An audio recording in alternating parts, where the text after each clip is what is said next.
While still in their mother's womb, the two were a pair of conjoined twins. Every day, they fought each other for nutrients and survival. The mother's life force was gradually drained by them. After they were born, their mother passed away from exhaustion. From a young age, the two revealed their incredibly aggressive and cruel nature. They would torture servants and slaughter animals without a second thought. When their father asked why, they simply replied that they did it out of curiosity. As they grew up, Hac Quy mastered the Ma Linh Cong, causing anything he touched to explode into smithereens.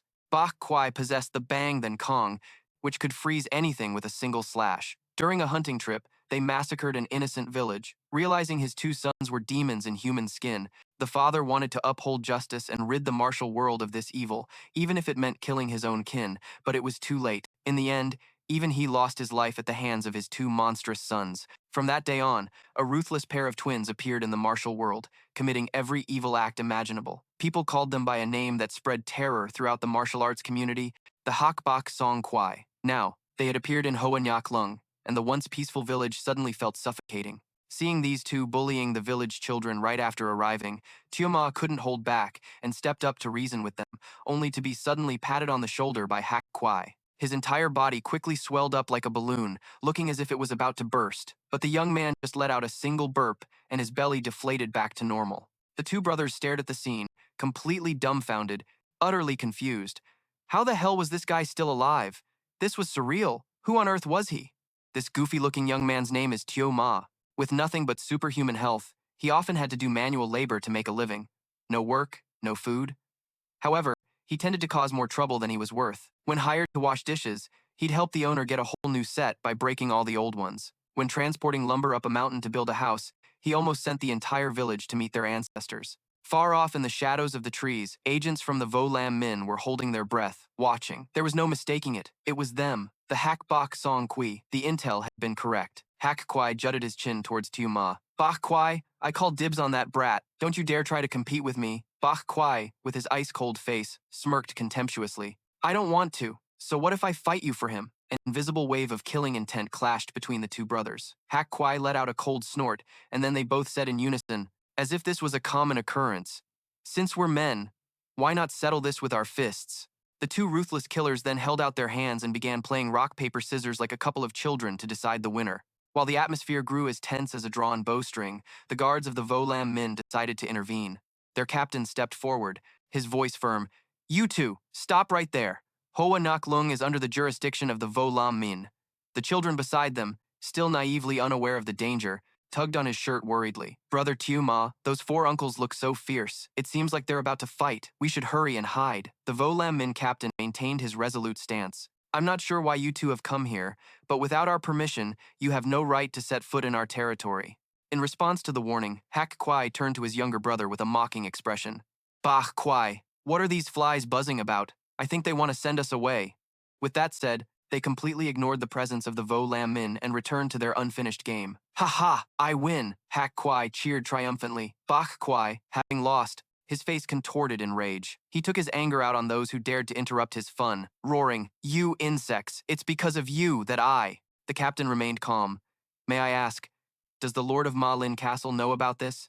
I fear your thoughtless actions will ignite a war between our two powers. Before he could finish his words, a cold flash of light gleamed. Bach Quy licked his lips, his voice cruel, so noisy, buzzing on and on. Let me send you on your way for some peace and quiet. It's all because of you damn pests that I lost at rock, paper, scissors. The horrifying sight scared the three remaining guards out of their wits. Their limbs trembled and their faces turned deathly pale.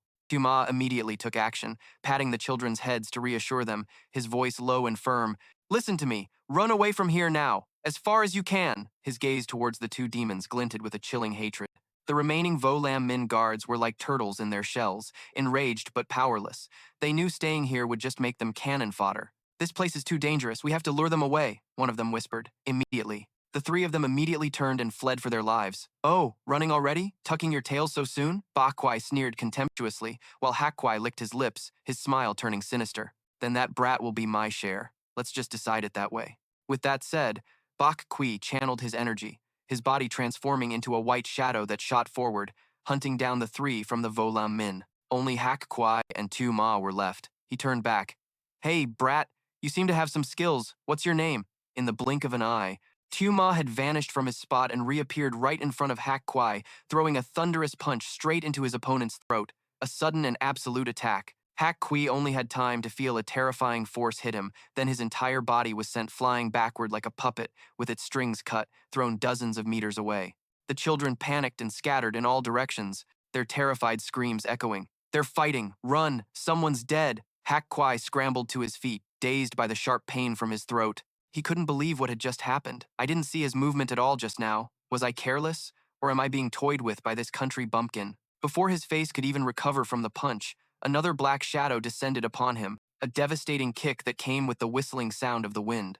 "Danger!" he screamed in his mind, instinctively raising both arms to block. Crack! The gruesome sound of breaking bones echoed as excruciating pain washed over him. But Xiao Ma didn't give him a single second to breathe. He was like a phantom, constantly closing in, unleashing a barrage of attacks with no openings. "You're pretty tough," Xiao Ma growled as another punch landed on Hac Quy chest. Crack! The terrifying force penetrated through flesh and skin, going straight to the bone. Wherever Xiao Ma's fist passed, it left deadly fractures. Hac Quy couldn't comprehend it. He couldn't feel a single trace of internal energy from Xiao Ma's fists, yet each punch that landed made his entire skeleton feel as if it were being savagely shattered by an invisible iron club. Each impact carried a purely brutal force, making him, a practitioner of the Ma Linh Cong, feel utterly helpless. But the most terrifying thing wasn't the pain, but the fact that he couldn't dodge this country bumpkin's flurry of fists. Hac Quy clutched his cramping stomach, his mind in chaos.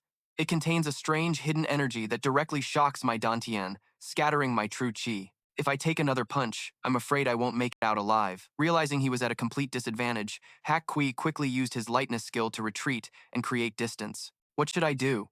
Why can't I see the trajectory of his attacks? From the looks of it, he's definitely never trained in any formal martial arts. He doesn't even have footwork. In his panic, Hac Quy tried to analyze the situation. But the more he thought, the more stumped he became. He suppressed the pain and asked in a strained voice, "Brat, who the hell are you?" Xiao Ma casually rolled his shoulders, a faint smile playing on his lips. "Your bones are pretty sturdy, aren't they? Are all the people in Ma Linh Than as skilled as you?" With that, he rubbed his slightly reddened fist, his gaze suddenly turning ice cold. "All right then, that's enough for a warm-up. From now on, I won't hold back." That statement was the ultimate humiliation for Hac Quy. His eyes widened as he roared, "Are you kidding me? Have you just been playing with me this whole time?" As soon as his roar faded, a black shadow shot forward. A punch with the force of a sledgehammer slammed right into his jaw. In that dazed moment, a distant memory suddenly flooded back. That day, in a quiet forest, the two children, the Hac Bach Song Quy, were sitting on a rock. Hac Quy raised his tiny finger, condensing a dewdrop into a large water orb that floated in midair. "Look, this is the Ma Linh Cong." Bach Quy glanced over, his expression indifferent, and the water orb in Hac Quy hand suddenly burst. "Is that your new move?" Bach Quy asked. "Yeah," Hac Quy replied, as another, even larger water orb appeared. "It's like an explosive, just a bit more dangerous." Before his smug smile could fade, the water orb exploded. Hundreds of water droplets shot out in all directions like a shower of bullets. They pierced through ancient tree trunks, leaving countless deep holes, and Bach Quy had to use all his strength to block the few droplets that flew toward him. Its destructive power was like fireworks compressed to the extreme and then released in an instant. I call it Man Thien Bach Loi. Back in the present, a glint of desperation and madness appeared in Hac Quy eyes. He knew he only had one chance, one touch, just one was all he needed. When Xiao Ma, lunging forward to deliver the finishing blow, the black demon mustered his remaining strength, twisting his body to dodge by a hair's breadth, and in that fleeting moment, his hand managed to touch his opponent's chest. "Die!" the black demon roared, pouring all his internal energy into Xiao Ma's body and shouting the name of his technique, Heavenly Burst. A blinding light erupted from Xiao Ma's body. The black demon's internal energy detonated like a bomb from within. The ground shook violently, rubble flew everywhere, and all trees within a 100-foot radius were pulverized into dust. But as the dust settled, the sight before him left the black demon utterly stunned. In the epicenter of the destruction, Xiao Ma's figure emerged without a single scratch. His eyes were now as cold as ice, carrying a suffocating pressure. His voice was low. "Is this all you've got?" The black demon's entire body trembled violently, not from his wounds, but from a primal fear that was strangling his heart. No, impossible. How could he withstand Heavenly Burst? The black demon pointed at Xiao Ma, his voice trembling. "You? What in the world are you?" In response to his question, the space behind Xiao Ma rippled, and the phantom of a majestic, ancient, jade-blue dragon coiled into view, its brilliant golden eyes looking down on him as if he were a mere ant. A heavenly dragon? The black demon was dumbfounded, the warning from a mysterious figure years ago flashing through his mind. Your demonic spirit divine art may be tyrannical, but against a master who doesn't use internal energy, it is useless. If your enemy can absorb your cultivation power, or if your attacks inflict not even a sliver of damage on them, you must flee. Do not try to fight to the death. For those are masters of the transformation realm, beings who have transcended the constraints of cultivation power. Before them, your demonic spirit divine art is as useless as a clay chicken or a porcelain dog. The transformation realm? How could this nobody be a legendary master of the transformation realm? He has no internal energy, no reputation. He's nothing more than a country bumpkin. The black demon's thoughts were a tangled mess, the rage and despair driving him nearly insane. Why would a monster like you hide in this godforsaken place? Who are you? Xiao Ma didn't answer. To him, the defeated didn't need to know too much. He lunged forward, his fist carrying the draconic pressure of the heavenly dragon, his cold voice ringing out. It all ends here. Xiao Ma's fist rushed forward like a hurricane. In that life or death moment, every cell in the black demon's body screamed in alarm. He knew that if he took this punch head on, the only path left for him was the underworld. This brat's movements are uncanny, but perhaps he isn't skilled in the lightness skill. That's right, the lightness skill. If I can't attack his upper body, then I'll aim for his lower body. A crazed thought flashed through the black demon's mind. Mutual destruction. Without a moment's hesitation, he let out a roar and slammed both hands onto the ground. The surging internal energy of his demonic spirit art was channeled directly into the earth, turning the ground beneath Xiao Ma into a deadly trap. The earth began to tremble, and Xiao Ma frowned, sensing the chaotic energy surging from below, but before he could react. Demonic spirit, divine art, thunderbolt, divine palm. The black demon poured all his power into the attack, letting out a heart-wrenching scream. Boom! The ground beneath Xiao Ma exploded, sending a massive column of dust and smoke into the sky, carrying with it dirt, rocks, and terrifying destructive power. A shockwave spread out, creating a deep crater where Xiao Ma had just been standing. Hearing the earth-shattering explosion, the white demon, who was hunting down the Martial Arts Alliance guards, was startled and turned back. He smirked with satisfaction. Did that black demon really need to go that big? But since he did, I can't let myself be outdone. The Martial Arts Alliance guards couldn't help but turn pale at the power of the attack. Damn it, they've almost caught up to us. Realizing the situation was dire, they immediately gave a signal and split up in 3 different directions to escape. But the white demon wasn't about to let his prey get away so easily. His figure moved like a phantom, and in the blink of an eye, he blocked the path of a portly guard carrying a trident. Perhaps because of his large frame, he was the slowest of the 3. The fat man looked up, horrified to see the white demon diving down from above like a vicious bird of prey, carrying a chilling sword aura. Can't let that black demon have all the fun. Swoosh! A slash of icy sword energy flashed by. Back on the main battlefield, the black demon's figure staggered out from the thick dust cloud, covered in wounds and breathing heavily. Sweat poured down his pale forehead like rain, a clear sign that the last move had drained nearly all of his power.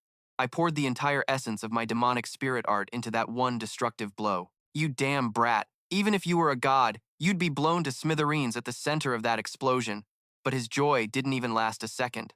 Right before his eyes, amidst the slowly clearing smoke and dust, a towering figure emerged, completely unscathed, without a single scratch. Before he could even process it, Xiao Ma swung his fist again. Bam! A sickening crack echoed as the punch, instead of hitting his head, slammed straight into Black Ghost's chin. The terrifying force stretched his neck out, and then his entire head was driven straight into the ground, leaving only his body twitching unconsciously. Xiao Ma stood there coldly, not even sparing a glance at the defeated foe at his feet. Meanwhile, White Ghost, after killing one man, continued his pursuit. He stood leisurely on a rooftop, the sword in his hand humming softly, radiating a chilling aura. Did you think splitting up would let you escape me? How naive. As soon as he finished speaking, his body dissolved into thin air, vanishing on the spot. The 2 remaining guards felt a chill run down their spines, cold sweat pouring down their backs. Before they could even realize what was happening, White Ghost appeared right next to one of them. A ghostly voice whispered in his ear, "It's your turn." Swish! The sword strike was too fast for the naked eye to follow. White Ghost was like a deadly shooting star,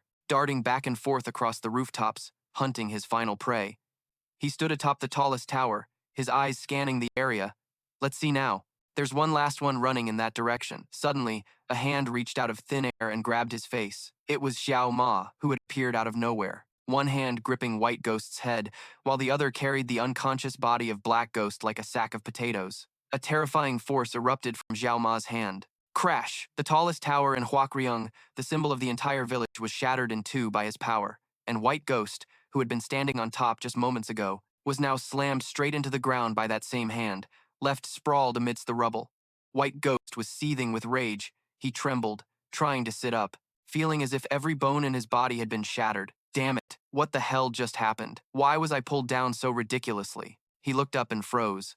Lying not far away was his twin brother, Black Ghost, planted headfirst into the ground, his body convulsing like a fish out of water. Black Ghost! White Ghost stammered, unable to believe his eyes. What happened to him? As the last of the dust settled, Xiao Ma's figure was revealed. Standing as steady as a mountain, he nonchalantly brushed the dust off his shoulder, his gaze as sharp as a dagger fixed on White Ghost, the rage within him erupting like a volcano. He growled, "You bastards! Is human life really that cheap in your eyes? How can you just take it away so easily?" His sharp accusation was met with a cold, savage laugh. White Ghost glanced at the motionless Black Ghost in the distance, his voice filled with disbelief. "Am I dreaming? Someone like Black Ghost could actually be defeated? I don't care what you two bastards dragged yourselves to Hac Quy for," Xiao Ma roared. "Of course a country bumpkin like you wouldn't understand," White Ghost yelled back. He swung his sword and charged, but it was too late. Whoosh! Xiao Ma's fist carried more than just muscle. It pierced through White Ghost's flimsy defense, and the terrifying force continued onward, demolishing the solid stone wall behind him, creating a massive gaping hole. Xiao Ma stood there, majestic and imposing, his voice filled with authority. "Listen up, don't you ever show your face in Hac Quy again, or I'll personally send you to meet your maker." White Ghost slid down the wall, his knees buckling onto the cold ground. His hand still gripping his precious sword as a final shred of pride. He couldn't accept it. Growing up, he had never respected martial arts. In his eyes, it was a lowly thing, stinking of sweat and filthy brawls. It was a far cry from the concept of beauty he worshipped, because the only beautiful thing in White Ghost's world was women. He remembered those moments vividly. When a few beautiful young women happened to pass by, their eyes would light up with a mixture of shock and admiration at the sight of the strange twins. But ironically, beauty was only truly perfect when it was untouchable. In the study all those years ago, Black Ghost had asked him, "You said you despise martial arts, so what are you doing here?" At the time, White Ghost clutched the secret manual in his hand, his eyes burning with a fanatical fire. "If my swordsmanship reaches its peak, I can freeze a cascading waterfall, even turn a raging fire into ice." In the book, can it even freeze fire? That thought flashed through his mind, and he instinctively turned to look at the flickering candle on the table, then slowly extended his index finger. An invisible stream of cold air radiated out, and the blazing red flame instantly transformed into an exquisite ice flower. He smirked. "So, it wasn't anything special after all. I succeeded after just a few tries." That's right. In just one night, Bach Quy had mastered the ice-white divine art. He was a genius among geniuses, but deep within his heart lay a sick desire. He craved to possess beauty, an eternal beauty, a beauty that he alone could enjoy. For that reason, he began to freeze women he deemed beautiful, turning them into ice sculptures in his secret chamber. To him, martial arts wasn't about bloody life or death battles, but a form of art, and anything he considered not to be art, like Xiao Ma's brutish strength, should be chopped up, crushed, or simply erased. Now, facing Xiao Ma, his artistic rage was awakened. He despised this kind of raw power. Swoosh! Xiao Ma threw a kick, but Bach Quy glided away as lightly as a leaf, his movement technique unusually elegant. He tightened his grip on his sword and lunged down from above, a chilling aura radiating from his blade. "It's because of trash like this that my art is tainted. How can I possibly accept it?" He roared in fury. "How can a country bumpkin like you be stronger than me?" A perfect sword strike was unleashed, carrying the power to freeze all creation, but it only struck an afterimage. Xiao Ma's figure faded, and then vanished into thin air. In an instant, Xiao Ma had appeared right above Bach Quy head. At this point, Bach Quy sanity completely shattered. He looked up to the sky, cursing relentlessly, "You damn brat, that spot will be your grave. How will you dodge this move while suspended in mid-air? Ice-white divine art, mid-level ultimate move, chaotic snowfall dance." The space around Bach Quy suddenly crystallized, and thousands of beautiful ice flowers bloomed, and from each flower shot out sharp ice swords, weaving into a deadly net. The number of ice swords increased exponentially, from a few to tens of thousands, all screaming towards the single target in the sky. Yet, facing that destructive ultimate technique, Xiao Ma remained terrifyingly calm. Below, Bach Quy growled, his face twisted in triumph. Di. The tens of thousands of ice swords engulfed Xiao Ma, forming a giant sphere of ice suspended in midair. The smile that had just formed on Bach Quy face instantly froze. Boom! A massive portal suddenly appeared in the sky. His entire ultimate move had been blown into another dimension. Xiao Ma landed gently on the ground, right in front of him, completely unscathed. Utter fear appeared on Bach Quy face. He couldn't believe that his most perfect ultimate technique had been countered so easily. And then another fist was thrown. This time, it was aimed straight at his artist's face. Boom! Bach Quy was sent flying like a cannonball. He flew for hundreds of meters, crashing through dozens of sturdy city walls before hitting the ground with a thud, lying motionless like a pile of rags. Amidst the gaping holes that Bach Quy left behind, Xiao Ma walked out, as majestic as a god of war descending to earth. Ma Linh Cong, rank 7, Bach Quy, utterly defeated. Hiding behind an ancient tree, a guard from the Vo Lam Min had witnessed the entire horrifying battle. His chest heaved, and cold sweat trickled down the back of his neck. Unbelievable. That young man took down the black and white twin ghosts with a single punch each. How could a master of this level appear in a backwater place like Hoa Nhac Lung? His mind was reeling. Until now, the Vo Lam Min and Ma Linh Cong had always been at a stalemate, like water and fire, with equal strength, neither side daring to make a reckless move. But the appearance of this mysterious individual had shattered that fragile balance. If this news reaches Ma Linh Cong, he muttered, they certainly won't sit still. An all-out war is inevitable. Yes, I must report to the Alliance leader immediately. I can't delay for even a moment.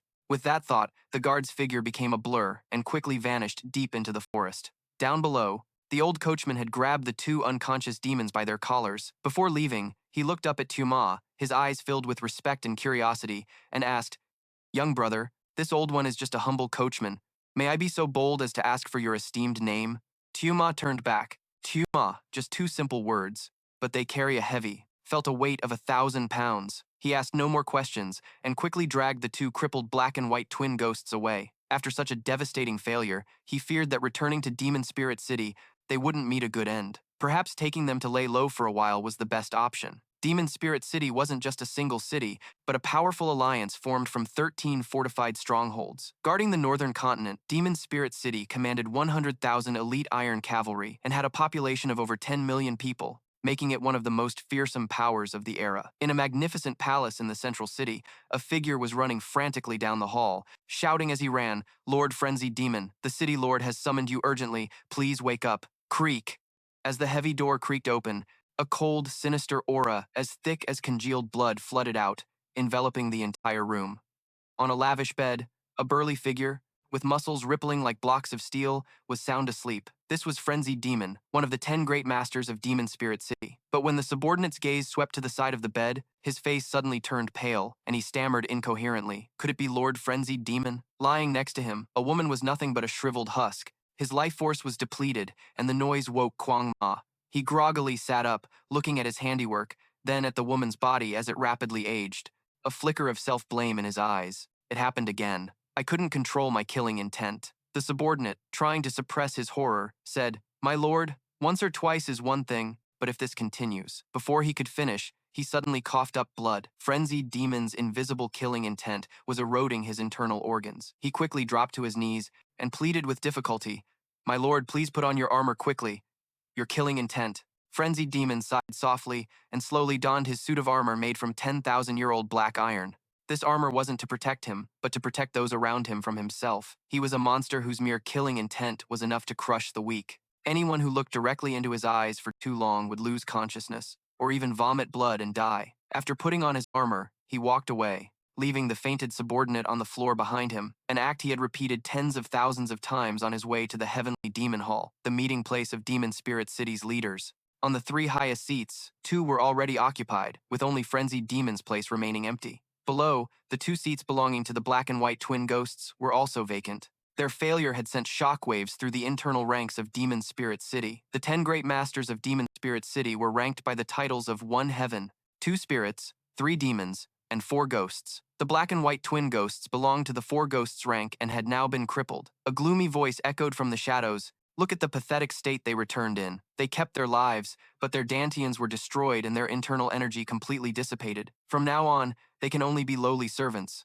A pity, but what I'm curious about is, what kind of martial art could have reduced them to this state? It could only be the bare-handed arts. Another voice replied, the bare-handed arts? The first speaker sounded doubtful. You mean those 2 were defeated by some brute using only his bare hands? The bare-handed arts are the most primitive form of combat, using only one's fists, without relying on internal energy. It's the foundation of all martial arts, but also the one most disdained by masters. Another figure, with long hair like octopus tentacles, let out a demonic laugh.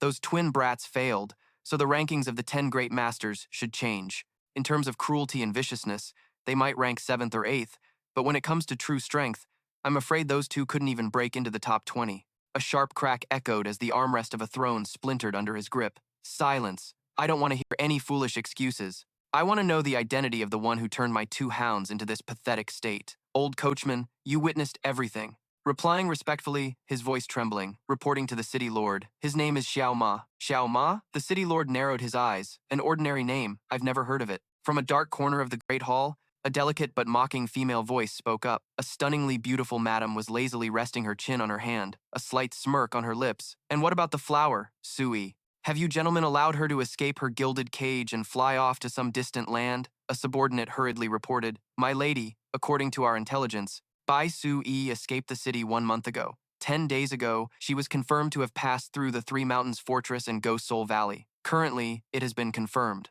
that she was hiding in her hometown, Hoa Nhac Valley. This news did nothing to appease the city lord's anger. He let out a cold snort. I need someone to go to Hoa Nhac Valley and bring me the head of that wench, Bai Tu-a. What's wrong? What's with those troubled expressions? Everyone bowed their heads in silence, no one daring to accept the order. Just then, a heavy iron door creaked open, and a giant figure completely encased in jet-black, spiked iron armor stepped inside. He was none other than Xiao Ma. His eyes glanced over the 2 unconscious bodies of the black and white twin demons. When the city lord saw him, his eyes lit up. You've arrived at the perfect time, Xiao Ma.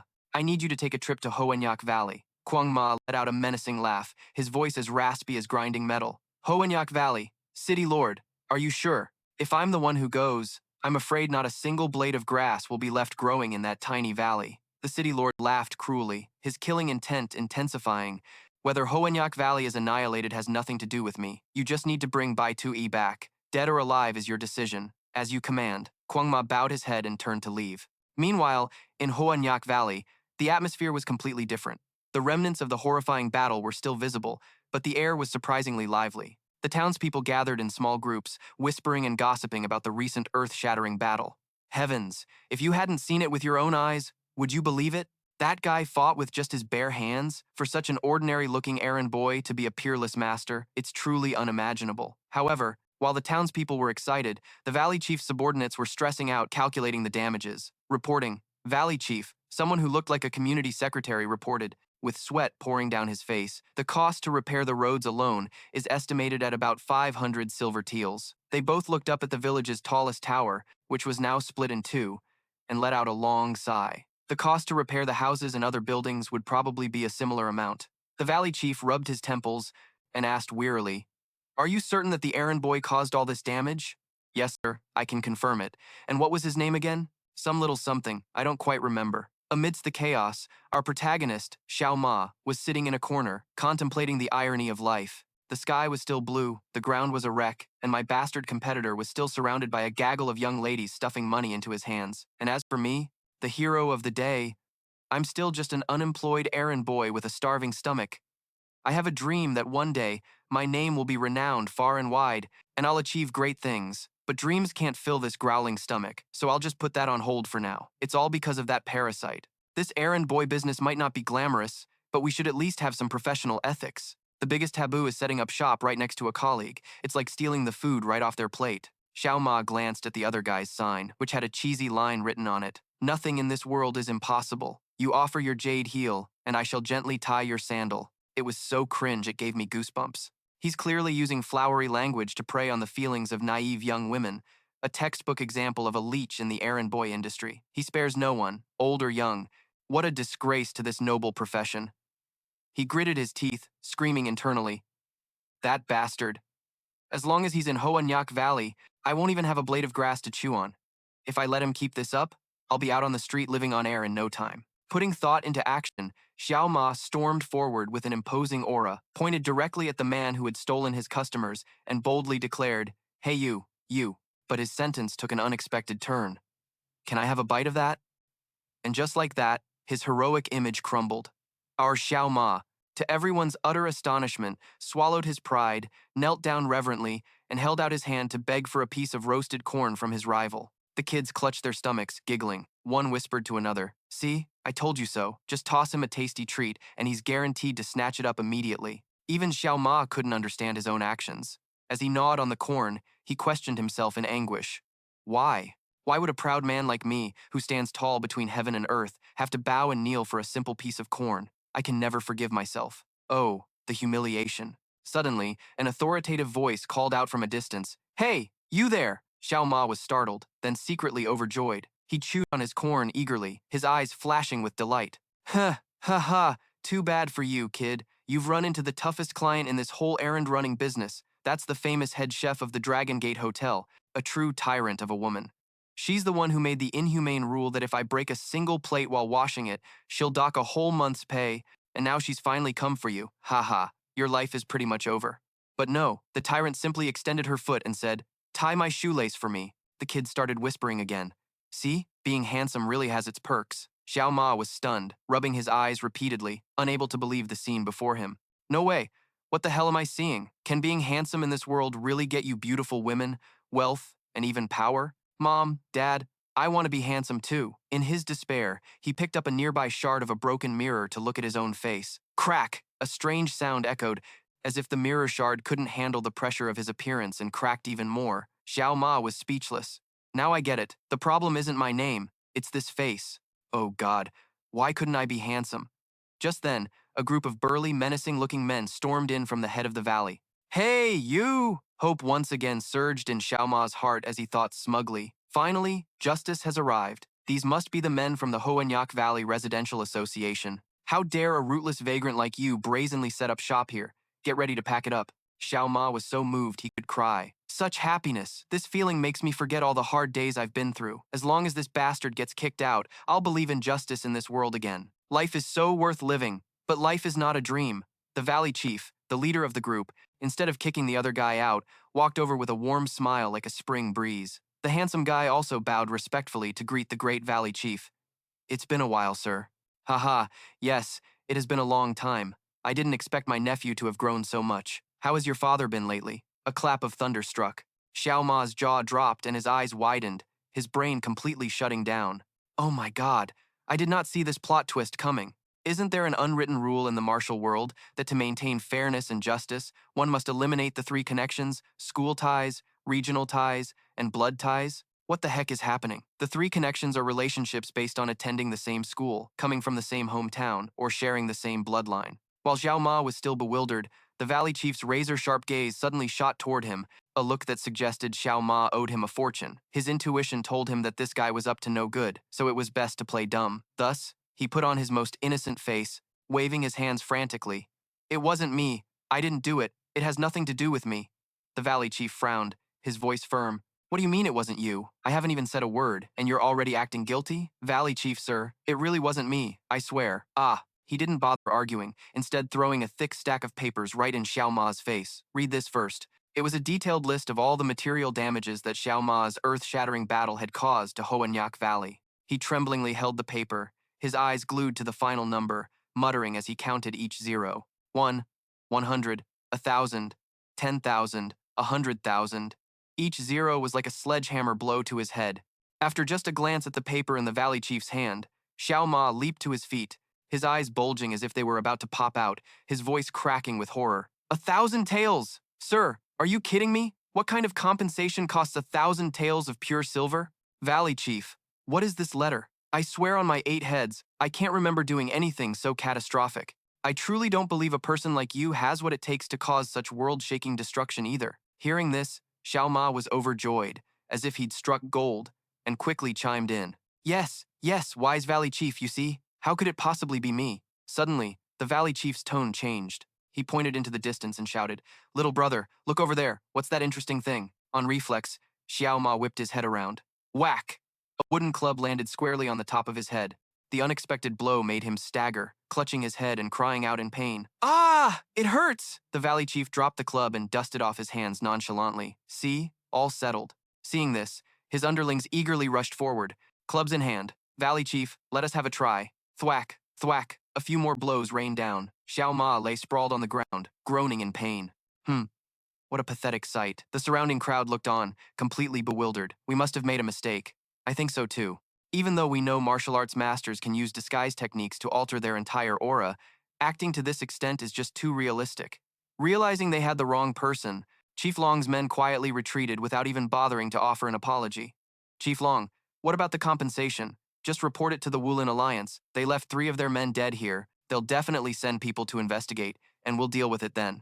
After the group had disappeared, a clear, gentle voice whispered in Xiao Ma's ear. Young man, are you all right? Xiao Ma shot up as a pristine white silk handkerchief was offered to him. Hurry and use this to wipe away the blood. Without even looking at who it was, Xiao Ma snatched the handkerchief, muttering to himself as he wiped his nose. Whew, they're all gone. That was a close call. My heart almost stopped. That was 1,000 silver taels, no small amount. If I hadn't played dumb, I would have had to sell my house. I was almost bankrupted. After he finished muttering, he finally looked up to see a stunning beauty standing before him, smiling at him. Who are you? Bai Sui bowed slightly, her voice like ringing bells. Young master, is it true that for just 1 silver tael, you can solve any problem? Xiao Ma hesitated. Ah, that's right. His eyes kept glancing at the dandy, sitting at the next table. How strange. Why is this young lady looking for me instead of that pretty boy? As if reading his thoughts, Bai Sui asked, is the person next to you your friend? No, no. Xiao Ma quickly waved his hands. We just happen to share a table. I have no connection to him whatsoever. He turned to the other guy. Hey, she's looking for you, right? The other guy just shook his head vigorously. Bai Sui smiled gracefully. That's wonderful then. The favor I want to ask is, could you accompany me home? Go home with you? Xiao Ma was stunned for a moment. Then a sly grin spread across his face. Go home with her? His mind immediately filled with beautiful scenarios of living with a beauty and playing with a flock of children. Bai Sui's voice cut through his whimsical thoughts. Young master, what are you thinking about? Ah, nothing. Bai Sui suddenly leaned close to him, her fragrant breath tickling his ear as she whispered, actually, you're quite handsome yourself.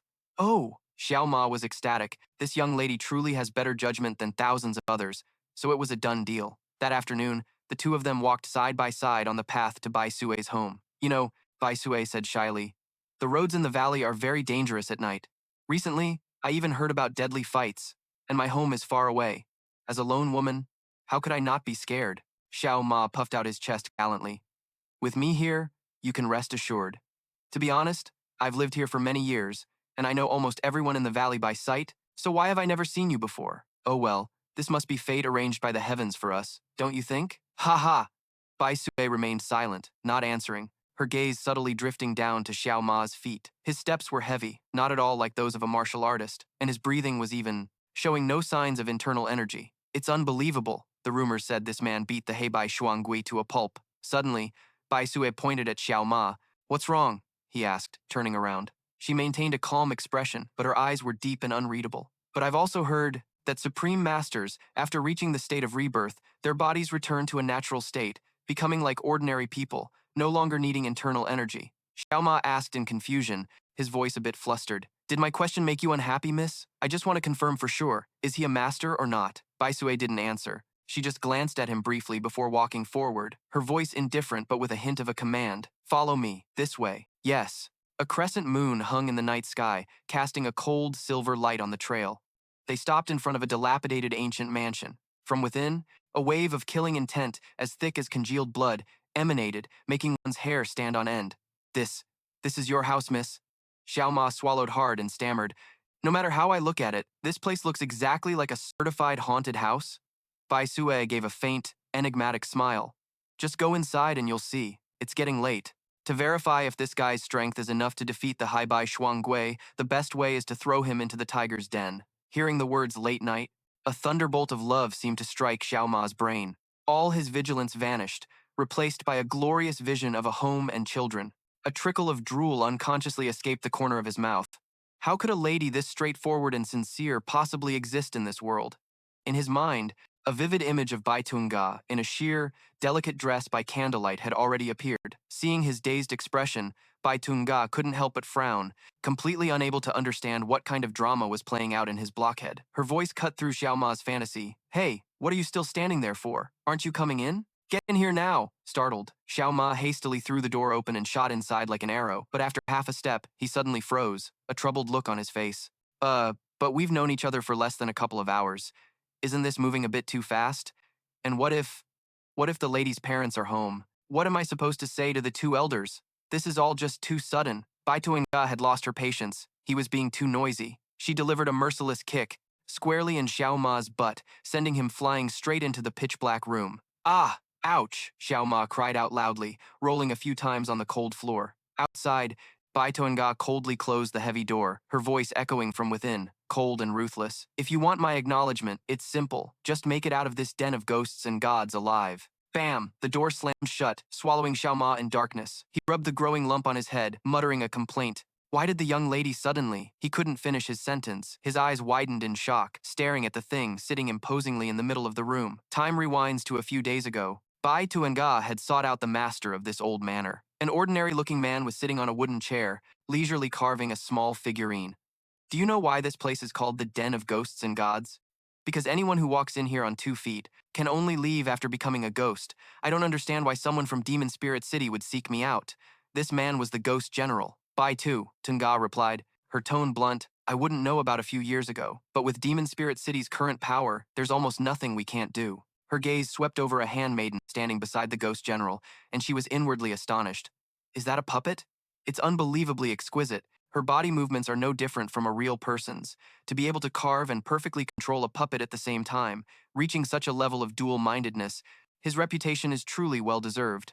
The ghost general, the supreme master of the art of puppetry. She got to the main point. I came here with only one purpose. Before we officially declare war on the Martial Arts Alliance, we need to consolidate our forces. Hearing the words declare war, the ghost general finally looked up. If it's a matter of such importance, you must need something from me. Once I'm paid, I'll give it my all. Tell me, who do you want me to deal with? He held up the newly carved figurine, a demonic smile playing on his lips. But before we make a deal, if you wish, you can test the extent of my power. Bai Tuanga nodded slightly, her voice as calm as an undisturbed lake. Of course, I will abide by the agreement. However, I want you to carry out this job under a different identity, an unknown assassin. The thick eyebrows of the man hidden in the shadows furrowed slightly. So, I am to act now. No need to rush. Bai Tuanga replied. Just be prepared. At sunset tomorrow, I will bring a test subject to verify your strength. With that, she turned and left. Her white robes drifted gently into the night, but the ripples in her heart had not yet calmed. The ghost general. What kind of man was he really? The cold, deathly aura he emitted was enough to send a chill straight to the bone. A mysterious smile crept onto his lips. An unknown assassin, you say? Ah, how interesting. Back in the present, the night was thick and heavy. Bai Na stood outside the haunted house, her gaze piercing through the rotten wooden door, observing every movement inside. She thought to herself, in a way, that foolish errand boy is the perfect sounding stone to measure the true depths of the ghost general's power. All I need to do now is simply wait for the results. Inside the house, to kick things off, he summoned a female ghost puppet with hair dragging several feet long and deathly pale skin, which slowly slithered out to scare the test subject. Through the puppet's eyes, he could clearly see that the intruder was just a kid who still smelled of his mother's milk. Xiao Ma was startled, but in just a moment, he regained his composure. He did something completely unexpected, bowing deeply. My apologies, Miss Ghost. This humble one did not know this was your private residence. Well then, I'll be taking my leave right now. With that, he tucked his tail and tried to run, but another white figure appeared, blocking his escape. This second female ghost looked even more ferocious, with blood-red eyes and a face full of malice. This kid doesn't look like a master no matter how you look at him, the ghost general assessed inwardly. Surrounded by the 2 big sisters, Xiao Ma became flustered, scratching his head. Ladies, I really didn't mean to come in here. I came to this place completely by accident. None of this has anything to do with me. Xiao Ma's naive calmness made the ghost general suspicious. Could this kid be deliberately hiding his true strength? He decided to greet him more directly. The 2 female ghosts crawling on the floor suddenly vanished into thin air, replaced by a sharp wave of killing intent, intangible yet solid, like an icy blade slashing straight towards Xiao Ma. Sensing the mortal danger, Xiao Ma didn't hesitate for a moment. His body shot up like an arrow, landing lightly on a ceiling beam. Seeing that last blade strike, this was definitely not a ghost. He stood high above and asked clearly, his voice no longer fearful, "Who are you two, really?" The ghost general was a bit surprised. The kid's movement technique was indeed very agile. He didn't answer, but waved his hand, and a few more puppets rushed out from the dark corners, like hungry beasts, attacking Xiao Ma all at once. Xiao Ma looked at the puppets with disgust. I already said, if you're not ghosts, then. Before he could finish, the puppets roared and charged forward. Outside, Bai Sunja sensed that the battle had truly begun. Suddenly, her pupils constricted. A deadly blade aura was slashing straight at her, without any warning. Swish! Fortunately, her skills were not ordinary. She dodged it by a hair's breadth, anger flared up, and she yelled into the darkness, "Humph! I can't believe you'd try to kill even me, Ghost General? The Ghost General wanted to test her strength. He had always been curious about this mysterious woman. The blade was right at her throat, but Bai Sun-ga didn't use a weapon. She raised two slender, fair fingers and caught the violently vibrating blade. You truly are a scoundrel with no business ethics whatsoever, she growled. The Ghost General was shocked. To stop my blade without a weapon. Could it be the ultimate technique of the Yihua Palace? Rumor has it that their finger technique can split the heavens and rend the earth, known as the 3,000 fingers. And the sole successor to that divine martial art today is none other than Bai Sun-ga. Just as the thought crossed his mind, he saw her fingers move slightly. Clang! An invisible finger force shot out, and the blade in his hand shattered into hundreds of pieces. The Ghost General was a bit confused. He didn't know why she had sought him out, but he knew one thing for sure. This woman was the target that the entire Demon Spirit City was hunting. Bai Sun-ga slowly extended her hand towards the Ghost General, her voice as cold as ice. Ghost General, you just made a fatal mistake. She began to channel her energy, and the aura around her sharpened. 3,000 fingers, middle finger strike. The Ghost General didn't back down. He commanded his strongest puppet to charge forward. Bai Sun-ga's reputation was built upon this legendary finger technique. Flick! A forehead flick. Just a gentle flick of her finger against the puppet's forehead. The puppet, which had been brimming with ferocious killing intent, suddenly froze and then shattered into pieces. Right in the middle of its forehead was a perfectly round hole, looking just like a donut. The killing intent from Bai Sun-ga erupted violently as she shouted, her voice as sharp as a blade. It's not over yet. 3,000 fingers, Phoenix's 3 claws. Her 5 slender fingers closed into the shape of a sharp claw, striking straight at the Ghost General's puppet. The invisible force pierced through, and the giant wooden puppet instantly disintegrated into pieces. A deep voice rang out, filled with amusement. Tsk, this girl is truly extraordinary. Seeing no more movement, Bai Sun-ga cautiously entered. The scene before her left her stunned. The entire crowd of wooden puppets had collapsed. Amidst the wreckage, Xiao Ma was holding a small puppet, naively shaking it back and forth. Hey, tell me, how do you guys even move? Bai Sun-ga couldn't believe her eyes. Impossible. Did the controller manage to take control of all these puppets at once? That ability is too terrifying. At the same time, the hidden figure was furious that his entire masterpiece had been destroyed. It seemed he would have to take action himself before things got out of hand. A dark figure shot up from the ceiling beams, landing in the wide, moonlit courtyard. It was a tall figure, clad in imposing armor. He looked up at the crescent moon, his voice hoarse with excitement. It's been a long time since my blood has boiled like this. A bloodthirsty smile spread across his face. Without warning, he lunged forward, swinging his saber in a killing blow toward Xiao Ma. Fortunately, both Xiao Ma and Bai Sun-ga reacted in time, dodging by a hair's breadth as the blades scraped past, leaving a deep gash in the ground and shattering rocks and pebbles. Seeing the terrifying power of that strike, Xiao Ma dropped his foolish act. His eyes turned serious and sharp. Bai Sun-ga, watching from a distance, was also horrified. The power was horrifying. A few strands of Xiao Ma's hair were severed by the force of the blade, drifting in the air. Before he could even compose himself, the Ghost General attacked again. His saber techniques weren't flashy, only filled with brutality and an overwhelming murderous aura. Each slash let out a gruesome whoosh.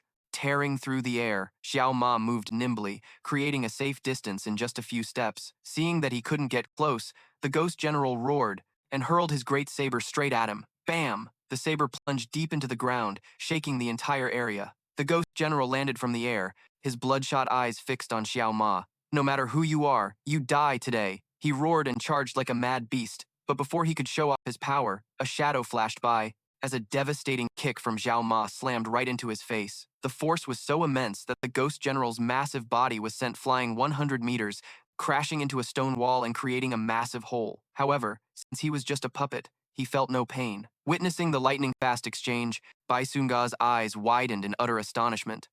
Xiao Ma's attack was too fast, so fast that the naked eye couldn't possibly keep up. Could the rumor that he defeated the black and white twin demons actually be true? The Ghost General heavily pulled his body from the rubble and slowly got up.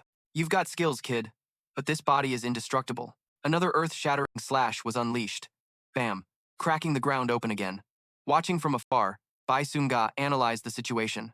A tall figure, heavy iron armor, yet he moved with unbelievable agility. That massive saber must weigh hundreds of pounds. A mere graze would be enough to kill. And yet, that servant boy was able to dodge every attack by less than a finger's breadth. Hundreds of moves were exchanged, but the Ghost General couldn't even touch the hem of Xiao Ma's clothes. He was like a cunning ape, constantly flipping and tumbling, always evading the deadly blade, which made the general grind his teeth in fury. Stand still for me. The ghost general roared, swinging his saber in a wide arc to cut off Xiao Ma's legs. Dream on, General, Xiao Ma yelled back, suddenly leaping into the air. And using his own head, he executed the iron head technique, ramming it straight into the ghost general's mask. Crack! A sharp, crisp sound rang out. The ghost general's armored head was crushed flat like a pancake by the devastating headbutt. His massive body staggered and then crashed to the ground. Bai Suna was once again completely shocked. The ghost general's head! Yet, the giant puppet struggled back to its feet.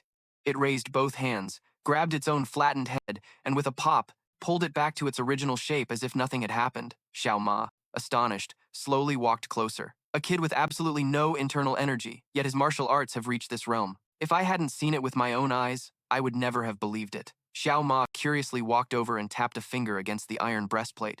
It made a hollow clanging sound. He mumbled, "It's empty? Then who in the world has been talking to me? It was me." The ghostly voice didn't come from the armor, but echoed down from above. They both looked up. Under the silvery moonlight, a slender figure was standing on the peak of the roof, her long hair flowing in the night wind. Such interesting children. Hearing the word children, Xiao Ma's expression soured. He thought to himself, "I'm probably older than your mother." Meanwhile, Bai Suna was struck dumb. She couldn't believe that woman had been using a single, thin, nearly invisible silk thread to control a war machine like the ghost general the entire time. Xiao Ma scratched his head, asking in confusion, "So, you're—" "There was a time," the woman interrupted, "when people called me Gui Gui." Her voice laced with a distant nostalgia. "I'm afraid not many people remember that name anymore." He rubbed his chin and thought for a moment before replying honestly, "Sorry, but this is the first I'm hearing of it." The air fell silent, but in Bai Sunga's mind, it was as if lightning had struck. Gui Gui. She had definitely heard that name somewhere before. She'd heard this name somewhere before. Suddenly, a pure white snowflake gently landed on the back of her hand, melting into a streak of icy water. Bak Tuanga looked up at the sky in horror. Snow! How can there be snow in this weather? A terrifyingly cold aura, visible to the naked eye, was radiating from the woman on the roof, causing the entire surrounding area to begin freezing over. She stood there, her feet seemingly not even touching the roof tiles, void-stepping. Bak Tuanga murmured, her voice filled with terror. Then, as if recalling an ancient legend, she uttered the name that once sowed terror. Could it be the Tianshan Snow Maiden, the white-eyed ghost? Gigi? That woman slowly descended, her hair as white as silver thread, her blank white pupils devoid of soul, despite bearing the title of 100-year-old demon lord. Her figure was as graceful as a young maiden's, her skin as fair as the first snow. A memory from Demon Spirit City. In the Great Hall, the 10 great masters were whispering amongst themselves. I heard someone used a puppetry technique to control the ghost general in Hoa Nhac Lung. What's wrong? Are you interested too? What's there to be interested in? A weary voice spoke up. I was just thinking of someone else who really enjoys this kind of thing. Gui Gui. That name made the atmosphere heavy. Gui Gui? You mean the Tianshan Snow Maiden? The one who single-handedly painted the entire martial arts alliance red with blood hundreds of years ago? Ha, has it really been a century already? Time really flies. Hoen Ma, just how many years have you lived? The man called Hoen Ma chuckled. I don't remember anymore. After I passed 100, I got too lazy to count. The black ghost, who was sipping tea on the side, suddenly interjected. If it's the Tianshan Snow Maiden, isn't she the creator of the ice-white divine art? He gestured with his chin towards the white ghost.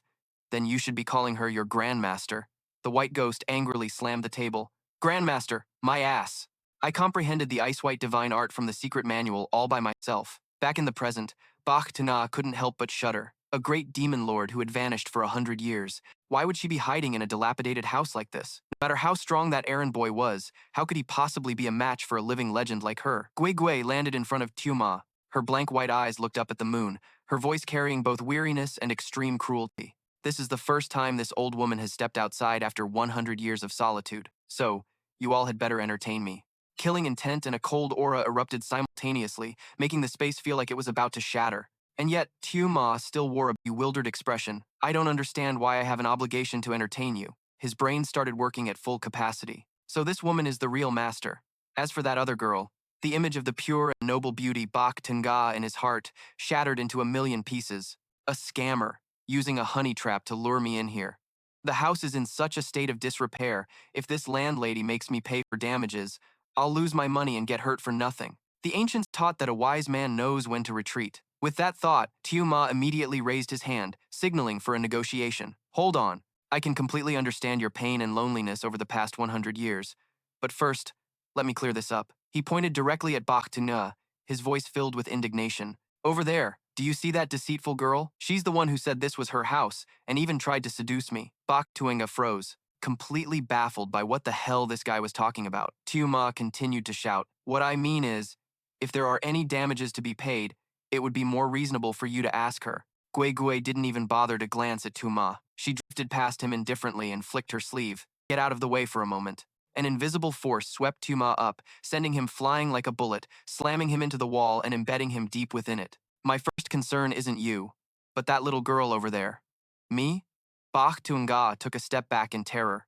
"You should be careful with every answer you give. Little girl. If you're not from the direct bloodline of the Shifting Flowers Palace, the family's ultimate technique would never be passed on to an outsider. Tell me, how did you learn the 3,000 fingers?" The aura radiating from her was as heavy as a mountain, pressing down on Bach Tuinga and causing cold sweat to bead and trickle down her temples. She immediately realized that the woman before her was the legendary Gui Gui, an existence she stood no chance against. Her gaze unconsciously shifted towards Xiao Ma, who was lying unconscious. He's lost consciousness. Although she felt guilty, now was not the time to worry about him. She had to escape this place at all costs, but just as the thought formed, a dark figure shot up from the ground like an arrow. The ghost general was attacking again. Reacting instinctively, Bai Sui used her finger technique, but the moment her two fingers touched the blade, she felt something was off. The blade was no longer ordinary metal. It was enveloped in a sinister, cold yin internal energy. Boom! The ghost general roared, throwing her backward with its sheer force. Bai Sui landed awkwardly, her arm numb. He didn't give her a second to rest.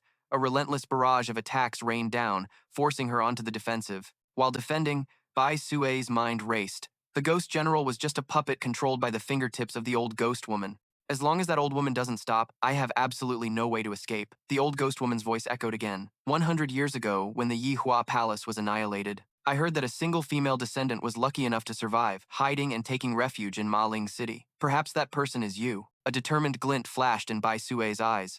There was only one chance. She abruptly stopped resisting and slowly landed on the ground. She coughed a few times, suppressing the pain, then bowed her head, her voice carrying a hint of reverence. This junior was blind and failed to recognize. "Senior, I have been truly disrespectful. If this whole affair could be forgotten, this junior would be eternally grateful." The moment her words ended, her figure blurred, and she launched a surprise attack. She thought the blow would catch the old woman off guard. But the reality was much crueler. Around the old ghost woman, a dense, cold aura automatically condensed, forming an invisible yet unusually solid barrier. The old woman spoke coldly. "With just a measly little smoke screen, and not even a poisonous one, you think you can escape from my grasp? I have no intention of running away." Bai Sui's voice shouted from within the smoke. The unique ultimate technique of Yihua Palace, 3,000 fingers. She burst through the smoke, appearing like a goddess of war, all of her internal energy focused into her hand, creating a brilliant golden aura. This was the third move, the most powerful technique she could execute, strong enough to shatter a 5-clawed imperial dragon granite boulder.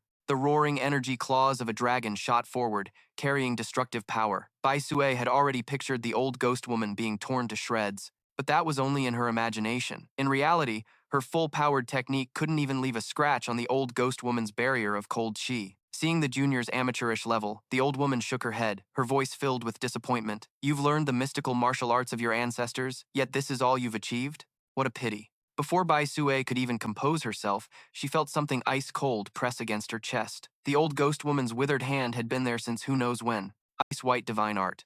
A familiar technique, but in the hands of the old ghost woman, its power was 100 times more terrifying than the white ghosts. An extremely frigid chi pierced straight through her body. Bone-penetrating yin-wind hand. Boom. The strike made no loud noise, but Bai Sui felt as if her chest was being crushed. She couldn't breathe. The chilling chi surged into her internal organs, freezing every cell, every blood vessel. The bone-deep, freezing pain left her with only a single thought. If I don't dispel this cold chi, I'm going to die.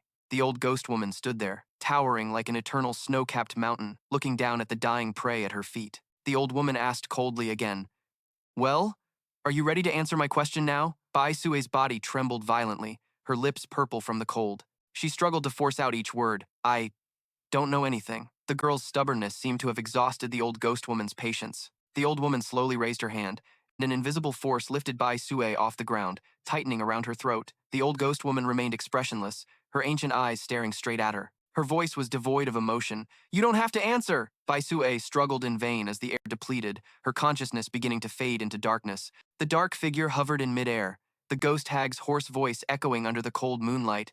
"You are the last descendant of the Yi Hua Palace. But why is Bai Lingfei's daughter so pathetically weak? She looked down at Bai Sue, whom she was choking, her eyes glinting with contempt. Years ago, your mother was one of only 3 women in the world who dared to face me head-on. The first was a sword maiden, yet she could overpower even the imperial sword, Chen Jianyu, of the 72 plum blossom swords. The second was the clan head of the Tang clan of Sichuan, the ninth heaven's mysterious maiden Tang Xiaorong, and the last one was your mother, the palace master of Yihua Palace, Bai Ling Fei, the successor of the 3,000 fingers. She reached up to rub her left shoulder, her voice filled with hatred. This shoulder was broken by her, an injury that has tormented me for the past 30 years and still hasn't fully healed. Bai Sue struggled to reply, each word punctuated by a gasp for air. My mother's affairs have nothing to do with me. Nothing. Gui Gui let out a menacing laugh, her grip tightening. Why do you think the Yihua Palace was destroyed? Why did your mother, a true heroine, have to die such a miserable death in the end? Tell me the secret to immortality? What secret to immortality? Bai Sue's face was pale from the lack of oxygen. I don't know. If such a thing existed, my mother wouldn't be dead. If you won't talk, then just die, a casual voice called out from below. Hey, Gui Gui turned her head in surprise to see Xiao Ma standing there with a huge grin, scratching his head. Sorry to interrupt you two while you're busy. Am I free to go now? The old demoness narrowed her eyes, wondering when this kid had gotten here without her even noticing. Xiao Ma continued with an innocent expression. Even though I caused a lot of trouble, it really wasn't intentional. I almost died back there myself. The puppets I broke were just in self-defense. Let's just call it even since you attacked me first and I fought back. So this debt. Help me. Bai Sue's desperate cry cut Xiao Ma off. Please save me. Xiao Ma glanced at the girl who had deceived him and shrugged. Sorry, this doesn't really concern me. With that, he waved goodbye and nonchalantly turned to leave. Watching his figure walk away, Bai Sue mustered all her remaining strength and croaked out 2 words. 5 tails. Xiao Ma stopped in his tracks, his entire body freezing, with only the words 5 tails echoing in his head. He turned back, putting on a pained expression to start bargaining. This old woman is pretty strong. Seeing a ray of hope, Bai Sue gritted her teeth. 10 tails. Xiao Ma lowered his head, a subtle, satisfied smile spreading across his face. Old hag, are you really planning to kill her? 10 tails. We have a deal. Seeing that Bai Sue's life force was fading, Xiao Ma growled, Let her go! Gui Gui sneered contemptuously. You fool! She flicked a finger, and the demon general puppet on the ground suddenly leaped up, swinging its blade towards Xiao Ma's back. But he simply tilted his body, reached out one hand, and gently grabbed the puppet's wrist before giving it a twist. Crack! The puppet's entire arm broke clean off, and the control thread on Gui Gui's hand snapped. Both women were horrified by his lightning-fast strike.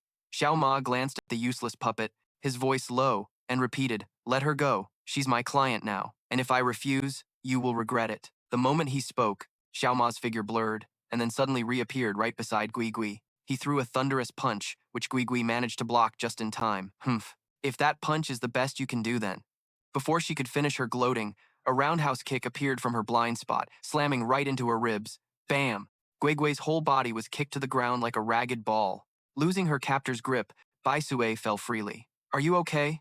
In an exhausted voice, Bai Sue quietly replied, Thanks to you. Under the moonlight, the sight of Xiao Ma catching her was incredibly reassuring. He turned and gently told her, Stand back, I'll handle this from now on.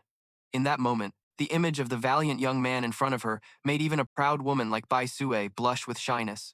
The old woman, Gui Gui, slowly stood up, brushing the dust from her robes, but her mind was reeling in shock. There was no fluctuation of true qi, not a single trace of internal energy. But where did this pure, raw power come from? How could someone with no internal energy possess such earth-shattering martial arts? She didn't attack rashly, instead just stomping her foot lightly. From the earth, the demon general war machine emerged once again, standing tall like an iron mountain.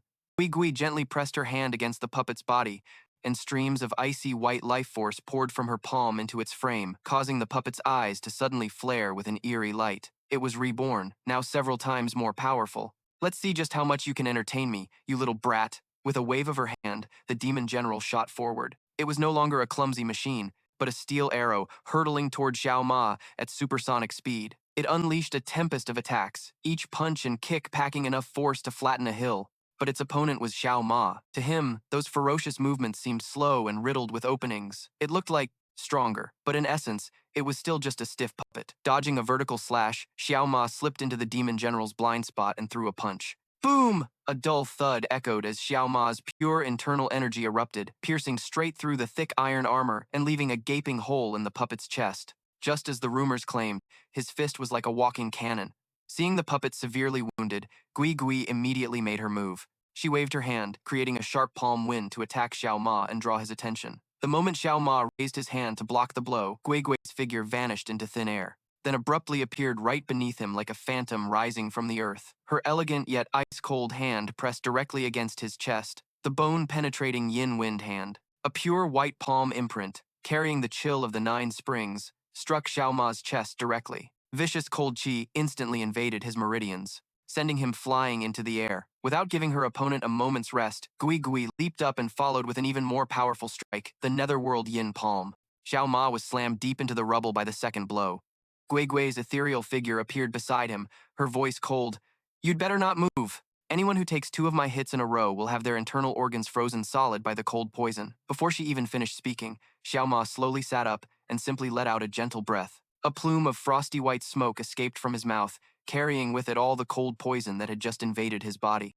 This sight left Gui Gui, an old demon who had lived for 100 years, completely stunned. Her stark white pupils contracted. An astonishment she hadn't felt in a century was clear on her face, which had seemed devoid of emotion. Xiao Ma rubbed his chest, his expression still calm. "Well, that was a little chilly, but not enough to kill me. Immune to cold and heat," Gui Gui muttered. "No, this realm is even higher than that. Could this physique be the one that only exists in legends, the Void Spirit Body? The Void Spirit Body is a pure vessel, containing no internal energy, but it can absorb and convert all types of energy from the heavens and the earth." She stared intently at Xiao Ma, her voice laced with doubt for the first time. "Just what are you?"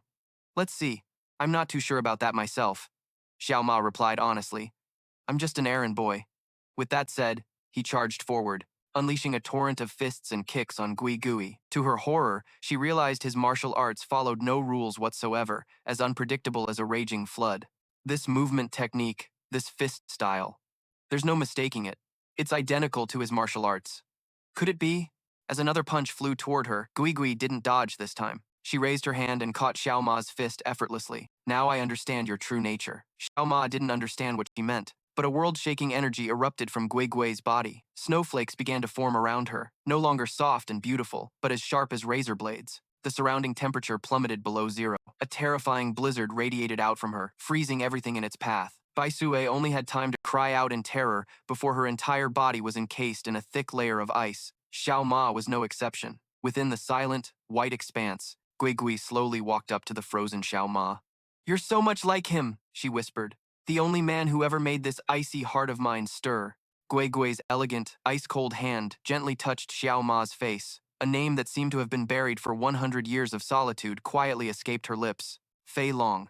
Memories suddenly flooded back to her. A lovely little girl with silver hair played cheerfully in a flower garden. Her eyes lit up when she saw a beautiful crimson rose. "I used to love flowers so much, but I could never touch them." Her small hand couldn't help but reach out, gently brushing against a petal. Instantly, the gorgeous flower was covered in a thin layer of frost, turning brittle before shattering into pieces. Her mother rushed over. "I've told you before, my love, you should only look at them." Suddenly, from the other side of the stream, the whispers of 3 villagers could be heard. They pointed, their eyes filled with fear and disgust, and then a panicked scream pierced the air, shattering the tranquility. "Look, it's the snow demoness from the Tian Shan Mountains. Why are they down in our village?" The mother and daughter looked at each other in confusion. The mother's voice trembled slightly. "Did they hear us?" "So what if they did?" Little Gui Gui replied innocently, "We haven't done anything wrong."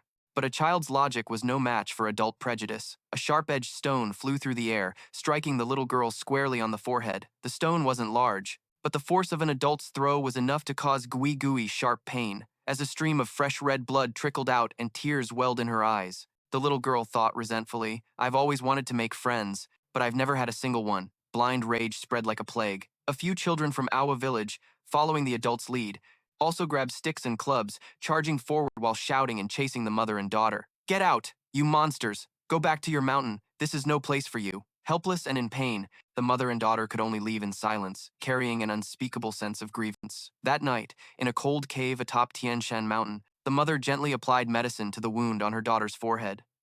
Her face remained as gentle as water, but her eyes reflected a profound sadness. "Gui Gui, get a good night's sleep tonight. First thing tomorrow morning, as soon as it's light, we will leave this place. Why? The little girl asked blankly, her big round eyes filled with tears. It's their fault, so why do we have to be the ones to leave? Looking at her poor, innocent daughter, the mother's heart felt as if it were being crushed. She didn't know how to explain the cruelty of the world. Gui Gui burst into choked sobs, her cries filled with resentment. Why do we have to hide? Why do we have to live like fugitives? What crime have we committed? Why? Why do they treat us like this? At that time, I was too young to understand. I didn't understand why I had to live in the shadows, why I wasn't allowed to touch the beautiful flowers, why I couldn't make friends, and why even crying was a luxury. Suddenly, the entire cave began to shake violently, with debris raining down from the ceiling. Danger! The mother panicked, hurriedly pulling her daughter's hand to run outside. They had just escaped the cave entrance, thinking they were safe, when a horrifying sight met their eyes. Dozens of hunters with weapons at the ready, their eyes gleaming with greed, had surrounded them at some point. Who are you? The mother shouted, shielding her daughter behind her. The leader, a scarred man with a cruel smile, said, Rumor has it that the Snow Woman of Tianshan Mountain possesses an inner core that can multiply one's power tenfold. If you hand it over obediently, we might grant you too a swift death. What inner core? She screamed in desperation. We are human. We don't have such a thing. But her explanation fell on deaf ears, and without another word, the hunters roared and charged. The mother channeled all her inner energy, creating a snowstorm to push Gui Gui far away before charging into the life-or-death battle alone. The harsh clang of metal and savage roars echoed throughout the mountain. A moment later, amidst the chaotic storm, the mother's weak voice called out, My daughter, you're not hurt anywhere, are you? She reached out a blood-stained hand, trembling as she touched her daughter's cheek. My daughter is very strong. You can live a good life without me, right? You must be resilient and strong to survive.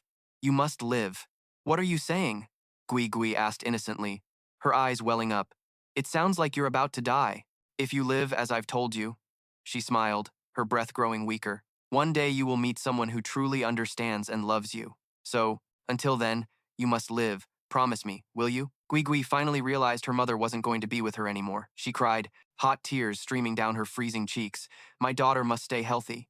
With those final words, her hand fell limp, her last breath dissolving into the cold air of Tianshan Mountain. I can't promise, the little girl wailed tragically, shaking her mother's body. I can't live without you. I'm begging you, please don't die.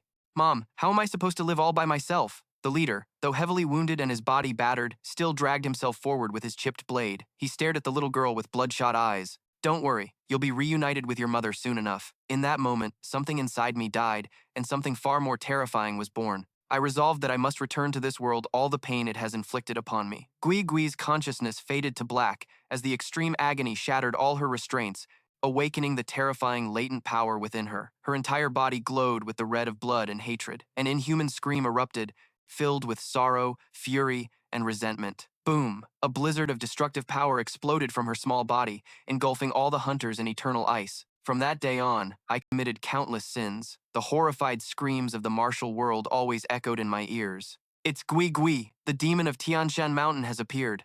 I single-handedly slaughtered the entire martial arts alliance.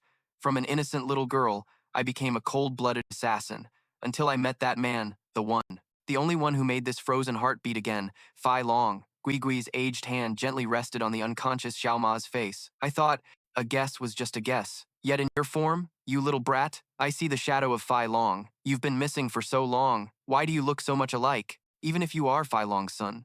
The thick ice surrounding Xiao Ma began to crack, the shattering sound growing more and more intense. Then with a bang, the cold energy dispersed, and he completely broke free. Letting out a sigh of relief, Xiao Ma's eyes glinted with fighting spirit. Then let's start over.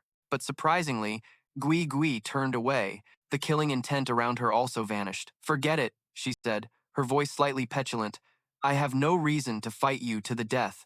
And besides, if my guess is correct then, she flicked her sleeve, and the ice on Baisu Nga also shattered, while Gui Gui's figure gradually became blurry.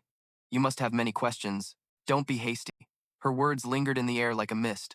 Whether you like it or not, you will know everything sooner or later. With that said, her figure completely vanished. Bai Sun-ga clutched her still cold arm, unable to believe that even someone as terrifying as Gui Gui was just a puppet. Hey, you scammer. Xiao Ma suddenly spun around, pointing straight at Bai Sun-ga's face. She looked bewildered, blinking innocently. Xiao Ma was trembling with anger. How dare you look down on me, Soma? The fact that you tricked me, I will absolutely. A coin was immediately tossed out. Bai Ga crossed her arms, tilted her chin up, and spoke with a superior tone. From now on, I officially appoint you as my personal errand boy. Thinking Xiao Ma's eyes would light up, he instead ignored it, his voice becoming comically serious. Because of you, this entire valley and I were dragged into danger. As quick as a flash, Xiao Ma snatched it all up, cleared his throat, and put on an extremely serious face. Since I've taken the money, I have to work. Speak. Let's start from the beginning. Seeing this, a satisfied smile appeared on Bai Ga's lips. Meanwhile, at Hua Yue Valley, a tall figure, clad in pitch-black armor and radiating a terrifying killing intent, had appeared. He was Kuang Mo. He approached the young man who usually competed with Xiao Ma for business, his voice deep and resonant like a temple bell. It's you. The young man looked up, confused. The errand boy Soma from Hua Valley? Kuang Mo asked. The young man smiled, gently pointing to the temporarily closed sign next to Xiao Ma's spot. If you're looking for Soma, please go this way. Kuang Mo glanced at the sign and turned to leave, leaving behind a chilling sentence. Tell him Kuang Mo is looking for him. Upon hearing the name Kuang Mo, the smile on the young man's face vanished. He slowly stood up, his gaze turning sharp. A 6th-rank guard of Ma Ling City. It seems war is inevitable. Suddenly, Kuang Mo turned back around, but the young man's seat was empty. In an instant, a cold, sharp point thrust towards his back, a fatal attack. But no, the blade was easily caught firmly between Kuang Mo's bicep and armpit. You brat, he growled, his eyes suddenly turning bloodshot, and a dark, deathly aura erupted from his body like a storm, engulfing a corner of the sky. The young man closed his eyes, calmly sensing the overwhelming demonic energy. It looks light but feels astonishingly heavy, truly worthy of the name Mad Demon's heaven-shattering saber. If there were a ranking of the top 10 ultimate techniques in the world, this saber art would definitely have a place. It is also known by the name One Strike Kill. Legend has it that one who masters it can split Mount Tai and part the seas with a single slash, but the cultivation requirements are extremely harsh. One must be born with a yin-yang body, or possess at least 3 60-year cycles of internal energy, 180 years worth. Until now, aside from its creator, the Iron Mountain Saber Emperor, no one has ever been able to master it. In the past, Jiangnan City was a bustling metropolis, with people coming and going like threads on a loom, the sounds of hawking and bargaining filling the air. In the midst of that prosperity, Wu Wansheng, the master of the #1 sect in Jiangnan, was a household name. He was the wealthiest man in the Central Plains, known to the world as the Golden King. His lands were vast, his gold and silver piled as high as mountains, but no amount of wealth could compare to the only son he had in his twilight years. To Wu Wansheng, this child was the most precious treasure on earth. Fei Liu, the 7th-generation sole heir of the Wu family, was like a flickering candle in the wind, born with a constitution weaker than even the frailest of children. The boy's existence was a constant worry that gnawed at Wu Wansheng's heart day and night. The famous physician's words were like a knife stabbing into his heart. Sect master, the young master is only barely holding on. I'm afraid it will be difficult for him to see the spring of next year. From that moment on, No Van Thuong, one of the wealthiest men in the Central Plains, began a solitary war against fate. His decree was sent across the land. Anyone who could find a divine medicine to prolong his son's life would be rewarded by the Engo family with anything they desired.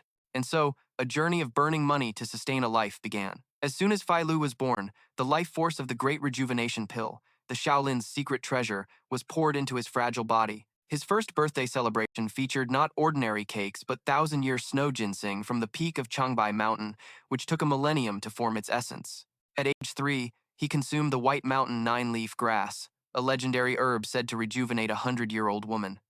At 7, precious treasures like red bamboo, jade marrow paste, and snow lotus seeds from the heavenly mountains became his daily meals. The peak came when he was 10 years old. He was given the Earth Dragon's blood treasure, an elixir capable of reviving the dead. My lord, please stop. The young master can't absorb any more. Though the servants pleaded until they were hoarse, Enjo Van Thuong turned a deaf ear, his love for his son having become a blind obsession. The combined cost of those elixirs was enough to buy an entire city.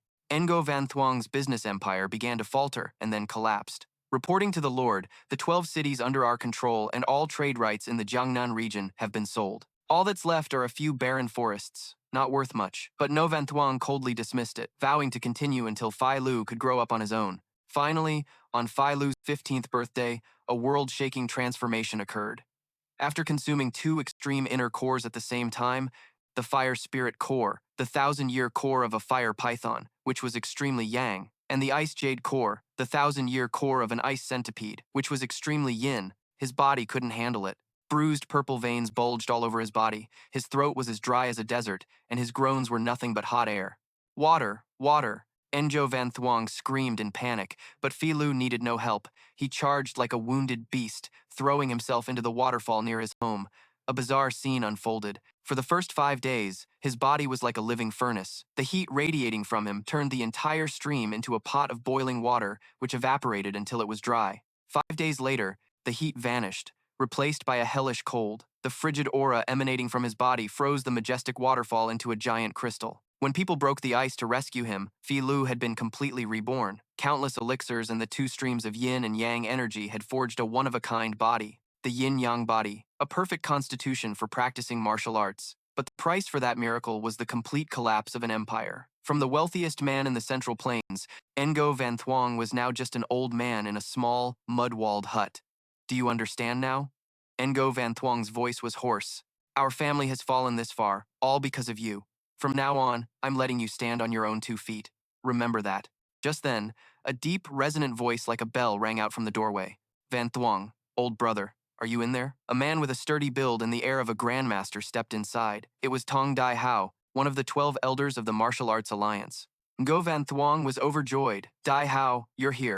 After a few rounds of tea, Tong Dai Hao looked at Phi Lu, his gaze so sharp it seemed to see right through a person's soul. He spoke in a low voice. Strange. The Fire Spirit Core and the Ice Jade Core are 2 extremely opposing energies. Consuming them at the same time should have caused his limbs to swell and explode, resulting in death.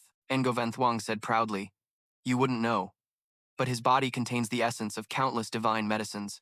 There is no child in this world with a stronger foundation than him. Tong Dai Hao nodded slightly, his eyes boring into Phi Lu's dantian, as if sensing something. Is that how he obtained the yin-yang body? He drained the cup of wine in his hand, slammed it on the table, and made a momentous decision. Van Thuong, I can take him as my disciple and teach him martial arts, but you must understand, this constitution is both a blessing and a curse. The training process could very well kill him. After that fateful discussion, Tong Dai Hao dragged Phi Lu to a towering mountain in Jiangnan. The wind howled furiously, carrying a biting chill. Phi Lu looked down into the deep, dark abyss below, where swirling clouds obscured the bottomless pit. Fall down there, Tong Dai Hao said in a hoarse voice, and it's certain death. Even a first-rate master would hesitate before this sheer cliff, let alone a brat like you. Without a single word of warning, the old man launched a kick straight into Phi Lu's chest. No need for pleasantries. Survive and climb back up here, then we'll talk. Phi Lu was sent flying off the cliff.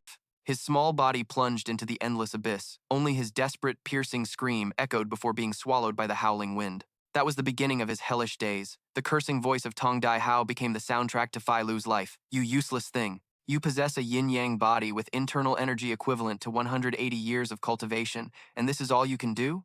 You can't even hold a blade properly. Just look at yourself. Listen closely. The heaven-shattering steel dragon is an unrivaled hegemonic blade, but its raw power and ferocity are precisely what create so many openings. You must carve this mantra into your very soul. When you need to be light as a feather. When you need to be heavy as Mount Tai. The memory faded, giving way to the cruel reality. Heaven-shattering steel dragon blade, first form, black dragon slash, Phi Lu roared, swinging his blade with destructive force. Wherever the blade passed, the body of Xiao Ma was torn asunder. The villain screamed in agony, grinding his teeth. You damn bastard! Vo Lam Min, Special Operations Team. Captain Phi Lu, mission complete. The joy of victory had barely sparked before it was extinguished. The scene before him suddenly blurred, shattering like a mirror. It turned out to be just an illusion. He had been hit by the soul-killing poison, a strange toxin that caused no pain. It directly attacked the brain, creating sweet hallucinations that let the victim drown in victory and happiness until the moment of death, completely unaware. While Phi Lu was still in a daze, Xiao Ma slowly approached and snatched the blade from his hand. He threw a thunderous punch straight into Phi Lu's stomach, the blow yanking him out of his dream. He flew backward, slamming hard against the stone wall. The mind-numbing pain brought him to his senses completely. So it was just a dream, a hallucination caused by the poison. Even though he was beaten black and blue, his insides churning, Phi Lu's hand still gripped the hilt of his blade tightly, not letting go for a second. Xiao Ma looked on with some surprise. Even when your consciousness is fading, you still won't let go of your sword? This kid's will is truly as hard as iron. It can't be underestimated. But so what? You're still going to die, you little punk, he roared.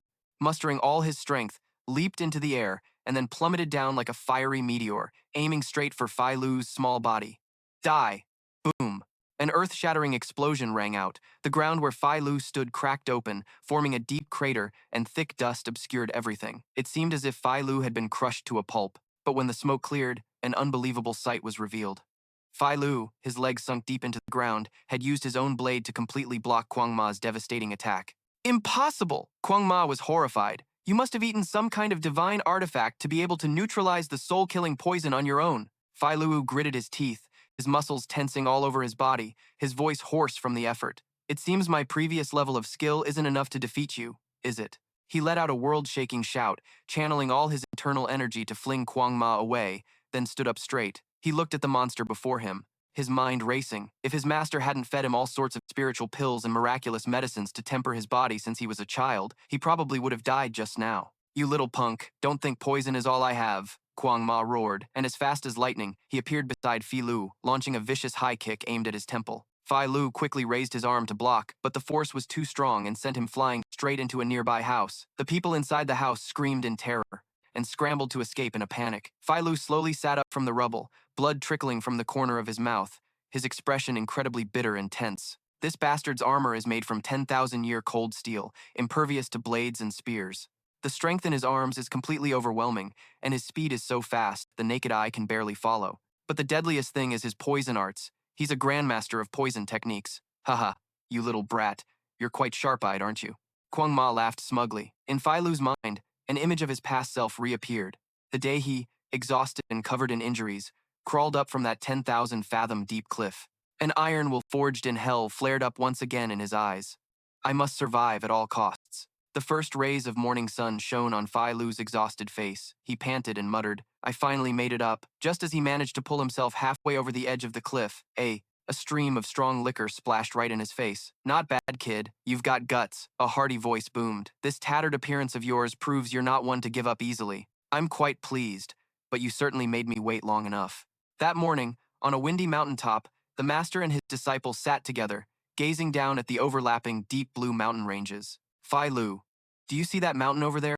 The one split in two? It's called Thiet Sun. His master, Dai Hao, said in a deep, thoughtful voice, I brought you here because this is the very place where the Thiet Sun Blade Emperor of old created the Quang Long blade technique. Fei Lu was stunned. Master, you don't mean Thiet Sun was split by a single strike from the Blade Emperor's blade, do you? Dai Hao nodded. This blade technique has 9 forms, but with your aptitude, I fear mastering even 3 of them would be a miracle. The difficulty of the later forms is beyond imagination. Watch carefully. The first form, Mac Long Tram. Dai Hao's gaze suddenly turned ice cold, his aura surging to the heavens. And this, the second form, Fa Thien Vu. Returning to the present, Fei Lu dropped to one knee and plunged his sword into the earth. A blinding aura of sword energy erupted from the blade, forming a circle of light that surrounded him. All of Quang Ma's pitch-black toxic aura was pushed back by this light, creating a purified space in the middle of the dead land.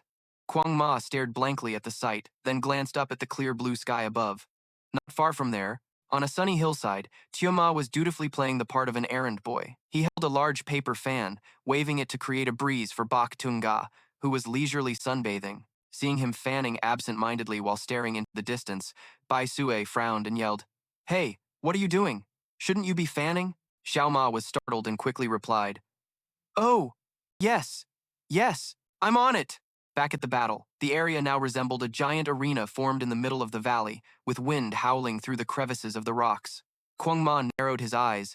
This punk used his sword aura to expel all of my toxic qi. Could the rumor about the captain of the Volam Min's Special Operations Squad mastering 5 forms of the Quang Long blade technique be true? And is it him? On the opposite side, Fei Lu took his stance, his body as taut as a bowstring.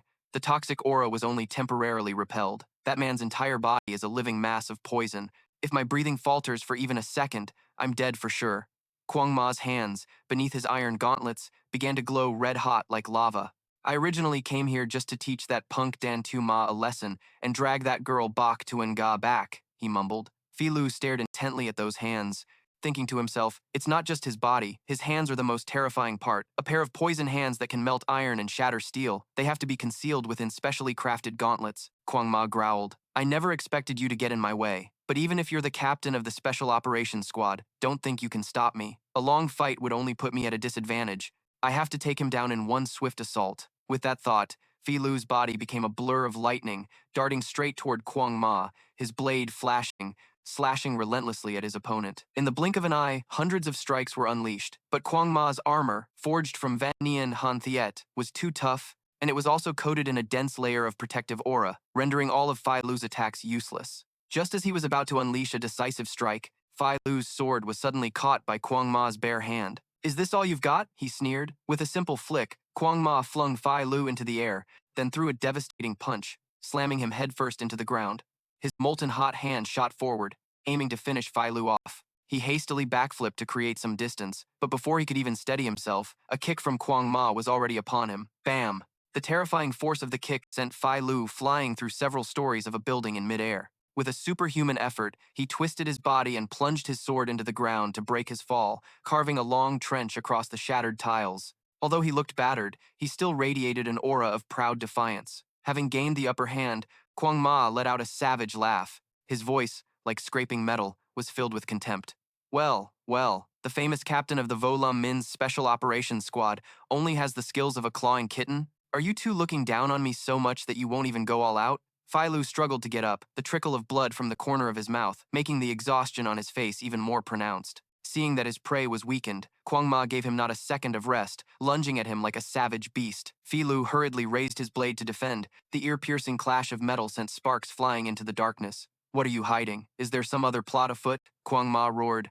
Each of his punches made Fei Liu's blade vibrate violently. Small cracks began to appear on its surface. Fei Liu knew that if he continued this head-on confrontation, his weapon wouldn't be able to withstand the abuse. "Whatever you're planning," the berserker demon growled, "is meaningless in the face of absolute power." The moment he finished speaking, Fei Liu suddenly dropped his stance, and a lightning-fast kick carrying a sharp, powerful force slammed straight into the berserker demon's lower jaw. The tremendous impact sent the iron helmet flying into the air, revealing a demonic face with long, tangled hair and blood-red, bloodthirsty eyes. "Not bad," the berserker demon licked his lips. "Your blade work is mediocre, but your kicks aren't half bad." He suddenly unleashed a killing move, the demonic emperor's soul-shattering seal. His hand, covered in a layer of deadly purple energy, shot towards Fei Lu. He quickly dodged, but the unlucky tree behind him wasn't so fortunate. The berserker demon merely clenched his fist, and the ancient tree immediately shriveled, its sap boiling and emitting black smoke as it rotted in an instant. "Let's see how long you can keep dodging." Seizing the opening Fei Liu left after dodging, the berserker demon threw an earth-shattering punch straight into his side. Ack! A sickening crack echoed, sounding just like breaking bones. His body was sent flying, smashing hard against another tree and twisting into an unnatural shape. He trembled, only able to let out pained groans. The berserker demon slowly approached, a thick purple aura radiating from his body. "This poison is called the bone-corroding fire corpse venom," he explained with amusement. "It drains the life force of all living things. Plants wither on contact, and humans slowly turn into mummified corpses.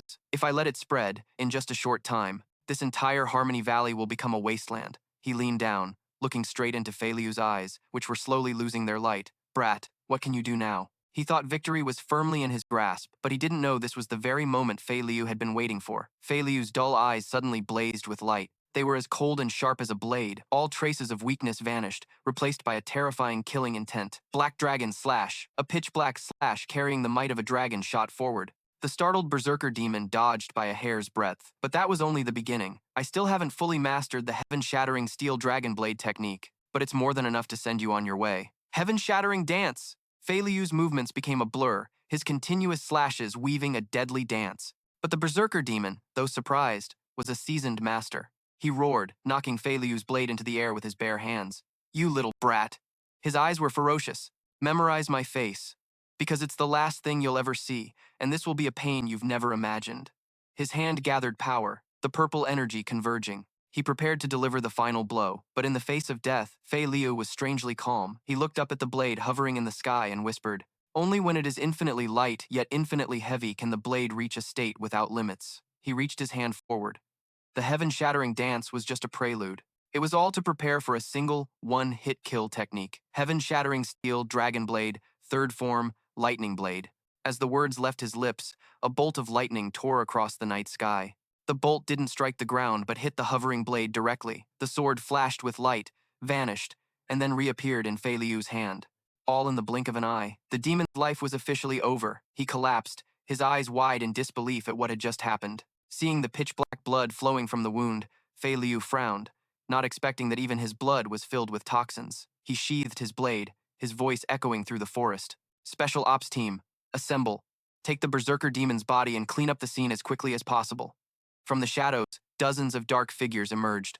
Silent and disciplined, they formed two lines and bowed in unison before Fei Liu. The young man's true identity was finally revealed. This victory wasn't luck. It was a life-or-death chess game where Fei Liu had gambled his own life. Tempered since childhood with countless spiritual pills and elixirs, he possessed a body that was nearly immune to all poisons. The kick that knocked off the helmet was to pinpoint the target for his finishing blow, intentionally allowing himself to be seriously injured, and even having his weapon knocked away was all to lull his opponent into a false sense of security, creating a single, fatal opening. It looked like a risky battle, but in reality, it was a meticulously calculated plan, truly befitting the captain of the Martial Arts Alliance's Special Ops Team. His true strength is unfathomable, but this position, it seemed that wasn't even his final limit. After a turbulent probationary period, Xiao Ma was finally promoted from a mere intern errand boy to become Bai Sunga's official errand boy. While breaking his back pulling a heavily loaded cart, he glanced over at the piles of rubble, the glorious trophies from his great battle. Suddenly, an ice-cold shout cut through his train of thought. "What are you standing there spacing out for? Get moving!"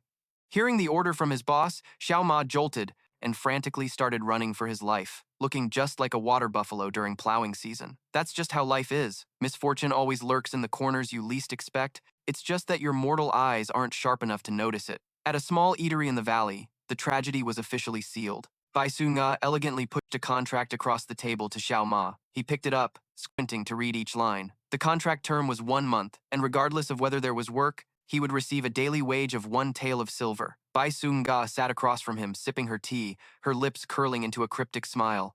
Well, this could be considered a full-time job with excellent benefits. Tempting, isn't it? Tempting, very tempting. Hearing this, Xiao Ma's rather simple brain completely shut down. Without a moment's hesitation, he hastily dipped his thumb in ink and pressed it firmly onto the paper, sealing his fate. On the other side of the table, Sunja's smile grew even brighter. Clearly, the naive fish had taken the bait.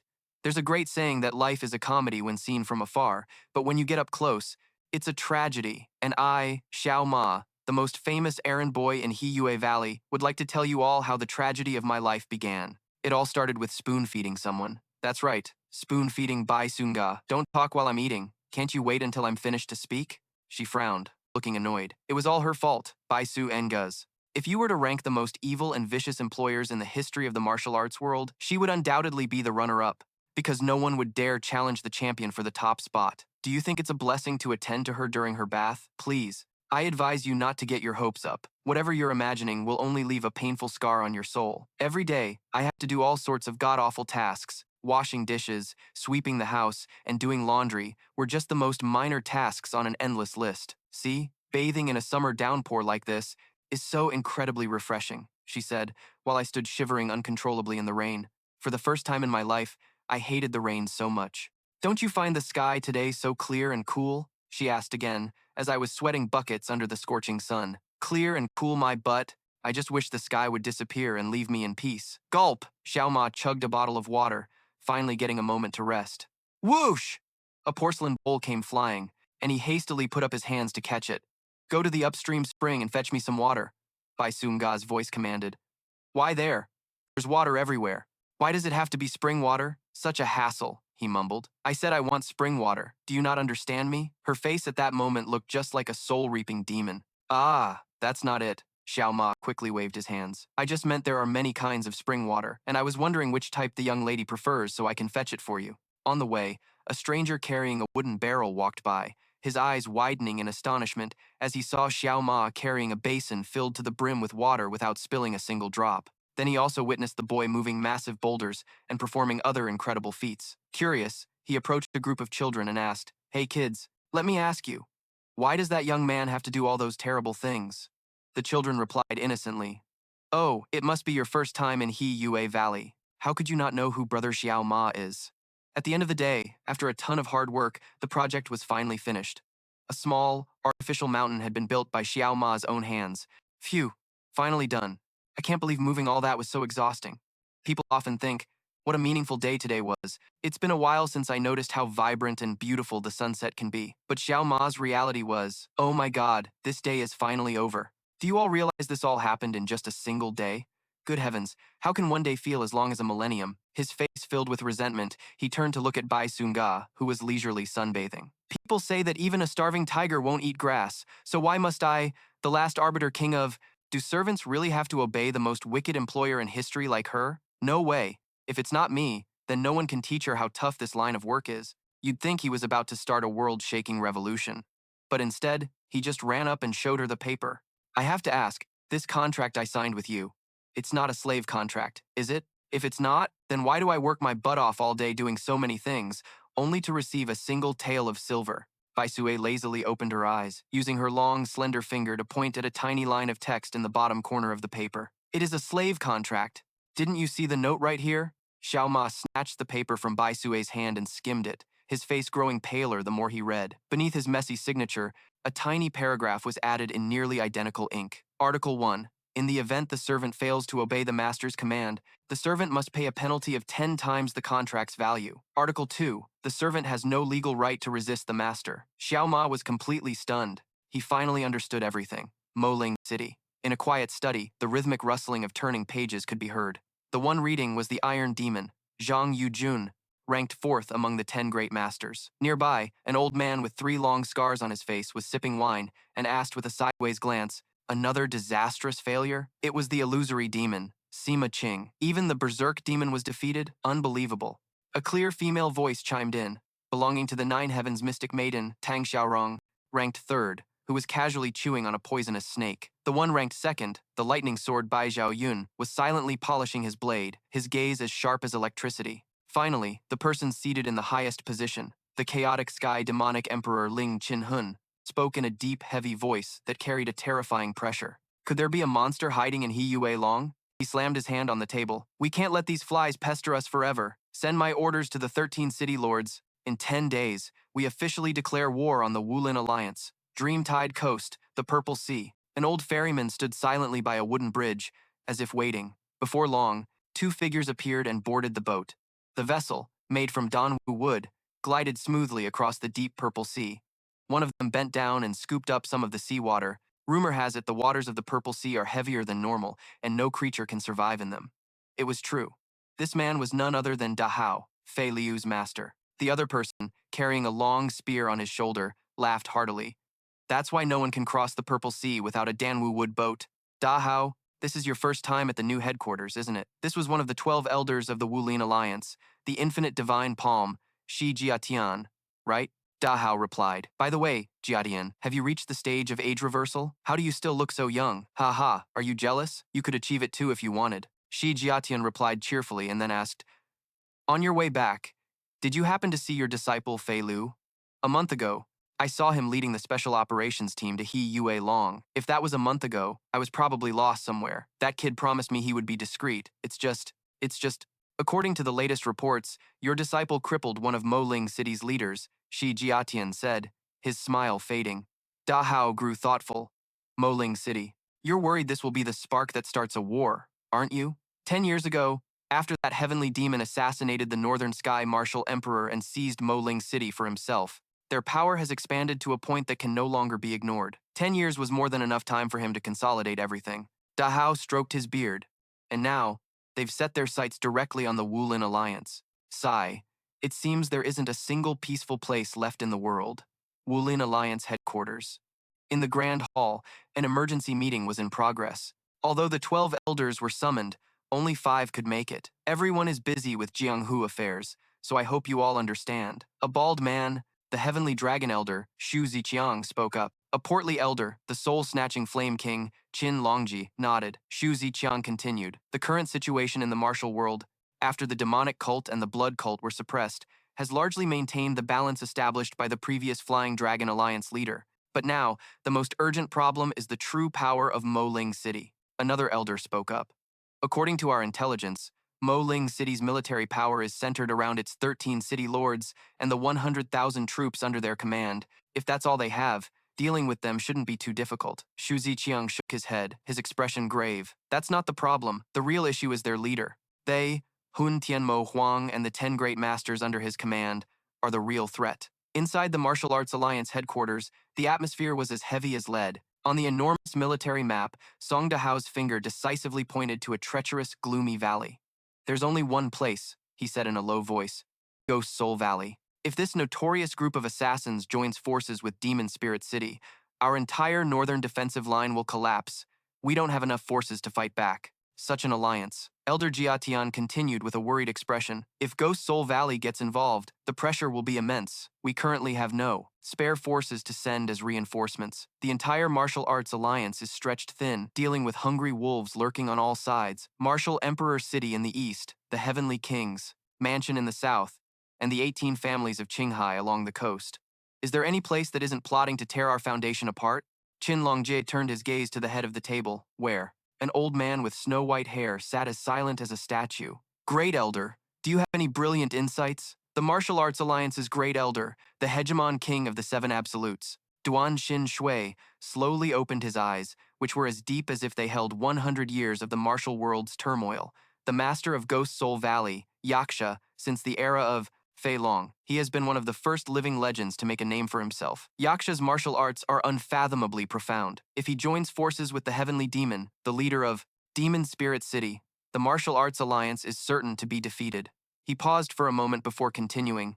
To prevent this tragedy, I secretly sent an envoy to Ghost Soul Valley. Everyone was astonished. The envoy was the Alliance's vice director, Li Junyu. According to the schedule, he should have already reached He Yue Long to find a way into the valley. But the Great Elder placed a secret report on the table. The last update indicated that he had mysteriously vanished from his boat at a bustling riverside inn in He Yue Long.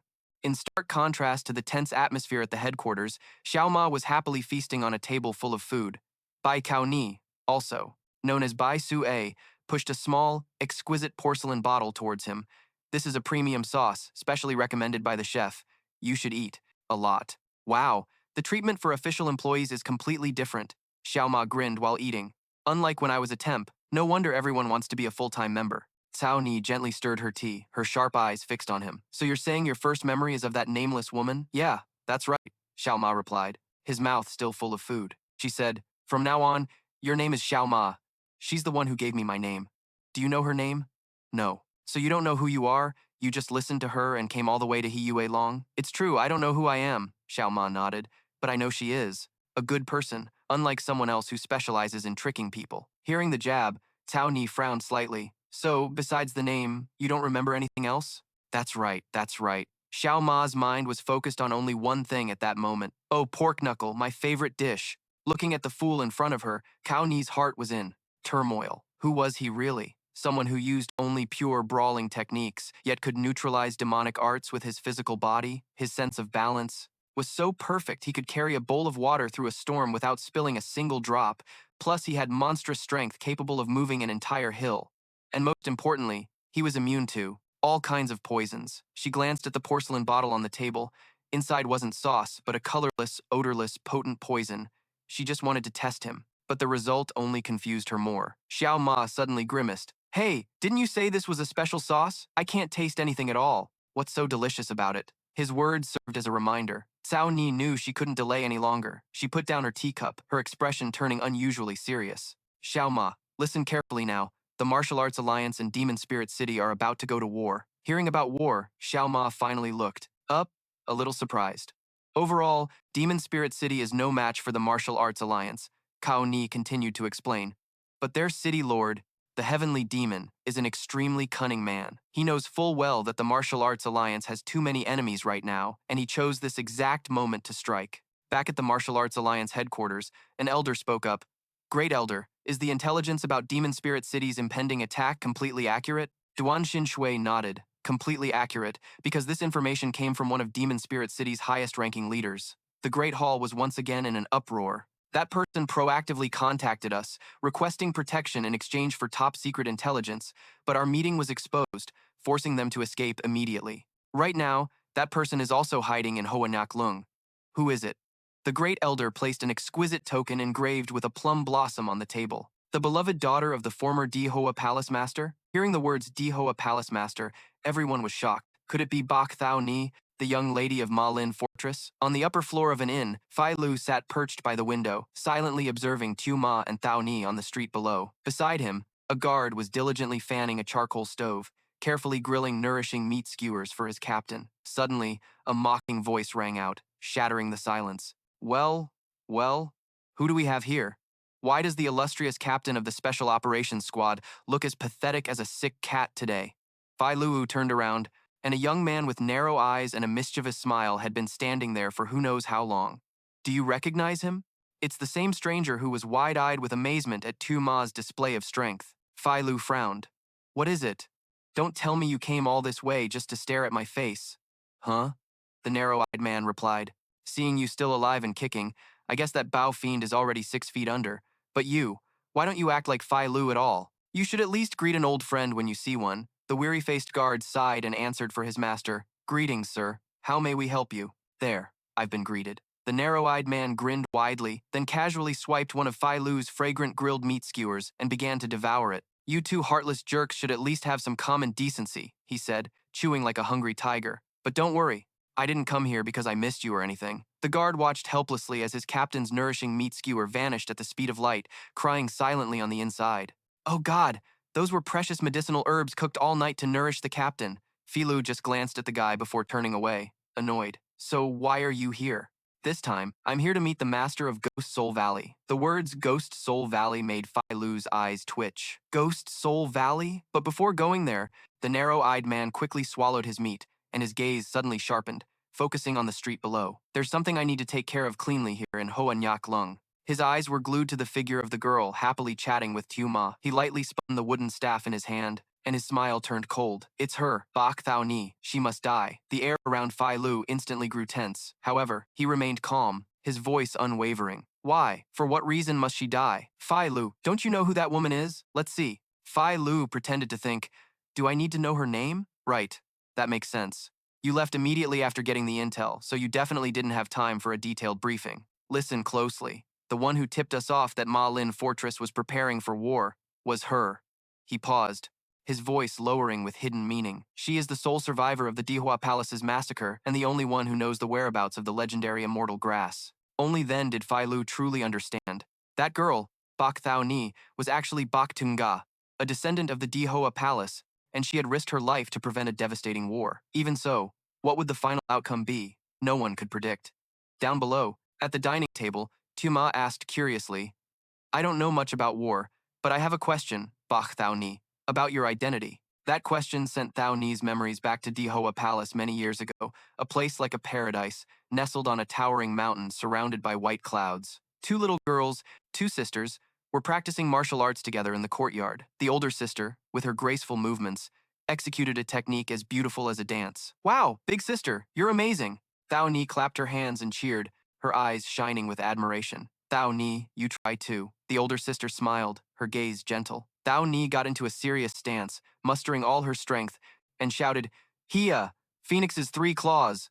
Thud. Instead of splitting the clay pot as expected, her technique sent it tumbling down the steps, where it shattered to pieces. Her ultimate technique, Phoenix's 3 claws, looked more like a chicken's kick. The older sister patted her younger sister's head, gently comforting her. It's okay. Everyone's like that their first time. But Thao Ni pouted, her face full of disappointment. Sister, I want to eat chicken feet. And so, the 2 sisters sat down at the table. Thao Ni, with her intense love for this dish, ate heartily. Aren't you going to eat, sister? Her older sister rested her chin on her hands and shook her head. Just looking at chicken feet grosses me out. What's so gross about it? It's delicious, Thao Ni replied innocently, still chewing away. I have to finish all these chicken feet to get more strength for my martial arts practice. Hearing this, her sister could only smile in satisfaction. Thao Ni's arduous training days began. The divine finger bullet technique, slingshot version. The little girl flicked her fingers relentlessly, but the leaf in front of her didn't even budge. The middle finger strike, forehead flicking version. The Phoenix 3 claws, chicken feet version. Day after day, sweat and tears were shed. Finally, one day, her ultimate chicken feet technique successfully sliced through a delicate leaf. All her hard work had finally paid off. I did it! Thao Ni jumped for joy. I have to show my sister tomorrow.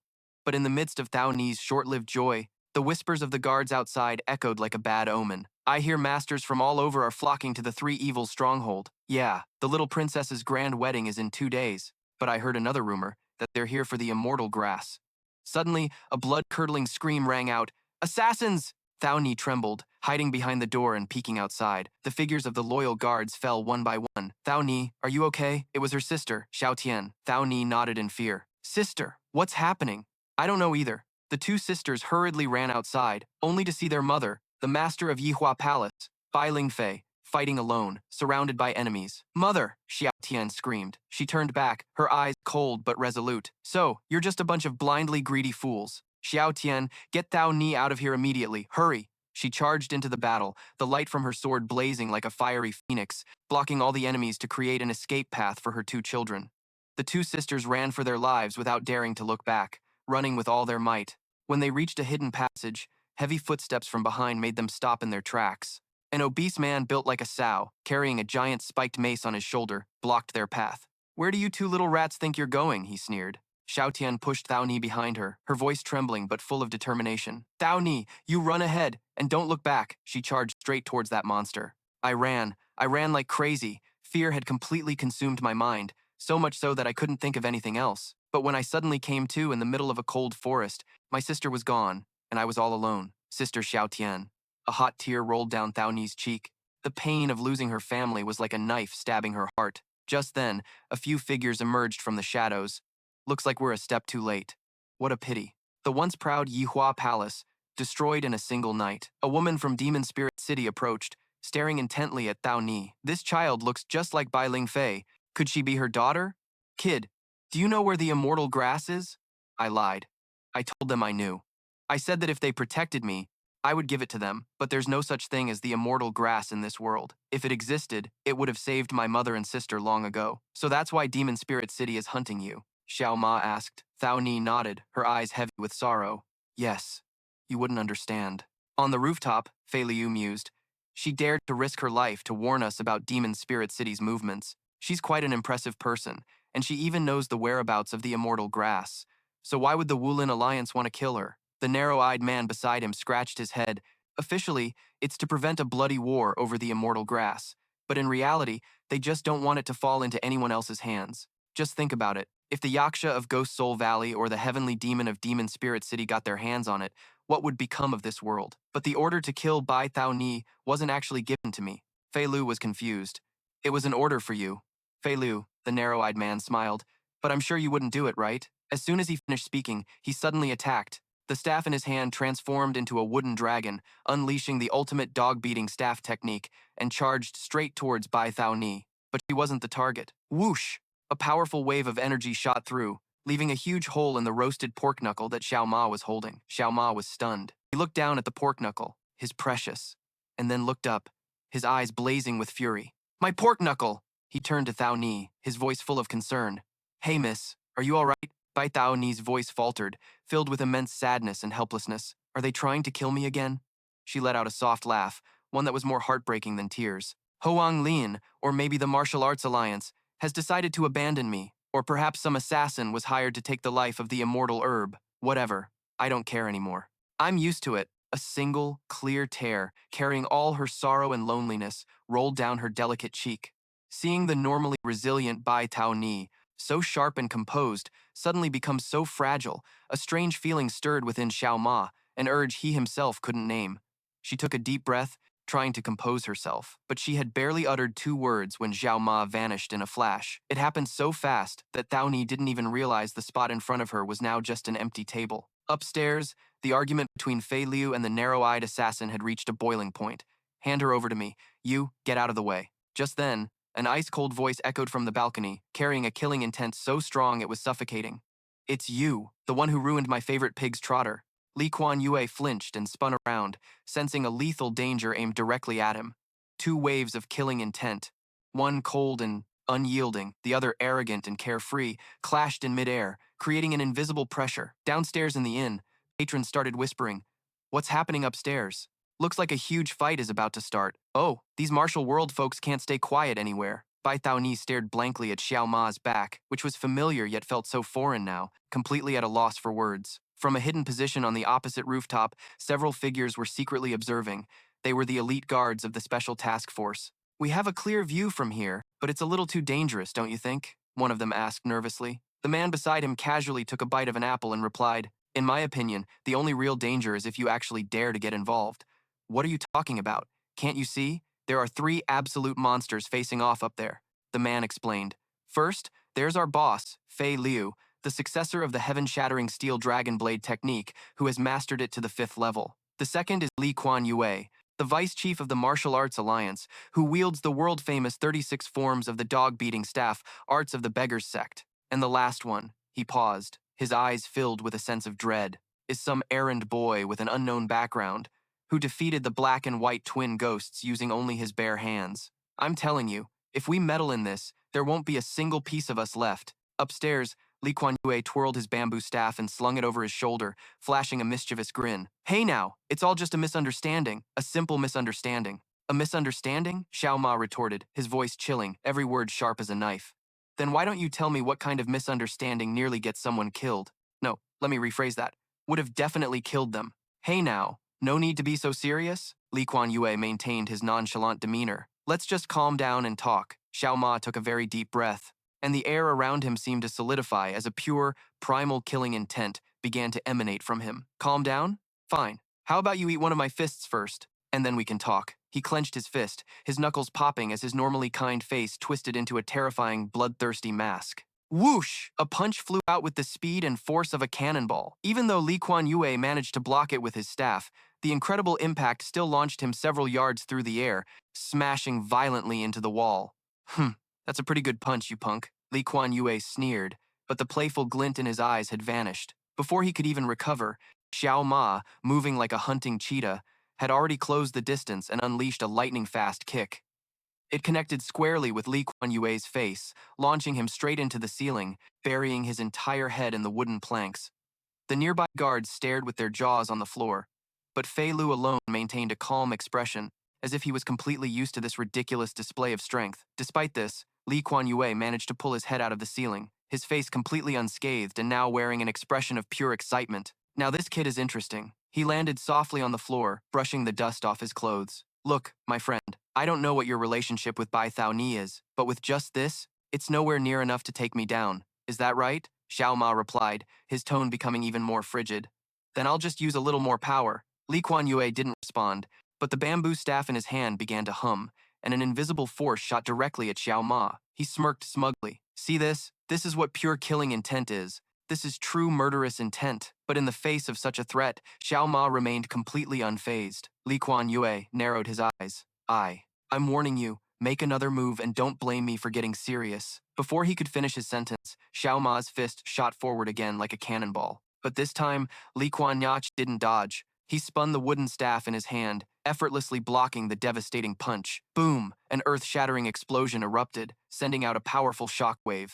It sent all the patrons in the restaurant into a panic, screaming and scrambling to escape. They're fighting again! These martial artists are causing trouble again! Let's get out of here! Good grief. Why can't we have a single peaceful day lately? It's always fighting. Ignoring the chaos around them, the battle continued to escalate. Xiao Ma threw a punch. Li Kuan Yacht immediately countered with his staff. Thunderclap barrage! He roared, the staff in his hand transforming into a blur of countless afterimages. It riddled the wall behind them like a sieve. A devastating kick from Xiao Ma met a sweeping blow from the staff. Heaven-shattering earth-render, sky-returning staff. In the whirlwind of fists and staff, Xiao Ma dodged while looking for an opening, and then his chance came. Bam! A deafening crack echoed as Li Kuan Yacht took a direct hit. He flew straight into the wall, leaving a deep crater. This one, Xiao Ma growled, his killing intent flaring, is the price for Bai Cao Ni's life. Despite taking a heavy blow, the man was still able to run his mouth. You two really don't know when to quit. Ignoring his words, Xiao Ma charged again. And this one is the price for my last pork knuckle. Boom! The two terrifying forces collided, creating a violent tremor, the air thick with killing intent. It was enough to obliterate any normal person standing nearby. At this point, the smug smile vanished from Li Kuan Yacht's face, and he began to get serious. Streams of pitch-black energy carrying a fearsome intent began to radiate from his body. Ultimate intent. The staff in his hand suddenly thrust forward, as fast as a black lightning bolt. Thunderclap staff. The attack pierced straight through the force of Xiao Ma's punch, the impact so powerful it knocked him back several feet. But surprisingly, Xiao Ma seemed completely unharmed, and the more he fought, the more his killing intent blazed. He was about to charge in again when Fei Lu's voice called out. Stop, Xiao Ma! That was one of the 36 stances of the dog-beating staff technique, one of the ultimate killing moves of the ultimate intent, the thunderclap staff. Fei Liu caught a sword that flew from an unknown direction. His tone became incredibly serious. If he had truly wanted to kill you just now, you'd probably have an extra hole in your body. To be honest, even I would have a hard time if I let him get truly serious. Hearing this, Li Kuan-yak let out a loud laugh, and the pitch-black killing intent around him instantly receded. His usual smug expression returned. Wouldn't it have been better if you'd explained that a little sooner? Thanks. Oh well. In any case, it's been a long time since I've seen such a spectacular show. He pointed at Xiao Ma and asked Fei Liu, "By the way, who is this guy anyway?" "I'm not sure either. I only know he's an errand boy here in Fei Long." Hearing this, Li Kuan-yak looked bored and turned to leave, assuming Bai Kao Ni knows the whereabouts of the immortality grass. If the people from Demon Spirit City or Ghost Soul Valley get their hands on it, Fei Liu, you will bear the full responsibility. I'm leaving. Whether Bai Cao Ni lives or dies, that's your decision. As soon as he finished speaking, Fei Liu's guards moved in, their cold blades pressing against the man's neck. "What the hell are you guys doing?" he asked, still feigning confusion. Fei Liu slowly approached, his gaze as sharp as a knife. "Li Kuan-yak has never considered me a friend. In his eyes, I have always been an enemy, so I need to find out who you really are." At this point, the man could no longer feign ignorance, but instead of panicking, he flashed a confident smile, raising his hands in a gesture of surrender. "What are you talking about, Fei Liu? As the years go by, people have to change, don't they? Can't I have a little change in personality?" This explanation only deepened Fei Liu's suspicion. He tightened his grip on his sword. "I must find out who you are." The air grew tense, two swords pressed against one man's neck, yet he remained unnervingly calm. "Fei Liu, my friend, if you become so suspicious over a small obstacle, how will you ever improve?" Suddenly, his body twisted in an unnatural way, easily escaping the control of the two swords. Fei Liu and his guard were thrown back by a strange force. He said, dusting off his clothes. "You don't believe me? Do you think someone is using a disguise technique to impersonate me? But think about it. Is there anyone in this world who can perfectly imitate Li Kuan-yak's martial arts? The dog-beating staff technique is the ultimate, world-renowned technique of the beggar sect. It's not impossible to imitate it." But he paused, his smile turning arrogant. "But no one can execute it more perfectly than I can." Fei Liu was stunned. Those confident words seemed irrefutable. The man continued his brainwashing. "So let me ask you this. If you say I'm not Li Junyue, then who am I?" The air in the room grew thick. Fei Liu spoke coldly, his gaze unwavering. "I'm not curious about who you are. I just never expected someone in this world could imitate Li Junyue so perfectly. From his appearance to his martial arts." He lightly kicked his foot, and the scroll on the floor flew up, landing perfectly in his hand. "You said this is a secret order from the Martial Arts Alliance for me. Let's have a look. In the event negotiations with the Ghost Soul Valley fail, Fei Liu must immediately execute Bai Cao Ni. An order from the Martial Arts Alliance. This seal can't be wrong. It's definitely from the Martial Arts Alliance." Fei Liu rolled up the scroll, his eyes as sharp as a sword. "But I want to ask you one thing. If you've met Li Junyue, where is he now?" The imposter smiled, a smile devoid of any warmth. "Let me think. But why should I answer your question? I know why you're a fake," Xiao Ma suddenly interjected, a look of disgust on his face. "That unbearable, disgusting smell on you. If you're wearing a human skin mask, just peel it off yourself. I don't like tearing people's faces off with my own hands." Hearing this, the man burst out laughing. "Oh my, how disappointing. Was I found out that easily? But if you two want to know, why not just charge in and find the answer yourselves?" "So much talk," Xiao Ma roared. "Then let's end this right here." Boom! The three of them clashed, and in an instant, half of the inn exploded under their terrifying power. Dust and smoke filled the air. Watching from a distance, Cao Ni's jaw dropped in astonishment. They thought they had the upper hand. But no, the imposter single-handedly blocked them both. His staff parried Fei Liu's sword, while his other hand stopped Xiao Ma's earth-shattering punch.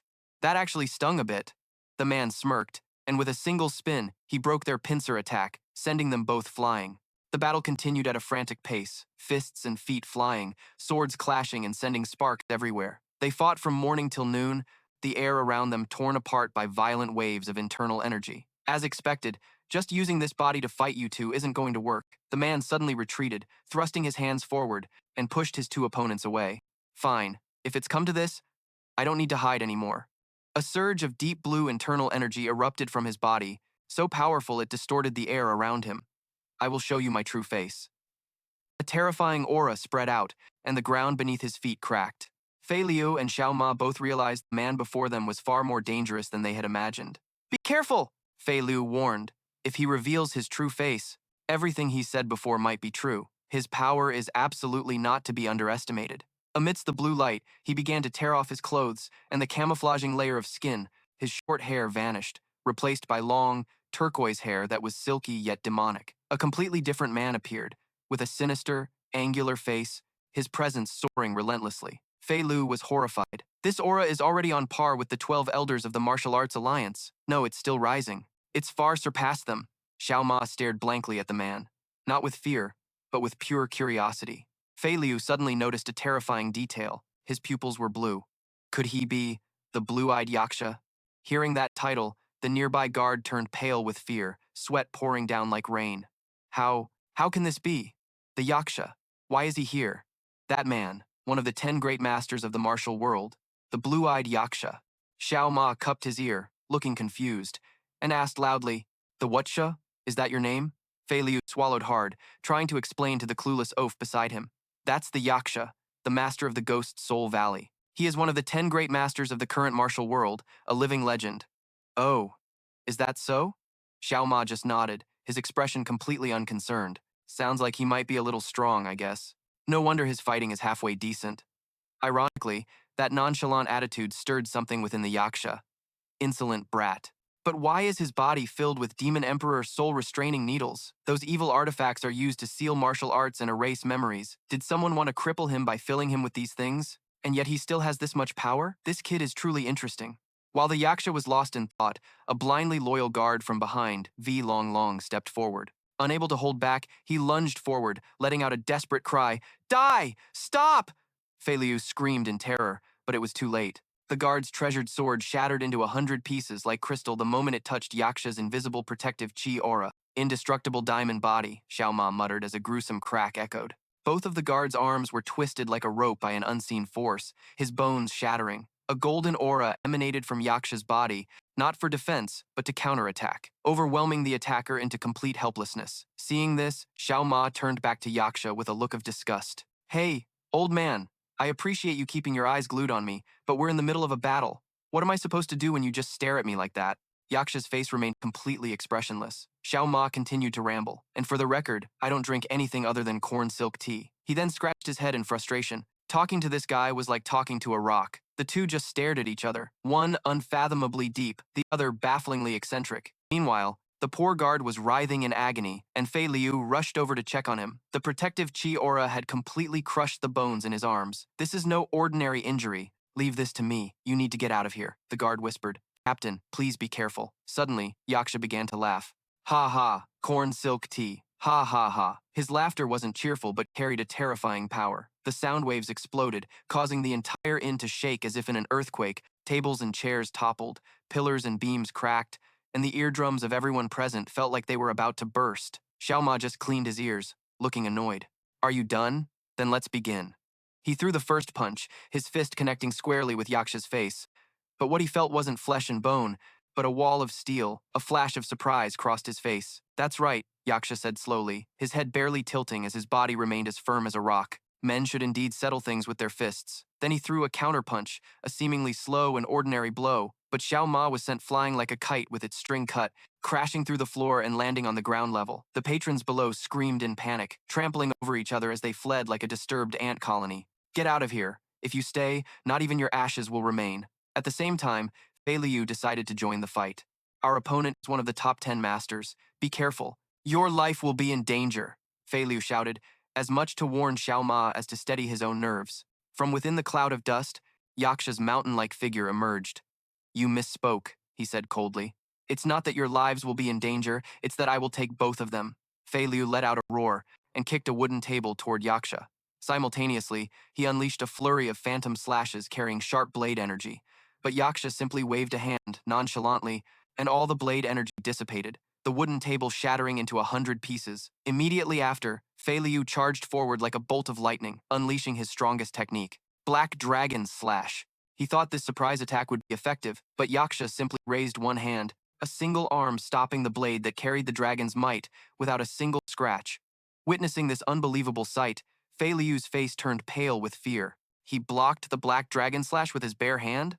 Yaksha channeled his power slightly, and a terrifying pressure erupted from his arm, crushing Fei Liu until his bones creaked. He was pinned to the floor like a shrimp, lying motionless, with no strength left to resist. After struggling to channel his energy until his face turned purple, Fei Liu barely managed to sit up. I haven't shown you everything yet, he roared, throwing his blade like a spear toward Yaksha. But as the blade passed through, Yaksha's figure vanished like smoke. It was just an afterimage, like a predator pouncing on a chicken. Yaksha grabbed Fei Lu by the neck, lifting him off the ground, his deep voice filled with contempt. If you have any other tricks, show them to me now. Suspended in midair, Fei Liu showed no fear. He reached out and grabbed Yaksha's collar in return, a crazed glint in his eyes. Then, how about we perish together? Just then, a cold gleam of light flashed from behind the ruined wall. A lightning thrust. Fei Lu's sword, which had been knocked away, now shot forward like a flash, carrying lethal killing intent aimed straight at Yaksha's back. One might have thought Yaksha would fall as easily as a straw doll, but no, he didn't even bother to turn around. A large, calloused hand reached out. Behind him, tightly gripping the furiously vibrating blade, this absurd display of power stunned Fei Lu. What in the world is this monster? Yaksha spoke coldly, his voice laced with deep disappointment. The heavenly breaking dragon blade, the most dominant blade technique in the world, was never meant for cowardly backstabs. You are unworthy? Crack! He squeezed his hand, and Fei Lu's treasured sword shattered into pieces. He then tossed him away like a broken toy, pinning him right into the opposite wall. How pathetic. Hey! A shout rang out from the distance as Xiao Ma shot forward like a bullet, throwing a thunderous punch at Yaksha's face, but it was the same old story. Yaksha's massive hand effortlessly stopped the attack. Suddenly, a terrifying rebound force surged back. Xiao Ma screamed in agony. His arm felt like it would be torn off, and his whole body was sent flying back dozens of meters. Yaksha unleashed a kick, his foot crashing down like a collapsing mountain. Boom! The stone floor shattered. Unable to dodge, Xiao Ma took the full brunt of the devastating blow. He twitched a few times before going limp, his consciousness slipping into darkness. Yaksha glanced down at the barely breathing body at his feet. Still alive. Stop! Stop it! Fei Lu staggered up, trying to stall for time. Yaksha turned towards him, his eyes like shards of ice. Are you all too weak? Or did I simply expect too much? I'm not entirely disappointed, but I don't want this trip to have been a waste. Fei Lu trembled. He was utterly powerless. The internal injuries from the mad demon were flaring up, and his weapon was destroyed. His desperate gaze fell upon Xiao Ma, then suddenly widened in astonishment.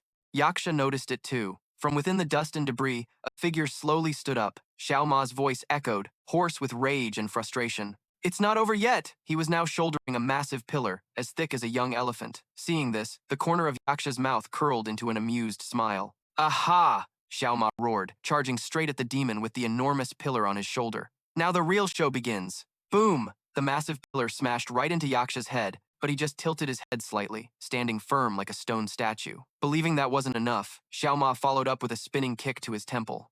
Bam! The harsh sound of the impact echoed, but Yaksha stood tall, completely unshaken. This brutal truth frustrated Xiao Ma to no end. He just stood there, his entire body and his gaze reeking of death. If you've decided to gamble your life here, the horrifying killing intent radiating from Yaksha forced Xiao Ma to instinctively retreat a few steps. Yaksha glanced at him, a belligerent look on his face. I'll accept your challenge. To make it fair, I won't use my hands, and I won't move from this spot. What's more, I'll give you 3 free attacks. As he spoke, he clasped his hands behind his back like a condemned prisoner. During those 3 attacks, if I use my hands or move even a single step from this spot, I will spare Bai Cao Ni's life. Hearing such a good deal, Xiao Ma didn't hesitate for a second. He let out a world-shaking roar and lunged forward. You better keep your word. He threw a punch with all his might, its power seemingly ripping the air apart, but Yaksha stood motionless, showing no reaction. 1, he roared, an inhuman sound erupting from his throat. Ha! A terrifying, visible shockwave exploded outwards. This power wasn't martial arts. It was absolute, overwhelming force. The shockwave sent Xiao Ma flying for dozens of meters, pinning him against the wall. It was no different from the legendary lion's roar. A fierce wind kicked up, and even Fei Lu, standing at a distance, felt its effects, forcing him to shield his face. The lion's roar? Xiao Ma was blasted away, landing right next to Cao Ni, who rushed to his side, her face etched with worry. Xiao Ma clenched his jaw, dazed by a splitting headache. Just how strong is this bastard anyway? He slowly stood up, and without looking at Cao Ni, said in a grave voice, No matter what happens, stay out of this. Whoosh! Xiao Ma's figure became a white blur, vanishing before Cao Ni's amazed eyes. He moved around Yaksha at a blinding speed, looking for an opening, but the man stood like an impenetrable stone statue. Xiao Ma launched a roundhouse kick at his face, but Yaksha just tilted his head slightly, effortlessly dodging it. Using the same move again? Then, he unleashed a kick of his own, his leg shooting out like a steel rod straight for Xiao Ma's throat. The single blow sent him flying high up into the air. In the blink of an eye, a cold light flashed in Xiao Ma's eyes. He dove down like a cannonball, concentrating all his strength into one fist. You'll regret it if you don't block this. The fist carried a gale force that tore through the air. Ye Cha narrowed his eyes, his voice still calm but now holding a hint of seriousness. This move is a bit strong. The inn's floorboards shattered into 100 pieces like scrap paper. Ye Cha had used his bare hand to block that devastating punch. There was no other way, he muttered, but a triumphant smile spread across Xiao Ma's lips. He roared as the power in his arm erupted once more, directly pushing Ye Cha back, forcing him to crash down to the ground floor. The floor shattered once again. The wind howled as Xiao Ma stepped back to observe the situation. Fei Lu and the guard could only gape in astonishment at the terrifying scene. From beneath the rubble, Ye Cha dusted off his clothes, a satisfied smile appearing on his face. This is what you wanted, isn't it? How utterly embarrassing. Xiao Ma gritted his teeth, remembering the promise. I'll keep my word and spare that little girl Bai Cao Ni for today, Ye Cha said while analyzing, his breathing heavy. He doesn't know any breathing techniques. His fighting style is impulsive and instinctual, yet a single punch can shake the very ground, he thought to himself. I fear he lost his memories after undergoing a bone-changing body seizure and then being forced into age regression, or perhaps it's due to key deviation. It looks like we still have some time. Let's play a little longer. Ye Cha suddenly took a stance and shouted, Heavenly Mountain! An invisible pressure like a giant mountain descended, enveloping them both. Xiao Ma immediately felt his entire body grow heavy. What, I can't move? But that was just the beginning, Ye Cha shouted again. 10,000 waters! The pressure intensified manifold, as if an entire ocean was weighing him down. But Xiao Ma still stood firm, his teeth clenched, and veins bulging all over his body. Streams of Ye Cha's internal energy were being frantically absorbed by his body. Ye Cha was astonished. Oh, not only is he withstanding it, but he's also absorbing my internal energy. But all absorption has its limits, and the pressure now has surpassed all imagination. And this is your limit, isn't it? But I'm not done yet. The final blow crushed Xiao Ma, driving him straight into the ground, creating a deep crater. Just when it seemed everything was over, a flash of blue light erupted from the depths of the pit, carrying a furious aura. Primitive and violent, poured out from it. An illusion of a massive sapphire blue dragon appeared, standing majestically. Its blazing golden eyes stared intently at Ye Cha. Now this is getting a little interesting, Ye Cha muttered. Could this be his innate true ki? From beneath the ground, Xiao Ma slowly rose, his eyes now bloodshot red. His hair stood on end, his entire body enveloped in a swirling, murderous aura. If all the Demon Emperor's soul-restraining needles were removed, I fear this kid's power would be even more terrifying. But right now, he's just a wild beast that doesn't know control. Suddenly, Xiao Ma vanished. Bam! A thunderous punch slammed right into Ye Cha's face, sending him flying. Before he could recover, Xiao Ma reappeared like a phantom, launching another attack. This time, Ye Cha managed to grab his arm. You out of control, wild beast. Stay still. Looking into Xiao Ma's soulless eyes, Ye Cha understood he was fighting purely on instinct. No, he's truly turned into a wild animal. Xiao Ma bared his sharp teeth and bit down hard on Ye Cha's arm. In pain, he was forced to let go. Xiao Ma retreated and then began moving at a terrifying speed, creating countless afterimages that surrounded Ye Cha. Perhaps this is all you've got. The moment Xiao Ma lunged forward, a single punch from Ye Cha sent him to the ground. Your movements are too simple and predictable. But the more he was hit, the more frenzied Xiao Ma became, as streaks of red light began to envelop his body, showing he had completely lost control.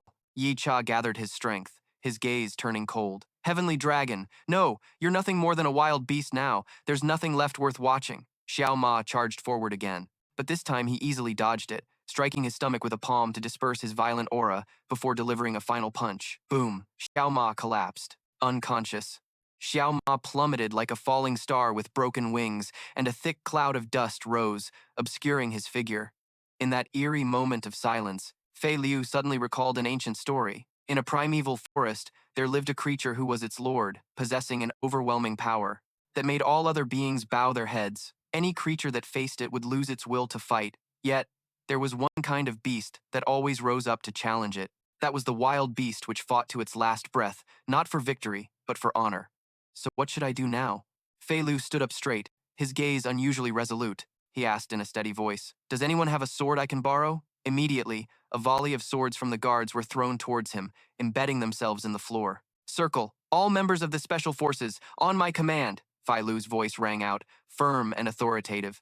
First, no matter what happens here, you are absolutely forbidden from joining the fight. Second, immediately evacuate and protect all civilians within a 1-mile radius, the farther the better. Third, in the event that I perish here. No, that won't happen. I will absolutely return alive, so don't you worry. With that said, his figure transformed into a bolt of lightning, hurtling straight toward Dashoa, Black Dragon's ultimate slash, heaven and earth cleaver. This was no longer just a technique, but a single slash that concentrated all of Fei Lu's essence, energy, and spirit. A jet black slash carrying the will to cleave the universe in two-shot forward.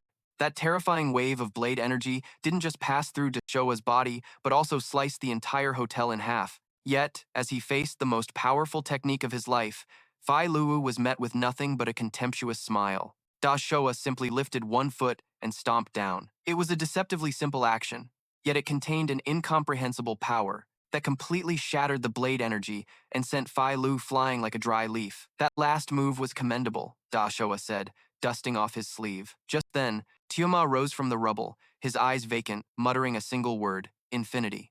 Dashoa furrowed his brow slightly. Infinity? Xiao Ma just held out one hand, and at first, nothing happened. But then, the space around them began to tremble, and the entire inn, which had just been split in two, suddenly collapsed completely in an earth-shattering explosion. An invisible, pure, and destructive force erupted from Xiao Ma's location. Caught in the center of the blast, Dashoa revealed a look of astonishment for the first time. That punch was unbelievable. It was enough to make even my adamantine body tremble. Furthermore, this isn't innate true qi, but a much more primordial power. The seed that Gui said could reshape the martial world. It's truly no ordinary thing. He slowly walked towards Xiao Ma. You fell unconscious right after unleashing that attack, but a seed is forever just a seed. You'll only be remembered as one of the countless nameless masters who disappeared before they had a chance to shine. His promise to Gigi suddenly echoed in his mind. I have only one condition. The errand boy Xiao Ma from Hoa Nhac Lung. I want to save him. Dashoa looked at the unmoving Xiao Ma, murmuring to himself, let's see what kind of man could capture the heart of someone like Gui. He could sense that even though Xiao Ma was unconscious, the innate true qi in his body was still circulating automatically, guided by a supreme martial intent. If it weren't for the 9 demon emperor soul-suppressing needles restraining him, it's hard to say what might have happened. Without them, the outcome of this fight was far from certain. From the very beginning, you never intended to kill Bak Thao Ni. Fei Lu's voice rang out from behind him. He had struggled to his feet, his gaze fixed intensely on Dashoa. Although I don't know why, your true purpose in coming here was for this fool, Xiao Ma. Why? Fei Lu pressed on. With your level of power, to disguise yourself as Li Quan Yach and deliberately show killing intent toward Bak Thao Ni, all just to stimulate his potential to its very limits. I really don't understand. Dashoa let out a long sigh, the cruelty on his face dissolving into an indescribably complex expression. He decided to tell the truth. 2 days ago, at Kwai Hon Kok, a place perpetually shrouded in an aura of death, a report came that Gui, the Thien Son Tuyet Nu, had arrived. The terrified screams of his subordinates echoed through the valley as a graceful, snow-haired figure slowly entered. Wherever she walked, blizzards and gales arose, and the ground froze solid beneath her feet. Hundreds of Kwai Hon Kok's elite assassins leaped down from the cliffs, and countless hidden weapons like throwing stars and daggers rained down on her like a storm of steel. With a few graceful waves of her hand, as if performing a dance, Gui neutralized all the external defense mechanisms. Then, she simply took a deep breath, and a furious blizzard materialized out of thin air, sweeping all the gate guards into the air like dried leaves. A captain who didn't know his place roared and charged with his twin swords, but his fate was already sealed. Gui didn't even deign to look at him. She merely extended a withered hand, and the captain was slammed into a nearby wall by an invisible force, knocking him unconscious. Everyone, fall back! A veteran soldier yelled, his voice trembling in terror. It's Gui, the former master of Kwai Hon Kok. We are no match for her! Hearing this, Gui flashed an amused smile. A wise choice. It seems there's still someone sensible around here. With that, I slowly walked inside, leaving behind a group of guards, frozen in fear, and a few eerily lifelike human ice statues. Deep inside Ghost Soul Valley, in a damp cave, Li Quan Nak was hanging from a cliff wall, looking like nothing more than prey waiting to be slaughtered. Yaksha stood before him, his gaze cold. Yaksha, Li Quan Nak growled. Do you intend to openly confront the Martial Arts Alliance? If the Alliance sends someone to investigate my disappearance, what do you think will happen to Ghost Soul Valley? Despite the stern warning, it seemed to have no effect on Yaksha. He replied indifferently, we'll cross that bridge when we come to it. Suddenly, a scar-faced subordinate rushed in, his voice panicked, reporting to the Valley Master, Gui has returned. Hearing this name, Yaksha's calm expression finally changed. He muttered, why have so many uninvited guests been showing up lately? With that, he turned and left, leaving Li Quan Nach alone to face the darkness and solitude. In the main hall of Ghost Soul Valley, the atmosphere was so oppressive it could freeze. Yaksha sat on the master's throne, gazing down from above at the small figure standing in the middle of the hall. Gui Gui, he said in a deep, gravelly voice. I remember you swore never to set foot in this place a second time. What reason brings you back here? Well now. Gui Gui looked up, a sarcastic smile on her lips. I've simply returned to reclaim my seat. Heavenly Mountain Snow Maiden Gui Gui. A voice full of resentment rang out from one of the leader's chairs. The one who had just spoken was wrapped in white bandages like a mummy. That was Yi Gui, ranked 10th in Demon Spirit City. Gui Gui ignored him, her withered hand lightly touching a spear propped up nearby. Rest assured, Yaksha, I didn't come back here to fight you for the Valley Master's seat. My reason for returning is the complete opposite of what you think. She paused, her razor-sharp gaze sweeping over each face above. If a war breaks out between Demon Spirit City and the Martial Arts Alliance, Ghost Soul Valley, situated right between the two powers, can hardly avoid being engulfed in the flames of war. You must be having a major headache over this. Am I right, Valley Master Yaksha? Whether you reject Demon Spirit City or join hands with the Martial Arts Alliance, Ghost Soul Valley will suffer heavy losses, and even a single wrong decision could be enough to turn this century-old foundation to dust. The sharp analysis caused the leader's displeased expressions to soften slightly. Yaksha narrowed his eyes and asked, So what? What method will you use? But I, Gui Gui, declare that I can prevent that from happening, and at the very least, I can guarantee Ghost Soul Valley's absolute safety in this storm. Before I reveal my method, I think I should take back the seat that rightfully belongs to me first, don't you? She raised her head, pointing toward the chair carved with the image of a ferocious wolf. Sitting on it was a burly man built like a boar, wearing a tiger skin cloak with a savage expression. He was Tham Lang of the 9 Ghost Soul Killers. An ice spear suddenly shot out from nowhere, aimed straight at Tham Lang. He let out a roar, caught the spear, and then leaped from his chair straight to the ground, creating a deep crater. Even when you're nothing but a pile of bones, I'll still remember the name, Gui Gui. Listen up, old hag. There's no place for you in this Ghost Soul Valley anymore. A fierce killing intent emanated from him. If you don't want to find yourself a grave, I suggest you get lost. I don't want to have to lay a hand on an old woman like you. Gui Gui let out a cackle, a chilling, bone-deep laugh. If it were the me of the past, a little brat like you wouldn't even be worthy of a glance from me, let alone a response. Boom! A sound rang out, and the arrogant Tham Lang, who had just been boasting, was now standing motionless. His eyes were wide open, the life in them extinguished, his entire body covered in a thin layer of ice. Before the horrified eyes of all the other leaders, Gui Gui simply waved her hand, and the human ice statue shattered into thousands of pieces. How pathetic! She clicked her tongue. To entrust the seat of Tham Lang to such a piece of trash, there's really nothing more to say. Yi Gui, the mummy, trembled uncontrollably upon witnessing such a cruel method. Gui Gui said nothing more, her figure gliding up lightly, and settled into the now vacant seat of Tham Lang. Well, isn't there an open spot now? She smiled down at Yaksha. Now, let's continue our unfinished conversation. The atmosphere in the main hall became tense once more. Truly worthy of being the former Valley Master, one leader whispered. Ha, this show is so refreshing. I love it, another one laughed with delight. Heh heh. So what will you do now? Valley Master Yaksha. This was Jumon, Lu Kun, and Po Jun, the 3 great guardians of Ghost Soul Valley. Yaksha turned back and looked straight at Gui Gui's ghostly figure. You and I both understand each other well. You wouldn't help me for no reason. Speak. What are your terms? I only have one request, Gui Gui replied, her voice still icy. In He Yue Long, there's a servant boy named Xiao Ma. I want to save him. Is it that simple? Yaksha was a bit surprised, then nodded. Fine, I accept. He turned to Yi Gui. You've worked hard. Deliver my message to the heavenly demon. I cannot accept the task he gave me to capture Bai Cao Er and that servant boy. Yi Gui looked at Gui Gui with suspicion, never expecting that the heavenly mountain demoness, the one who once blood-bathed the martial world, was actually the former master of Ghost Soul Valley. As if reading his thoughts, Yaksha chuckled softly. How could I not be curious when a woman like that set such a simple condition? So, what is your decision? Just then, a rustling sound came from the pile of debris. Xiao Ma, who seemed to have been unconscious, clumsily sat up, shaking his head. I want to ask you something, he said, his voice still a bit dazed. How did it feel to take a punch from me? Fei Liu, standing nearby, couldn't help but be astonished. No way, has he recovered already? This recovery ability is unbelievable. Xiao Ma stared blankly at Yaksha, his face full of resentment. Hey, I'm asking you. Answer me. Yaksha looked at him with a complicated expression.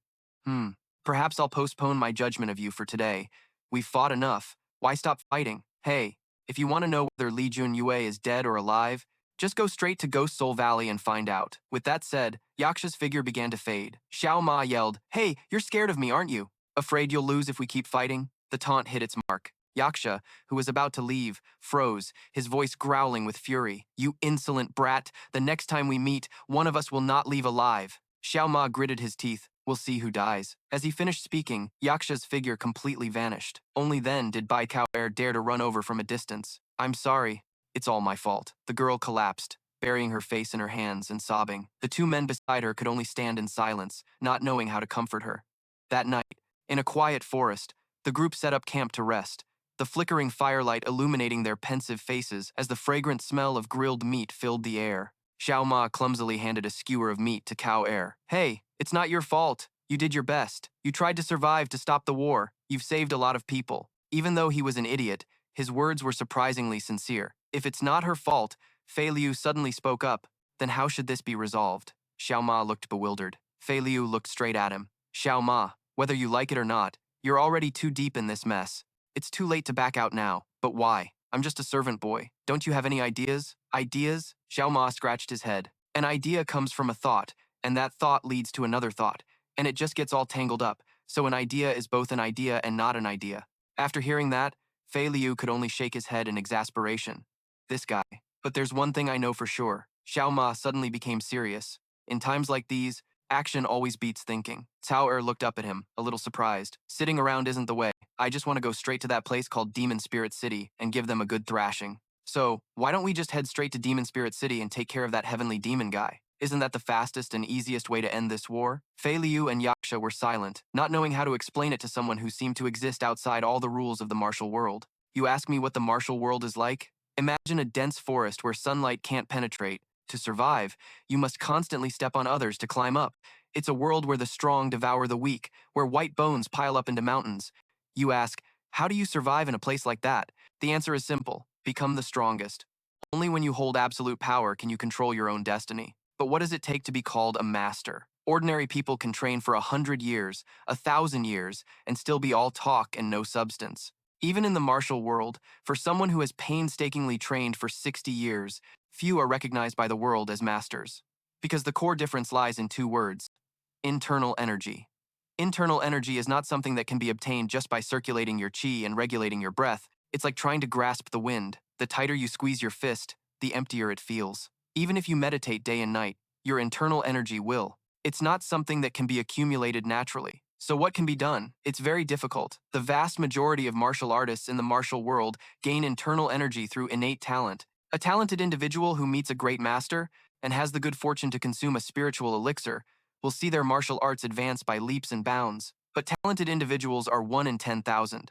They are like morning stars, rare and precious. Because life is unfair, not everyone is a child of destiny. A child of destiny is someone born with a yin-yang body, a heavenly martial body, or a heavenly slaughter star incarnate.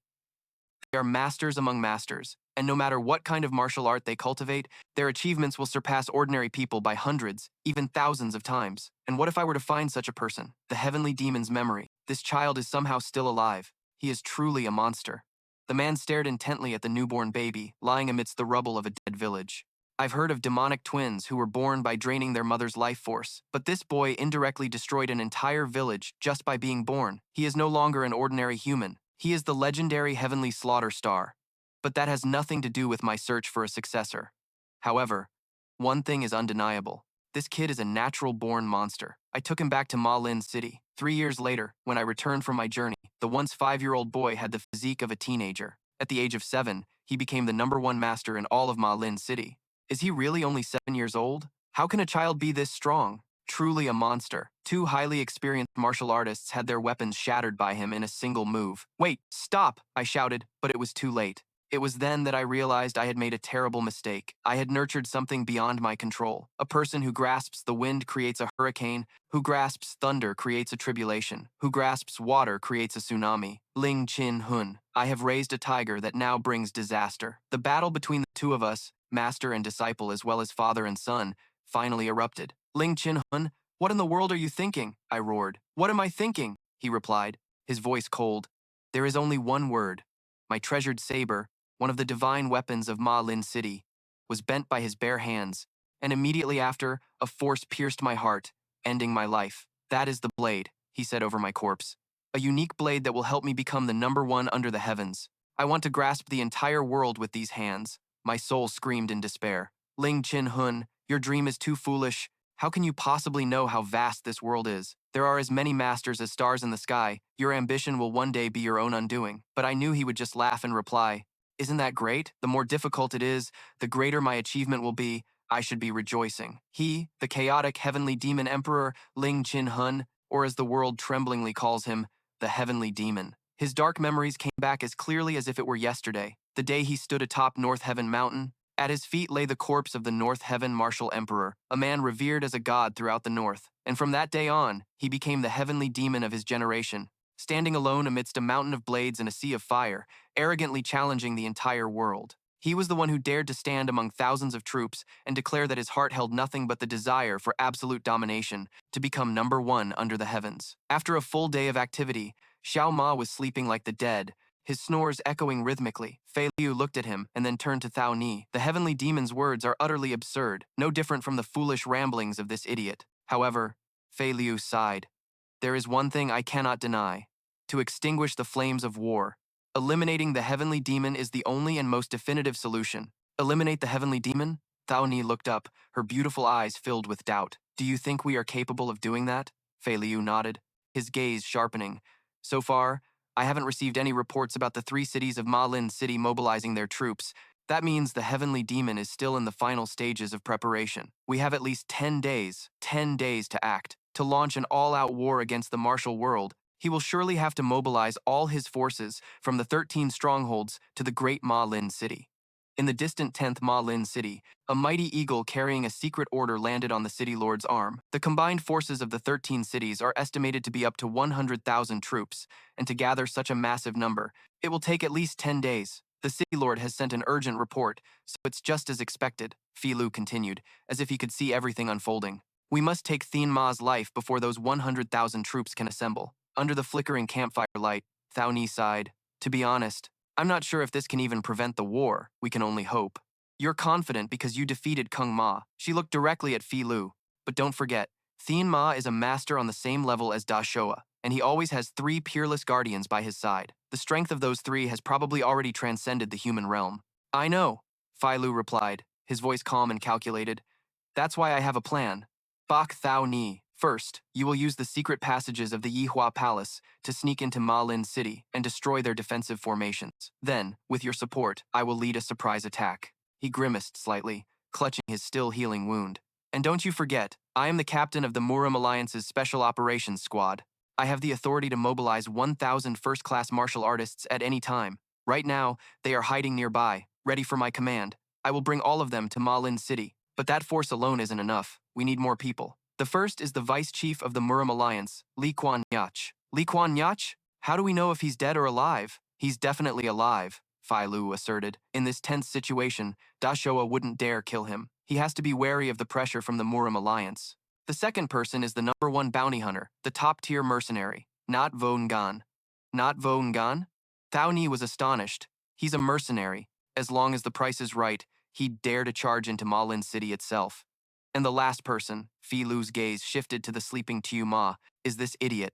We don't know who he is or where he comes from, but one thing is undeniable. His power is real. If he joins us, our surprise attack will have a greater chance of success. However, before going to Ma Lin City, we must hold off the people from Ghost Soul Valley. We need a bait tempting enough to lure them. Fei Lu looked directly into Thao Ni's eyes, his voice carrying a frightening certainty, and that bait is the immortal grass. Hearing this, Thao Ni was startled, her eyes widening. So, Bach Thao Ni, you've had it with you from the very beginning, haven't you? Silence fell. Thao Ni was lost in thought for a long moment, then she looked up at the full, mysterious moon in the sky. She gently exhaled a puff of white breath, her voice as light as a breeze. The immortal grass? Yes, I have it. Hearing Thao Ni's confirmation, Fei Lu couldn't hide his astonishment. She said, the immortal grass really exists. Well, more accurately, it used to exist. Thao Ni said this while kicking Xiao Ma, who was sleeping soundly on the ground. Xiao Ma smacked his lips, mumbling in his dream, someday, I'll become the world's number 1 errand boy. If no one has found it yet, it's probably still there. Thao Ni continued, ignoring the idiot.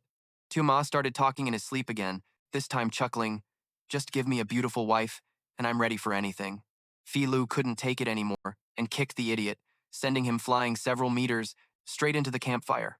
That place is called the Lei Yu Vault, inside the Yi Hua Palace. Thao Ni continued.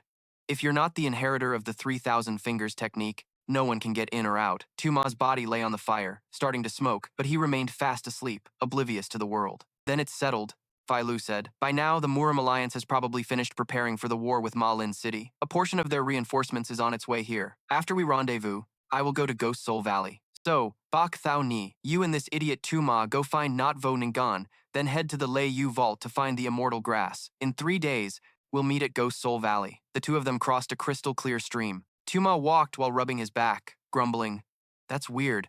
My back feels hot, like it's been burned. Thao Ni knew exactly why, but just smiled without saying a word. So where is this Not Vo Ngan guy anyway? Tu Ma asked. Follow this valley for about a 2-day journey, or just half a day if you run fast. Remember, the war will break out in less than 10 days. To stop it, we have to take down Thien Ma within that time. Speaking of Nat Vo Ngan, incredible legends circulated about him in the martial world. He could leap over a mountain in a single bound and hold his breath underwater for a couple of hours. No matter what he did or where he went, he never broke a sweat or lost a single strand of hair. People even called him the man with no shadow, a bounty hunter. The bounties only targeted notorious masters of the demonic path, 17 assassinations, all of them one-hit kills. Among his list of victims was the soul-suppressing demon sword, Li Ho, the one who was once the famous white tiger sword of the martial world but suffered a chi deviation, the ghost eagle patriarch Ha Chan Hong, a water technique master who could pierce steel with raindrops, and even the fire cloud evil god, Dak Ko Thien, one of the 10 southern ghosts of the blood cult. They were all terrifyingly ruthless figures, but not a single one could survive Not Vo Nan's second move. Amtu Tam Ak Tri, Havantam the Bloodflower Demon Hand, Bounty 5,000 Tails. Not Vo Ngan had been hiding here for 17 days. Has he arrived? A pitch-black object was thrown into the temple, and a tall figure slowly walked in. He glanced around. The atmosphere felt a bit unusual. It seems there's a little mouse scared out of its wits. Hiding in the shadows, Not Vo Nan thought to himself, is he trying to scout me out? Found him. Without a word of warning, he swooped down, landing right in front of the demon lord. Well now, more impressive than I thought, Ha Van Tam smirked. It seems the rumors about you are even more accurate than those about the fire cloud evil god. Killing intent poured from his body in waves. Comparing me to that old man? You're insulting me. His internal energy erupted, shaking the entire temple, but Not Vo Ngan just nonchalantly flicked his sleeve, brushing off the falling dust. Too noisy. Ha Van Tam was surprised. Wait, you don't have a shadow. Could you be the legendary bounty hunter who practices the chaotic world demonic art? Oh, you even know about that? You're more impressive than I thought, too. Not Vo Nan's voice was filled with sarcasm. But how did you know I would come here? Today is the 1-year anniversary of your sworn brother's death, Than Dien Thursday. His ashes are kept here, are they not? Ha Van Tam's expression changed drastically, and he roared, You bastard! I know you dearly miss your sworn brother, but it's the opposite for me. I never liked his existence, but what can you do? You've seen my face, so I can't let you leave here alive. The black object from before suddenly flew back, and Ha Van Tam caught it with just 2 fingers. It was a marble made of profound stone. He clenched the marble, his voice turning sinister. What a coincidence. I've also never let anyone who's seen my face survive. A shadow suddenly appeared right behind the demon lord, silent as a ghost. He spun around in terror, his pupils contracting. This guy, since when? Wait, this silk-thin thread is Thien Tam Ti. Before he could finish his thought, an icy sensation tightened around his throat. Irk! He tried to growl. This body has reached the state of being impervious to blades and spears. Impervious to blades, my foot. A cold voice rang out. Besides, this is called Dung Tam Ti. After killing his target, Not Vo Ngan melted into the darkness. He rubbed his stomach, muttering, After relieving some stress, I feel so hungry. How many days have I been starving? With that said, his body shot into the air like an arrow, gliding silently. Suddenly, he stopped. A ripple spread across the lake's surface. A single leaf gently trembled. Someone was following him. He immediately landed on a high mound, his sharp eyes scanning the surroundings. Who's there? He threw out 3 flying daggers, planting them in 3 different spots as a test, but there was no movement at all. Nat Vo Nan frowned slightly, feeling a bit annoyed. Just then, a giant shadow descended from the sky. Boom! Nat Vo Nan was slammed straight into the ground by an unstoppable force, creating a deep crater.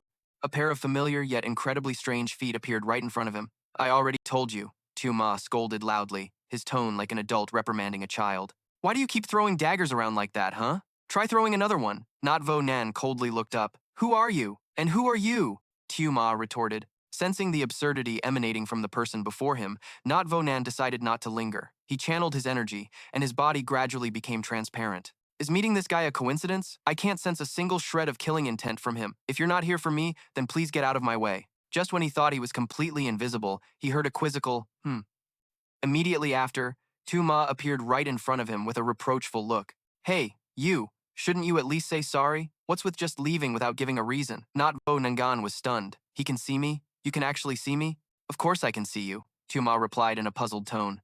On a bright moonlit night like this, only a blind person wouldn't be able to see you. Not Vo Nan raised his slowly fading hand, a terrifying shockwave running through him. See me? How is that possible? Impossible. I've never even seen my parents' faces. Me even once. Memories suddenly came flooding back. My childhood was spent in a pitch-black cave. I don't remember how long I was there, only that my body was always hanging upside down. Once a month, the cave entrance would open, casting a blinding streak of light. Along with that light, a book would be thrown down.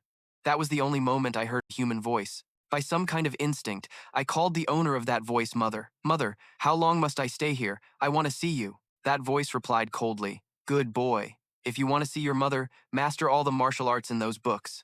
And so I trained arduously, eating poisonous insects when hungry, and drinking water collected on the stone walls when thirsty. All my daily activities were done while hanging upside down. 10 years later, I could walk, stand, run, and jump on the cave ceiling as if it were flat ground. Mother, Mother. But from that day on, the cave entrance never opened again, and Mother's voice also disappeared. I was left alone in the darkness, scared and lonely. And then I realized I could escape this place on my own. When I broke down the cave entrance and stepped outside, I knew I was the only child to have survived the brutal trial of the demonic path's 7 killings. I heard them whisper, This kid has already opened both his Ren and Du meridians. Once he matures, his achievements will be immeasurable. I was 16 years old that year, and I was taught the chaotic world's shadowless 3 voids, one of the 10 supreme demonic arts in the world. Legend says that at 30% mastery, one's aura, scent, and sound will all disappear. With enough internal energy, even one's shadow vanishes. At 50% mastery, the entire body becomes as light as the void, even without using internal energy. Unless one is a transformation realm master, they would never detect the practitioner's presence. Yi Wuhen stared directly at Xiao Ma, his body almost merging with the air. Now what?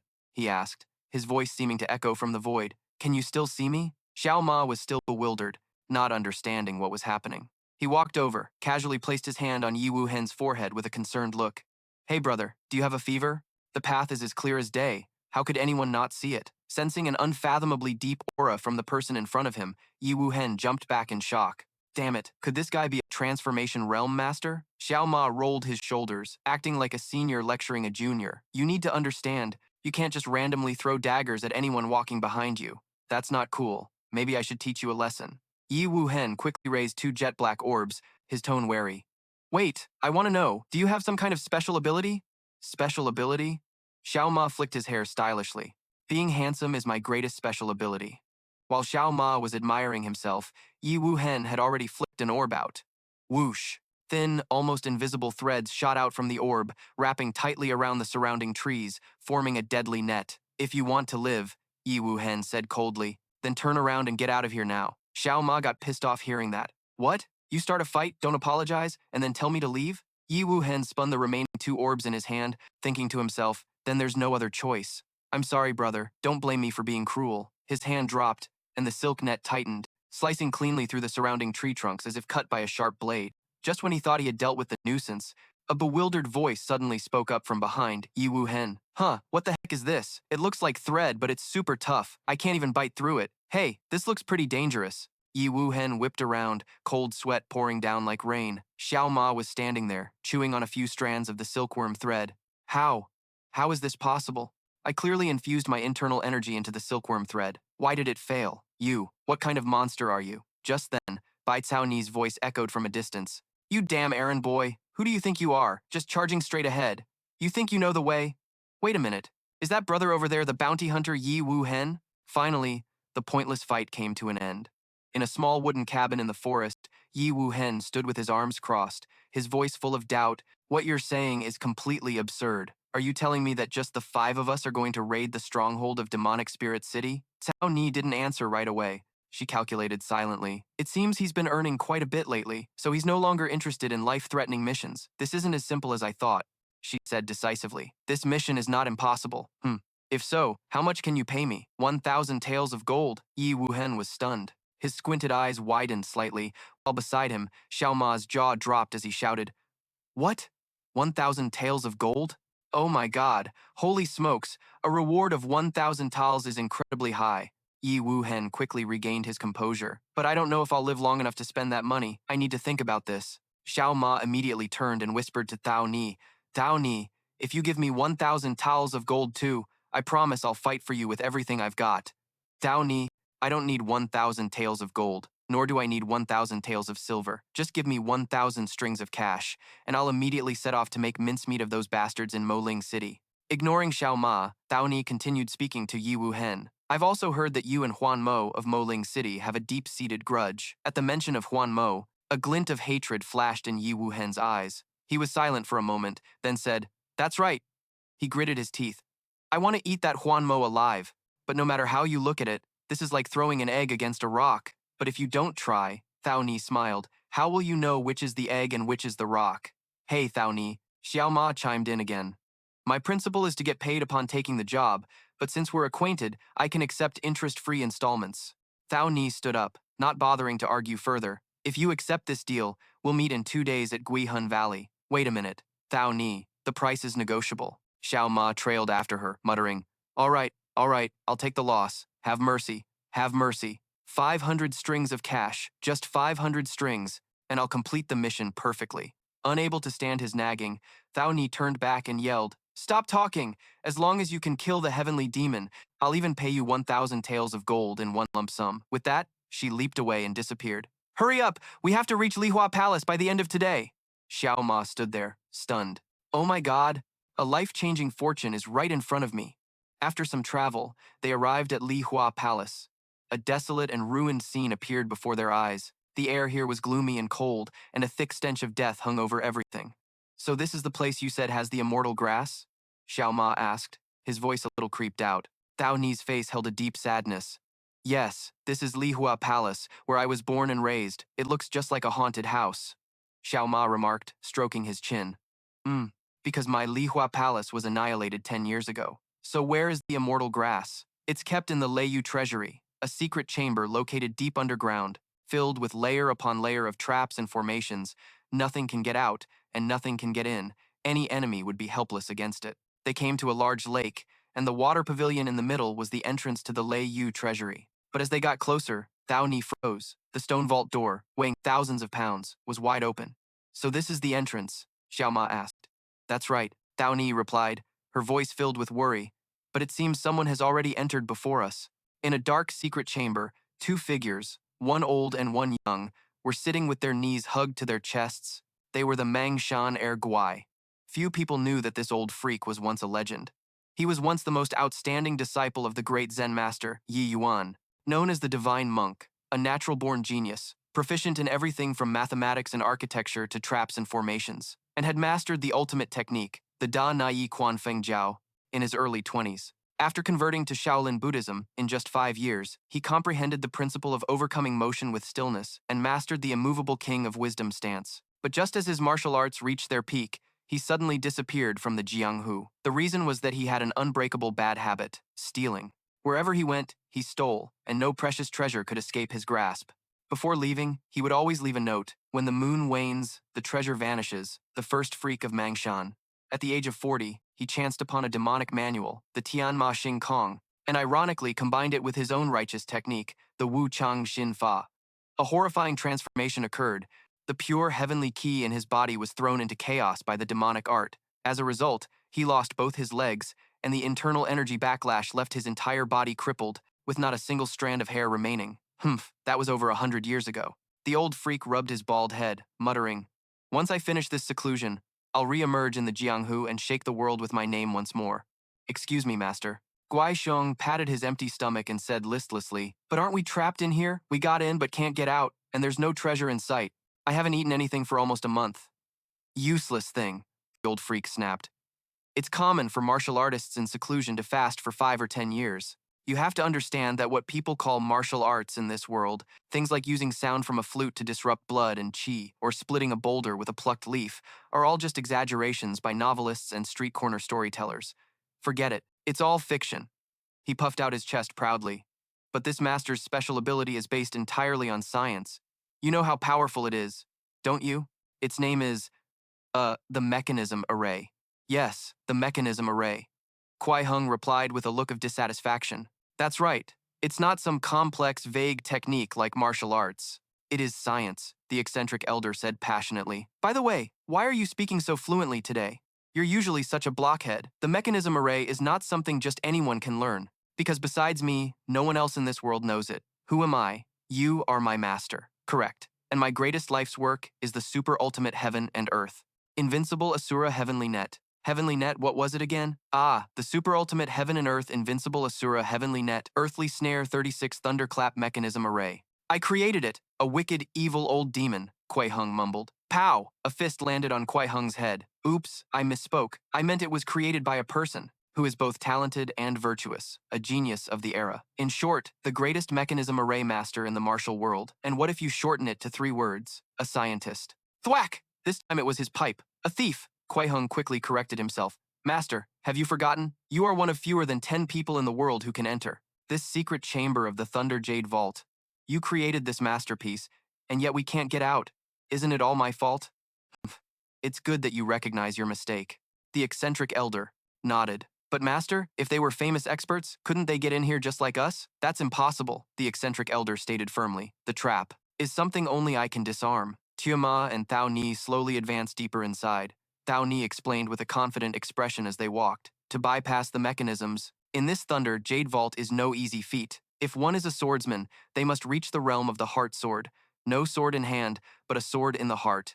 If one is a master of external arts, they must at least have mastered the indestructible diamond body and comprehended the air palm. And if they follow the Taoist or immortal path, they must reach the realm of the 5 keys, returning to the origin, and be able to execute void walking.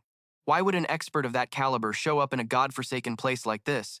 The mechanisms here aren't just formidable, they're also extremely dangerous. Without me, you couldn't have dreamed of getting in. Suddenly, a deep voice rang out from the darkness, interrupting her. Thao Ni, who are you? How did you get in here? A peculiar-looking old man and a short, stout man were sitting among the treasures, staring at them with eyes full of caution. I'm just an errand boy, Tuma answered dazedly. Thao Ni glanced at the pair and then around the room, instantly grasping the situation. Looks like you two are trapped in here as well. Her eyes shifted to a jade box on a high stone pedestal, which was surrounded by silk-thin threads. The immortal grass.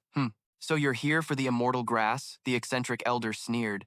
Don't even dream of it. Those are molten silkworm threads. Touch them and your bones will turn to dust. Just as he spoke, a figure shot forward, like a bolt of lightning. To the utter amazement of the other 3, Xiao Ma gracefully glided past the matrix of molten silkworm threads, took the box, and landed back on the ground, flawlessly. Is this the immortal grass you were talking about? He held out the box. The eccentric elder was dumbfounded and muttered, I guess you do have a bit of paltry skill. But so what? It just means 2 more people are stuck in here. Thao Ni didn't say a word. She just casually walked to a corner of the wall and yanked a hidden lever. Rumble! A heavy stone door slowly opened. Let's go! She and Tuma calmly walked out, leaving the master and his disciple staring in bewilderment. The stout man turned to his master. Master, that lever. The eccentric elder coughed, hurried over, and pulled the lever. The door opened again. I just forgot about it since it's been a while. Let's go. The master and disciple hastily snuck out after them.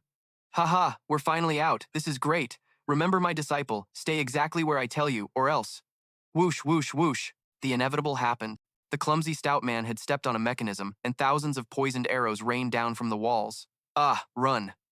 After a desperate struggle, dodging, the master and disciple managed to escape. Phew, this is why I told you. The eccentric elder hadn't even finished speaking when the floor began to tremble, and razor-sharp spears and giant stone boulders began to roll towards them. They bolted once again. Suddenly, a large pit opened up right beneath them. Just when they thought it was over, the stout man quickly used his own body to get stuck between the edges of the pit. See? As long as you don't touch the walls. Click! The stout man's hands had unconsciously braced themselves right against the wall. Instantly, hundreds of swords fell from the ceiling like a cascade. After struggling like 2 fish on dry land, they finally made it out of the tunnel. This is the most dangerous place, the old eccentric panted, with tons of explosives buried underneath. You just need to watch your step. Click! The fat guy stepped on another strange tile. Hey master, this tile can spin. Outside, just as Xiao Ma and Thao Ni stepped out of the Liu pit, they heard an earth-shattering explosion. The entire water pavilion in the middle of the lake blew up, creating a colossal pillar of water. A few minutes later, amidst the wreckage,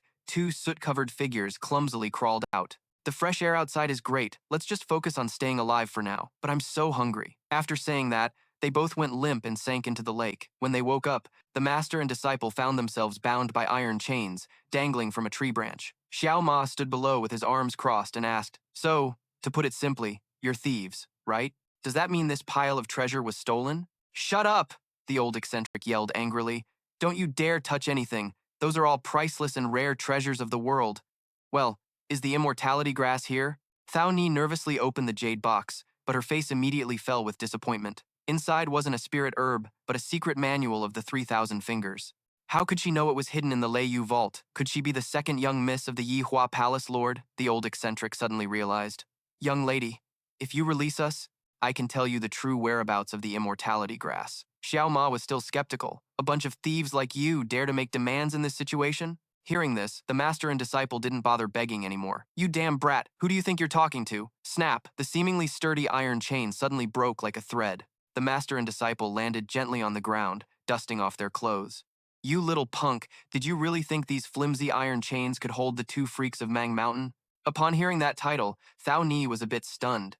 The two freaks of Mang Mountain, weren't they the legendary master thieves who retired many years ago? Xiao Ma couldn't care less. He pointed straight at the old man's face, his tone full of arrogance. "Hey, you smelly old man, do you really know where the immortality grass is? If you dare to trick us, don't blame this fist for not respecting your age."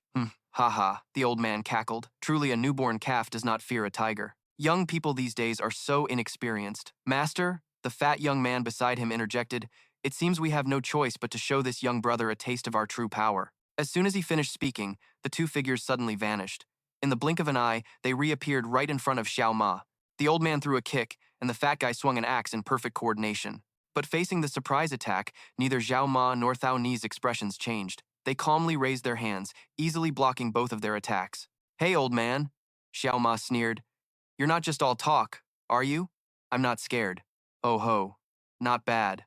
The old man was a little surprised. "Looks like you've got some skill, brat.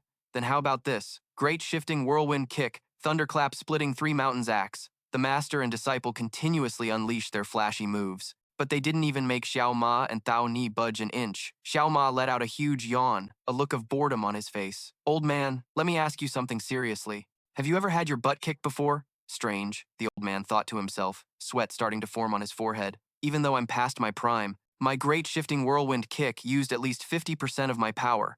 So how can this brat block it as easily as scratching an itch?" Seeing the situation wasn't good, the master and disciple quickly retreated. You're pretty good, master. These two are not easy to deal with." The old man cleared his throat, putting on a serious face. "Young benefactor, this poor monk will now perform his ultimate lifelong technique. I hope you'll be careful not to get hit and create bad blood. This old man is seriously nuts." Xiao Ma muttered. "You better try not to get hit by me either." Let's see what the benefactor can comprehend from my ultimate technique. Akala's footwork." As soon as he finished speaking, the old man's figure suddenly split into 6 or 7 after-images, moving at a blinding speed, making it impossible to tell which was real. This ultimate footwork was called Akala's footwork, and when combined with the great shifting whirlwind kick, it created a kicking style unbeatable throughout history. Xiao Ma was immediately put on the defensive. He was repeatedly struck by kicks from unexpected directions. He was kicked into a wall.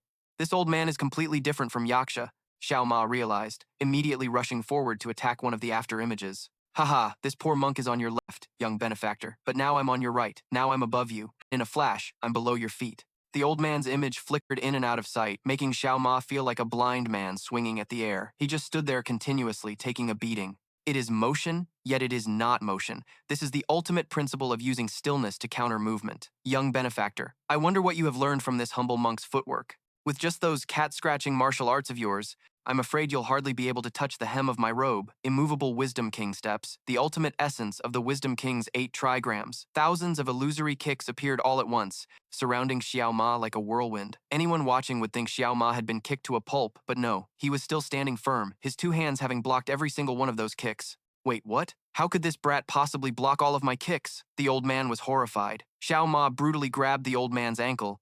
a provocative smile on his face. Old man, thank you for enthusiastically explaining every little detail and for going through the trouble of demonstrating it for me. Your footwork isn't half bad, you know.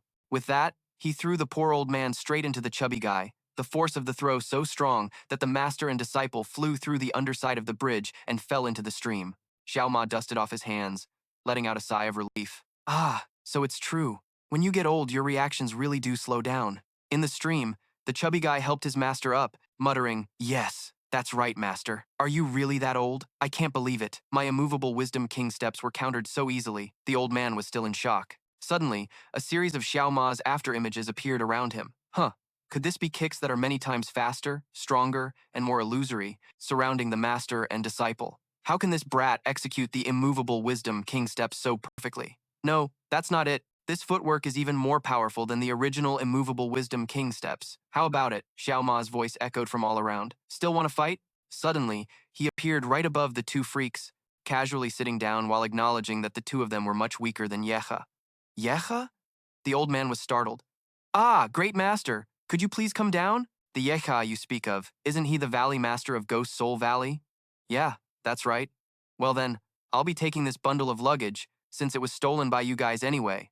With that said, Xiao Ma slung the bundle over his shoulder and turned to leave. Hey, old man, you know that bastard? Of course I do. He's one of the 10 great masters of the current martial world. Oh, I didn't expect him to be so famous. But who cares about him? The next time we meet, I'll definitely crush him under my foot. The old freak narrowed his eyes, watching Xiao Ma's retreating back. Did this brat just say he's gonna crush Yecha? We have to get to Ghost Soul Valley today, right? Then hurry up. Xiao Ma turned back to urge them on. Fei Lu replied, Disciple, quickly follow that brat, the old freak whispered to Guai Xiong. Master, are you planning to take back the treasure? What treasure? The old freak snapped. If I'm not mistaken, the footwork that brat just used is the Emperor's Step, one of the legendary 4 infinite forms. It's the footwork created by the Supreme Sovereign Fei Long long ago, hailed as the #1 footwork under the heavens. We must follow him and see for ourselves. In another hidden corner of the martial world, a discussion was also taking place. Unbelievable. The black and white twin ghosts have been crippled, and the 6th position of the mad demon is also vacant. His death is still shrouded in too much mystery. I don't know if it's some kind of trap. If the heavenly demon finds out about this, you're worrying too much. The war hasn't broken out yet anyway. Morning sunlight pierced through the gloomy forest, shining on 2 figures sitting under a tree. Are you sure they'll pass through here? The bald man asked coldly. I'm sure, the other one replied, while spinning a ball of water in his hand. Whether they're going to Ghost Soul Valley or Demon Spirit City, this is the only path. They were the Water Ghost and the Plague Ghost, ranked 9th and 10th among the 10 great masters of Demon Spirit City. If we can capture Bai Kaoer, our ranks will surely rise. But what about that special forces captain? The guys with me will take care of him, the Plague Ghost said confidently. You just need to catch that girl. Besides, isn't this your home turf? As long as there's water, you're invincible. The Water Ghost gave a faint smile. The martial world calls me the Water Ghost for a reason. Once my water arts have reached great mastery, unless it's a supreme master, no one can defeat me. Sunset fell upon the suspension bridge dangling between 2 cliffs. Fei Liu was waiting, a bit impatiently. Those two are so late, the sun is about to set. Just then, Xiao Ma and Kaoer appeared at the other end of the bridge. How did it go on your end? Fei Liu asked. Yi Wuhen will come to the meeting point, but we couldn't find the immortality herb. Kaoer replied, her voice full of disappointment. If we don't have it, what can we use to convince Ghost Soul Valley? We'll have to find another way. We must save Li Junyue, no matter what. As the two were talking, Xiao Ma suddenly froze, his eyes. Gazing down at the deep river below, he sensed something unusual. Suddenly, a few black orbs flew up from the abyss, along with the figure of Dich Kwai. Watch out, Fei Lu shouted, swinging his sword to shatter one of the orbs. Xiao Ma didn't know what it was and instinctively reached out to block it. Boom. A thick white smoke enveloped the entire bridge. It's not poisonous fog, Fei Lu said warily. A mocking laugh echoed from within the smoke. Haha, long time no see. Bak Thao Ni. White ice tendrils shot up from the abyss like snakes, wrapping around Xiao Ma and Fei Lu's legs. But Xiao Ma, who had just learned the old freak's mystical movement technique, easily dodged all of them with a slight twist of his body. Fei Lu unleashed a sharp sword strike, but only hit an icy afterimage of Dich Kwai. Immediately, ice tendrils erupted from the ground, binding his legs tightly. Just looking forward isn't enough, Dich Kwai's ghostly voice echoed from all directions. At the same time, from beneath the water's surface, a dark figure shot up like a praying crocodile. Tui Kui, Bach Thao Ni reacted instantly, executing the 3,000 fingers technique, streams of finger energy shooting out like rain, but Tui Kui was faster, diving down and resurfacing in a different spot. 2 iron chains shot out from his hands, binding Thao Ni tightly. Did you think you could escape the hands of Ma Lin City's Tui Kui? He sneered and yanked hard, pulling Thao Ni straight down into the freezing water. Bach Thao Ni, Tu Ma roared and, without a moment's hesitation, dove in after her. Tu Ma, go save her! I'll take care of this guy! Fei Lu yelled, his body erupting with sword aura, shattering the ice that bound his legs. You thieves from the Mangshan 2 freaks, watch this for me. Tu Ma tossed back his luggage bag, his voice echoing. I'm leaving that guy to you, the Mangshan 2 freaks replied. Got it, see you later. Fei Lu responded and turned to face Dich Kwai. Well then, let's begin. Dich Kui scoffed. Shouldn't we say, let's end this? Underwater. Tui Kui dragged Thao Ni along brutally. Water filled her lungs. Her air was running out, and her consciousness began to fade. He sensed a terrifying aura pursuing him from above and immediately sped up. In your dreams, you have no chance. On the shore, Tu Ma ran like the wind along the riverbank, his eyes fixed on the churning water. He climbed a high cliff and looked down. Tui Kui was searching for something. A boat. He leaped onto the boat, tossing Thao Ni onto the deck. It's been a while. This brat must have passed out, he said smugly. When you wake up, you'll find yourself in the dungeons of Ma Lin City. Ha ha. His laughter died in his throat. At the other end of the boat, Tu Ma was standing there, having appeared without a sound, silent as a stone statue. Oh, you managed to follow me all the way here? You're pretty good, Tu Kui smirked. Tu Ma paid no attention to his words. His eyes were glued to Thao Ni, whose face was pale and drained of all color. A fierce, primal rage erupted in his chest. Even if you caught up, wham! Before Tui Kui could finish his sentence, a devastating kick slammed right into his face, sending him flying 100 meters away and splashing into the water. You bastard! What the hell did you do? As Tui Kui struggled to surface, he realized in horror that Tu Ma had vanished from the boat. Immediately after, a figure appeared right in front of him like a ghost. Tui Kui was smashed headfirst straight to the bottom of the river. He was stunned. Something was wrong. This strength wasn't human. When he looked up, he saw Xiao Ma standing on the water's surface, hovering as if on solid ground. Tui Kui dived deep, gathering his internal energy. Underwater, you can't escape from me. He shot up like a torpedo, manipulating 2 currents of water to swirl into 2 ferocious water dragons that coiled around Xiao Ma. You little punk, you've just dug your own grave. The attack launched Xiao Ma into the air, and Tui Kui immediately dived down to hide. You can't see me, let's see how you get back to the boat. From such a distance, if you're not a master of water techniques, you'll just drown. But his fantasy was quickly shattered. He felt something pressing down on his head. It was Tu Ma's foot. He was using his head as a stepping stone. I won't say it twice. Don't even think about surfacing again. Bastard. Utterly humiliated, Tui Kui roared. Ridiculous. Countless chains shot up from the water, piercing through Xiao Ma. But it was only an afterimage. Tui Kui was terrified to see Xiao Ma moving on the water's surface even more easily than he could. You're a master of water techniques? What the hell are water techniques? First time I've heard of them. You don't know water techniques? Impossible. If you don't know them, how can you stand on water like that? The water fiend frantically swung its scythe and chains to attack. But they all just passed through Xiao Ma's afterimages. Done playing around, Xiao Ma grabbed one of the chains, then, with terrifying force, yanked the water fiend out of the water and straight towards him. Xiao Ma coldly clenched his fist, crushing the water fiend's body of water. Boom! It burst like a water balloon, but immediately reformed behind Xiao Ma, its tone filled with amusement.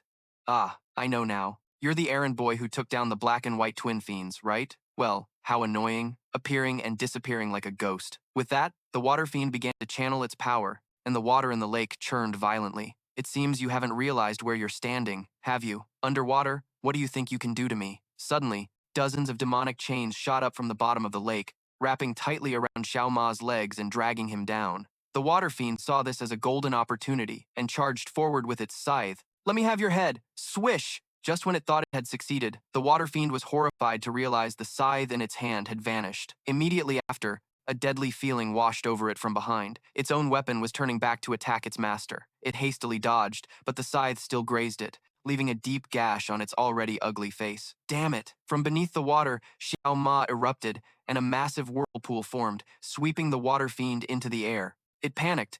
What is this? What is this pressure? I can't move!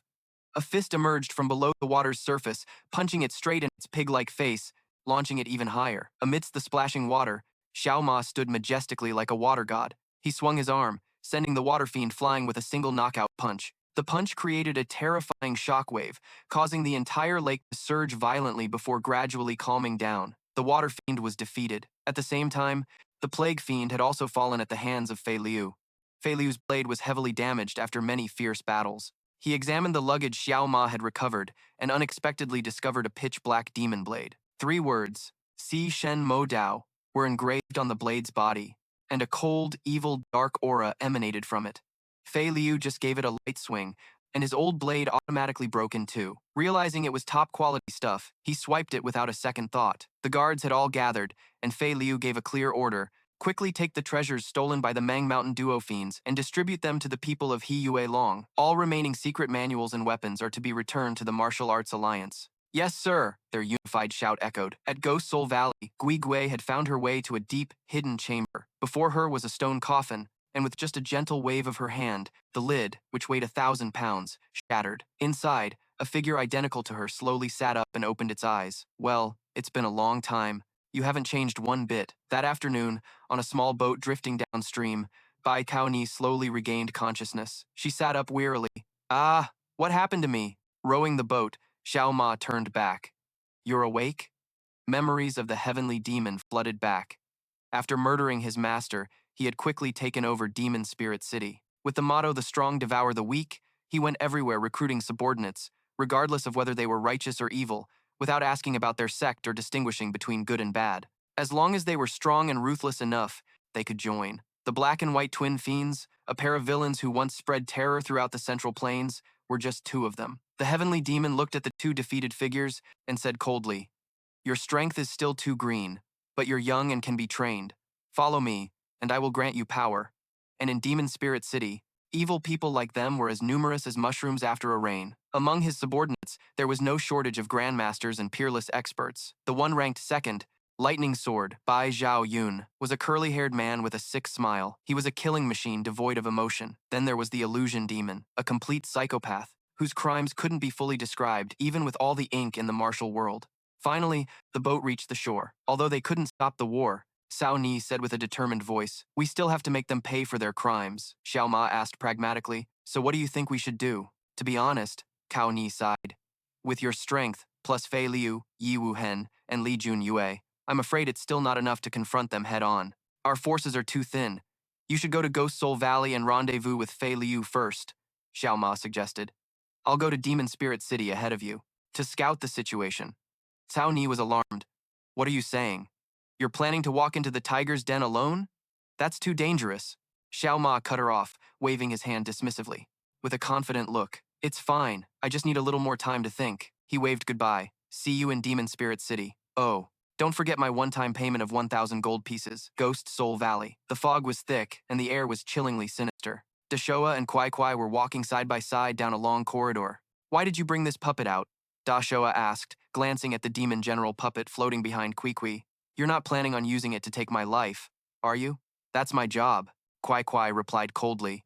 "You need to release Li Kuan-Yach." Dashoa was a bit surprised. "The reason for releasing him is that, at the very least, we won't make an enemy of the Martial Arts Alliance." "So, what about Demon Spirit City? How will we deal with them?" "They'll have one of 2 choices. Either they get Bak Thao Ni and the Immortality Herb, or they get nothing at all. If necessary, we'll face them head-on. Our chances of winning against Demon Spirit City are still higher than against the entire Martial Arts Alliance." "I understand. It's a difficult choice indeed." The 2 of them stopped in front of a heavy stone door. "By the way," Dashoa asked, "who was it that used the Demon Emperor's soul control needle on that punk Xiao Ma?" "It's a secret treasure of the Thien family," Kui Kui answered. "As far as I know, only the family head, Thien Tuyet Huang, can use it currently. But why would she do that and then send him to Hoa Nhac Valley? This is truly hard to understand. Perhaps I can guess the reason." Dashoa mused. She might have seen the importance of the innate true qi within him. Inside the secret chamber, Li Kuan-Yach was hanging suspended by chains. Seeing the 2, he growled, "Are you here to release me? Why the sudden change of heart?" Dashoa calmly replied, "I never changed my mind. If you want to die, I don't mind sending you on your way. Tell me, what are your conditions?" "There are no conditions." Kwai Kwai blew a blast of cold air towards the chains, and they instantly froze and shattered with a flick of his finger. "It seems you've decided not to ally with Demon Spirit City," Li Kuan-Yach said. "Just make sure you relay this message back to the Martial Arts Alliance." Dashoa tossed the staff towards him. Li Kuan-Yach caught it and asked, "But will Demon Spirit City just let this go?" Kui Kui smirked. Do we look like we're afraid of their revenge? In front of Ghost Soul Valley, how are we going to rescue Li Quan Nak? Thao Ni worried. With our current strength, dealing with the 9 ghost soul slayers is already difficult, let alone Deshoa. Filu suggested, I'll draw their attention. You two sneak in and save him. I'm not going anywhere, a lazy voice echoed from the shadows as Nat Von Gan appeared. I don't care about saving Li Quan Yak or whether a war breaks out. My deal with you was only to capture the illusion demon, correct? Thao Ni's expression soured. This is bad. Fi Lu said, how much time do we have left? The Martial Arts Alliance's reinforcements will probably arrive tomorrow. We're out of time. If we want to attack Demon Spirit City, we absolutely need Li Quan Yach. Just then, a figure emerged from the thick fog. That sounds like a joke. You think you can attack Demon Spirit City with just a few of you? It was Li Quan Yach. The 4 of them were finally reunited. Filu looked at his comrade and nodded slightly. Is your head still screwed on, right? Weak bones. Fai Lu retorted coldly, his tone just as sharp. How did you even manage to survive, you shifty-eyed piece of trash? Li Quan Yak scoffed. I don't need a kid like you to save me. Hey you, are you looking to die?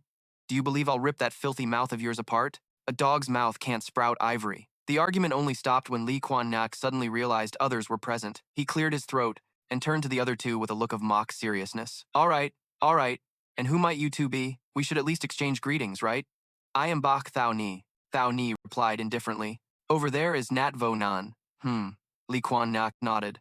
Although I'm not sure of your strength, for just the 4 of us to raid Demon Spirit City is nothing short of a fool's dream. Not Vo Ngan, who had been silent in the shadows, suddenly spoke, his voice seeming to echo from another realm. Why 4? Isn't it 5? Where's the errand boy who's always with her? Hearing the words errand boy, Li Quan Nak frowned. Errand boy? Thao Ni let out a sigh. Xiao Ma has already gone to Demon Spirit City. He said he'd go there first to wait for us. A silence fell over them. All 3 masters were stunned. Fi Lu was the first to break the silence, his voice filled with urgency and anger. What was that idiot thinking? You didn't stop him? Him going there alone is like throwing his life away. Everyone, with nothing left to say. The next morning, at the gate of the 7th Demonic Spirit City, a few guards were yawning lazily when they suddenly saw a figure standing imposingly below. What's that? Hey, look what we have here. That face. Who are you? Xiao Ma looked up and shouted. Who I am doesn't matter. Get the heavenly demon out here for me.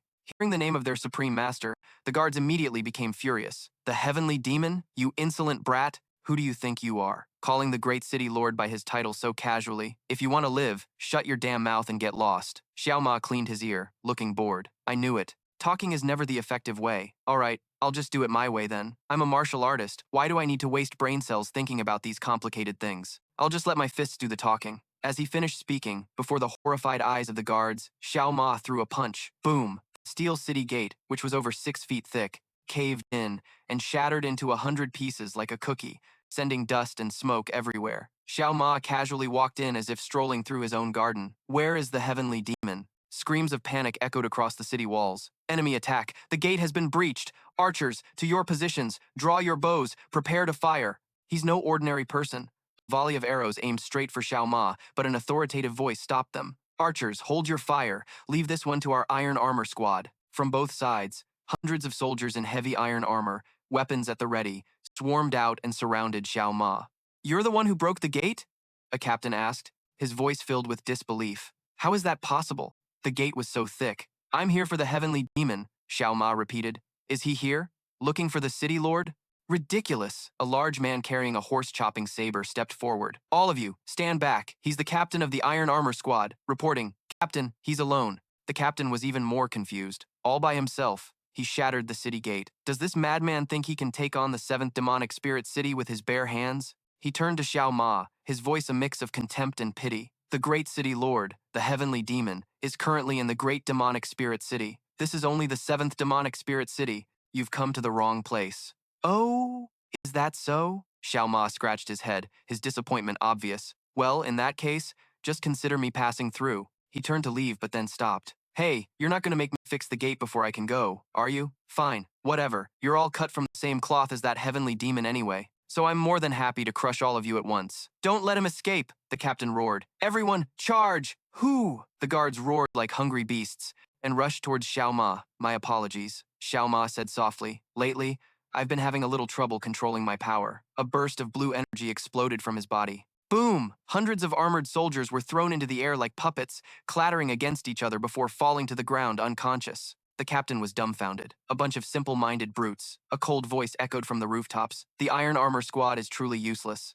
Dozens of figures in red clothes leaped down from above, as agile as wolves. Leave this one to our silver wolf squad. Hundreds of iron chains shot towards Xiao Ma like bloodthirsty pythons, but it was useless. His movement technique was demonically fast, gliding through the forest of chains like a phantom, sending a chill down the silver wolf captain's spine. Suddenly, Xiao Ma appeared right in front of him, so close that he could smell the lingering scent of roasted corn on his clothes. He didn't have a fraction of a second to defend himself as a punch, using only a portion of its power, was thrown.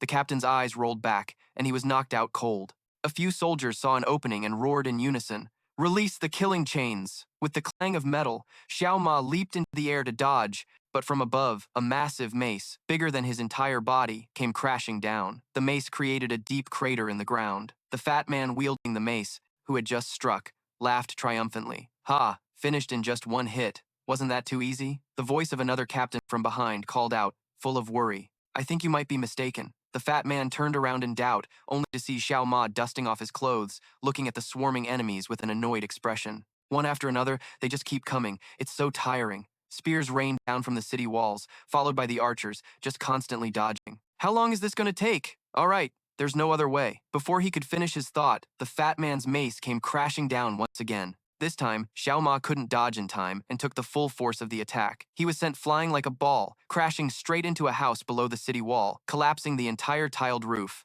As expected, there's no need for modesty. An arrogant voice echoed from the top of the city wall. "I find it embarrassing to use a butcher's knife to kill a chicken." Xiao Ma staggered to his feet from the rubble, sensing a powerful aura from the newcomers. He knew the small fry were done. The fat guy, seeing an easy target, chased after him with his mace. "You little brat. This place will be your grave." Finding himself cornered, Xiao Ma had no other choice. He took a deep breath, his eyes turning serious. "All right, I'll fight you properly." The battle erupted as all three experts clashed. The house they were in began to shake violently before exploding. Earth-shattering impacts echoed endlessly. Captain Yuan Lang, who had just regained consciousness, watched in a daze as dozens of his soldiers flew out of the house like broken puppets. More and more men were thrown out, including the foul-mouthed fat guy from before. From within the wreckage, Xiao Ma casually walked out, dragging the fat guy's giant mace. The Silver Wolf captain yelled in panic, "Everyone, charge!" The entire Silver Wolf squad and Iron Armor squad roared in unison, rushing towards Xiao Ma, but he just casually swung the mace, making a few dance-like arcs. The entire elite army was swept away like trash. He then casually tossed the mace towards the captain. The captain frantically raised his sword to block, but the immense force drove him deep into the ground. Before he could recover, Xiao Ma appeared in front of him and threw a punch that slammed his face into the dirt, knocking him out for the second time that day. An entire area had been leveled by Xiao Ma. He looked at the defeated general before him and sighed. The remaining subordinates watched from a distance, whispering in terror. Unbelievable. He took down the Iron Armor captain in a single move. His strength must be on par with the four generals. No, perhaps even greater. Hearing the whispers, Xiao Ma picked up the mace, spun it a few times, and hurled it straight at the gossiping crowd. Whoosh! The mace flew like a cannonball, piercing right through the main castle tower ahead. Inside the tower, the four generals were strolling leisurely. "Could the men from the Wulin Alliance already be at our gates?" one general asked. "I thought they hadn't even made it past Ghost Soul Valley." The largest man, wearing a lion head helmet, growled, "It would be bad if the Wulin Alliance has arrived. I've already moved most of our forces to the Great Demon Spirit City." He was the lord of the 7th Demon Spirit City, the Lion King. "How many troops are left in the city now?" "Strategist, how many enemies are there?" The old strategist broke out in a cold sweat. My lord, it is shameful to say, but the enemy is just one person." The Lion King was stunned. One person? Crackle.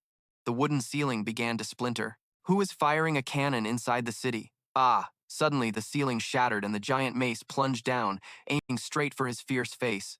"My lord." The Lion King, the other three generals, and the strategist all screamed in unison. They thought their lord was done for, but he effortlessly raised one hand and caught the mace that was hurtling down at terrifying speed. Just one guy?" The Lion King growled, crushing the head of the mace. "I assume the Wulin Alliance sent a master of your caliber."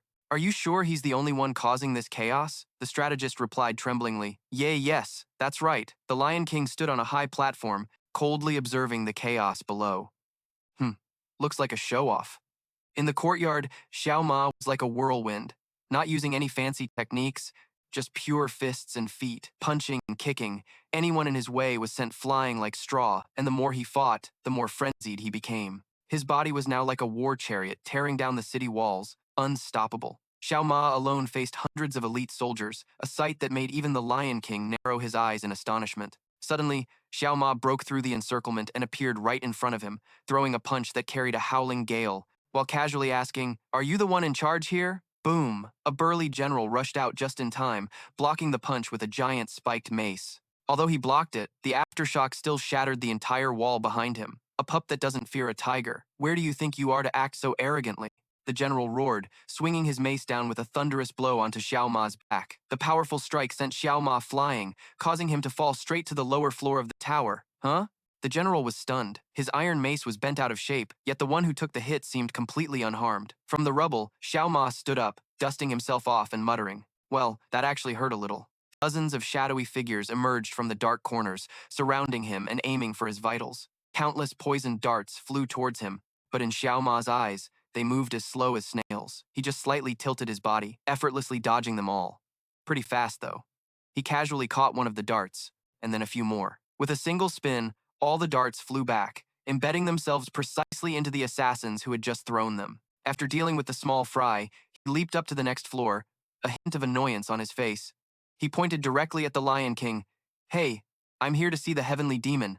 He's not here, is he?" Hearing this, the Lion King roared with laughter. "Ha ha, this little brat. He says he's looking for the heavenly demon. I don't want to hurt you guys." Xiao Ma patiently continued. "If the heavenly demon isn't here, then get out of my way." How insolent. Another general rushed forward with his blade. But his blade was stopped by Xiao Ma with just 2 fingers. "You think I'll let you off just for that?" Crack! The steel blade was crushed like a cracker, and a barrage of other weapons rained down. But not a single one could touch him. "I'm only warning you once. Even if you don't understand the rules of etiquette," the Lion King said coldly. "This has gone far enough." He finally made his move, throwing the helmet from his head like a steel discus. "I can't believe I, the city lord, have to personally deal with a nobody like you. Listen up. I am the Lion King, the one who once commanded the entire Central Plains. Take this." He let out a deafening roar as his muscles bulged all over his body. Lion's 5 claws. His 5 fingers transformed into razor-sharp claws, lunging forward with the force of a savage beast. But Xiao Ma stopped the attack with just one hand. The warnings are over now. The Lion King was stunned. This brat's grip is no joke. "Kid, do you dare to compete with me in a test of pure strength without using any internal energy? If that's what you want, I'll play along." "Everyone, stand back!" the Lion King shouted. The two locked hands, and a raw test of strength began. The aura radiating from both of them made the onlookers feel suffocated. "Unbelievable," a subordinate mumbled. "The city lord can break steel with his bare hands, yet that brat is able to hold his own." The Lion King strained with all his might, veins popping all over him, and roared, "You brat! I'm going to cripple this arm of yours." His muscles began to swell to an abnormal size. The Lion King's overwhelming pressure erupted, weighing down on Xiao Ma like a mountain.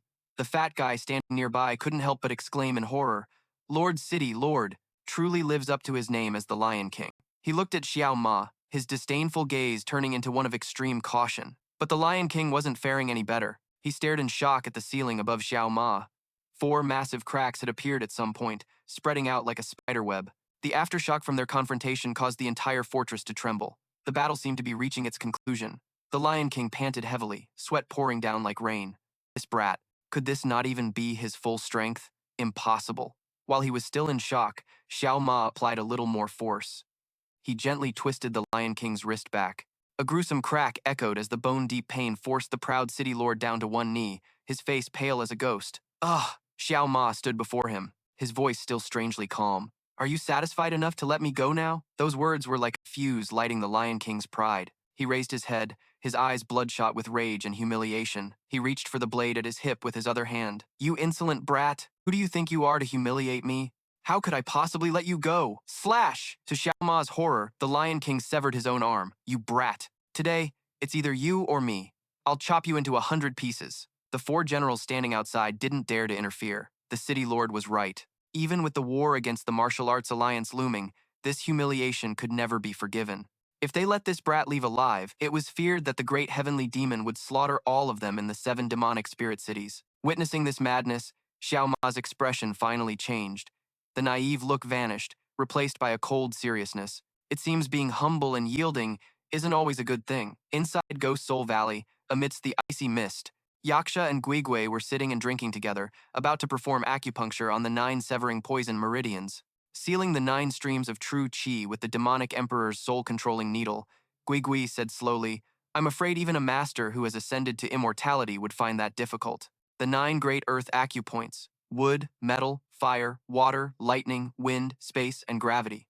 In this world, there is likely only one person left who knows how to perform this technique, and that is the head of the Tien clan." She took a sip of tea, adding, "Moreover, if these 9 needles are not removed in the correct reverse order, the true qi in the body will flow backward, leading to death by bleeding from the 9 orifices. But what if that kid has a special constitution that allows him to escape death?" Yecha put down her teacup, her eyes flashing. "You mean, you must have felt it too."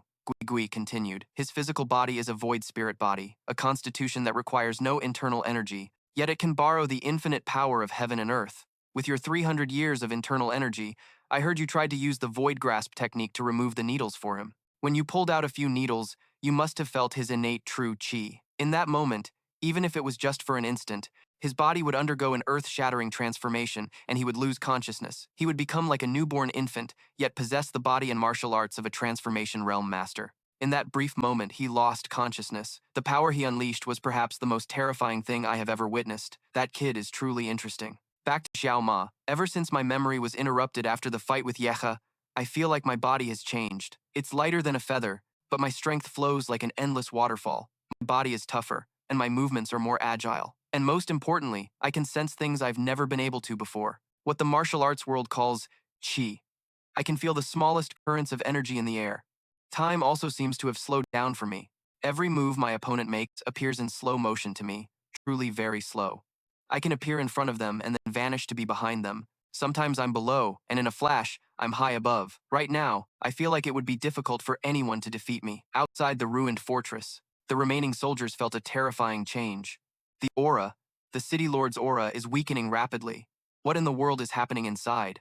Amidst the ruins, the generals fell one by one. Xiao Ma looked at the people lying scattered about, thinking to himself that even though he didn't deliver any fatal blows, this should be enough to keep them unconscious for a while. But the Lion King, despite being beaten to a pulp, struggled to get up, his eyes burning with a final flame. "You brat, what is your name?" "Xiao Ma, Xiao Ma." He gritted his teeth, forcing each word out from his throat. "I will never forget this name." He swung his blade in a desperate attack, but Xiao Ma had already glided behind him. "Hey, the winner has been decided. Why do you have to be so persistent? You don't understand," the Lion King roared, tears nearly welling up in his eyes. "If I let you leave here alive, the heavenly demon, he will slaughter this entire city, leaving no one alive." Hearing this, Xiao Ma froze, the Lion King like a wounded beast, slashing wildly and erratically. "My mother and my wife are his hostages. Even my 2 young children couldn't escape his clutches." Each slash was no longer a martial art technique, but a display of resentment, the pain of a helpless man.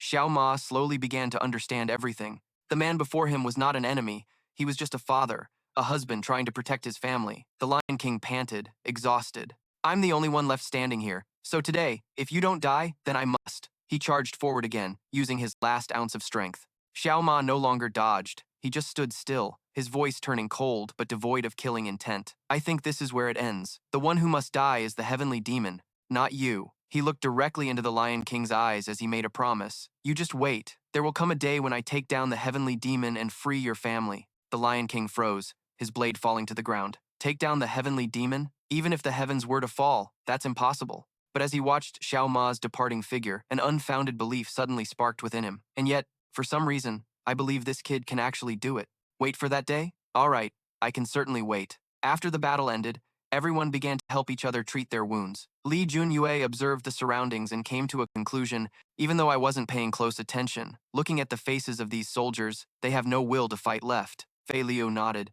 That's right. Although you were all heavily injured, not a single person died in battle.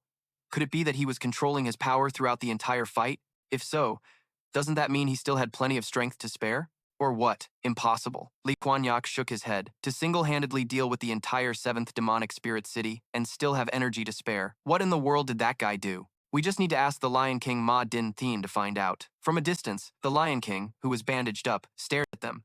Are you people from the Murim Alliance? So, what if we are? Fei Lu replied warily. If you're looking for him, you're too late. That person named Xiao Ma, what happened to him? Thao Ni quickly cut in, her voice filled with worry. The Lion King pointed towards the collapsed city gate. He's gone. He left here about 4 hours ago. Hearing this, the group immediately started to move with urgency. The Lion King sat alone amidst the ruins, somewhat pensive, an earth-shattering commotion without any bloodshed. He wondered if this could be considered a good omen. On the way, the group was in a great hurry. If that idiot left 4 hours ago, it'll be hard for us to catch up. Fei Lu analyzed. With his personality, it's very likely he'll just charge straight into the great demonic spirit city without any strategy. Maybe we should also attempt a frontal assault. No way, Thao He immediately retorted. A frontal assault on the great demonic spirit city is almost impossible. When they reached the outskirts of the great demonic spirit city, the harsh reality proved her words. The drawbridge ahead was guarded by countless master archers, and the main gate was made of 10,000-year-old cold iron, nearly 10 feet thick. Breaking it would be harder than ascending to the heavens. The gatekeeper was the Iron Demon, a monster from whom not even an ant could escape his sight. Li Quan Nach said, his voice grave. Not to mention the armies of the 13 cities are gathering here. A preliminary estimate puts them at over 200,000 elite troops. A frontal assault is nothing but the ramblings of a madman. Hearing such a grim situation, Thao Ni gritted her teeth.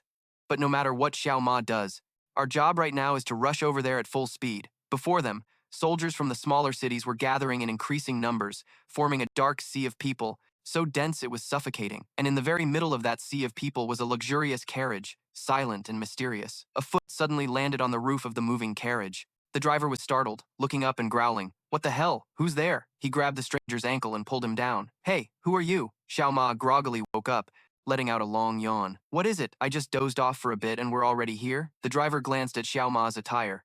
You look like you're from the assassin squad. He scowled. If you're from the assassin squad, why don't you get lost and lie down in the back carriage? I was just a little tired. I don't care if you're tired or not, the man snapped. Get to the back, now, Xiao Ma replied lethargically. All right, just a moment. He raised his head and looked forward.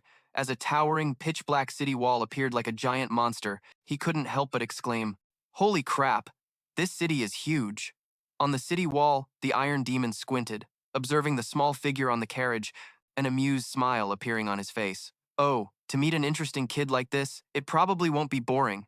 Why isn't the Lion King in the ranks? A subordinate asked. The great city lord ordered him to leave a portion of his forces at the 7th demonic spirit city to guard against the Murim alliance. But it seems we have a guest who arrived earlier than expected. You mean that kid? His name is Xiao Ma, the Iron Demon introduced, the one who took down the black and white twin ghosts, the errand boy from Hoa Nhac Lung. The subordinate was astonished. Is that the kid from the rumors? He certainly doesn't look ordinary. I can't sense any aura from him at all. I can confirm he isn't using any internal energy, the Iron Demon replied. When he took down the black and white twin ghosts, did he use his bare hands? This brat might be even stronger than you. You must be joking, my lord.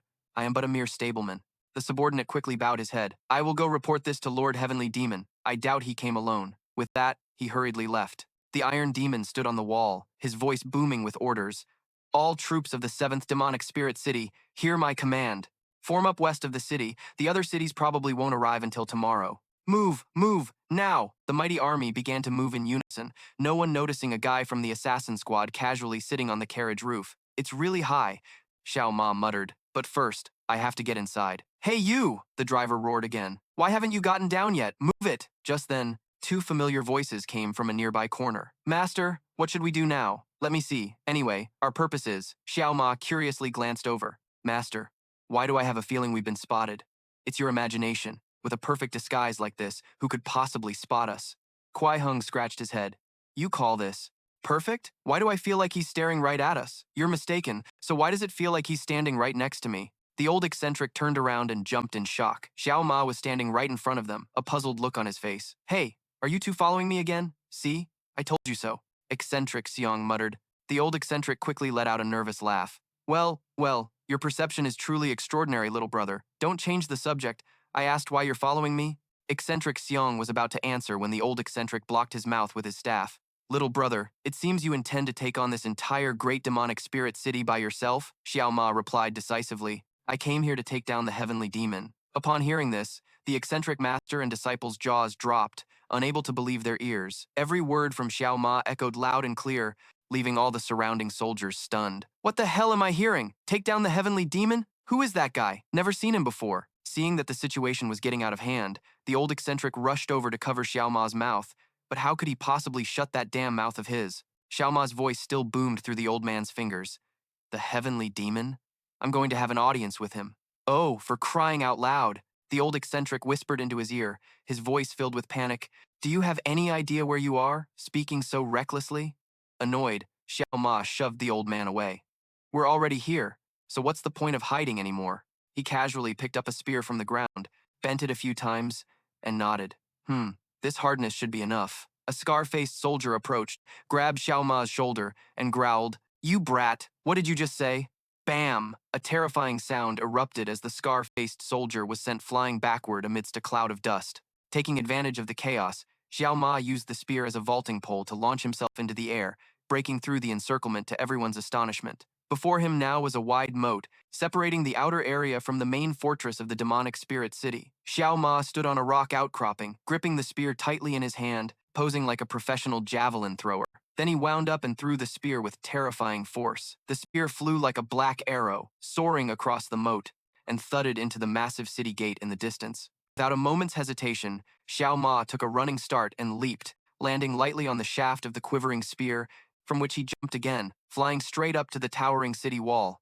Wow, you really don't realize how high it is until you jump up here, he muttered to himself and landed gently atop a watchtower. Below, the soldiers were scrambling like a disturbed beehive. Xiao Ma stood next to the giant banner of the demonic spirit city, staring at it for a moment, and the soldiers below seemed to guess his insane intention. Don't tell me that guy is going to. Crack! Xiao Ma snapped the flagpole with his bare hands. The banner symbolizing the great demonic spirit city's terror and dominance now fluttered down amidst the absolute silence of all the soldiers. He broke the banner. That madman. Xiao Ma held the broken flagpole in front of him, then coldly let it go, and the banner slowly fell.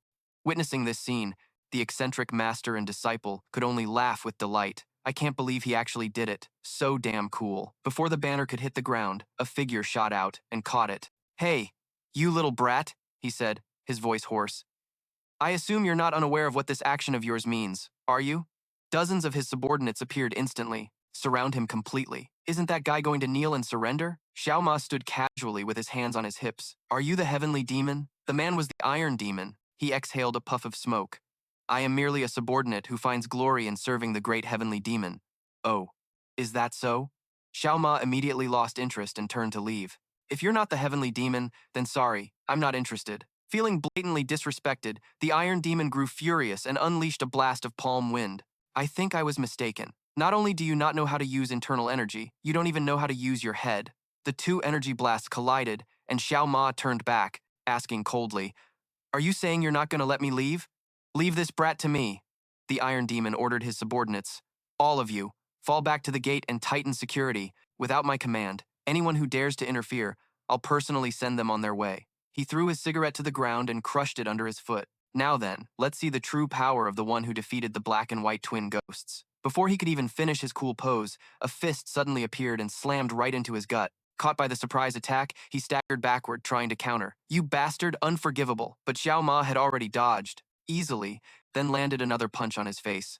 I don't have time for you. Despite taking 2 hits, Tai Ma stood firm, showing no signs of serious injury. He wiped a trickle of blood from the corner of his mouth and growled, You bastard, don't you know it's disrespectful not to give your opponent time to prepare? Xiao Ma let out a sigh, thinking, This guy's tough. Tai Ma clicked his tongue, a condescending look on his face. Tsk, tsk. With the power of that last punch, it seems I have no other choice. He suddenly ripped his shirt off, revealing a physique rippling with muscles as solid as rock. Behold, this is the state of being impervious to blades and swords. He let out a roar and began to channel his energy. Dark red streams of chi enveloped his body, and his skin quickly turned as black as ink. This is the most perfect physical body in the world. Now, let's fight. Boom. The two opposing forces crashed into each other. As their hands met, Tai Ma felt a terrifying force transmit through, which intrigued him a little. Oh, you're tough. Does this kid specialize in external arts? Not bad. The two fighters' fists simultaneously struck each other's faces. Just as the rumors said, this kid's fists contain no internal energy, Tai Ma analyzed silently. What the hell is he? His fighting style doesn't follow any school or technique. The more I look, the more it resembles the brawling of street thugs. No strategy, no calculation, only instinct. Xiao Ma might have aimed for a decisive punch, but Tai Ma stood there like a statue. Hey kid, if that's all your punches have got, then don't even dream of beating me. With that, he unleashed a continuous barrage of steel-like fists at Xiao Ma's face. But strangely, the boy stood his ground, showing no signs of pain. Though his face was slightly distorted from the impact, he stared intently at Tai Ma, thinking, this guy is completely different from my previous opponents. I'll have to use a little more strength. Xiao Ma clenched his fists and shot forward like an arrow, delivering a thunderous kick to Tai Ma's side. But his opponent remained standing tall like a bronze statue, not moving an inch. This genuinely surprised Xiao Ma. Tai Ma began his showboating, his tone full of arrogance. In my youth, I painstakingly trained in the bronze armor art, a martial art that turns flesh and skin as hard as steel. You country bumpkin, are these paltry cat-scratching techniques all you have? He stood still like a punching bag, absorbing every one of Xiao Ma's ferocious attacks. Xiao Ma attacked relentlessly, finally mustering all his strength to land a powerful uppercut on his chin. How about that move? I have mastered the bronze armor art to the point of great completion, making my body even harder than tempered steel. He continued his speech, even though his jaw had just vibrated violently. But no matter how tough you are, it's hard to withstand a master who coats their blades in astral chi. A devastating punch from Tai Ma sent Xiao Ma flying 100 meters away. He scrambled back to his feet. Is your flesh really harder than tempered steel? Xiao Ma grabbed a large banner nearby, his eyes turning cold. I don't believe you're without a weakness. He used the footwork he had picked up, creating dozens of afterimages that attacked Tai Ma all at once. To reach the state of being impervious to blades and swords, he boasted casually, I also trained painstakingly in the elephant skin art to the point of absolute mastery, making my skin far tougher than steel. No matter how sharp your blade techniques are, you couldn't even harm a single hair on my body. After saying that, he launched a kick that sent Xiao Ma flying straight into the eaves of the city gate. This flag is the symbol of Moling City and also my life. Don't think I'll let you go easily. Xiao Ma landed lightly on his feet. It seemed the previous blows were taking their toll, and he began to get serious. I don't know the martial arts you speak of, and I've never formally learned any, but I know one thing for sure. I will never lose to someone like you. He looked Tai Ma straight in the eye, his voice filled with determination. An explosion of killing intent erupted as Xiao Ma lunged forward, driving a punch straight into Tai Ma's stomach, but his opponent was completely unharmed. You brat! Even a master with over 3 jaisi of internal energy could only dream of breaking through my mastered bronze armor and elephant skin arts. Their fists must contain internal energy to shatter an opponent's internal organs, not the kind of raw, brute force you possess. Looking at his arrogant face, Xiao Ma felt extremely annoyed.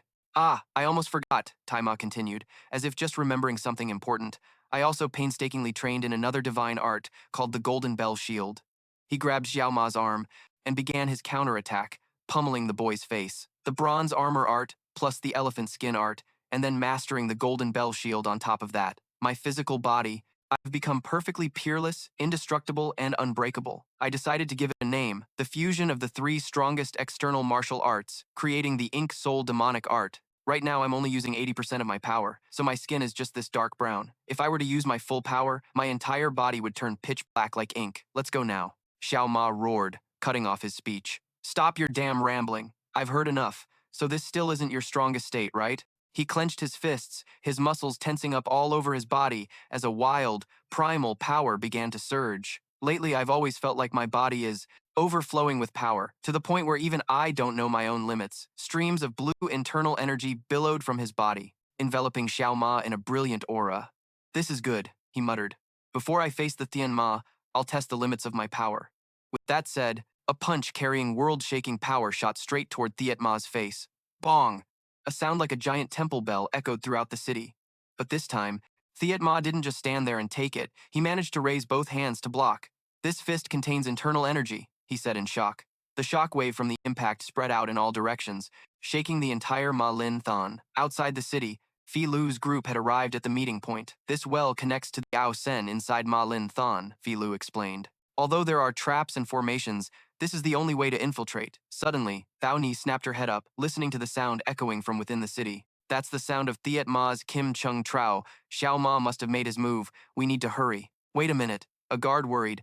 What if the entrance is blocked? Impossible, Thao Ni said decisively. If the well were blocked, how could there be a fish this big? She pointed to a giant carp swimming in the well below. Captain, what is it? A guard asked Fei Lu using telepathy. Someone is coming. He's carrying a long saber, his hair is a mess, and he's radiating an extremely dangerous aura. Not far to the west, Fei Lu immediately warned the group. Everyone, someone's coming. The rustling of leaves grew closer. A figure slowly emerged from deep within the forest, carrying a suffocatingly dense killing intent. Thao Ni recognized him. Oh, long time no see. Bach Thao Ni, he said in a deep, gravelly voice. Bach Xiao, she screamed, her voice filled with indignation.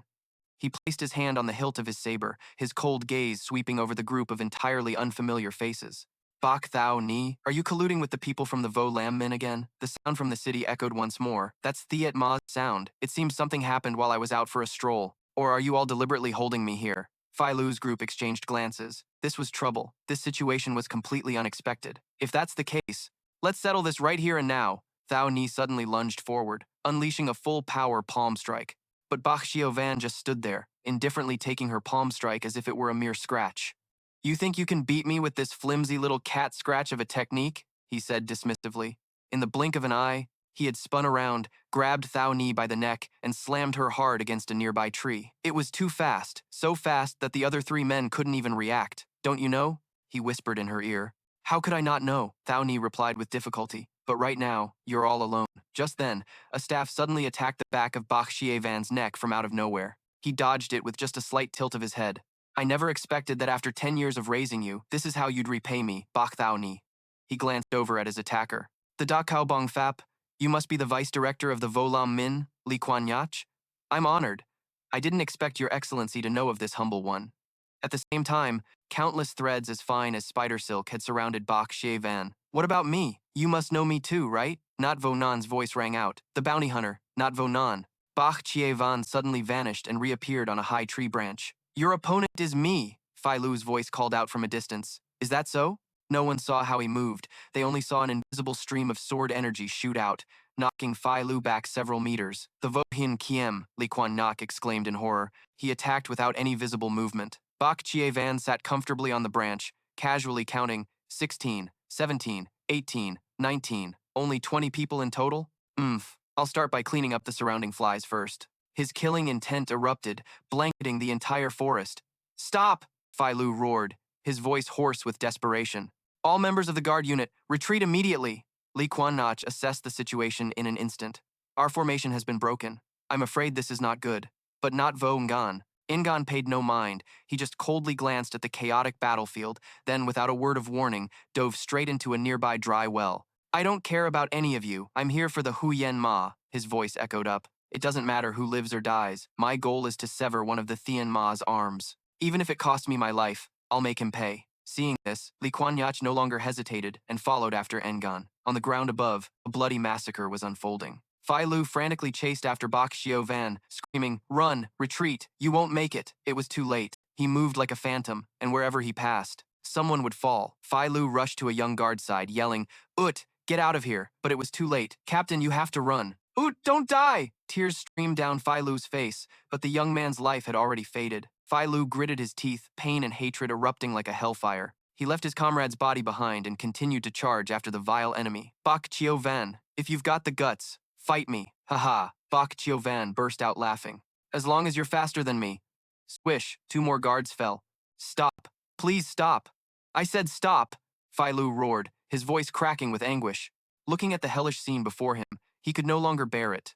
According to intel, Quang Ma had been taken down by a single knife to the back of the neck. Bak Chio, you bastard! Oh, so you're that person? Bak Chio finally stopped, turning to look at Phi Lu. Excellent. I will definitely kill you, captain of the Phi Lu Special Forces. He scanned Phi Lu from head to toe. Well, what a disappointment. You defeated Quang Ma with just this little strength? Phi Lu suppressed his grief, his mind racing at full speed. Bach Chio, the lightning sword. He hadn't even drawn his sword. His hands were always in his sleeves, yet he could unleash sword chi at will. No, this isn't invisible sword chi. If he had reached that realm, he would be one of the 10 great masters, so it must be using chi to control swords. Are you using chi to control swords? Oh, you figured it out? Bach Xie looked amused. I thought you wouldn't even notice. If it's using chi to control swords, he can control multiple swords at once. But even a supreme master can't be without an opening. Attacking from a distance is a disadvantage for me. I have to close the gap. 2 swords are more than enough to send you on your way, Bach Chio said.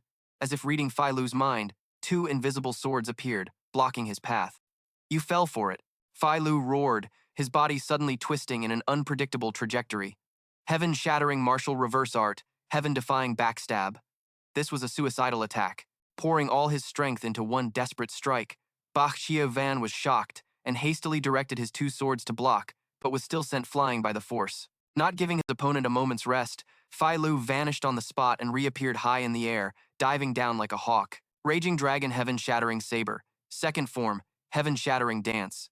Clang clang, the ear-piercing sound of weapons colliding rang out. The two swords had returned just in time, forming a shield in front of Bach Van, completely blocking Fei Long's ferocious attack. The force of the impact snapped the surrounding trees. Heaven-Shattering Dance. He countered it with just chi? Fei Long was astonished. If I'm to consider you a real opponent, Bach Van said coldly, I think I'll have to use 3 swords. A third sword materialized, hovering beside him, radiating a terrifying killing intent. Inside the Dai Ma Lin citadel, the golden bell was still ringing.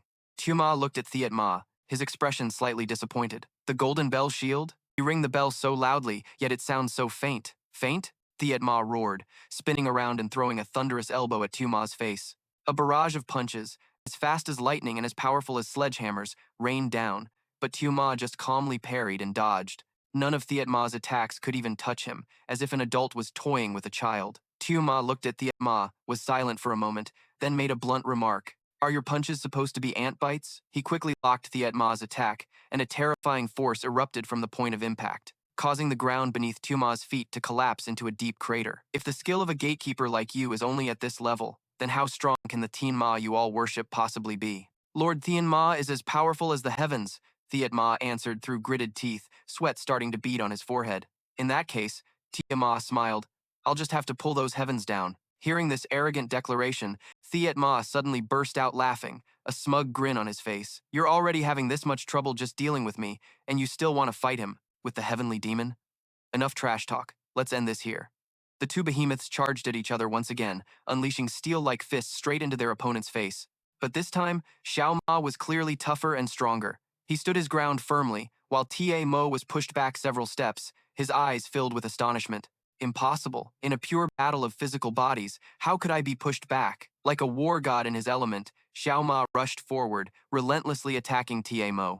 Fists, kicks, elbows, and knees. Wild and instinctive attacks continuously rained down on his steel-like body. This brat's fists hurt to the bone. My internal energy is depleting at an alarming rate.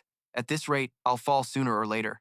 I must settle this immediately. I will use all my remaining internal energy. Even if the heavens fall and the earth cracks, you will not defeat me, Tai Mo roared. But Xiao Ma was faster. You talk too much. Look, your nose is bleeding. Xiao Ma's striking speed suddenly skyrocketed, and in the blink of an eye, 5 after-images of him appeared, surrounding Xiao Ma. They launched attacks from all directions. He was beaten until he spun like a top. How? How is this possible? My body is supposed to be harder than steel. In the end, you're just a human. A final punch, carrying all his power, slammed straight into Tai Mo's pig-like face. His massive body was punched straight into the ground, creating a giant crater. The aftershock spread across a wide area. Xiao Ma stood there, silently looking at the defeated opponent. Even though you've won, Tai Mo rasped. You truly are a shameless bastard. If I had any shame, I'd be the one on the ground right now. I don't like it much. But since you've pushed me this far, I have no choice but to unleash the ultimate limit of the dark soul demonic art. Even if you do that, the result won't change. But Tai Mo remained stubborn. He staggered to his feet, his entire body beginning to tremble. This is a forbidden technique, and the price is my own life. I haven't fully mastered it, but I will still use it. Ultimate intent of the dark soul demonic art, great Luo adamantine god. A burst of gloomy, pitch-black demonic energy erupted, and his body turned as dark as the night. His muscles bulged abnormally, turning him into a true monster. Meanwhile, deep beneath Mo Ling City, the group of 3 was diving through an underground sewer when suddenly, a powerful shockwave from the surface traveled down. What is this sound? It's echoing everywhere. This shockwave will activate the trap formations. As soon as Thao Ni finished speaking, a series of razor-sharp iron bars shot down from the ceiling, and a giant stone pillar made of 10,000-year-old cold iron also collapsed. It blocked Li Kun Yue's path. Damn it. Luckily we're underwater, so its power is reduced by half, but this is going to be tough, Li Kun Yue growled. He signaled to the other 2. You 2, go ahead. I'll catch up. Thao Ni realized the urgency as their air was running out, and she nodded. You have to survive so we can meet again. Li Kun Yue was left alone, facing the stone pillar. He didn't have enough air to go back, and this thing was made of 10,000-year-old cold iron. It's indestructible, so I'll have to blast a hole next to it. He took out a few small bombs. If I'm going to die, I'll die with a bang rather than drowning. I only have one chance. He planted the bombs, backed away, and took a stance. Dog beating staff art, thunderclap chain explosion. Boom. A terrifying explosion erupted underwater, creating a massive column of water that shot straight up. It shattered the floor of a room above. In that room, a group of people in black robes, looking like an evil cult, was about to dig into a roasted chicken. Seeing the strange sight, they rushed over to check it out. Sounds like there was an explosion underwater. That's not important. The question is, was the 10,000-year-old cold iron destroyed?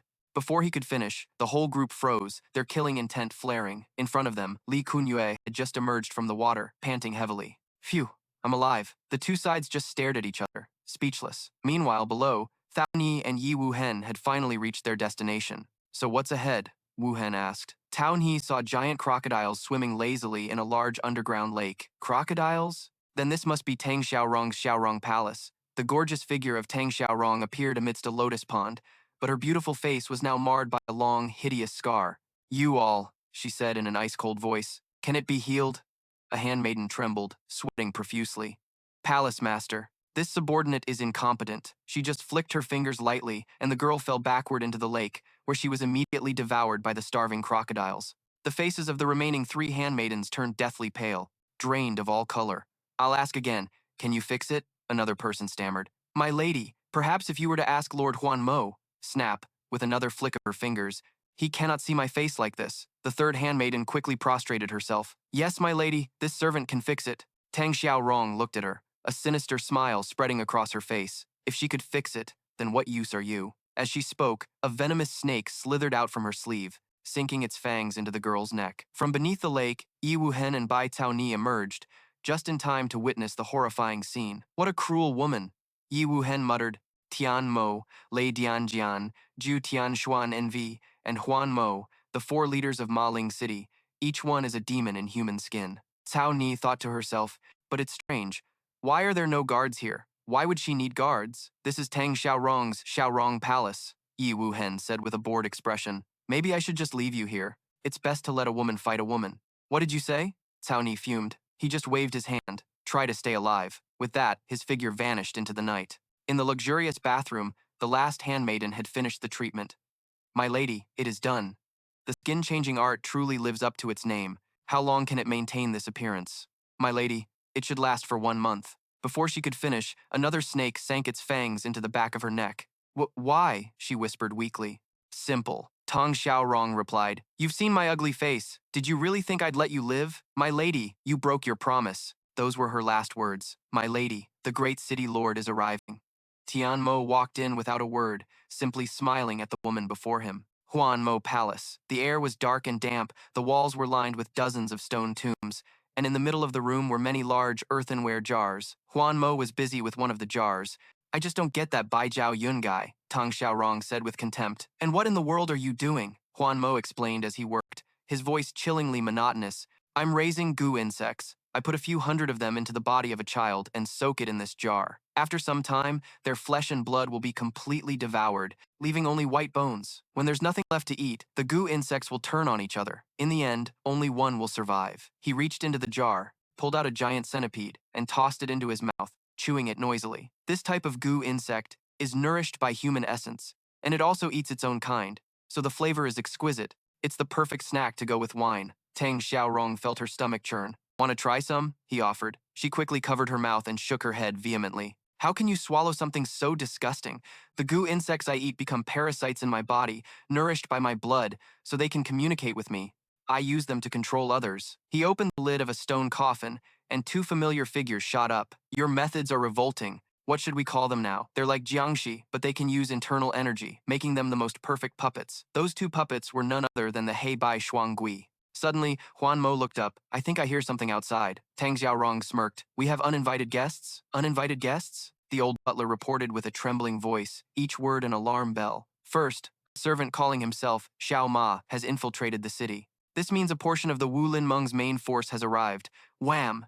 Xiao Ma spun and landed a beautiful hook kick to Ta Mo's face. Despite the powerful blow, the giant only staggered before standing firm, his expression growing even more ferocious. Next, someone is fighting Palace Master Bai in the Blood Cordyline forest east of the city. From what we've observed, This person is also from the Wulin Meng. There is another man whose route is unknown, but he has broken into the Tiangang Lei Yu. And finally, the old butler took a deep breath. Two people just entered Xiaorong Palace through a secret passage, Bai Cao Ni and someone wearing a demon mask. Tang Xiaorong, the master of Xiaorong Palace, curled her lips slightly. So that little brat Cao Ni has arrived. I wonder if she brought what we've been waiting for. The immortal grass. I haven't had a taste of it yet, Huan Mo said wearily. Seeing his subordinate about to leave, he quickly called him back. Hey, you're just gonna leave like that? Then he glanced into a dark corner. I think it's time for you to show yourself. From the shadows, Yi Wuhen slowly emerged. So, you knew I was hiding here. Haha, it's more interesting to pretend I don't know. At Xiaorong Palace, in an enchanting hallway, as soon as Bai Cao Ni stepped inside, a figure glided toward her like a breeze, carrying a strong floral scent. Beautiful. Who could this be? Thao Ni immediately took a defensive stance. It doesn't matter who it is. 3,000 fingers, a single piercing strike, a powerful beam of energy shot from her finger. But the woman before her suddenly vanished like smoke. You may be beautiful, her voice echoed from behind, but your sins are unforgivable. This is just the beginning. A series of figures with identical faces and clothing began to appear, swirling around Thao Ni like a flock of bats in the night. They were the 10 demon-faced killers, the most loyal and fearsome guards of Duong Tiudong. Then how about this? Thao Ni leaped up, delivering a razor-sharp kick to one of them. She was split into 3 pieces and then vanished into thin air. Thao Ni was shocked. She had clearly landed a hit. Could it be that my eyes can't keep up with their speed? These people are definitely masters. Your beauty was originally ours. Whispering voices echoed from all directions, like the cries of vengeful spirits. Every time Thao Ni's hands touched them, they just passed through empty space. This is insane. They don't seem to have a physical form. It's like I'm hitting thin air. Go on, wear yourself out slowly, a voice giggled. So this is all the 3,000 fingers of the Yi Hua Palace amounts to. Thao Ni fought while panting heavily, her clothes soaked with sweat. Fighting against these things I can't hit. How can I possibly win? I am like a butterfly. I fly freely on the wind. I am the true butterfly. One of them suddenly appeared right in front of Thao Ni, then vanished again. Immediately after, a sharp pain struck her from behind. Thao Ni spun around to counterattack, but she had already disappeared. When you strike, be as fast as a bee's sting. Looking around during a fight will get you killed, little girl. Another one swung her umbrella to attack from above, but Thao Ni managed to dodge in time. How about it? Do you find us beautiful now? She taunted. Bach Thao Ni, are you a little overweight? Why are your movements so sluggish? Surrounded by these phantoms, Thao Ni knew she couldn't go on like this. If I can't track their movements, I'm sure to lose this fight. Then there's only one way. With that thought, she suddenly broke through the encirclement, shooting off like an arrow. Running away? Get her. What's the worry? We're faster. Does she think she can escape? Thao Ni dashed through a wall, but 2 of them blocked her path. Hey, where do you think you're going? She didn't answer, continuing to weave past them and dashed straight into a vibrant flower garden. The 2 assassins gave chase but hesitated at the entrance. Did she run into the pavilion garden? If we cause any damage here, the palace master will be furious. The scent of flowers here is so strong. Ah, there she is. They saw Thao Ni standing in the middle of the flower garden, no longer running. What's wrong? Tired of running? Thao Ni stopped, looked up at the crowd surrounding her, a brilliant smile suddenly spreading across her face. I'm truly grateful to all of you for so enthusiastically escorting me all the way here. In her hands now were 2 small spheres, prepared as part of a perfect plan. And then, without a moment's hesitation, Thao Ni gently tossed them out. The 2 spheres collided, creating a small explosion. Boom! A thick white smoke, carrying a strong floral scent, immediately enveloped the entire pavilion. Is that a smoke bomb? Cough, cough. It's so dusty. This isn't good for my skin at all, one of the female assassins complained.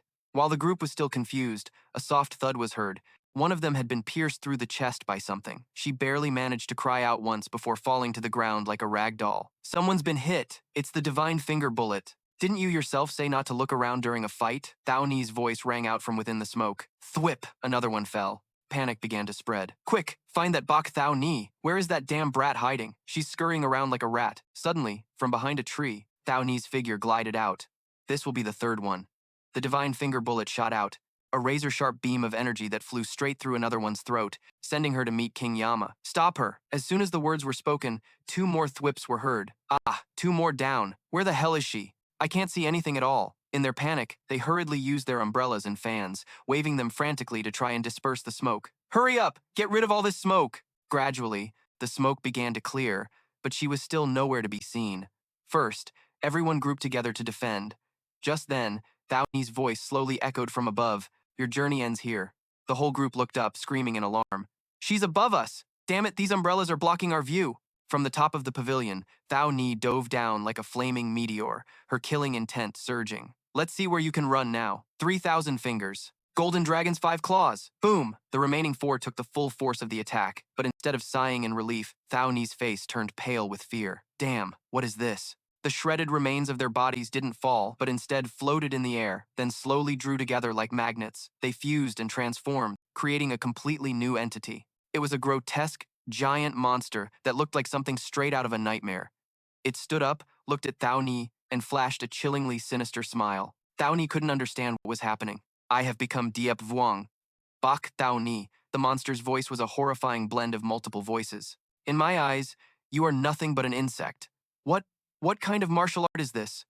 Why have I never heard of it? Thao Ni was astonished. Take this, Bach Thao Ni. Diep Vuong swung a massive arm, carrying the combined power of several masters. 3,000 finger strikes, Golden Dragon's 5 claws. Thao Ni hastily launched her techniques to block. Boom! The entire courtyard exploded, the force of the impact launching trees and boulders into the air. Diep Vuong's arm swept through the empty space, but Thao Ni was gone. Her voice rang out from another direction. I'm over here. She dove down from above, focusing her finger force on a single point. Diep Vuong's certain death strike. Slice. Diep Vuong's giant form was cut into multiple pieces, just as I suspected. You're using an illusion technique combined with Chimen Danjia. This is the martial art of the Red Sea Ghost Sect. To think you even recognize the techniques of our ghost sect. Your knowledge of the Jianghu isn't bad at all, Bak Thao Ni. But knowing about it doesn't mean you can defeat me. I've known how to break this kind of illusion for a long time. Without a moment's hesitation, Thao Ni drew a dagger. She sliced a line across her own arm. The sharp pain jolted her senses, allowing her to see through the illusion. Diep Vuong let out a cunning smile. To think you'd wound yourself just to break my illusion. I can see you now. Your true form is hiding inside that giant head. A useless struggle. Doing so will only get you more injured. If you say so. 3,000 finger strikes. Mandarin duck kick. Thao Ni unleashed a spinning kick aimed directly at Diep Vuong's head. Boom! The head exploded, and 2 or 3 assassins tumbled out. But suddenly, one of them lunged forward at terrifying speed, attacking Thao Ni's blind spot. Unable to defend in time, she was sent crashing to the ground. If you still believe that head was the true form, her voice echoed. Do you still believe that to be true? Thao Ni struggled to get up, blood trickling from the corner of her mouth. How is that possible? Wasn't that the true form? But if it wasn't, then why does my body ache as if I were truly struck? The 10 phantoms of the 10-form ghost assassins circled around her, their voices echoing. Your will is eroding, Thao Ni. Did you really think one little cut could break my illusion? Accept your fate. You will die here.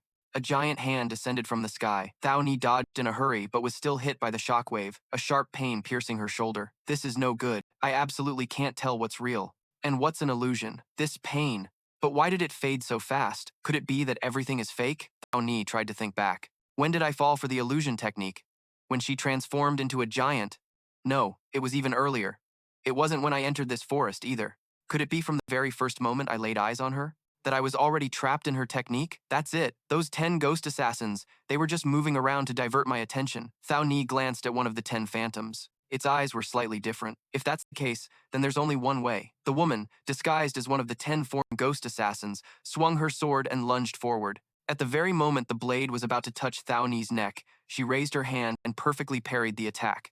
The assassin was shocked. How can this be? She's still supposed to be trapped in my illusion. Could it be instinct? I can clearly sense the killing intent, Thao Ni thought to herself. Even if my eyes are fooled, my subconscious still recognizes the danger. In that case, everything I see is fake. If I can't trust my eyes, I'll use something else. Thao Ni shut her eyes tightly, concentrating all her senses to feel the presence of everything around her. These ghostly figures have no substance. My senses can't detect them. But there's another presence, one that feels very real. That must be her. Thao Ni's eyes snapped open, pointing directly at one of the phantoms that looked identical to the other 9. I see you. You're the real body, she yelled. The assassin was stunned. My illusion. It's been broken? I can't beat her with martial arts alone. I must report this to the princess. Seeing that she intended to escape, Thao Ni immediately leaped in pursuit. Running away? It all ends here. A full-powered palm strike hit the woman's back. She let out a horrifying scream. No, I haven't reported yet. You won't get the chance. Just then, a familiar sarcastic voice rang out right beside her. You fight better than I thought, Bak Thao Ni. Startled, Thao Ni turned around, her face pale with horror. It was Duong Tudong, casually admiring her own long, slender fingers. But I'm also quite disappointed. Didn't I save your life 10 years ago? Is this how you repay your benefactor? An invisible hand tightened around Thao Ni's neck, lifting her into the air. Don't be ridiculous, she struggled to say. For the past 10 years, every single day of my life has been a living hell. Hell? I gave you food, shelter, and taught you martial arts, and you call that hell? Duong Tudong sneered, sending Thao Ni spinning through the air with a flick of her wrist. Stop your hypocritical act, Thao Ni roared. It was you people. You're the ones who massacred the Dihoa Palace, my mother, and my elder sister. Oh, so you've already figured out the truth? Duong Tudong replied with a sickeningly innocent look. I thought you were still completely in the dark. That's exactly why I have to live. Thao Ni gritted her teeth. I must live to avenge them. Avenge them? Duong Tudong burst out laughing. Do you even have the power? Since you don't, you had to join forces with that useless bunch from the Martial Arts Alliance, right? Fine. I'll sit back and watch what you all can possibly do. Bak Thao Ni stared directly into Duong Tudong's eyes, her voice firm and resolute. Soon, we will stop you from harming any more innocent people. My, Duong Tudong sneered, a smile that was both alluring and malicious. She tightened her grip on Thao Ni's neck, leaning in to whisper in her ear. You want revenge, and you want to save the world? Do you really think you're capable of handling both? Little girl, where is the immortal grass? I don't have it, so you can forget it. Duong Tudong pointed to Thao Ni's chest. Then what's that you're hiding in your clothes? If you insist, Thao Ni gritted her teeth, then I don't need this anymore. She ripped the secret manual from her robes and threw it right in Duong Tudong's face. 3,000 fingers, heaven and earth net. Thousands of razor-sharp streams of finger chi erupted from the book, forming a lethal net. But Duong Tudong just stood still. As the streams of chi touched her body, they dissipated like mist, and the book itself was shredded into 100 pieces. Ah, so it's the 3,000 Fingers manual, she said wearily. This is useless to me. There's no point in taking it. Thao Ni's jaw dropped in disbelief. Impossible. I used 80% of my power, and the 3,000 Fingers is an unparalleled ultimate art. How could this be? The 3,000 Fingers is indeed a mystical martial art, Duong Tudong said, as if reading her mind. But to unleash its true power, you need at least 5 jazi of internal energy. 5 jazi, that's 300 years of power? An invisible wave of energy erupted from Duong Tudong's body and slammed into Thao Ni, sending her flying, feeling as if every bone in her body was shattered. Defeated in just one move? Impossible. I have absolutely no chance of beating her. As her consciousness started to fade, Thao Ni felt a freezing aura envelop her body, catching her before she could fall. A familiar figure appeared. You, get back, Gui Gui said coldly, before tossing Thao Ni to the ground like an object. When Duong Tudong saw Gui Gui, the smile on her face vanished. Long time no see, Tu Yet Nu. I always thought you were dead, but I never expected to see you here. Is there anything about your face that's worth me remembering? Gui Gui replied, as an icy aura radiated from her body, causing the entire garden to begin freezing over. Back to the fight between Tu Ma and Thiet Ma. The battle seemed to be reaching its conclusion, but the result was not what Thiet Ma had imagined, as he was being overwhelmed by Tu Ma's relentless attacks, barely able to defend himself. I can't believe it. My Daila Gang Shen has reached a state where it's impenetrable by blades and spears, yet this brat is perfectly copying my techniques, from my strength and speed to even my smallest habits, and on top of that, he's getting stronger as he fights. What the hell is he? Why hasn't his expression changed? Doesn't he get tired? He hasn't even broken a single sweat. This is ridiculous. Utterly ridiculous. I refuse to lose to a brat like you. Thiet Ma roared, pouring all his remaining strength into a counterattack. But Tu Ma just tilted his head, muttering to himself. So that's how it works. I get it now. This is how you're supposed to use so-called internal energy. In the midst of their clash, Thiet Ma suddenly realized something odd. How strange. There's a difference between his left and right fists, he sneered. Ridiculous. And here I thought you could be my opponent. You're not wrong, Xiao Ma unexpectedly replied. Originally, I wasn't your opponent because I don't understand internal energy, but in that last moment, I suddenly wondered if I focused all my internal energy into one hand. Would it be faster? As he finished speaking, Xiao Ma's left fist smashed right into Tiamo's face. As expected, his left fist was more dangerous. He furiously counterattacked, but Xiao Ma swiftly ducked under him, landing an uppercut to his stomach. Bam! Tai Mo's steel-hard six-pack abs were deformed by the blow. The force from his left hand has already surpassed my power. How can this be? This is my strongest state. You little brat, this isn't all I've got! Tai Mo frantically threw a punch, but Xiao Ma easily blocked it with just one hand.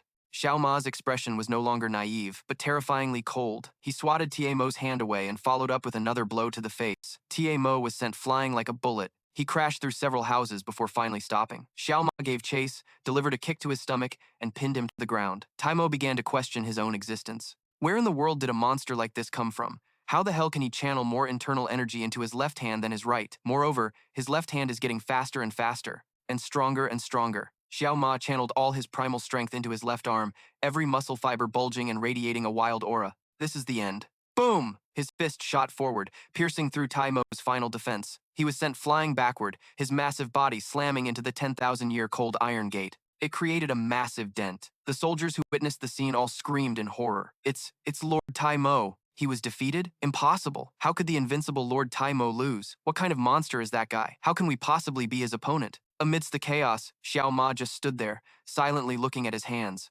Strange. I could only channel power through my left hand. My right hand still isn't used to it. Suddenly, an old voice spoke from behind, having appeared out of nowhere. I think you've gotten much stronger. Young man, the fact that you defeated Ta Mo truly surprised even me. A few guards were startled. When did he get here? The old man continued. His tone was calm. Before the Great War with the Martial Arts Alliance begins, I think I'll have to find you a different battlefield. If I let you keep fighting here, I'm afraid you'll level this entire fortress. Xiao Ma turned around. So where is Tian Mo? I will lead you to him myself. The old man smiled. If you're really that eager to die, then follow me. Meanwhile, at the Tian Kang Lei you brat, you'll be begging me to kill you sooner. A masked man wielding a blade charged forward. He was Executioner Lu. A chain with a sharp sickle flew out, but Li Kun Yue had already vanished. Let's see where you can run. Executioner Miao. Is he using a cat as a weapon? This guy is weird. Li Kun Yue muttered. Looked like you're pretty agile. Another one swung a pair of giant scissors, trying to clamp down on him. He was Z. There's no way you can block this. Another man holding a large bell tried to trap him from above. He was Chong. After 4 missed attacks, Li Kun Yue backed away and began his analysis. Lu, Miao, Zhe, Chong, the 4 great executioners. Their individual martial arts are quite mediocre, but their coordination forms an inescapable net, with every move calculated and perfectly synchronized. The one with the bell moves the most freely, but he's also the slowest. The one with the scissors has the most destructive power, but his footwork is the most simplistic. I'll send you to your coffin first. The masked man's blade techniques are quite formidable, but I'm sick and tired of dealing with blades. Li Kun Yue swung his staff, sending Lu flying. The one using the cat weapon, Miao, is the most annoying. That weapon can attack from any distance and any angle. Moreover, he doesn't use internal energy, relying purely on wrist strength, making its trajectory difficult to predict with the naked eye. But Li Kun Yue smiled. Finally, I've figured out your pattern. The remaining 4 roared and charged in to attack simultaneously. But Li Kun Yue had vanished, leaving them looking around in confusion. Hey, let me ask you something. Li Kun Yue's voice came from behind them. Do you guys even know who you're up against? The group spun around in shock. Huh? When did you get there? Honestly, a vice chief of the Martial Arts Alliance like me isn't worthy of you all. I wouldn't have been so hospitable. Hearing that title, the whole group started to get scared. The vice general manager of the Murim Alliance? If it's him, then he's mastered the 36 stances of the dog-beating staff technique. Well now, Li Kuan Yak spun the staff in his hand. How should I cook you guys up? I'll just take you all out with one swing to make it quick. The staff in his hand suddenly grew larger, turning into a gigantic Vajra power staff. They couldn't react in time, only able to stand there frozen and take the hit as the staff swept across, sending all 4 of them flying and rendering them unable to fight. Li Kuan Yak won a glorious victory. The old coachman led Xiao Ma through a gloomy forest. After walking for a long time, they arrived at an ancient, simple fortress next to a quiet lake. Tian Ma was sitting on a small wooden bridge, leisurely fishing. The old coachman bowed respectfully and reported, Great Lord, I have brought the errand boy from Hoa Nhac Lung, Xiao Ma. He is a walking disaster, born under a bad omen. At 7 years old, he became the #1 master of Ma Lin Fortress. At the age of 20, he personally murdered his adoptive father, who was also his master, the Northern Heavenly Martial Emperor, seizing the supreme position. He is one of the few supreme masters who can rival the 10 great masters of the Central Plains. He is the sky of the north. He is the great lord of Ma Lin Fortress, Tian Ma. Tian Ma stood before Xiao Ma, his eyes filled with both curiosity and contempt. If I recall correctly, your name is Xiao Ma, and today, some fool wants to bring down the sky of the north. That fool is the errand boy from Hoa Nhac Lung. Before he could finish his words, Xiao Ma charged forward. A thunderous punch flew out, forcing Tian Ma to take a few steps back. He was like a tireless fighting machine, relentlessly attacking, not giving his opponent a single moment to rest. I will never forgive you.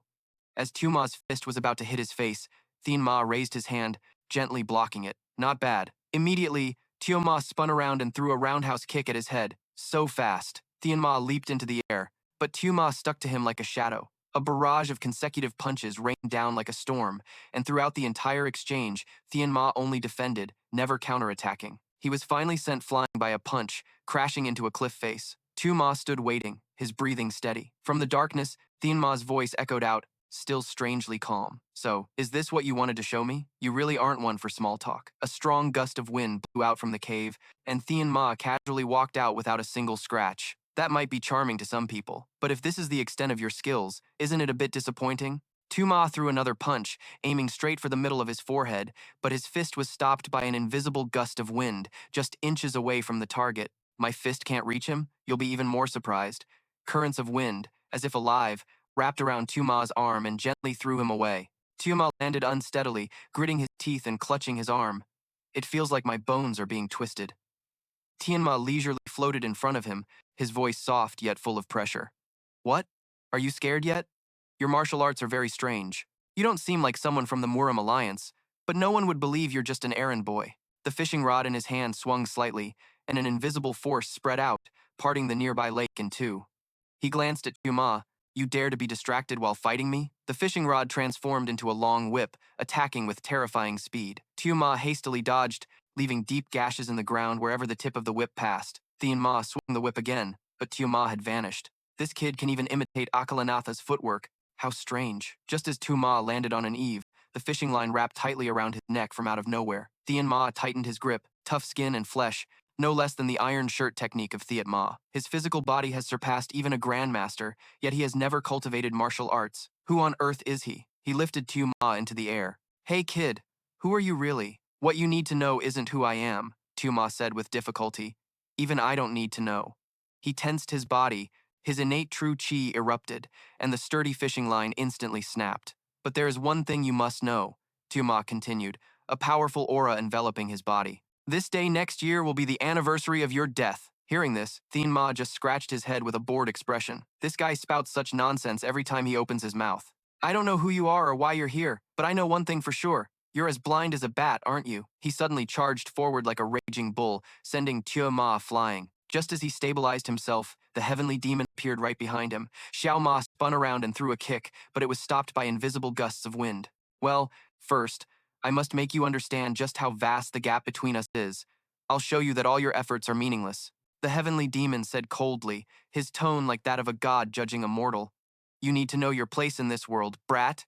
He lightly channeled his energy and struck Xiao Ma's abdomen with his palm. There was no earth-shattering explosion, just a gentle impact, yet it contained an irresistible force. Ugh! Xiao Ma was sent flying backward, collapsing to the ground. He tried to look cool, wiping the blood from the corner of his mouth and forcing out the words, I have to admit, you're really strong. The heavenly demon laughed, a laugh full of pity. Is that so? Saying that only disappoints me more. To be honest, I haven't even used 1/10 of my power. The fishing rod in his hand moved slightly, and in the blink of an eye, the tip of the rod had pierced through Xiao Ma's shoulder. Air! He screamed in agony, and the residual force snapped several trees behind him in half. The heavenly demon's expression turned cruel. Fighting you is truly boring. Xiao Ma clutched his wound, his mind reeling, thinking how can I possibly defeat him? Come on, show me everything you've got, the heavenly demon said, his voice dripping with condescension. I'll give you one last chance. Hearing this, Xiao Ma let out a roar and charged forward like a wounded beast, putting all of his remaining strength into a single punch, but it stopped just inches from the heavenly demon's chest, halted by an invisible wall. At this level, you can't even dream of touching the hem of my clothes. The heavenly demon finally unleashed his technique, Dragon's Beard Annihilation. The air currents around him were bent, forming an invisible vortex that trapped Xiao Ma. The ground beneath his feet seemed to come alive, rising up and devouring his legs. How is this possible? The earthen vortex tightened, and the crushing pressure from all sides rendered Xiao Ma immobile. The heavenly demon stood there watching, a sinister smile on his face. You're good at enduring, but you can still feel the pain, can't you?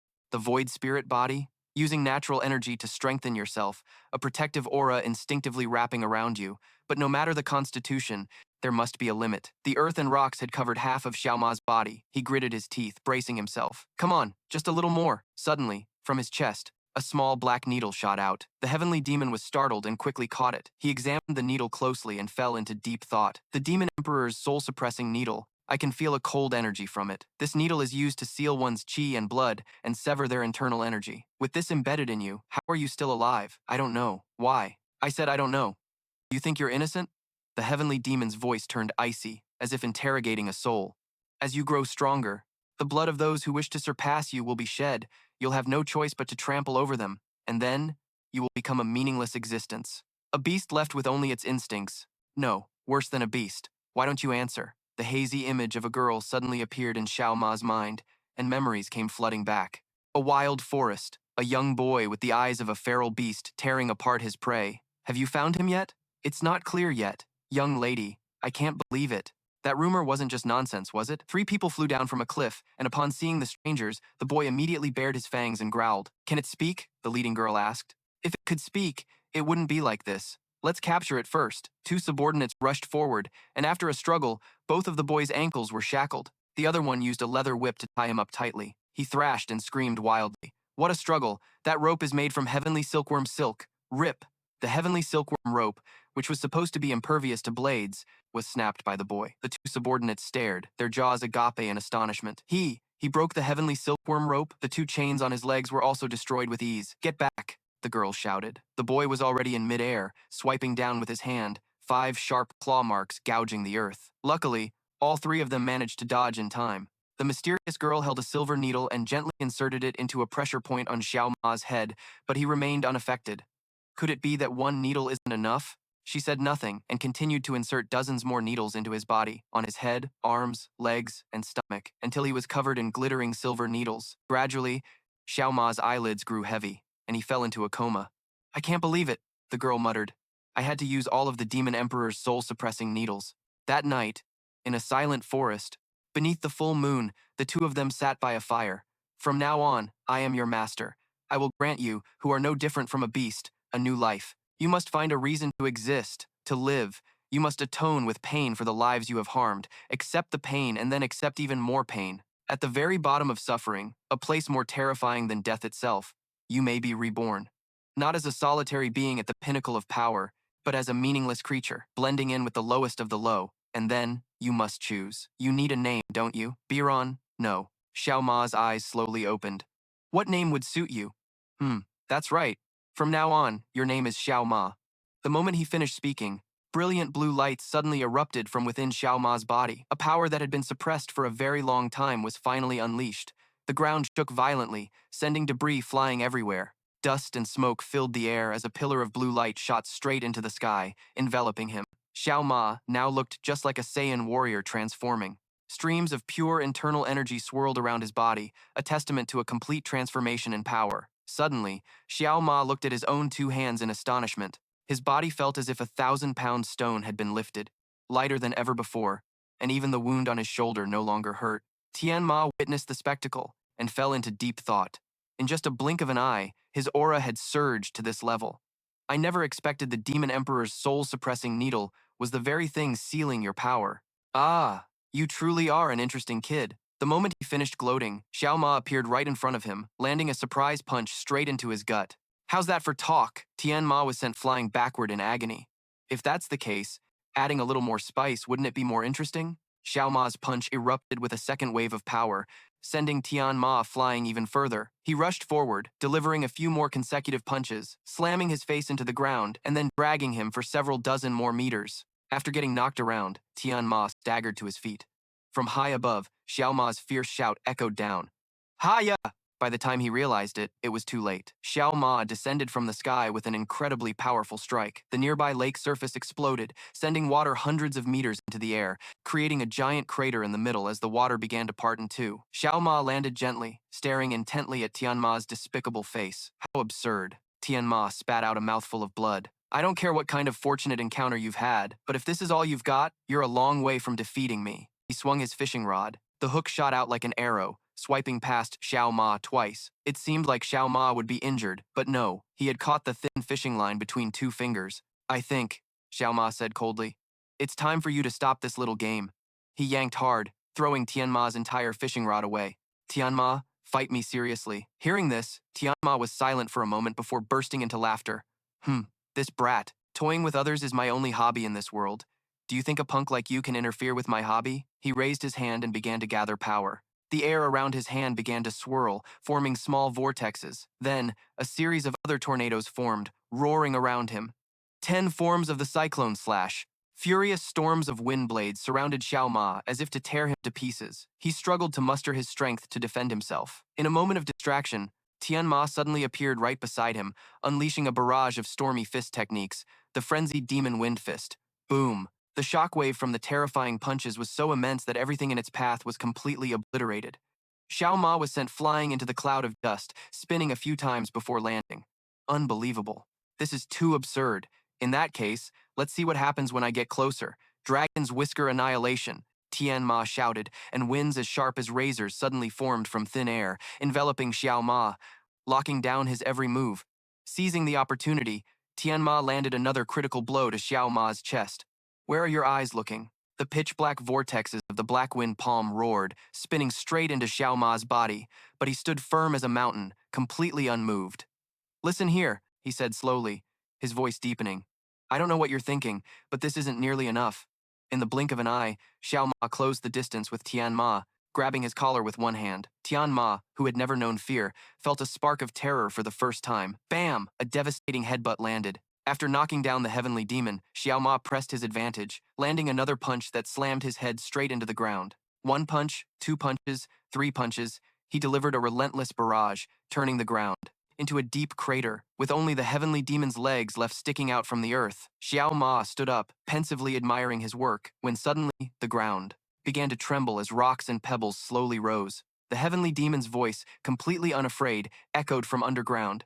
I told you, if you don't get serious, you'll die before you know it. A wild, triumphant laugh echoed out. Ha ha ha ha! The heavenly demon slowly emerged from the ground, completely unscathed. The two powerful warriors faced off, their auras erupting as a stream of blue energy and a stream of golden energy crashed into each other, creating a storm of power that enveloped the entire region. Boom! The earth-shattering clashes rang out ceaselessly. Wherever they passed, trees and buildings were pulverized into dust. The entire demon spirit city trembled, as if it were about to collapse. Meanwhile, in a quiet bamboo forest, another battle was unfolding. With flashing sword glints, Fei Liu and Bai Zhao Yun, two weapon masters, were dueling with cold, sharp slashes of their blades. Fei Liu attacked with the fury of a storm, but Bai Zhao Yun remained calmly seated on a boulder, using only invisible swords floating around him to parry the blows. How many of those shadow swords do you have? Fei Liu demanded.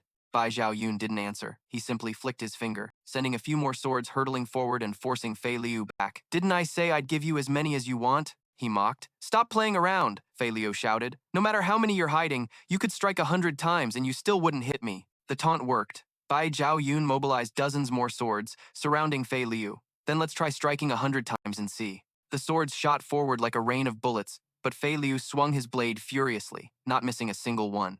This technique is light and elegant, its trajectory unpredictable. It must be a sword art, Fei Liu wondered. But why is he carrying a long saber at his side? His title is the Lightning Sword, yet I've never seen anyone use a saber to control swords. It's too bizarre. Whatever. First I have to force him to use all of his shadow swords. After a series of clashes, Fei Liu landed on the ground, sweat already beading on his forehead. It seems you're getting tired, Bai Zhao Yun said coldly. You. What kind of sword art are you using? Fei Liu panted. Oh, would it make a difference if I told you? The gap in our strength won't shrink just because of that, Bai Zhao Yun smirked. But since you want to know, I'm willing to enlighten you. He stood up, and his aura suddenly changed. My martial art originates from the Haidong Yimin sect, and it's called the Flying Thunder Saber. Hearing the name Flying Thunder Saber, Fei Liu couldn't hide his astonishment. Impossible! That's clearly the name of a saber technique. It is a saber technique, Bai Zhao Yun sneered, artfully spinning the sword in his hand. People often think saber arts have to be big and heavy, but in my hands, it has become a light, unpredictable, and extremely effective martial art. Therefore, a brat like you will never be my opponent. He flicked his finger, and the sword in his hand vanished, only to reappear right behind Fei Liu. Sensing the mortal danger, Fei Liu quickly dodged, but other invisible swords continued to appear from unforeseeable angles, attacking relentlessly. As expected, he was still hiding more shadow swords. Fei Liu analyzed as he dodged. He's already unleashed 7 of them. That might be all he has. With that thought, he pointed his saber straight at Bai Zhao Yun. Even if you are a descendant of the Haidong Yimen sect, I deeply regret that I must strike you down today. Bai Zhao Yun burst out laughing, a laugh full of mockery. Hey, stop telling jokes. You haven't even touched the hem of my clothes this whole time, and you're already making such bold declarations? If your aura-controlled sword technique is all you have, your end will be the same as the mad demons, becoming another vengeful spirit under my blade. He laughed maniacally again. Listen, I don't care if you were intentionally provoking me to reveal all my shadow swords, but I must say, you've succeeded. As he finished speaking, numerous other swords suddenly materialized around Bai Zhao Yun, hovering in the air and radiating a chilling, killing intent. 13. Thunder. Lightning 13 swords. Seeing this, Fei Liu couldn't conceal his utter shock. Controlling 13 swords at once with just his aura, if I hadn't seen it with my own eyes, I would never have believed it was possible. Look at the expression on your face, Bai Zhao Yun said, amused. I bet you've never seen anyone use 13 swords before, have you? Now, use whatever ultimate moves you have left. Consider it my final gift to you before you go to the underworld.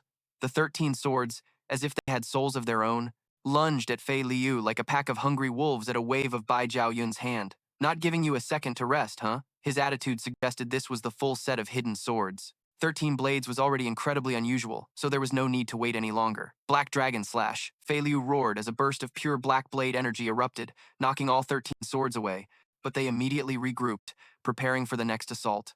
Fei Liu plunged his blade straight into the ground, channeling the heaven-shattering dance technique. A powerful wave of energy radiated outwards, causing the 13 swords hovering in the air to suddenly become heavy and slowly fall.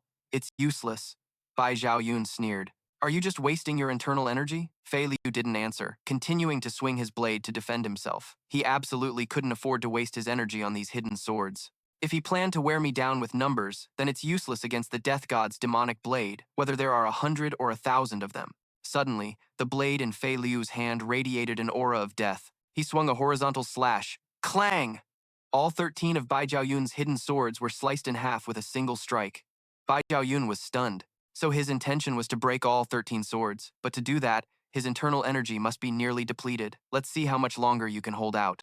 He channeled his energy, and the fragments of the 13 swords rose into the air once more. 13 swords of the returning wind and flowing rain. The longer this drags on, the worse it gets for me. It's time to settle this. Fei Liu took his stance, and the death god's demonic blade in his hand roared as a pitch-black vortex carrying destructive power began to form around him. Heaven-shattering steel dragon blade, fourth form, setting sun blade. Sensing the deadly danger from within the vortex, Bai Zhao Yun hastily recalled all the sword fragments to defend himself, but it was too late.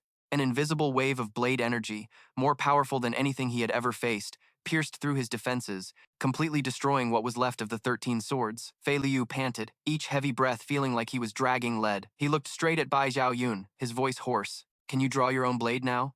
After a long moment of contemplation, Bai Zhao Yun's hand finally rested on the hilt of the long blade at his side. He smiled faintly, a chillingly cold smile.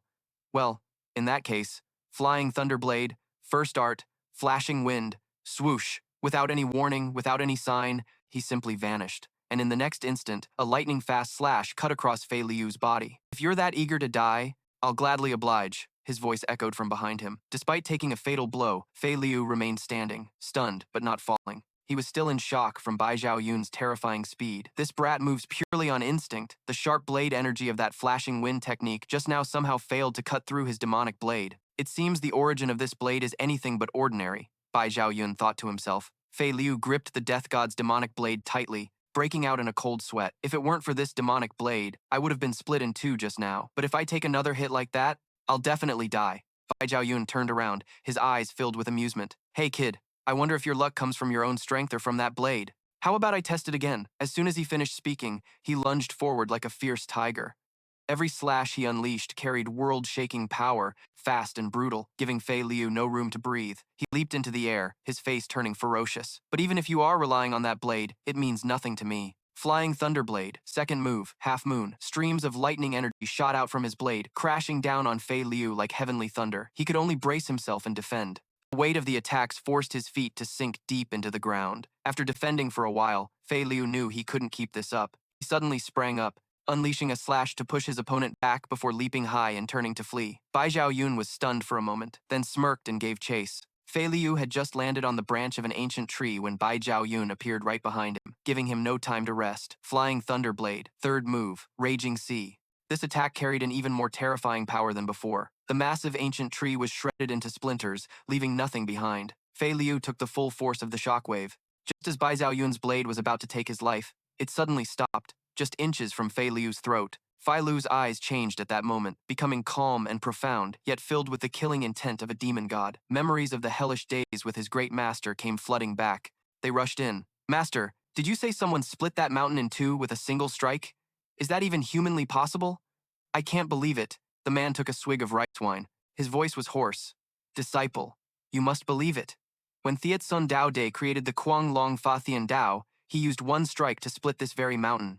The entire world was terrified. If you can master the Kuang Long Fa Thian Dao, I, your master, swear that few in this world will be your match. The master's voice rang out again like a warning bell. This kid, why did you learn an invincible blade technique just to use it like a sword technique? You must remember this well. The blade is about overwhelming power. You must use both hands to unleash its full might. You keep making me repeat myself. Master, if I use two hands, won't I lose agility? I've already grasped all the moves. I just need to practice. The great master cut him off.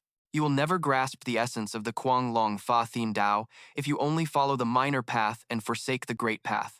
Its nature is... He disappeared and reappeared on the mountaintop, gripping the blade with both hands. His face turned fierce. He brought the blade straight down, and the towering mountain was split in two before Fei Lu's utterly astonished eyes. Back in the present, Fei Lu's gaze no longer wavered. He stopped using one hand and gripped the Grim Reaper demon blade with both. A wild and tyrannical aura erupted from his body. His blade path and Bach Chie Van's collided. Boom! A terrifying shockwave exploded outward. It flattened everything within a radius of hundreds of meters. The principle of the Kuang Long Fa Thian Dao, Fei Lu growled, is to use two hands. Bach Chie Van didn't dare to underestimate him. He immediately leaped high into the air, dodging the attack. They both landed on opposing tree branches, their eyes locked. So you were intentionally using only one hand this whole time? Bach Chie Van said, his expression turning a bit solemn. It seems you're not just relying on dumb luck after all. The air between them grew thick. It was suffocatingly tense. Tiu Dung, Bach Thao Ni woke up, a dull ache still throbbing in her neck. The first thing she saw was the worried face of Li Kuan Nyach. Can you speak? He asked. Thao Ni quickly sat up, looking around in panic. Duong Tu Dung, where is she? In another garden. Duong Tu Dung and Kui Kui were facing each other. To be honest, I'm already past 60. Duong Tu Dung sighed. It's hard to keep my skin like a young maiden's. But you're different. If I recall correctly, you've lived for over a century. Your Thien Sun clan ages so slowly, it's enviable. She squinted. Our grudge wasn't built in a day. I just don't understand why you'd seek me out right before the Great War with the Vo Lam Min. The longer a grudge is held, the deeper the hatred grows. Kwai replied coldly. I believe this is the most opportune time to settle everything. There must be a reason, right? Today I came here to witness Ma Lin Thon fall at the hands of one person. One person? Could it be that errand boy? Kui just smiled mockingly. Who is he exactly? Duong Tudung asked, gently blowing a petal from her hand. Soon, the entire martial world will know, but you won't need to, because you will die here, Duong Tudung. Oh my! You haven't changed a bit over the years. Kui, don't speak so emptily. I'm not used to it. Around them, frost and poisonous mist began to spread. It turned the beautiful garden into a land of death. Are you planning to use all the secret techniques of the Duong Mon? Flying daggers, throwing darts, and then the Dulong Fien and the Ti Kiem Cham? Kui asked. Her hand lightly touched an old wound. You guessed correctly. Hundreds of hair-thin needles flew out from Duong Tiodung's sleeves, embedding themselves all over Kui's body. Now what? My beloved elder sister, you're moving so slowly, age truly doesn't lie. Kui casually pulled the needles out of her body one by one. You're mistaken. Suddenly, a shadow image of Kui appeared behind Duong Tudung, an ice-cold hand piercing through her shoulder. How easy. Duong Tudung staggered back, clutching her wound. How dangerous. The shadow clone technique. If only I had been a little more careful. Kui drew her Bang Bak Kiem. Duong Tudung also took out her rattan whip. How about it? Are the memories you thought you'd forgotten slowly coming back to you? They looked at each other, both sharing a mysterious smile. In the past, a young Kui was walking through a forest when she saw a beautiful woman mercilessly attacking a group of men. Just as one of them was about to strike, stealthily, an ice spike pierced through him. Tang Xiaorong turned back, annoyed. You didn't have to butt in. Gui was just indifferent. Then don't mind me, just go your own way. That night, by the campfire, two strangers sat together. Rumors in the martial world spoke of a white-haired, white-eyed ghost who wandered everywhere. Could that be you? I guess you can't believe the rumors. On the way back to the Tang clan, Xiaorong cheerfully tossed Gui Gui a heavy pouch of silver, calling it a welcoming gift. She beamed. I'm Tang Xiaorong, the future head of the Sichuan Tang clan. As they walked through the magnificent gates of the Tang estate, Xiaorong whispered softly, Actually, I'm not the clan head yet. My father is gravely ill. To prove my worth, I have to eliminate all the Lulin bandits in the region and behead their 3 leaders. The Lulin 3 killers are basically a test for me. She pulled Gui Gui inside by the hand. Come on in, sister. My parents will be so happy to know I brought a friend home. That night, in the study, Xiaorong's mother, an aristocratic woman with piercingly cold eyes, said to Gui Gui, I know you're the Tianshan Snow Maiden. The Martial Arts Alliance has a huge bounty on your head. I'll allow you to stay for tonight, but you must understand the Tang clan's position. I apologize for the trouble. Gui Gui bowed her head in acceptance. Late that night, 3 shadowy figures lurked outside Gui Gui's room. At the same time, a drunken Tang Xiaorong staggered over. Sister Gui Gui, let's have a drink. Seeing the room was empty, she anxiously ran outside to search for her. It's the middle of the night. Where could she have gone? The clang of weapons from the back garden caught her attention. She saw Gui Gui being attacked by 3 masked assailants. Despite her formidable skills, Gui Gui was hit, an iron chain wrapping tightly around her leg as one of them swung his blade to finish her off. In that instant, Xiaorong shot forward like an arrow. It's the Lulin 3 killers, she screamed, and seeing their accomplice defeated, the other 2 froze. You dare follow me all the way to Sichuan? Tang Xiaorong roared, her killing intent erupting. Gui Gui used her ice arts to bind the legs of the remaining 2. Tang Xiaorong used her needles to finish them. After dealing with the 3 assassins, she realized something wasn't right about their martial arts. Just then, one of the dying men managed to whisper, It is said that the Tianshan Snow Maiden's inner core is the finest spiritual medicine. Tang Xiaorong was stunned. She trembling stepped forward and ripped the mask off the person she had just killed. Beneath the mask was a heartbreakingly familiar face. Mo Mother. Xiaorong? The woman struggled to say. Why did you have to stain your hands with your own mother's blood? And with that, she took her last breath. Tang Xiaorong stared at her blood-soaked hands, then at her mother's body, and let out a heart-wrenching scream. Ah! I've killed my own mother. The scream alerted the entire Tang clan, and everyone rushed over. What's going on? Assassins! Wait, that's the Tang sect's martial arts.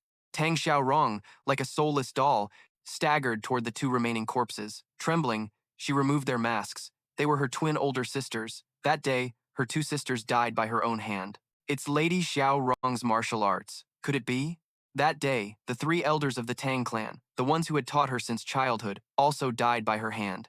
That night, 1,137 lives of the Sichuan Tang clan, from master to servant. It was all an act, a cruel play staged to steal Gui Gui's inner core. And she, Tang Xiaorong, had become the knife in their hands, personally killing the people she loved most. This is all your fault. Now there's no turning back for me. The 2 women lunged at each other, and a destructive battle began. In their wake, houses collapsed, trees were shattered, and flowers and leaves were sent flying into the air. Countless poisoned daggers flew toward Gui Gui, but she had already vanished, reappearing in midair right above Tang Xiaorong's head. The pale ice sword swung down with a bone-chilling aura, but Tang Xiaorong spun like a dancer, gracefully dodging the blow. The rattan whip in her hand coiled like a venomous snake, piercing straight through Gui Gui's body. Just when she thought she had succeeded, she realized it was only an ice illusion. Instantly, the real Gui Gui appeared beside her, her eyes filled with killing intent, as she swung her sword in a clean arc through Tang Xiaorong's shoulder. Wounded, Xiaorong quickly leaped onto a nearby tree branch. Gui Gui stood perfectly still, not even bothering to glance at her opponent. That puppet is such a nuisance. You talk way too much, Tang Xiaorong. Tang Xiaorong swung her whip again, and this time, both Gui Gui and her ice puppet charged forward simultaneously. One was real, one was fake. But which was the original? The whip lashed out again and again, one of the 2 figures, but Tang Xiaorong had been deceived. The moment the ice puppet shattered, the real Gui Gui closed in. The white ice sword plunged straight into her left arm. Crack! Xiaorong gritted her teeth through the pain, swinging her whip to shatter Gui Gui's ice sword. She clutched her wound, laughing menacingly. Now you're all out of puppets to use, dear sister. Gui Gui remained calm. You can't use your left arm anymore either, so why don't you look down at your feet? Suddenly, an azure python erupted from the ground, sinking its 2 venomous fangs into Gui Gui's leg. By the time she noticed, it was too late. She had been too careless. The serpent vanished into thin air as soon as its mission was complete. Now one of your legs is useless too. Xiaorong laughed gleefully. I guess I've gained a slight advantage. Even with your extreme yin body, don't think you can escape unscathed after being bitten by the green poison serpent. This is bad, Gui thought to herself. The longer this drags on, the worse it is for me. I need to deal with that troublesome whip first. She raised her hand, and an extremely powerful blast of ice energy erupted, enveloping her body. Gui charged forward. Xiaorong swung her whip to block the way, but a giant ice wall suddenly rose up in front of her. Gui shattered the wall, sending sharp shards of ice flying towards Xiaorong like a rain of blades. She hastily used her whip to defend, but the precious dragon tendon whip was frozen solid. My dragon tendon whip! Sharp ice spikes erupted from the ground again, chasing after Xiaorong. What an annoying martial art. She suddenly stopped, spread her arms, and thousands of poison needles flew out from her sleeves, shattering the ice spikes. But they didn't stop there, continuing to rush towards Gui. She quickly created an ice shield, but it was quickly destroyed. Gui had to swing her arms to deflect the last of the needles, her breathing now somewhat ragged. Looks like you're not as strong as you used to be, Xiaorong taunted. Is the leg wound affecting you? I, on the other hand, see that you're getting tired. Perhaps the older you get, the faster you age, and the quicker you lose stamina. Tang Xiaorong lightly licked a poison needle, her tongue bright red, her voice sweet yet cruel. I think I should sew that mouth of yours shut, dear sister. You think you can? Gui retorted, not to be outdone. If so, then stop with the useless talk and come here to end this fight. The two women, wielding opposing forces, charged at each other, shaking the entire forest violently. The battle of Huan Ying and Canpi Huan Mo, with a body as fat as a sow, moved at an unbelievable speed. He leaped high into the air, clasped his hands together, and slammed down, destroying the ground and creating a deep crater. Well, your movement technique is quite good. He looked towards Yi Wu-hen, who had just dodged the attack. He only glanced for a moment, but he attacked instantly. A punch grazed past, destroying the stone wall behind Wu-hen. He casually picked up a nearby sword, leaped into the air, and brought it down with a devastating strike. But the delicate dragon silkworm silk gently blocked the attack. Oh? Huan Mo was a bit surprised. So this is the legendary dragon silkworm silk, which is said to be unbreakable by blades? This divine weapon is also called the Mian Bi Chao Yu, isn't it? Are you a new lackey created to capture me? Huan Mo sneered. Yi Wu-hen didn't answer, simply charging forward and kicking him in his fat belly, but the kick was like hitting a cotton ball, having no effect at all. It's useless. Huan Mo forcefully thrust his belly forward, knocking Yi Wu-hen away. Taking advantage of his loss of balance, he swung his sword, but Yi Wu-hen's figure blurred and then disappeared. What kind of martial art could possibly defeat me? The brat Huan Mo slung the sword over his shoulder and said confidently, so what if you've practiced the chaotic world demonic art? Yi Wu-hen remained invisible, observing in silence. Suddenly, Huan Mo spun around and swung his sword at an empty space. There you are! Swish! The sword was stopped by countless thin but durable threads. Long Kanpai, you can't hide completely, Huan Mo roared, using his strength to fling Yi Wu-hen into a stone pillar, breaking it in two. Now, I can see you clearly. He swung his sword, bringing it down with a devastating strike that slammed Yi Wu-hen deep into the ground, creating a large crater. When the dust settled, Huan Mo was stunned. The crater was empty. Yi Wu-hen had vanished without a trace. It seems you're a descendant of the demon seed, but you haven't even achieved half of his power. Yi Wu-hen's voice echoed from all directions. The demon seed? A branch of the demonic cult? Yi Wu-hen thought to himself, you're also one of those brainwashed by the seven killings demonic path, sent here to kill me. Huan Mo continued to scan his surroundings. In the world of martial arts medicine, there are 4 great grandmasters, they were hailed by the world as Dong Su, the East Master, Tidok, the West Poison, Nam Wai, the South Healer, and Bak Tien, the North Immortal. Dong Su was a divine physician. Tidok used poison to cure all ailments. Nam Wai could revive the dead with acupuncture needles. And Bak Tien was one who could control souls. The story goes that about 200 years ago, during a time when Bak Tien was still wandering the lands, he set foot in Luang Chao. The people flocked to the streets, kneeling and begging, Lord Bak Tien, please save my child. Please heal my eyes. He arrived at the Long Kiem family estate and was respectfully invited inside by the family head. Lord Bak Tien, I will go fetch the medicine. Only a moment later, he returned, and a bedridden old man suddenly stood up and walked around normally, to everyone's astonishment. I can stand up now. Bak Tien's medical skills could make the crippled walk and the blind see, but strangely, wherever he went, the children in the area would mysteriously disappear. The head of the Long Kiem family, completely unaware, was still full of gratitude. Thank you, Lord Bak Tien.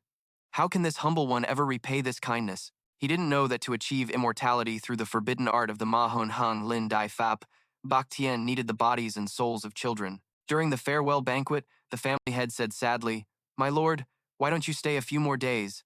There are still many sick people here," just as Bak Tien was raising his wine cup to reply. A blood-curdling scream suddenly rang out from outside. A servant girl rushed in frantically, reporting something that made the family head's face change drastically, and he hurried away. It seemed there was a mistake in transporting the medicine.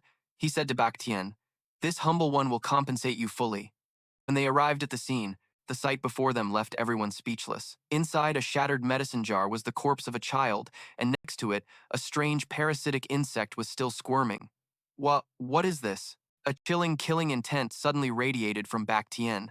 His eyes turned as wicked as a demon's. How many people are there in this family in total? Bak Tien's wicked deeds were finally exposed. That night, after slaughtering the entire Long Kiem family, he vanished without a trace. That same night, a sea of fire engulfed the Long Kiem estate. 397 people died, with only 7 survivors. Bak Tien, the perpetrator, changed his name and appearance, beginning a life of wandering, endlessly committing atrocities to sustain his wretched existence.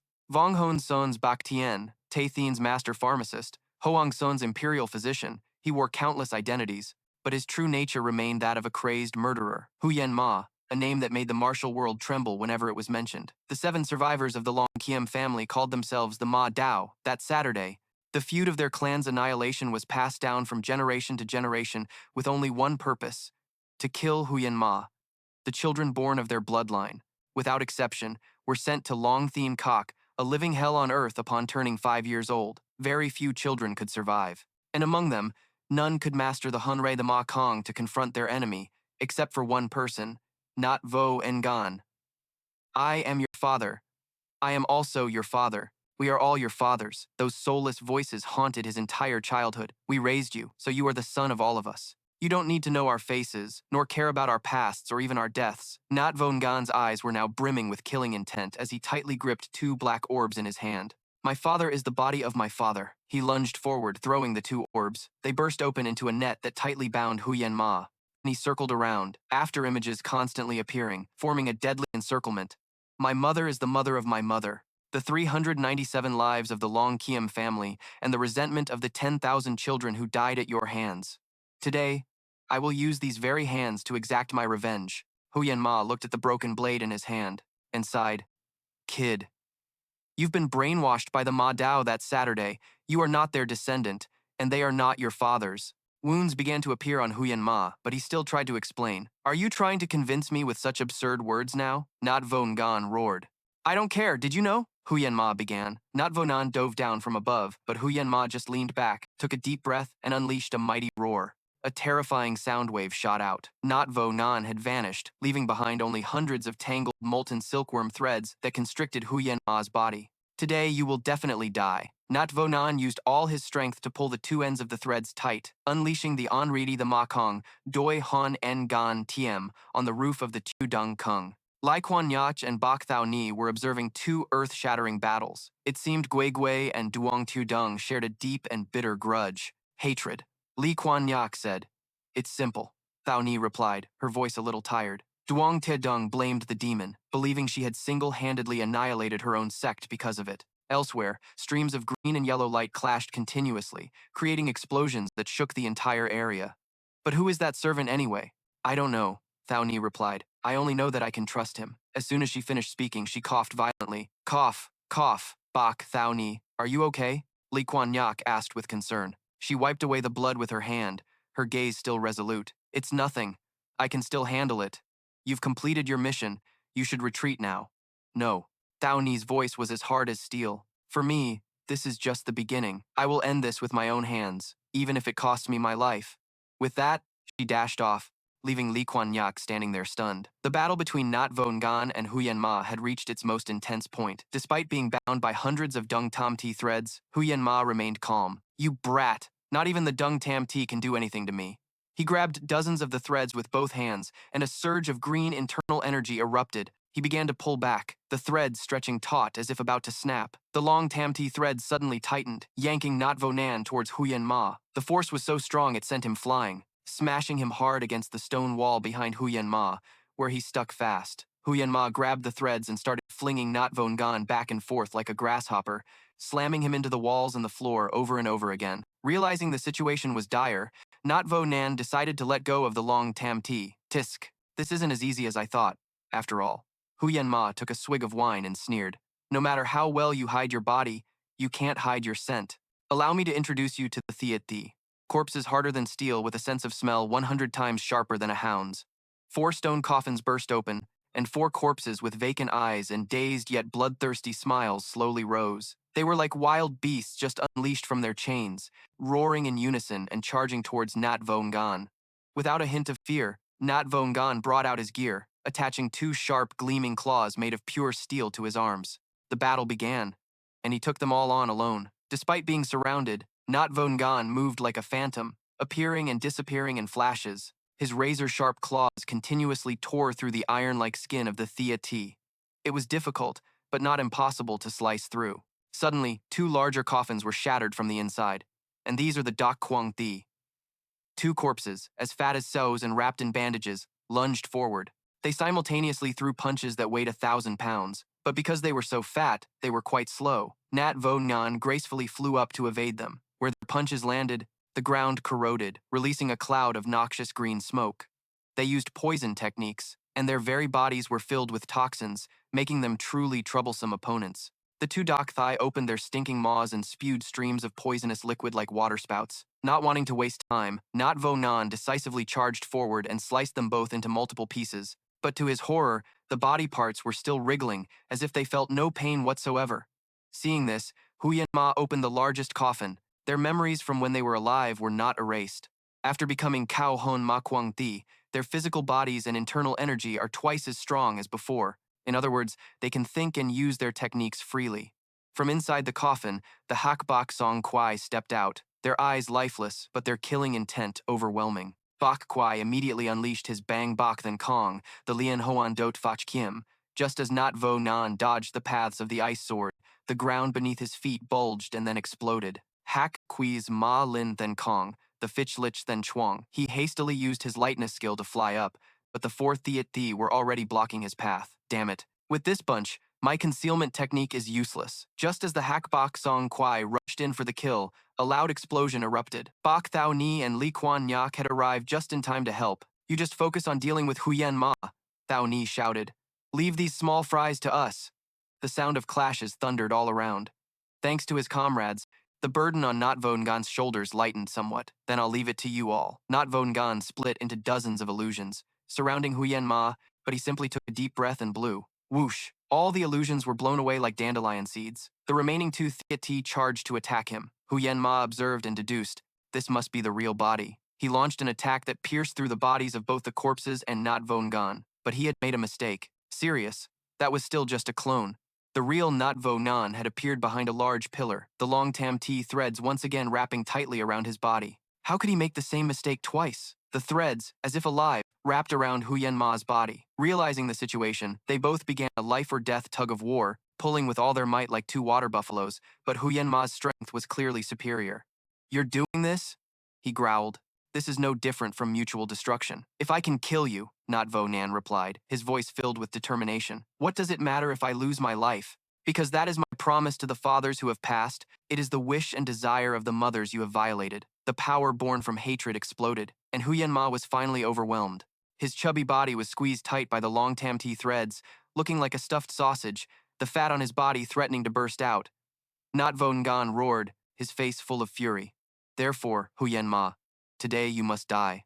The Hac Bach Song Quy saw their master in danger and rushed to the rescue, but Li Quan Nach and Bach Thao Ni blocked their path. Nat Vo Nan, you know how to finish this, right? Hearing the encouragement, Nat Vo Nan poured all his internal energy into the long tam tea threads. He let out a roar as the threads tightened. Crack! Snap! The body of the Huyen Ma puppet was sliced into pieces, and white smoke poured out, and the giant stone pillar collapsed along with it. It seemed like everything was over, but from within the shattered puppet shell, a withered, skeletal figure flew out. It was a frail old man, with listless eyes. Huyen Ma hovered in the air before slowly descending. The 3 of them couldn't help but shudder at the sight.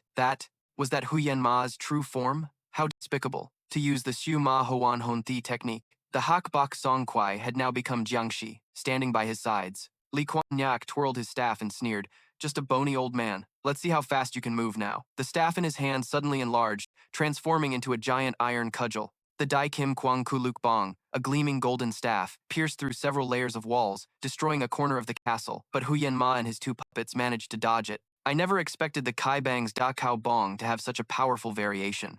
You've lived for 300 years, Li Kuan Yats growled. Your life ends here. Suddenly, a series of stone coffins burst open, and dozens of corpses lunged out like hungry tigers. Get down, Not Vonan shouted. He threw a small sphere, while simultaneously casting his long tam ti. A terrifying explosion blew away all the corpses and leveled the entire Huyen Ma palace. When the dust settled, Huyen Ma and his two puppets had vanished. Our fated connection ends here, his voice echoed from a distance. Back to the battle between the two women. Duong Tudong and Kwai Kwai were both exhausted. They stood facing each other, panting heavily, their internal energy nearly depleted. The poison in her right leg was making it go numb. Kwai Kwai thought to herself. On the other side, Duong Tudong's left arm hung limp, blood still pouring out, but she managed a forced smile. You look exhausted, Kui Kui. You're about to collapse too. Hearing this, Duong Tudong gritted her teeth and slammed her hand against an ancient plum tree. Then let's end this here. Her internal energy flowed into the tree, causing it to swell up and then suddenly release. Tens of thousands of plum blossoms were blown into the air, swirling around her like a tornado. Ma Hoa Thien Vu! Duong Tudong smiled triumphantly. You won't have another chance to see such a beautiful sight again. Kwai Kwai was not to be outdone. Pouring all her remaining energy into her Bang Bak Kiem, the sword suddenly transformed into a giant ice flower, radiating a bone-chilling cold. Its blade covered the entire sky in a chaotic dance of snowflakes, flowers on one side, ice on the other. The two ultimate techniques clashed, creating a terrifying earthquake. The heavens and earth shook, countless wounds appeared all over the two women's bodies, but on their lips was a smile of satisfaction. Blue and red internal energies surged, intertwining before exploding. A two-colored pillar of light shot into the sky, tearing through the night. It was a battle of gods. As the light faded, the battle reached its conclusion. Everywhere, ice darts, shaped like flower petals, were embedded in the withered tree trunks. The razor-sharp ice darts, carrying a bone-piercing chill, had pierced through Duong Tudong's body. She trembled as she pulled one from her shoulder, her gaze towards Kwai no longer filled with hatred, but with a crazed jealousy. I'm so jealous of this ageless skin. If I had it, I would be young forever. In another forest, the battle between Fei Lu and Bach Triu Van had also reached a critical point. Bai Jiao Yun had the complete upper hand, moving like a flash of lightning. His invisible sword auras pressured Fei Liu to the point of suffocation. Finally, Fei Lu was cornered against an ancient tree with no escape. Tisk, tisk. Bai Jiao Yun clicked his tongue, a look of amusement on his face. He raised his hand, and a terrifying lightning aura gathered in his palm. Boom! The attack sent Fei Liu flying dozens of feet, his body battered and bruised. There's no other way, he thought in despair. How can I defeat this monster? There's only one way. I have to risk my life, even if it's just to cut off one of his arms. As Bai Jiao Yun calmly walked over to finish him off, a demonic voice suddenly echoed in Fei Liu's mind. Do you want to win that badly? Fei Liu was startled, staring intently at the blade in his hand. The blade is talking. Who are you? Me? Am I not you? The demon blade suddenly tightened its grip on Fei Liu's hand, a chilling sensation running down his spine. What the hell are you doing? Seeing Fei Liu muttering to himself, Bai Jiao Yun interrupted. Hey brat, did you take too many hits and go crazy? Who are you babbling to? Didn't you just say you were willing to sacrifice your life? The voice in the blade spoke again, full of temptation. Humph. If you want it, then take it. Fei Liu roared, but immediately after, he unexpectedly launched a long slash at Bai Jiao Yun. That's after you helped me defeat this bastard. The surprise attack made Bai Jiao Yun jump back. He narrowed his eyes at Fei Liu, his expression turning serious. A moment ago, your techniques had not a shred of killing intent, but now your whole body is shrouded in a dark aura. You've been possessed by the soul of this demon blade. I don't know what deal you made with it, but I'll show you just how vast the gap between us is. As soon as he finished speaking, a spray of blood erupted from Bai Jiao Yun's left shoulder. Fei Liu had appeared beside him without him even noticing. Is there still a gap now? Being hit for the first time, Bai Jiao Yun wasn't angry at all, but instead seemed incredibly excited. The lightning aura from his body exploded violently. That's right, now this is getting interesting. The two of them rushed at each other. The ear-piercing sound of clashing weapons rang out. Now I've grasped your movement technique. Bai Jiao Yun laughed maniacally. You borrowed the demon blade's power to keep up with my speed, didn't you? As soon as he finished speaking, Fei Liu appeared right behind him, launching a surprise attack. You little punk, the battle became incredibly fierce. Fei Liu attacked relentlessly, not giving Bai Jiao Yun a single moment to rest. I don't know what this power is, he thought to himself, but I know I've become much faster and stronger. You've changed a little, Bai Jiao Yun admitted, his own speed increasing as well. Wherever they fought, the trees were shattered. I didn't expect this, but if this is the extent of your skill, then it changes nothing. Bai Jiao Yun began to counterattack, every blow a fatal strike. He raised his hand to the sky, summoning a massive bolt of lightning. Boom! Fei Lu was struck by the lightning and sent flying straight into a nearby mountainside, creating a deep crater. He struggled to crawl out of the crater, dusting himself off. The demon blade in his hand vibrated, and the mocking voice echoed in his head again. Truly, utterly pathetic. The demon blade remained stuck to Fei Liu's hand, as if it were a part of his body. You talk a big game about being ready to sacrifice yourself, Bai Jiao Yun sneered. But the way you fight is no different from throwing your life away. Use your head, use those techniques you've never used before. But, Fei Liu growled, every muscle fiber trembling. My body can't withstand those techniques. If that's the case, Bai Zhao Yun shrugged, then death is all that awaits you. He looked at him with a mocking expression. What's wrong? Are you going to make me wait again? Fei Liu gripped the blade with both hands, and a wild, tyrannical dark aura erupted, enveloping his body. No, I won't make you wait any longer, because now I have no path of retreat. It seems you've finally seen the light. Bai Zhao Yun smiled, a smile full of amusement. He began to channel his power, and dense arcs of crackling lightning enveloped his blade. A memory suddenly flooded back. The day Fei Liu painstakingly trained his blade skills amidst a violent thunderstorm, the sky dark, lightning streaking across it. He roared, swinging his blade, a world-shaking slash that cleaved a bolt of lightning descending from the sky. Immediately after, he collapsed, his entire body severely injured from the backlash. You arrogant brat. The seventh form of the sky-shattering dragon blade art will destroy your body. I forbade you from using it, and I'm warning you again. You must never use the seventh form. Your body. How can you possibly withstand this now? Back in reality, the speed of the two had surpassed the limits of the naked eye. All that could be heard were the piercing clashes of metal and the crackling arcs of lightning that leaked out, tearing through the air. The moment he unleashed the technique, the backlash from the heaven-shattering adamant dragon blade struck. Fei Liu cried out in agony, his entire skeleton. Seeing an opening, Bai Zhao Yun followed up with another strike. You bastard, your physical body can't handle such a tyrannical blade technique. Let's end this here. He raised his blade to the high heavens as countless bolts of lightning converged, coalescing into the form of a giant thunderbird, screeching ferociously. Flying! Thunderblade! Final form! Thunderbird! That's right! Let's end it! Fei Liu screamed, ignoring his shattering bones. Heaven-shattering adamant dragon blade, seventh forbidden form. Lightning dual severance. The thunderbird dove down with destructive power, but it was torn apart by an even more tyrannical slash. The power from Fei Liu's forbidden technique was so terrifying that it sliced the very clouds in two. It pierced through the distant mountain, creating a bottomless abyss. Fei Liu's entire skeleton had been completely shattered. Bai Zhao Yun remained standing tall, slowly sheathing his blade. For a blade technique to reach this level. Truly something I never anticipated. As soon as he finished speaking, his body began to crack before plummeting straight into the abyss. He had lost. Fei Liu smiled, his face filled with exhaustion. I finally won. Then he, too, began to fall. Sinking into the darkness, the demonic blade falling with him. No, I can't die yet. A demonic laugh echoed from the blade. Kekeke. Hey kid, how could you die? Your destiny has only just begun. Returning to the final and most frantic battle, Xiao Ma slammed a fist straight into Tian Mo's stomach, causing him to cry out in pain. He shot off like a bullet, embedding himself straight into a nearby mountain. Before his enemy could even recover, Xiao Ma had already charged forward, landing dozens, hundreds of furious punches on his face. Boom! The more Xiao Ma fought, the more ferocious he became. He attacked with such fervor that the entire mountain behind Tian Mo was punched into smithereens. After the assault, Xiao Ma stood panting heavily. Tian Mo staggered to his feet, wiped a streak of blood from his mouth, and looked on in utter disbelief. Beaten so miserably, he was not resigned to his fate. He roared, mustering all his strength as a brilliant, pure, and powerful golden internal energy exploded around him. He looked just like a Super Saiyan.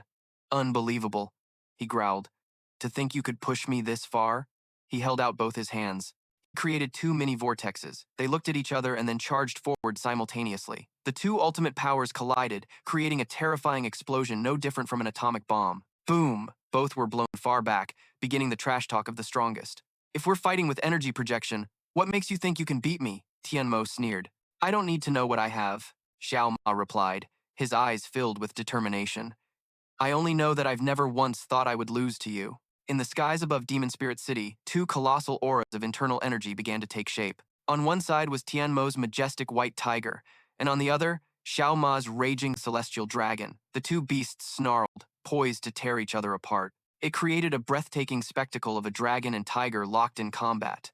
Below them were two hot-headed punks trying to solve everything with their fists. Tian Mo clearly had the upper hand. He threw a punch that sent Xiao Ma flying like a ball, crashing through several layers of the city wall before tumbling across the ground. Watching from a distance, Huan Mo remarked, "At a glance, it looks like a battle between a dragon and a tiger, but on closer inspection, Tian Mo's aura is still a notch higher." The battle continued, a punch thrown, a kick blocked. They fought, forgetting time, forgetting fatigue. If these moves are useless, then what about this one, you little brat? Tian Mo suddenly grabbed Xiao Ma by the throat. He unleashed a thunderous palm strike to his chest. And another, boom. Xiao Ma staggered, looking a bit weary. "You were talking big just a moment ago, so why the pale face now?" Tian Mo sneered, tossing him to the ground like a broken toy. "Well, let's end this." A barrage of fists carrying a destructive gale rained down on Xiao Ma. Tian Mo looked down, a hint of interest in his eyes. The void spirit body, a constitution that can endlessly absorb power from nature. "It seems that to defeat you, I'll have to use my full power. Ending it like this, isn't it fun for everyone?" Gale, fury, demon fist. A terrifying vortex pierced through Xiao Ma's body, tearing apart the shirt he had just bought at the market. Suddenly, a faint, unfamiliar voice echoed in his head. "Save me." Tian Ma smirked. "Let me give you a happy send-off." Kuang Fong Moi Ba Loi. A series of smaller but sharper tornadoes pierced through Xiao Ma's body. His bones made horrifying cracking sounds. "Please, save us." That voice rang out again, more clearly this time. Xiao Ma was bewildered. What was that sound? It was clear someone was crying for help. "This brat!" Tian Ma was furious at his opponent's carelessness. "How dare he get distracted while fighting me?" He followed up with a Hac Fong Truong strike, sending Xiao Ma flying into a nearby tower. Tian Ma slowly approached. "I've already told you, you can't defeat me. I will never lose to you." Xiao Ma staggered to his feet, tearing off the tattered part of his shirt to reveal a scarred but solid physique. "If it's you, you can save us. Who are you? Where are you?" Xiao Ma screamed in his mind. "Your mental strength is so pathetic," Tian Ma mocked, "even with your Kong Lin Qi. Your stamina and power are nearly depleted." Streams of natural energy once again surged into Xiao Ma's body. "I know death is near, but I absolutely will not die by your hands." Xiao Ma poured all his remaining strength into his right arm and charged forward. Bam! The attack was once again blocked by Tian Ma's invisible tornado, but he didn't give up. Xiao Ma continued to unleash a storm of punches and kicks. "Because of this tornado, my fists can't reach him. Damn it." Tian Ma laughed smugly. "My martial art has no name. I comprehended it from nature. Have you ever seen a tornado created like this?" He gently extended his hand, and a small storm began to form right in his palm. Flashing back to the past, in an endless desert, a giant ferocious sandstorm, like a wild beast, was devouring an entire village. Back Thien Vo Day, Thien Ma's master, merely observed coldly, but in the eyes of the young disciple, a crazed greed gleamed. At that moment, I realized, if I could make this destructive power my own, I would become invincible in this world, the one and only supreme being above the heavens and below the earth. I would even surpass the flying dragons. Back in the present, a miniature hurricane was roaring in Tian Ma's palm. He clenched his fist, and the tornado vanished. It was a whirlwind. Xiao Ma was astonished. Tuan Fong Tram Thap Quiet. Tian Ma didn't give his opponent a second to compose himself. He waved his hand, the ground shook, and sharp stone pillars rose from the earth, forming a cage that tightly enclosed Xiao Ma. "The way to defeat a whirlwind is to crush it. But first, perhaps I should tear you into 100 pieces." Dode Hun Tian Ma Chuang. The stone pillars under Tian Ma's control transformed into hundreds of razor-sharp spears, shooting towards Xiao Ma like a deadly rain. Although Xiao Ma's speed was extraordinary, the sheer number was too great. He couldn't dodge them all. He rolled on the ground in agony. Tian Ma landed softly, his eyes as cold as if he were looking at an ant. "You won't be able to move anymore." Long tu dia tu ye. Two small tornadoes formed from the ground, wrapping tightly around Xiao Ma's legs. "If my legs are bound like this is bad." He leaned over, mustering all his strength to break free. But from the sky, a giant boulder the size of a small hill was being summoned by Tian Ma, ready to crash down.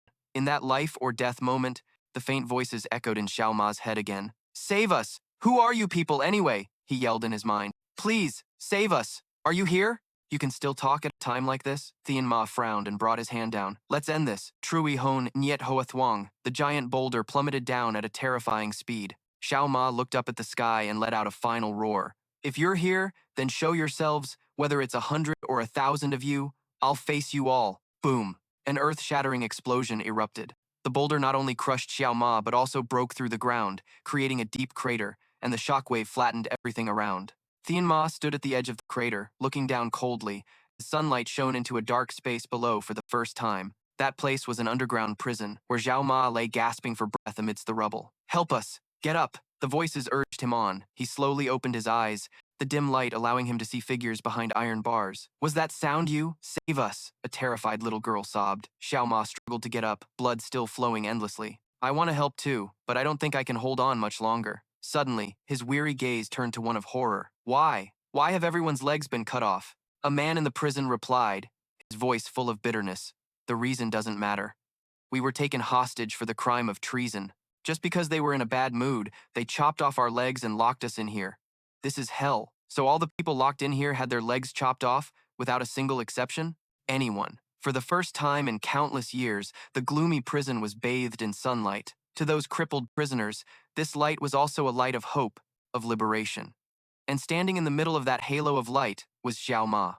Although his body was covered in injuries, in their eyes, he was a god of war fighting for their freedom. In Xiao Ma's mind, Bai Cao Ni's words echoed, painting the image of an emotionless murderer with unforgivable crimes. He looked at the Lion King and then at his subordinates. Wasn't the outcome already clear? Why did they have to fight to the death? My elderly mother, wife, and child are all being held hostage by Tian Mo. Where did I go wrong? All of them will have to die here today. Their deaths are on Tian Mo's hands, not yours. Give me one more day, just one day, and I will defeat Tian Mo and rescue your family. Back in the present, the look in Xiao Ma's eyes as he faced Tian Mo was no longer just simple belligerence, but the fury of a judge. He roared, "Tian Mo, today you will definitely die." Hearing this, Tian Mo let out an arrogant laugh. "How ridiculous. Just by you? I know." Xiao Ma cut him off, his voice low and firm. "It would be impossible. If I were just a lowly errand boy from Fei Long, I used to think so too. But," he raised his head, and a completely different aura, both majestic and domineering, began to emanate from him. "If I were hailed by the entire world as the number one under heaven, if my true identity was Fei Long, would things be different?" Hearing the name Fei Long, the smile on Tian Mo's face froze. He frowned, trying to maintain his composure. "Fei Long, a brat like you dares to claim that name. What nonsense are you spouting?" But deep down, he had already sensed something unusual. Wait, thinking back, this brat's body. He recalled the fatal blows he had delivered, wounds that should have made anyone collapse, yet Xiao Ma was still standing. Even with a Kong Ling Ji body, he shouldn't be able to recover at such an astonishing speed. Tian Mo's expression became extremely grave as he voiced a terrifying suspicion. "Could it be that you've eaten the grass of immortality?" "I don't know what that is," Xiao Ma replied. "My previous memories are very hazy, but this body, it always remembers one thing. The martial arts of Fei Long." "Fei Long's martial arts? Ridiculous. I don't know what sins I have committed, but I will atone for them, so that I can live on," Xiao Ma said, rolling his shoulders. "You have also committed crimes no less heinous than mine in the past. But what I can do now is defeat you and return freedom to those people, so they can return to their families. Because I made that promise, and no matter how difficult it is, I will absolutely keep it."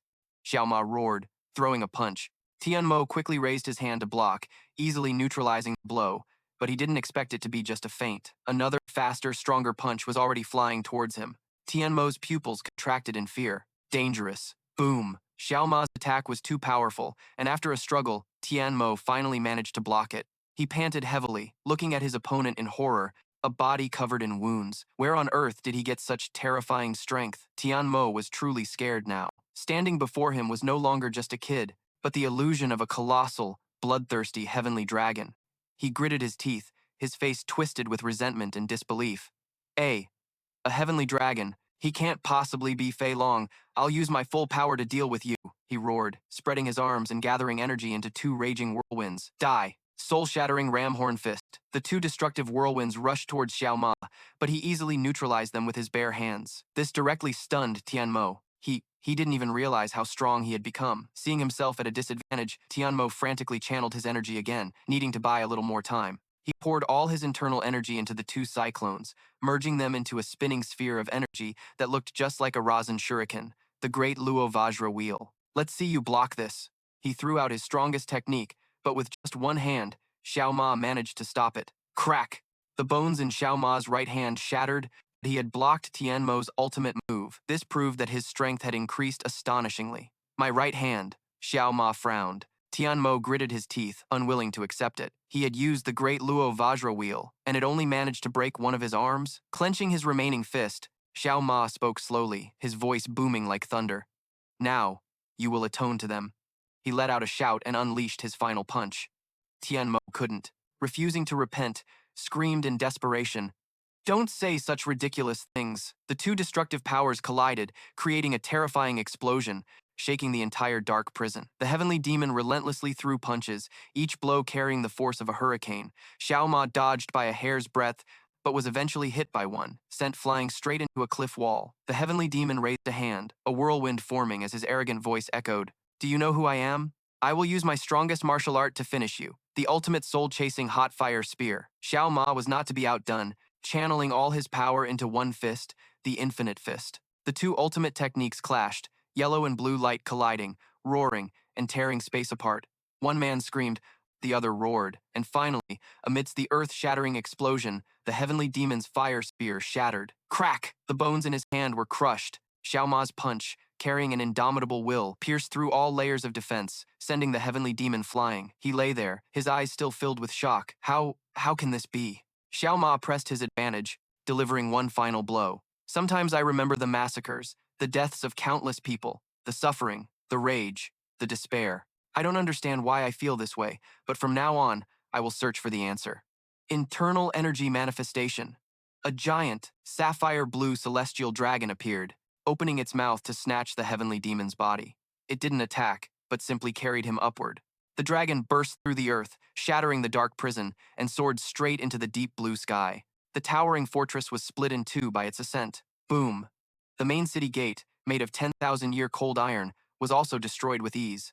In midair, the celestial dragon vanished, and the heavenly demon's body began to fall slowly. The soldiers looked up in terror. That's the heavenly demon, defeated. He's lost consciousness. Silence fell over the battlefield before erupting into panicked screams. What happened in there? The Iron Gate has been destroyed. Seeing their cruel ruler lying motionless, they couldn't believe their eyes. Lord Heavenly Demon, that bastard's words came true. The commanding general, after a moment of stunned silence, regained his composure. He drew his sword and shouted, "All troops, retreat! The Heavenly Demon has been destroyed. There is no war." "No war? Is it over? My wife and children?" The soldiers looked at each other in bewilderment, then their joy erupted. They threw down their weapons, screaming with delight as they rushed into the city to find their families. On a distant mountain peak, the illusory demon and the strange old man stood watching. "Is the heavenly demon really dead?" "Perhaps." The illusory demon replied, his voice full of regret. "I could have taken over his body, a perfect heavenly martial body." But the old man straightened up, his hunchback disappearing as he returned to his true form. "There's still plenty of other material, and though it's a pity, a corpse like this must be brought back for research." "Ha ha ha!" The two old demons burst into sinister laughter. It was originally just a small, nameless outpost, used to hold back the northern snow tribe. Under one man's hand, it grew into a powerful force that even the Martial Arts Alliance had to respect. Its master, the Heavenly Demon, who assassinated the Northern Heavenly Martial Emperor at the age of 20, was a man with the ambition to swallow the entire world. Today, that ambition has turned to dust. You were the one who did it, a man living under the name of the legendary Flying Dragon, once known as the greatest under heaven. And now he lives with the name Xiao Ma, an errand boy for He Yue Long. In Xiao Ma's fading consciousness, the image of Tian Shui Xiang suddenly appeared, as ethereal as a snow lotus. He recalled her words after he was subdued. "Even if you lose your memory, with your void spirit body, you will always be full of innate true qi. Your body is always in a state of transformation. Just breathing is enough to recover. When the 5 elements are unlocked, all of your power will return. But remember, becoming the greatest under heaven isn't necessarily a good thing. The same goes for regaining your memories. It all depends on your choice." "Xiao Ma, what in the world are you doing?" Xiao Ma dazedly woke up amidst screams and cries. He mumbled, "Who am I? Ah, no, Fei Long, why am I here?" In the desolate forest after the battle, the figures of Fei Liu and Bai Zhao Yun slowly appeared. Bai Zhao Yun had vanished. Fei Liu looked towards the great demon spirit city, then struggled to stand up, leaning on his azure demon blade. He staggered a few steps before collapsing, able only to lie there, panting as he gazed at the endless sky. From the rubble of the battle between Yi Wu Hen and the illusory demon, another small explosion erupted. Yi Wu Hen emerged, covered in dust, his eyes filled with resentment. "Where's Huan Mo? Looks like he's disappeared," Li Junwei replied, his expression just as grim. Bai Kaoni struggled to her feet. "Are you okay?" "Of course." She gritted her teeth. "This isn't enough to take me down. I won't fall until I see that celestial demon die in the gardens of Shaorong Palace with my own eyes." The morning mist enveloped the garden, sunlight filtering through the exquisite ice statue of Tang Xiaorong, creating a tragic beauty. Gui Gui, covered in injuries, said wearily, "My part is done." With that, she vanished into the mist. Underground, soldiers and civilians were flooding into the prison. Sobs mixed with joyful cheers echoed everywhere. Mom, Dad's still alive. Amidst the chaos, a mother, carrying So Ni Kwai, found Xiao Ma. "Is this guy Fei Long? He just said he might be Fei Long. I heard Fei Long disappeared a long time ago." The fat guy, carrying his master on his back, stared blankly at Xiao Ma, who had been beaten to a pulp. All 365 of his joints were shattered, his internal organs ruptured, yet he was still breathing. The old master glanced at his disciple. "Carry that kid and follow me. Where are we going?" "To his hometown." "Hometown? Whose? Who else?" "Fei Long's hometown," the old man replied irritably. He Yue Long. He Yue Long? Is that the hometown of the world's #1, Fei Long? The fat guy was astonished. The missing Fei Long is from there? The old master was speechless at his foolish disciple. The final battle was finally over. Yi Wuhen walked alone in silence. Huan Mo's words kept ringing in his ears. "You are not a descendant of the Longsword family. You look more like a descendant of a demon seed. You're just one of those brainwashed by the 7 kills demonic path." He returned to his temporary home, his mind in turmoil.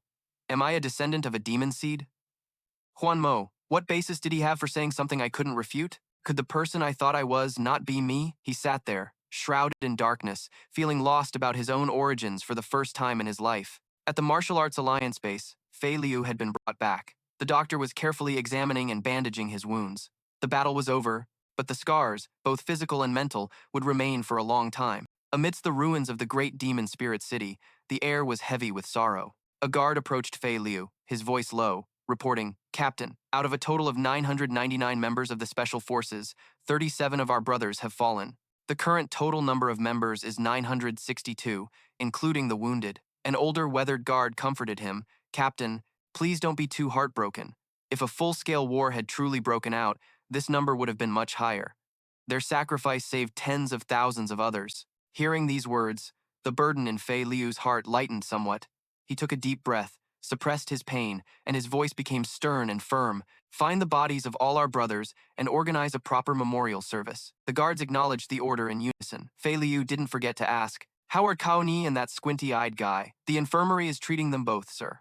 Inside a temporary tent, Bai Cao Ni's wounds were being carefully bandaged by the female healers. Li Junyue stood outside and called in, "I really have to thank you this time, Bai Cao Ni. Without your sacrifice, we could never have achieved this result. On behalf of the Martial Arts Alliance, I formally thank you." Bai Cao Ni slowly sat up, her face expressionless. "There's no need for that. In the end, I was just fighting to survive. Besides, what are you guys planning to do now? First, we'll rebuild the Demon Spirit City, then we have to reorganize the entire Martial Arts Alliance. It's going to take quite some time." "Well, I'll see you around," Li Junyue said, and hurried off. But after a few steps, he turned back, his tone full of hidden meaning. "By the way, that errand boy, what if he really is Fei Long? For you, Bai Cao Ni, wouldn't that be a cruel twist of fate?" Bai Cao Ni fell into deep thought, her gaze distant. "If it is a cruel fate, then it's truly the most terrible one." At Ghost Soul Valley, Gui Gui dragged her tired and injured body back. Yi Cha was already waiting in the main hall. He looked at her and asked, "You look so battered. Your opponent must have been Tang Xiaorong, right?"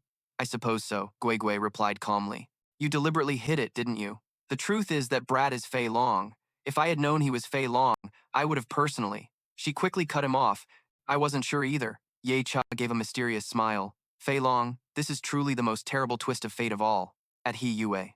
In the valley, the 2 freaks of Mount Mang were trying to treat Xiao Ma when the chubby one, while gnawing on a chicken leg, said, "Master, do you think he'll wake up? Even if we save him, I'm afraid he'll likely be paralyzed from the waist down." The old freak glanced at the herbs beside them. "Can't you see? See what? The natural energy of heaven and earth is being absorbed by this kid's body. This flower is a chi licorice, very sensitive to primal energy, and it is already withered in less than half a day." He stroked his long beard, asserting that for whatever reason, this kid was not going to die.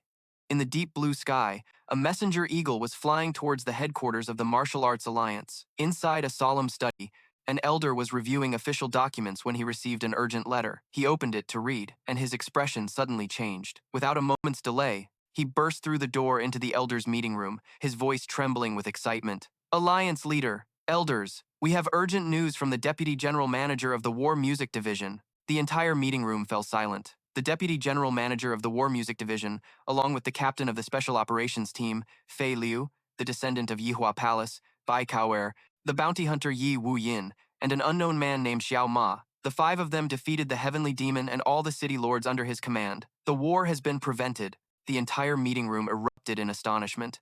Everyone's jaws dropped, unable to believe what they had just heard. The elder took a deep breath and read the final part of the letter, his voice carrying an unconcealable shock. According to the report, the one who directly defeated the heavenly demon was that unknown man, Xiao Ma.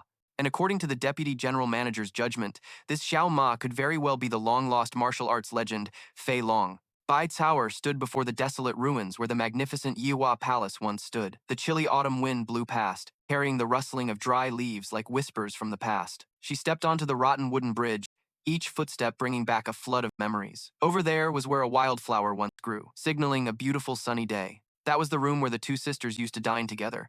That large ancient tree over there was where she first mastered the 3,000 fingers technique, and this collapsed gate was where the fateful battle occurred. Her weary legs carried her to a simple grave. The master of Yihua Palace, Bai Lingfei. She knelt down, and the tears she had held back for so long finally streamed down her face. Mother, your unfilial daughter has only now been able to return. Please don't worry. I swear I will personally take revenge on those who caused that past tragedy, and I promise I will rebuild Yihua Palace to be even more magnificent than before. Huayue Valley. Day after day, Bai Cao continued to search everywhere for a familiar figure. Xiao Ma, where on earth did you go? Demonic Spirit City. The city had now completely transformed. Gone was the suffocating, deathly atmosphere, replaced by the hustle and bustle of a lively market. I never thought Demonic Spirit City could be revived like this, Kaur said to Fei Liu. It's like waking up from a nightmare. Speak. Fei Liu replied calmly. Why are you looking for me? Kaur smiled. How did you know? They continued to walk. It's about the massacre of my clan at Yihua Palace. I heard the Martial Arts Alliance has detailed records of this event, about my mother's death and the whereabouts of my older sister. I want to know everything. Deep in the forest, Yi Wuyin was training frantically. Every strike filled with rage. So what if I'm a descendant of the demonic sect? That bastard, don't give me that ridiculous crap. In the archives of the Martial Arts Alliance, Kaur had read through mountain-high stacks of documents. The demonic sect, the 7 killings of the demonic path, Haimu Peak, the eccentric of Yimu. A dry leaf blew in with the wind, landing on the page of a book. She looked up and out the window, thinking to herself, another autumn has arrived. Do you really not plan on coming back, Xiao Ma? Beside a majestic waterfall, Fei Liu was meditating and training. Suddenly, he snapped his eyes open as a figure shot down from above. Ruo Gu, take this, you shifty-eyed bastard. The two lunged at each other, fists and feet colliding, the powerful force splitting the waterfall in two. Li Junyue landed, his expression grave. That blade is truly dangerous. The death god's demonic blade originally belonged to the white-robed void wanderer, Wu Zixuan, one of the 3 heroes of the martial world. Even a great bladesman like him, who fought side by side with the Iron Mountain martial emperor, eventually had his soul consumed by the demonic blade, turning into a crazed murderer. Ruo Gu, with your current skill level, can you truly control it? Hearing Kaoer's question, Fei Liu could only remain silent. He had no answer. The cold winter finally arrived, blanketing all of Huayue Valley in snow. Bai Cao, Ni still stood there, where she had said goodbye to Xiao Ma.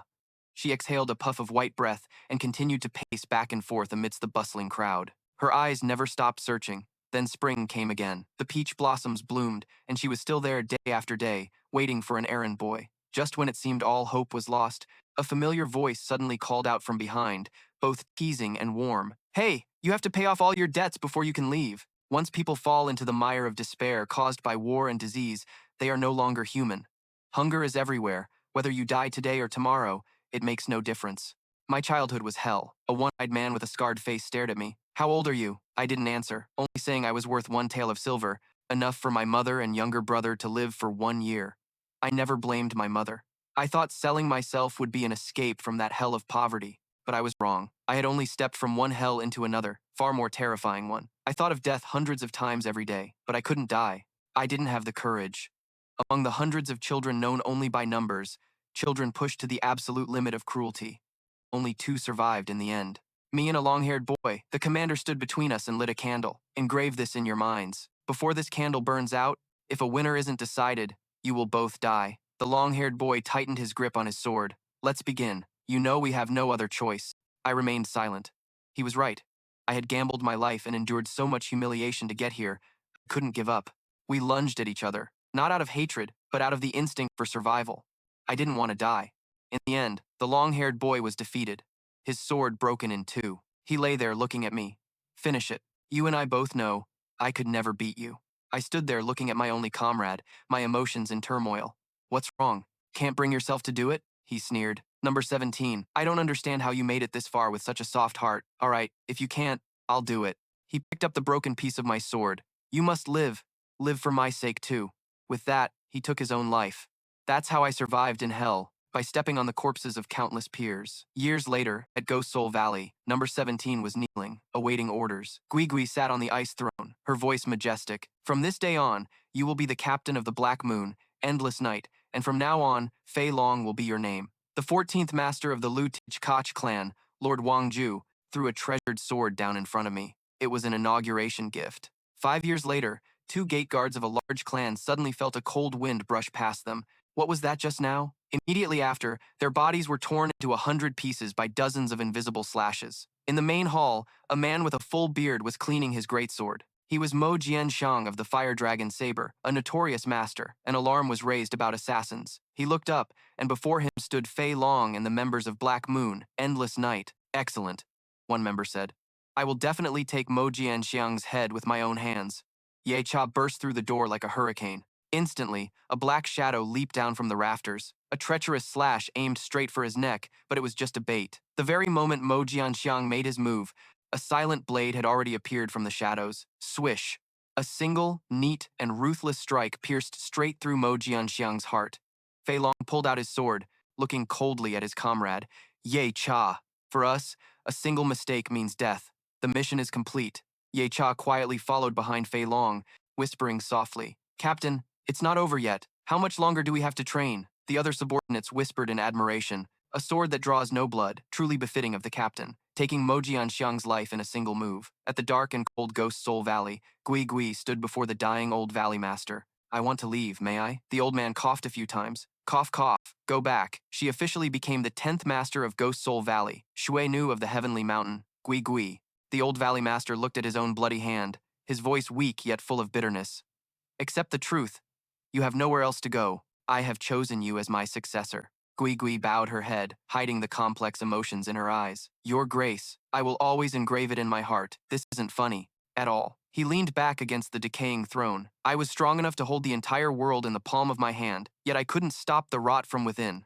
In my body. Asterisk, cough asterisk. Have you ever heard of the immortal grass? The immortal grass? That's just a legend. It's real. The old valley master asserted, I have confirmed this information.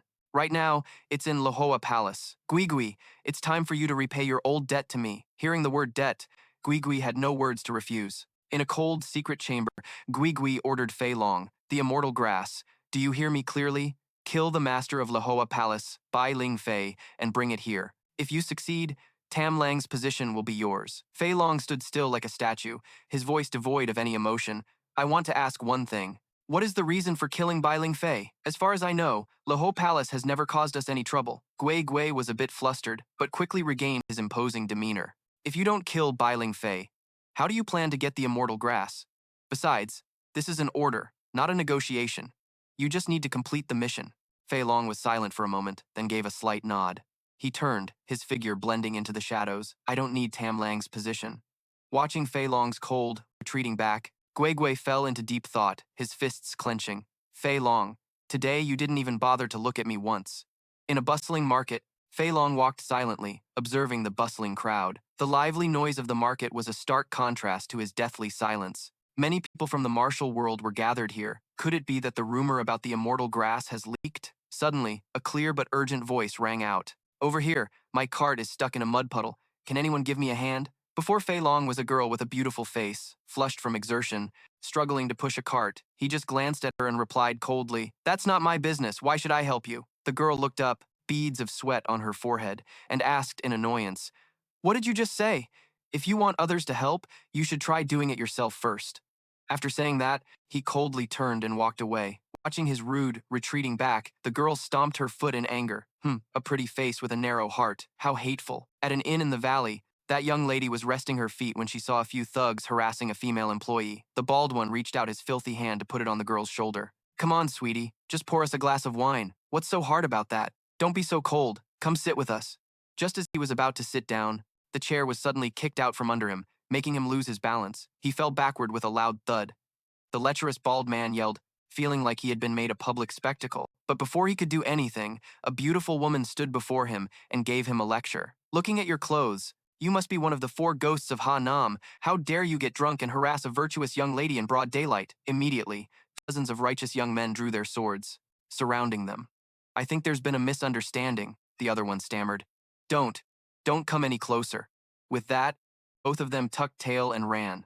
The young lady glanced over at Fei Long. You're still leisurely enjoying your tea. She walked over and slammed her hand on the table. Hey, why didn't you lift a finger to help? Fei Long just took a sip of tea and replied indifferently, It has nothing to do with me, you cold-blooded bastard. Saying that, the young lady also left in a huff. On the road, she came across a little girl sobbing her heart out, so she took out a piece of candy to comfort her. It turned out a baby bird had fallen from its nest. With her kind heart, she struggled for a long time before managing to return the bird safely. Watching from a distance, Fei Long thought to himself, She has a kind nature, but she's more foolish than I thought, because she didn't use her martial arts. Climbing the tree exhausted the young lady, who sat on the ground, panting.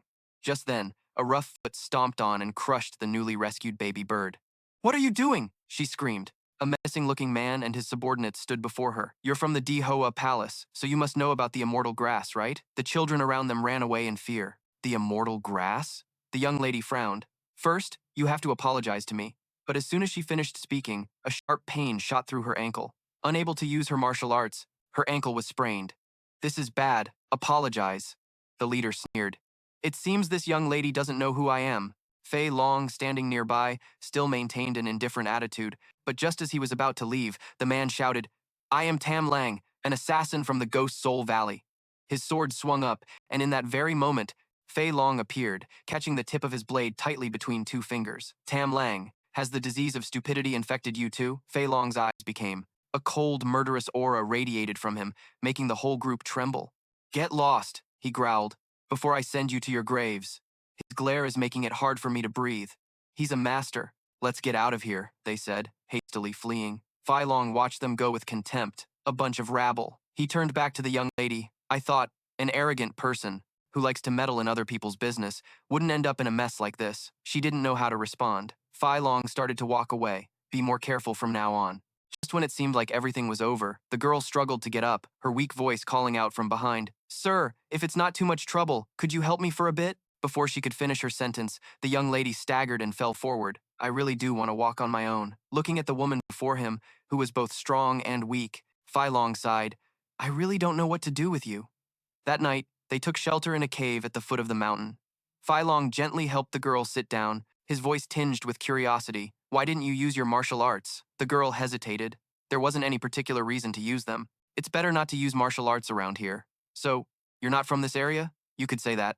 In any case, thank you. Suddenly, Fei Long stood up and moved close to her. The strange man's sudden action startled the girl, and she instinctively recoiled. Is something wrong? Fei Long quickly pulled up his robe to cover his chest, his expression strangely serious. It's late at night, and we're all alone. That's the problem. The girl looked bewildered, then awkwardly leaned back to keep her distance. What are you planning to do? Only then did Fei Long's gaze shift down to her swollen ankle, which was bruised from the sprain. He slowly explained, his tone remaining cold. What are you going to do about this injury? If you leave it like this, you might have to amputate your ankle. Hearing this, the girl finally understood, her face flushing red with embarrassment. He began to treat her injury, his movements skilled and precise. I've used acupuncture to clear your meridians and pressure points to stop the bleeding, so it won't get any worse. After finishing the treatment, he quickly stood up and turned to go outside. Men and women should maintain their distance. You should get some rest.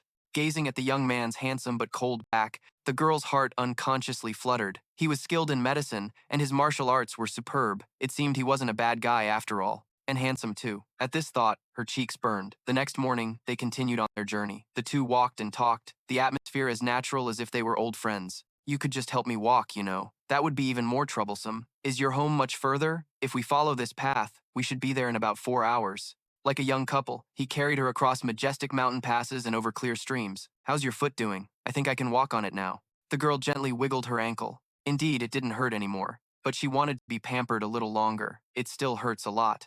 Fei Long knew perfectly well that she had recovered, but he didn't call her out on it. simply smiling and continuing to carry her. They passed through a fragrant flower garden, where gentle breezes carried the sweet scent, but after walking for an entire day, her home was still nowhere in sight. Fei Long started to lose his patience. "Miss, be honest with me. Do you even have a home?" Joy spread across the girl's face. She pointed to a magnificent palace in the distance. "There it is. You can see it now, right? That's my home." Fei Long looked up, and before him stood the Lahoa Palace. He asked in bewilderment, "You're from the Lahoa Palace?" She playfully jumped off his back, her leg completely healed. "Is there a problem with being from the Lahoa Palace?" Seeing this, Fei Long was even more certain her injury had healed long ago. Just then, maidservants rushed out from the palace. "Lady Sothine, young palace master, what happened to you? Sorry, am I a little late?" Hearing the words young palace master, Fei Long became even more flustered. Sothine shyly turned to look at him, saying awkwardly, "Hey, I don't know how I can ever repay this favor. Don't mention it." With that said, he turned to leave. "Wait!" Sothine hurried after him. "You must be hungry. Why not stay for a simple meal? There's no need." Fei Long stubbornly refused, not daring to look her in the eye. "You should worry about yourself first." He hurried away, a self-mocking voice echoing in his mind. The leader of the Black Moon Voda, a cold-blooded assassin, getting this flustered just because he was swayed by righteousness for a moment? How pathetic. Watching his cold, departing back, Sothine felt a bit annoyed.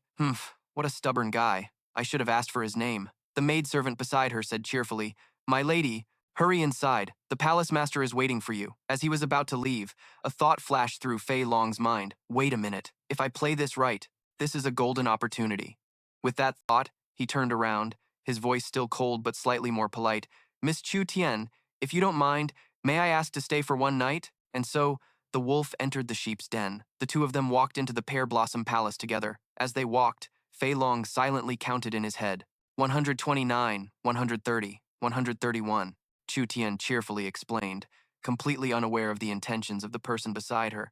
"Passers-by are only allowed to use this path, because only women live here." Fei Long didn't care. It was 137 steps to the flower garden, with 33 guards, none of whom were masters worth his attention. This was actually a restricted area, not open to outsiders.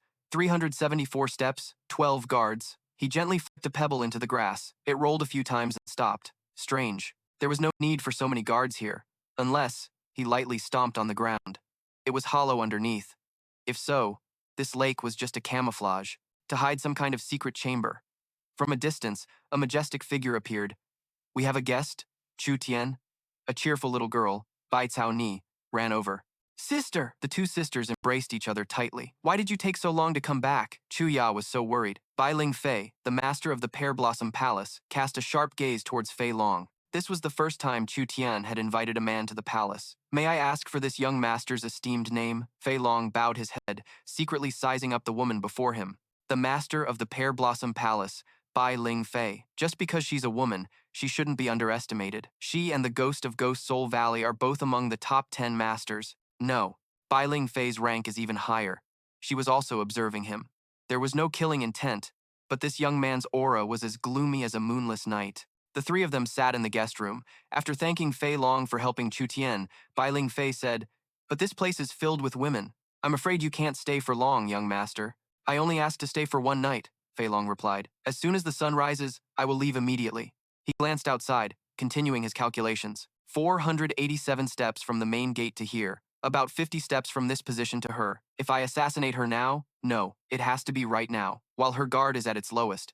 His right hand still held the teacup, but his left hand had quietly crept to the hilt of his sword. At this distance, there could be no mistakes. Now is the time. In Fei Long's mind, the image of him drawing his sword and taking Bai Ling Fei's life with a single clean slash before a horrified Chu Tian appeared. But that was just his imagination. In reality, a voice as cold as ice but as majestic as thunder suddenly echoed in his mind. "Stop!" A chill ran down Fei Long's spine, and cold sweat broke out. He looked at Bai Ling Fei. She was still calmly holding her teacup, but the aura she was emitting was so terrifying that it frightened even someone like him. Incredible. I tried to hide all my killing intent, yet she still sensed it. I nearly caused an irreversible disaster. Sensing the danger, Fei Long quickly stood up. "My apologies. I suddenly feel unwell. Please excuse me," Chu Tian explained awkwardly. "Don't mind him, Mom. He's actually a rather dull person." Bai Ling Fei remained seated, somewhat puzzled. Did he not hear her telepathic message, or was he just pretending not to know? She glanced at her naive daughter and asked, "Do you have feelings for that young man?" Chu Tian looked at Fei Long's retreating back and answered shyly, Well, I don't really know. In the guest room, Fei Long sat still, listening to every movement. One on the roof, one in each of the rooms to the left and right, and four were hiding at the fork in the path. It's almost midnight and they're still not asleep. Bai Ling Fei is wary of me. I can't just keep waiting like this. He tightened his grip on his sword, his eyes turning cold as he quietly put on a mask. Being with her daughter might be more advantageous now. Swoosh! The female guard eavesdropping on the roof was taken down without a sound. The two guards outside the door met the same fate. Fei Long stepped out boldly, facing the remaining four. Suddenly, he vanished, and in just a few moments, all four of them collapsed. There's no other way, he whispered. A mission is a mission. He hung upside down outside Bai Ling Fei's window, holding his breath and waiting for the right moment. Inside, the mother and daughter were still chatting happily. Chu Tian's clear voice rang out, "Mother, I've decided I want to learn more about him, about Fei Long. It's not exactly love at first sight," Chu Tian continued, her cheeks slightly blushing. The first impression wasn't the best, but she was still moved. Standing outside, those words sent a jolt down Fei Long's spine, and the blade in his hand suddenly felt incredibly heavy. She has feelings for me? He tried to calm himself. I can't get swayed. I can't let these feelings ruin the mission. But his hand began to tremble. Why is it so difficult to draw my blade? Inside, Bai Ling Fei was silent, but her mind was already elsewhere, as her killing intent radiated outwards. He's very close, but why hasn't he made a move? Can he draw his blade? Or is it because of my daughter? Realizing his own unstable state, Fei Long decided to retreat. Damn it, in this state of mind, I can't face Bai Ling Fei. I'll have to go find the immortality herb instead. That man, Fei Long, was just here. Bai Ling Fei suddenly cut her daughter off. He couldn't bring himself to draw his blade, but his objective is crystal clear. He's heading for the Thunder Jade Pit. Chu Tian was stunned. What will you do? Bai Ling Fei asked.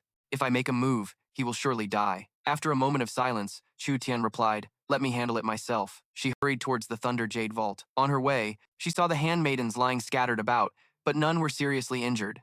He didn't use any killing blows. Please, don't do anything foolish. Fei Long was already standing before an underwater tunnel, so there really was a passage. Stop. Chu Tian's voice echoed from behind. If you want to enter, you'll have to step over my dead body first. She assumed a fighting stance, her eyes filled with determination. Fei Long slowly drew his blade, his voice as cold as ice. You and I only shared a single night. Do you really think I wouldn't dare to kill you? The tip of his blade was aimed right at Chu Tian, but she wasn't afraid at all. If you're going to kill me, then do it, or else you'll die by my hand. She lunged forward, unleashing the 3,000 fingers technique. Boom! The entire tunnel shook as Fei Long vaulted into the air to dodge the attack. An assassin, in the end, is still an assassin. His blade flashed past, leaving a dark red gash on Chu Tian's shoulder. You bastard! Bai Ling Fei descended from the sky, sending Fei Long flying with a single palm strike. Her rage exploded, and a dark aura enveloped her body. The terrifying pressure made the air around them feel like it was solidifying. 5 shadowy figures appeared, surrounding Fei Long. The 8 immortal guardians of the Yihua Palace. Bai Ling Fei had truly lost it. Stand back, she roared. 3,000 fingers, Phoenix's 3 talons. A full-power palm strike slammed right into Fei Long's chest, its piercing force destroying everything in its path. He was sent flying, smashing through several ancient trees before coming to a stop, facing the 8 immortal guardians and a crazed Bai Ling Fei all alone. This was too much. He had to escape. With that thought, he used his lightness, skill, and disappeared deep into the forest. He withstood one of my palm strikes. Does he have a body-protecting aura? Bai Ling Fei wondered in amazement. Fei Long fled frantically, clutching the wound in his chest. This wound is too serious. I have to get back to the inn first. He thought he had escaped, but as soon as he reached the edge of the forest, a figure in white was already waiting for him. It was Bai Ling Fei. She looked at him, her voice chilling yet tinged with sorrow. Why would a red butterfly stray into a garden of flowers? It must be because it's captivated by their scent. Fei Long didn't respond, instead lunging forward with a deadly sword strike, but Bai Ling Fei just stood there, a gentle current of energy radiating from her body. It was the Yihua Jade grafting art. Fei Long was horrified, a martial art capable of neutralizing any attack. The treasured sword in his hand was unparalleled in its sharpness, but upon touching that current of energy, it vanished like the wind without a trace. Even the sword form itself was broken. This situation was extremely disadvantageous. Don't you know, Bai Ling Fei said coldly, that the more beautiful the flower, the more venomous it is? 3,000 fingers, a single middle finger strike, a powerful beam of finger energy, 100 times more powerful than Chu Tian's, shot forth. Fei Long was struck and sent flying like a moth, crashing straight into the lake. He struggled to his feet.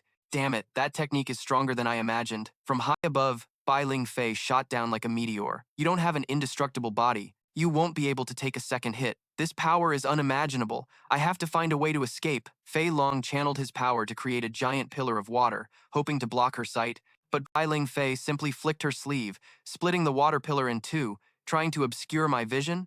Naive. However, that brief moment was all Fei Long needed to vanish without a trace. Palace Master, why did you let him escape? The 8 immortal guardians asked as they approached from behind.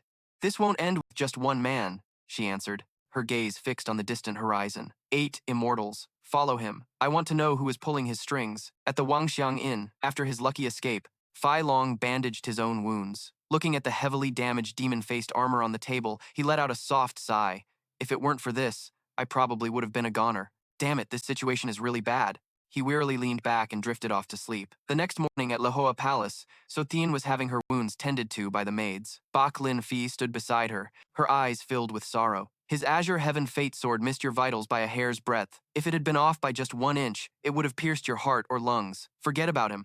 My daughter, he has crossed a bridge of no return. Hearing her mother's words, Sothien was lost in thought. Just then, one of the 8 immortal guardians knocked on the door to report, Palace Lord, that man is hiding at Wanghuang Inn. I suspect Ghost Soul Valley is behind him. Bak Lin Fi picked up a portrait of Fei Long. Ghost Soul Valley? I'm not so sure. This man looks exactly like the leader of the Black Moon Sleepless Night. Lying in bed, Sothien overheard every word. Black Moon Sleepless Night. Late at Wanghuang Inn. Under the dim candlelight, Fei Long sat silently, observing the situation outside. There were about 20 men surrounding the inn, making it difficult to leave unnoticed. He clutched the wound on his side as a sharp pain flared up. Bak Lin Fi's palm technique caused more severe internal injuries than I had thought. Even if I could kill them all, I need to figure out their intentions first. Suddenly, there was a strange noise outside. Fei Long immediately hid behind the door, taking a defensive stance, waiting. The door creaked open, and a figure stepped inside. Just as he was about to strike, he held back. It was Sothien. She stared intently at him, not saying a word, and Fei Long was equally stunned. She calmly walked over and threw the window open. With all the windows shut, isn't it getting stuffy in here? Fei Long stood frozen, replying in a low voice, You took me by surprise. That should have been a fatal blow. Then again, if I just left the windows open, who knows when I'd lose my head. Don't worry, she replied. As long as I'm here, they won't dare to make a move. Looking at the young woman before him, Fei Long couldn't help but speak with caution. Look, if you came here to kill me, Sothien cut him off, her voice clear yet challenging. If you're really looking for a death wish, just go ahead and step outside. My mother will be here in an instant. After all, you're pretty strong. Maybe my mother wouldn't even be able to beat you. Hearing this, Fei Long had no comeback. I came here, she continued, looking him straight in the eye, just to confirm one thing. Did you really intend to kill me? If you think I spared you on purpose, you're dead wrong. Fei Long replied coldly, My sword only strikes who's in front of it. I don't choose people, nor do I consider their lives. Sothien put down the damaged piece of armor and smiled faintly. But for some reason, it sounds like you're lying. You hesitated. That single moment of hesitation is what saved my life. The word hesitated struck Fei Long's mind like a needle. Did I hesitate? If you truly wanted to kill me, that sword strike should have been aimed directly at my neck or my heart. Shing! Fei Long drew his sword. Its cold blade pointed straight at Sothien's face. You'd better stop right there. I'm sure I aimed for her heart. No, that's not it. At least my will was to do so. The girl remained calm, showing no fear at all. Do you have the guts to kill me? Go ahead, try taking another step. Is this girl so foolish that she doesn't fear death? Fei Long, she said softly, her eyes full of pity. You're truly a pitiful person. Calling me pitiful? That's absurd. Sothien gently pushed Fei Long's sword aside. You'll deny it, but you can't kill me because there's still a glimmer of warmth left in your heart. Now, put it down. That sword is covered in blood. The life of an assassin only ends in regret. Her small hand touched Fei Long's cold cheek. If these strange words of yours are just pity, then I don't want them. Just put down your sword, and you'll see this world is a much better place than you think. Of course I know, Fei Long screamed in his mind. I've walked over tens of thousands of corpses to get this far, but that was never what I wanted. If I deny my past, my entire existence becomes meaningless, just an empty shell. Yes, if I kill this girl. I just have to kill this girl! His blade pressed against Sothien's neck. I'll kill you right here and now. And you think I'll return to that life of regret? If you want to live the life of an assassin so badly, then just do it. Sothien screamed, tears welling in her eyes. Kill me, and live forever in a hell of your own making. Fei Long tightened his grip on his sword, hesitating. I'll do it. Crash! Bak Lin Fi burst through the door. A terrifying aura pinned Fei Long against the wall. Do you see clearly now? Daughter, she roared at Chu Tian. You actually trust a scoundrel like him? I must see his dark heart for myself. She channeled more internal energy, and the wall behind Fei Long cracked apart, revealing the leader of the dark moon of the endless night of Ghost Soul Valley. Boom! They both burst outside. Fei Long was completely overwhelmed by Bai Lingfei's terrifying presence. This cliff will be your grave. To die in a moment, captivated by the scent of blooming flowers. Now I understand, Fei Long muttered, swinging his blade and sending Bai Lingfei flying back inside. The truth is, things like flowers don't suit an assassin, so I just need to pluck this one. As the tip of his blade was about to pierce Bai Lingfei's heart, it was suddenly deflected by a strange force, the ultimate flower-shifting jade grafting technique. Humph, with your strength, you think you can pluck this flower? He spun around and counterattacked. If I can't pluck it, then I'll just crush it. Boom, the earth-shattering battle raged on for several hours. That guy is truly formidable. His martial arts are on par with the Palace Master's. No, it can't be considered equal. The Palace Master seems to be gradually losing her stamina. They fought from the outside in and from the inside out, leveling everything in their path. The flower-shifting jade grafting is a mystical martial art, but if you can't keep up with my speed, it's completely useless, Fei Long shouted, splitting into dozens of illusions that surrounded Bai Ling Fei, but she just stood still. A few gentle waves of her hand dispelled all the illusions. Truly outstanding, but you're not even close to my level. 3,000 finger-point golden dragons return from above. Bai Lingfei shot down like an arrow, giving Fei Long no chance to react. A full-power palm strike landed, smashing him straight into the ground and creating a terrifyingly deep crater. Fei Long lay there, unable to move, as Bai Lingfei landed softly. A slender finger pointed straight at his forehead. With your level of strength, this is too quick a death. Fei Long accepted his defeat. No, it was worse. His internal energy was completely shattered by her palm strike, his chi and blood flow blocked. Just then, a cold voice echoed from a distance. How disappointing, Bai Lingfei. A sharp wave of cold energy shot towards her, forcing her to retreat. You're using your full strength against a mere boy? Bai Lingfei shattered the cold energy with her bare hand, which was immediately coated in a thin layer of ice. Who's there? She exclaimed in shock. Such powerful yin energy. The Snow Maiden of Tianshan, or should I say the Master of Ghost Soul Valley, Gui Gui. Call me whatever you want. Gui Gui appeared. But today I'm taking him with me. Do you think I'm afraid of a monster like you? You wouldn't want something to happen to your daughter, would you? As soon as Bai Lingfei's threat was spoken, she suddenly froze. On a nearby roof, Ye Cha already had a sword to Chu Tian's neck. Tian, what are the 8 immortal guardians doing? She turned around, only to see her 8 guardians surrounded by the people of Ghost Soul Valley. If I had known you left the Shifting Flower Palace, Gui Gui said, I would have gone there for the immortality herb long ago. Consider this your unlucky day. Bai Lingfei was caught in a dilemma between a fearless butterfly and a foolish daughter whose heart it had stolen. I only have one daughter. How pathetic. I'll stop here for now, she said. Next time, I will definitely take his head. With that, she took Chu Tian and left. Before disappearing from sight, the girl looked back at Fei Long, her eyes filled with sorrow. A cursed fate, we should never meet again. A destined connection, we will eventually meet again. 10 days passed. In a dark room in Ghost Soul Valley, Fei Long sat alone. Why am I still alive? What's the reason? To take the lives of others just to prolong this meaningless existence? Why? Why? For 10 days, he did nothing but drown in his own torment. Even breathing became a heavy burden, and tears fell endlessly for no reason. Why am I crying? The image of Chu Tian replayed over and over in his mind. Chu Tian, does she know? The reason I must live. If only she could give me the answer, just one more time. Yi Cha, don't look for me for now. I have to see her before it's too late. With that thought, Fei Long rushed out of the room and disappeared into the night. At the Shifting Flower Palace, Bai Lingfei went to her daughter's room only to find it empty. When did Tianer leave the palace? Palace Master, the young mistress left 2 days ago, in the evening. 2 days and you didn't report it to me? The young mistress ordered us to keep it a secret from you, ma'am. Crack! She crushed the wooden door in her hand. Tianer, what are you thinking? Find her and bring her back here. If she resists, just tie her up and bring her back at once. A picturesque waterfall. Fei Long stood admiring the view through the window when a warm embrace came from behind. Why are you up so early? Chu Tian whispered. I'm not sure, he replied. Maybe for this reason. He turned and pulled her into a deep embrace, sharing a passionate kiss. In the gloomy great hall of the Ghost Soul Valley, the air was thick with a deathly silence. 2 members of the 9 Ghost Soul Slayers, Loktan and Fa Quan, were whispering amongst themselves. If the rumors are true, he ran away with the young palace master of Loa Palace, then that's unforgivable. Kwai Kwai sat on the throne, her rage making the cold air around her even icier. Go find Fei Long, she ordered, and bring him before me. If he shows even the slightest hint of betrayal, don't bother bringing him back. A familiar yet cold voice echoed from the hall's entrance. Fei Long stood there, his gaze resolute. And I have no intention of staying here any longer. You! What are you talking about? Kwai Kwai roared, her voice filled with rage and disbelief. My life as an assassin, Fei Long declared clearly. I think it's time for it to end here. Crack! The stone thrown beneath Kwai Kwai's hand shattered into 100 pieces. Are you insane? You've come this far only to give up now? Do you think you can just walk away from the Ghost Soul Valley so easily?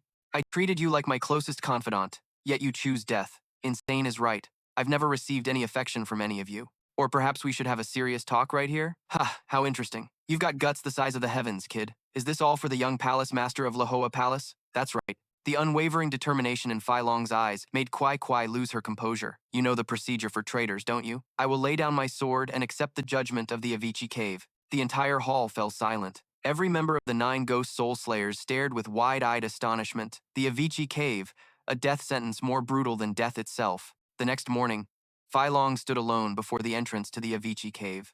It's just a thorn bush. Even someone without martial arts could get through, one person said. You don't know, do you? Another replied. That thorn bush is called the black thorn. Its poison will paralyze all 5 senses with just a single scratch. Furthermore, inside the Avicii Cave, there are countless geysers that spray a power-dispersing poison. Anyone hit by it will be unable to use their protective aura. Fei Long slowly stepped inside, a foul stench assaulting his nostrils. Power-dispersing poison? My internal energy is scattering, and my senses are going numb. If pricked by a thorn, first my hearing will go, then my vision will blur, and finally I'll lose my sense of smell. Just as the rumors said, after only a few steps, Fei Long's vision went completely dark. All of his senses were sealed, and that's when they appeared. Monsters left behind by demonic seeds, soulless corpses that have lived in the Avicii Cave for hundreds of years, unable to die, with only a frenzied instinct for the scent of fresh blood. They have no sound, no scent, no intuition. They could only sense the blood on Fei Long and rushed forward to tear him apart. This is why this place is called the Ghost Soul Valley. Fei Long snatched a blade from a jiangshi and kicked it away. So you've come? I don't have time for this. Come at me all at once. No internal energy, unable to see, unable to hear, with only a sword in his hand. I have to live, because that's how I've always lived. In a thatched cottage deep in the forest, Chu Thien sat with her hands clasped in prayer. He will come back, he promised he would.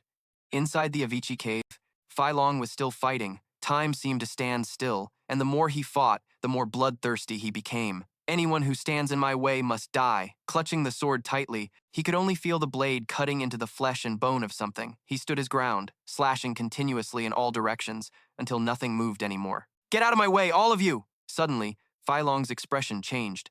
His blade seemed to have struck something solid. A tall, grotesque figure emerged from the darkness. His sword was embedded in its chest, but the creature seemed completely unfazed.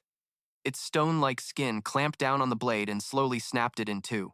Looking at the young man before it, the creature flashed a wicked grin, revealing a set of sharp, yellowed teeth. Well now, it's been a long time since I've smelled fresh human meat.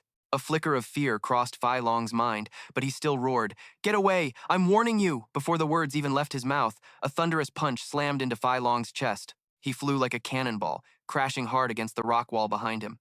A warning? The monster sneered. I'm the one who should be warning you, you little brat. It amusingly stroked its fake beard, savoring the feeling of bullying others. Outside, the members of the 9 ghost soul slayers were still whispering about the future. The monster's origin: he is Wan Yin Gui, a descendant of the demonic sect, who once aspired to become the strongest in the world. He cultivated the lion's roar to its absolute limit, creating the 10,000 sounds technique, a martial art of absolute destruction. Inside, Fei Long charged into battle again, licking his lips as he dodged an attack. I have to consider this old man. If the meat is too tough, I won't be able to eat it. He spun around and launched a counterpunch, sending Fei Long sliding across the ground. Later, he left the demonic sect and went to the Central Plains, where rivers of blood flowed wherever he went. But his barbaric acts lasted less than a month before he accidentally encountered a young master. Fei Long stabbed his sword at the monster's head again, but it only made a clanging sound as if hitting steel. Ha ha ha, what's the point of trying? You're going to end up in my stomach anyway. Unfortunately for him, that young master would later become the strongest legend of the modern era, the great Emperor Thiet's son. After being defeated, he frantically searched for a stronger martial art, but he couldn't overcome the laws of time. In the end, Wan Yingui began to seek the secret of immortality. Wan Yingui took a deep breath, his stomach bloating up. Look at this powerful body. It's magnificent. He let out a shout. Lion's roar. The terrifying sound wave shattered a large section of the cliff wall. It's rumored that from then on, Wan Gui began to eat human flesh. His goal of becoming the strongest martial artist vanished, leaving only a morbid ambition for eternal youth and immortality. Fei Long took the full force of the attack. His entire body went numb, and he was completely paralyzed. Tell me. Wan Gui stepped forward. What is your reason to live? If your answer pleases me, I might just spare your life. After everything I've been through, I finally realized I can't live under the sun, a being that is neither living nor dead, like a zombie. Fei Long remained still. I'm deaf, all my senses are paralyzed, but I can see his foul soul. The monster continued to ramble. Hey you! Why does a young man like you have no life force? Is the dispersing poison taking effect? I can smell his rotten scent, just like a wild beast. He grabbed Fei Long's chin. Hey kid, if you want to live, you have to be stronger, right? You're really. Fei Long's senses were slowly returning, but his internal energy had not yet recovered. Say something. My reason to live, you ask? Fei Long answered slowly, trying to buy time. If I get out of here, I'll try to find it. Humph. The most pathetic answer I've ever heard. It would be more meaningful for you to fill my hungry stomach. He opened his gaping, foul-smelling mouth, preparing to finish off Fei Long. I want to ask one thing, Fei Long suddenly spoke up. What is your reason to live? The monster froze, as if struck in a fatal weak spot. Why on earth must you drag out a meaningless life in this hideous form? Wan Gui suddenly burst out laughing. Ha ha ha, you're the first person to ask me that. Hey kid, for creatures like us, we don't need a reason to exist. Bon appetit. Just as he leaned down, Fei Long shouted, I want to confirm one thing. Swish. The sword hidden in his sleeve had pierced through the monster's heart, and he quickly followed up with a long slash. Realizing he'd been attacked, the monster roared in fury. My body is immortal. How dare an insect like you? At least, Fei Long replied, coldly, his face devoid of emotion, I don't want to prolong my life to become a monster like you. The monster's arm had been severed by him. It frantically used its remaining hand to grab Fei Long by the neck and lift him high. You little brat! The sword in Fei Long's hand was knocked away, but in his other sleeve, there was still another short sword. Fei Long coldly pressed the blade against the monster's neck. I can't die yet, because I haven't found my reason to exist. The sharp blade slid across. Go eat in hell. From now on, I will search for my reason to live. Outside, a terrifying explosion ripped through the entire endless cave. Amidst the thick dust and smoke, Fei Long's figure emerged, standing high above and looking down. The members of the Ghost Soul Nine Slayers cried out in terror. Fei Long, is it all over now? He asked. The master of the Ghost Valley turned and threw a saber towards Fei Long. Go, you're free. Take this with you. It belongs to you. Fei Long took the saber without looking back. Thank you for everything, Valley Master. At the small house in the forest, So Thien saw a familiar figure and rushed out. Fei Long looked utterly exhausted, and before he could say a word, she threw her arms around him. In that moment, he suddenly realized this was his reason to live. Marriage to an assassin? Bach Lin Fei's scream echoed. This is unacceptable, he. He broke into the palace, stole the immortality herb, and even tried to kill you twice. That's not true, mother, So Thien retorted. I'm still alive, and the immortality herb wasn't taken. What is wrong with you? Why are you defending him? Because I love him. If you don't abandon that thought, I will take his life with my own hands. So Thien shouted, I'm carrying his child. Bach Lin Fei finally had to relent, but with harsh conditions. I will allow you two to marry, but you both must leave Dihoa Palace. The child born will not be recognized by our bloodline. There will be no wedding ceremony, and the entire Dihoa Palace will keep Fei Long's identity a secret. The two of them happily left, hand in hand. From a distance, Bach Lin Fei and Thao Ni watched in secret, giving up everything for a man. Daughter, are you sure you won't regret this? In a garden of white flowers, So Thien asked Fei Long. Have you ever seen the sea? The sea? I've heard that at the edge of the continent, there's a coast where white plum blossoms bloom all year round, a place so vast that you can run forever without seeing the end, and anyone who goes there will get lost in Huanghua.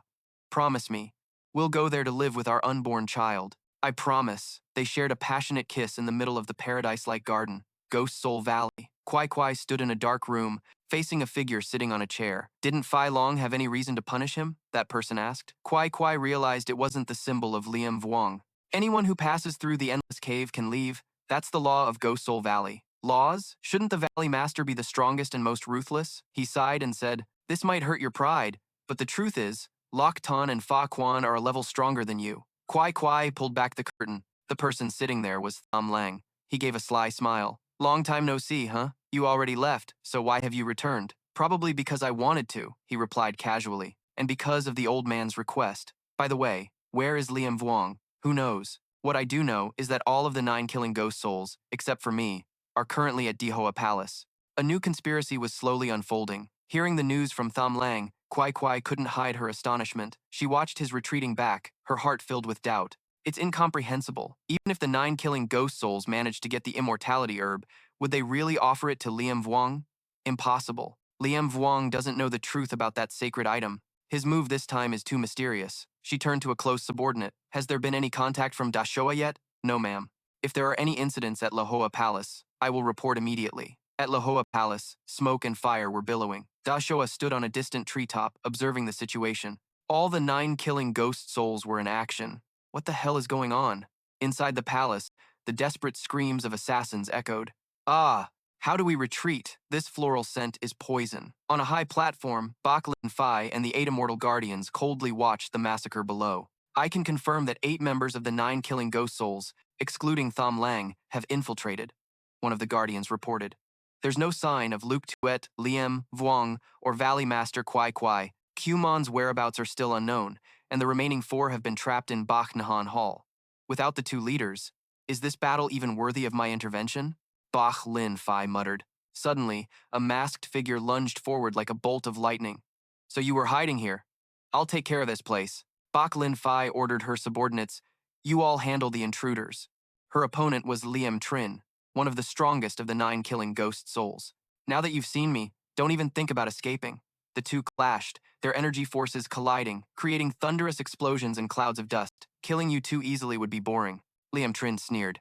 In a nearby room, So Thien's younger sister, trembled in fear. Through a crack in the door, the little girl saw 2 figures fighting fiercely. Suddenly, someone was knocked flying into the room. So Thien was standing there. Are you okay? So A was too terrified to speak and could only nod. The 2 sisters held hands and fled. Sister, what's happening? I don't know either. As the 2 of them neared the main gate, they saw their mother, Bach Lin Fi, fighting against countless enemies all by herself. Mother, So Thien screamed.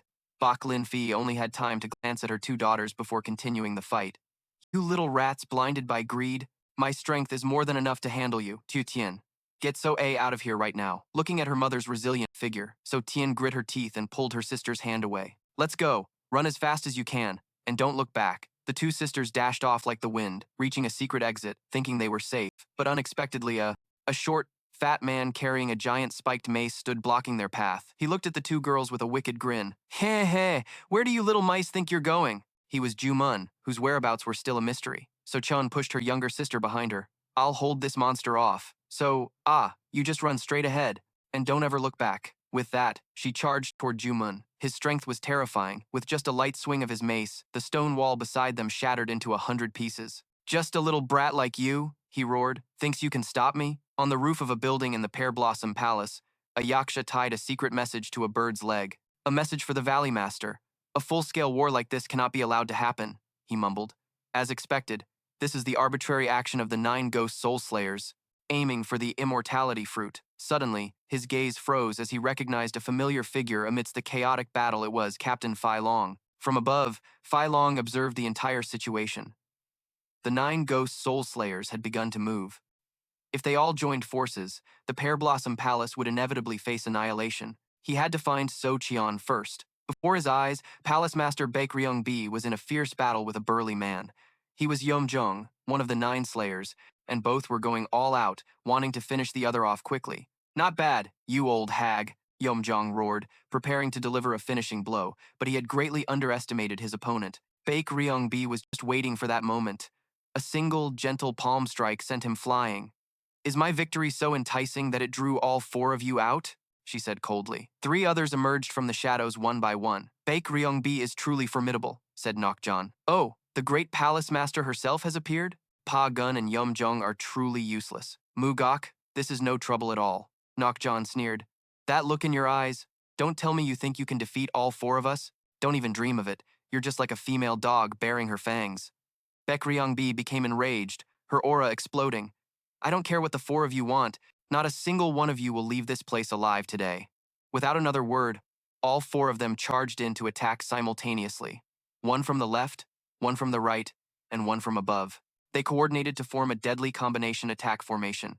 Just as Pa Gun's blade was about to reach Bai Kriong Bi, a black shadow darted in. Fei Long suddenly appeared, and a light kick sent Pa Gun flying backward. Ha ha! Isn't that Fei Long? Mugok laughed loudly. Done with Ghost Soul Valley and now you're here to play in the flower garden? This is getting interesting. Fei Long turned to Bai Kriong Bi and said respectfully, "If you wish, I can lend a hand. You should go and find So Qian," she said decisively. "I'm not so old that I need a brat like you to help me." She began to channel her power, her inner energy surging and radiating outwards, her terrifying power shaking the very heavens and earth. "I'm counting on you for So Qian," she shouted, and a single palm strike pushed back all four of the ghost soul slayers. Fei Long acknowledged the order and immediately departed. "Please don't worry. Even if you hadn't asked, I would still save So Qian. But where is she?" In another garden, Ju Mun, the mace-wielding giant, was relentlessly attacking So Qian. "Your skills are decent. If you tell me the location of the immortality herb, I'll grant you a swift death." A mace came crashing down, and So Qian was sent flying into a rock garden. "The immortality herb," she answered with difficulty. "I don't have such a thing." I should have gone after your mother instead of a little brat like you. In that case, you no longer have any reason to exist." He raised his mace, preparing to finish her off. Just then, a voice as cold as ice rang out. "Are you all right?" The one who appeared was none other than Fei Long. "You will die in 3 seconds." His eyes were absolutely terrifying. Jumun turned around and burst out laughing. "Fu-hoo-hoo! What did you just say? You bastard! How dare you!" Before he could finish his words, Fei Long charged forward. Yomwang sword, first form, 6 severing soul slash. He hurriedly raised his mace to block. 6 severing soul slash? How can this brat have mastered the Yomwang sword style? You're just desperately mimicking it to counter my power. Jumun roared. Fei Long didn't answer, continuing with the second form. Yomwang sword, second form, 6 severing demon sea. Each sharp sword strike was like a ferocious wave, continuously slashing at Jumun's body. Even though he tried to defend himself, wounds kept appearing. Ugh, this bastard. He frantically swung his mace, shattering the sword illusions. "Your imitation is pretty good, but that's as far as it goes. The Yomwang sword is not something the likes of you can dare to use." Without another word, Fei Long unleashed his final technique. Yomwang sword, third form, Yama's life reaping. A single, decisive slash. Swiftly and cleanly pierced straight through Jumin's massive chest. He collapsed, his eyes wide in disbelief at what had just happened. This single move had successfully taken his life. "Has Fei Long gotten this strong?" Chu Tian thought in silent astonishment. "Are you okay?" he asked. They both headed towards an escape route. "You get out of here this way," he said. "What about you?" "The White Palace Master entrusted me with 2 tasks, to save you and protect the immortal grass." With that, he turned to leave. "Don't worry. I'll definitely be safe and come find you." "Wait," Chu Tian quickly stopped him. "Do you know where the immortal grass is?" "Legend has it, the 10 Absolutes martial emperor once brought the immortal grass to the Central Plains and entrusted it to 3 clans for protection, while also teaching them his peerless martial arts. Those 3 clans are the Tian Long sect, the Dai Gong family, and the Yi Hua Palace. The flower grafting jade art and the 3,000 fingers technique that I practice were passed down by the 10 Absolutes martial emperor." The two of them approached a small nearby house. Chu Tian took out a withered plant root from an ancient vase. "Could this be it?" Fei Long asked in amazement. "The darkest place is right under the lamp." Chu Tian smiled. "Only my mother, myself, and now you know about this. If mother asked you to protect it, it means she trusts you." Before she could finish her sentence, a cold blade pierced through her abdomen. "I feel so bad about this." A different, sinister voice came from Fei Long. "I have no interest in you at all. My only goal is the immortal grass." He snatched the root and shoved it straight into his mouth. "Let's see what this so-called immortal grass actually tastes like." Chu Tian collapsed, weakly saying, "You're not Fei Long. Ka ka ka. Of course I'm not." As soon as he finished eating, his internal energy skyrocketed wildly. "Oh my. Does the effect kick in this fast? My 9 yin severed meridians are being cleared, and the extreme yang energy in my body is surging.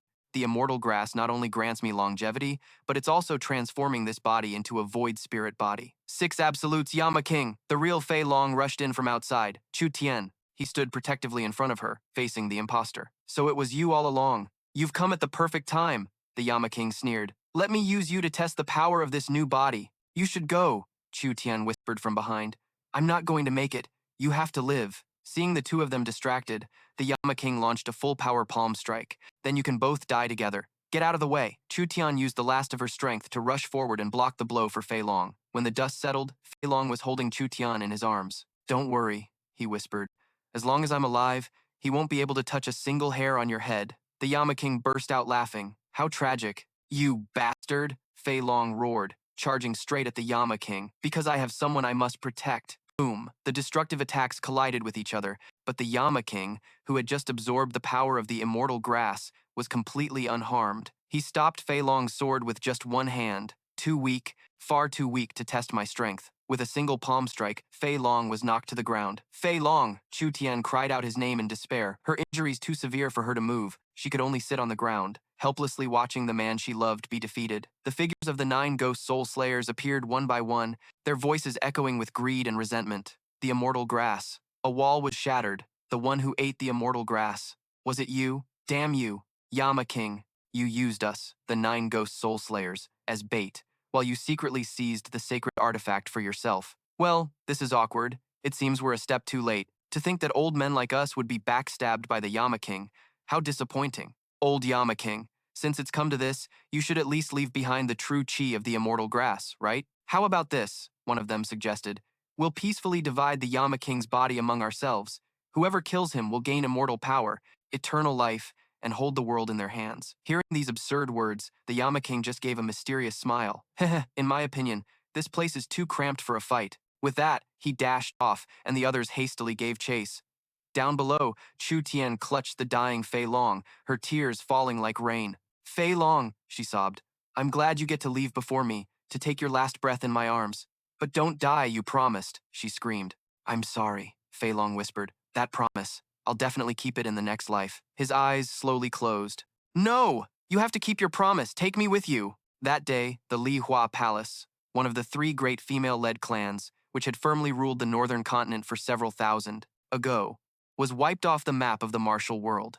On that day, the 8 members of the Ghost Soul 9 Slayers, along with 200 assassins, carried out a massacre, 1,388 people, including warriors and their families from Li Hua Palace, died at their hands. On that day, atop Tamak Mountain, the Tuyen Din Yama King and the Ghost Soul 9 Slayers had a duel to the death. No one witnessed it. All that is known is that after the battle, one of the 3 peaks of Tamak Mountain completely collapsed from the sheer power of the clash. Since then, people only called that place Ni-Ak. The existence of the immortal herb remains a mystery. The record of the annihilation of La Hoa Palace, the Volum Bak Min, my memory ends there. So Thean's voice rang out. La Hoa Palace had fallen, and I too died that day. I was clearly dead. Luke Tuyet Mahai. You often say that the foundation of martial arts lies in footwork.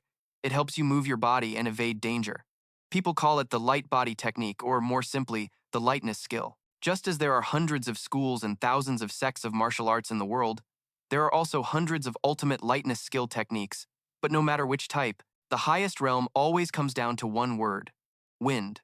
When the body is as light as a feather, that is the realm of stepping on snow without a trace, treading on snow and sand without leaving a single footprint. When practiced to the absolute peak, it is the realm of a goose landing on flat sand, standing on water without creating a single ripple, a state people also call absolute stillness. And when one surpasses all limits, reaching the mystic realm, the life and death realms that exist only in legends, that is the ultimate technique of myths, void walking, stepping through the empty air like an immortal, without needing any foothold. In that realm, one can ignore all things, whether the heavens and earth shift or the tides rise and fall. As long as the mind is still, the body will be still. The old freak stood beside the roaring waterfall and ordered his disciple, Son, cut it. Heh. I've been waiting for you to say that, master. The second freak grinned widely, swinging a sharp axe to sever the rope. Instantly, hundreds of sharp weapons hidden behind the curtain of water, like a school of bloodthirsty sharks, shot straight towards the suspended Xiao Ma. Xiao Ma, the old freak's voice echoed in his mind. If you truly are the great Fei Long of the past, the #1 person in the world, then you surely still remember the Emperor's footwork, the fastest footwork in the world, which you yourself created. Xiao Ma remained motionless, his eyes shut tight, ignoring the forest of weapons rushing towards him. Because for the master of the Emperor's footwork, even when hanging by a thread, one's breathing cannot be disturbed. That movement technique is faster than thunder and lightning. Calling it the fastest footwork in the world is not enough to describe how terrifying it is. You need to be retrained to reawaken the instincts that have been sleeping deep within your bones. For some reason, you have lost all of your memories. The ultimate purpose of this training is for you to find your true self. In a thatched hut deep in the forest, smoke billowed from the chimney. The 3 of them gathered around a fire, eating and talking. Xiao Ma, the old freak, took a deep drag from his pipe. I have nothing left to teach you. Huh? Tuma asked, bewildered. I thought there was still a lot I needed to learn. The old freak puffed on his pipe, patting a stack of martial arts manuals beside him. Every single scroll here is a grandmaster-level treasure, but when it comes to footwork, none can compare to the immovable Wisdom King footwork. In terms of advantage, no sword or palm technique can match the flash wind kick I taught you. And as for pure destructive power, he looked at Tuma's hands. Even if you combine all the ultimate techniques here, they still couldn't surpass your two fists. In that case, Tuma asked, with my current strength, where would I rank in the martial world? The old freak replied calmly, Tuma, you will soon realize that rankings in the martial world don't matter at all. What you need to be concerned about is not your position among the 10 great masters, but that group, the Ghost Soul 9 Slayers. I know one of them is the great demon lord of the Atmok Demon Forest, the Demon Sword Emperor Loktan. Another is called the Diamond Martial Lord Fa Quan. His combat power could even place him in the top ranks of the 10 great masters. Anyway, I have taught you everything I can. You should leave this place.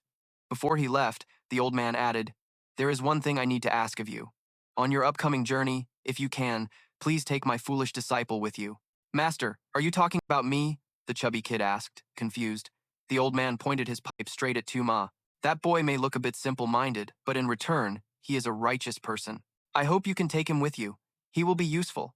I also hope he can learn something from you. The old man looked deep into Tuma's eyes, his voice growing deeper. Do you remember? The reason Fei Long became the greatest under heaven was because he always forged ahead alone, with unshakable determination, never knowing how to look back or stop. Xiao Ma, you must be like that, like the person you used to be, constantly moving forward.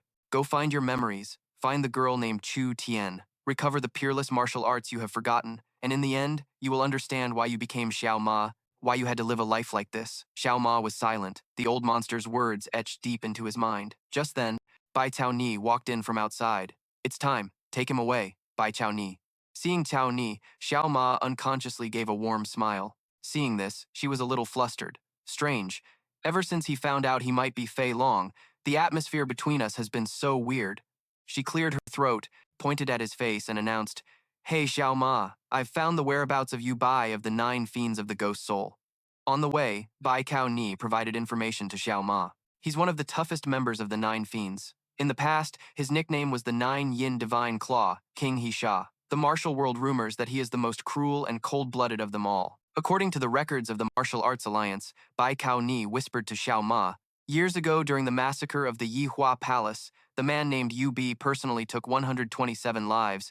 The evidence left behind was the 9 Yin Divine Claw. Those who died at his hands suffered incredibly gruesome deaths. The two of them glanced at a silver-haired old man, with a gentle appearance walking down the street. He is a demon in human skin, who enjoys torturing the weak with his overwhelming power. Do you see the group of people following him? Xiao Ma asked. Those are bounty hunters. Recently, the investigation unit of the Martial Arts Alliance found Yu Bai and tried to capture him, but they were all brutally killed by him. Therefore, the Martial Arts Alliance raised the price on Yu Bai's head to 80,000 taels of silver, a price high enough to drive these bounty hunters crazy. The two followed the old man into an eatery. Whatever, Xiao Ma said. We have to eat our fill before we talk. He sat down opposite the old man and said while stuffing his face, Hey old man, I'm Fei Long. Yu Bai squinted at the young man before him. Fei Long? The Fei Long I know wouldn't have such crude manners. Kid, are you really Fei Long? He asked. Xiao Ma wiped his mouth and replied, Why not? You might not remember me, but I remember your disgusting face crystal clear. Hearing the taunt, Yu Bai started to lose his composure. Young man, if you're here for the bounty, Xiao Ma cut him off. No. I just came to ask you a few questions, and depending on your answers, I'll decide whether to spare you or kill you. Hearing this, Yu Bai burst out laughing. Ha ha ha, you're overconfident. Go ahead and ask, young man. I'm curious too. Xiao Ma asked in a barrage while eating like a starving wolf. How is Fei Long still alive? What happened to Chu Tian? And after you guys killed Bai Ling Fei, killed me, and then killed Chu Tian, why did you, the 9 fiends of the Ghost Soul, just disappear? The old demon laughed wickedly. You brat. Do you really believe you're Fei Long? Listen carefully. Fei Long is dead.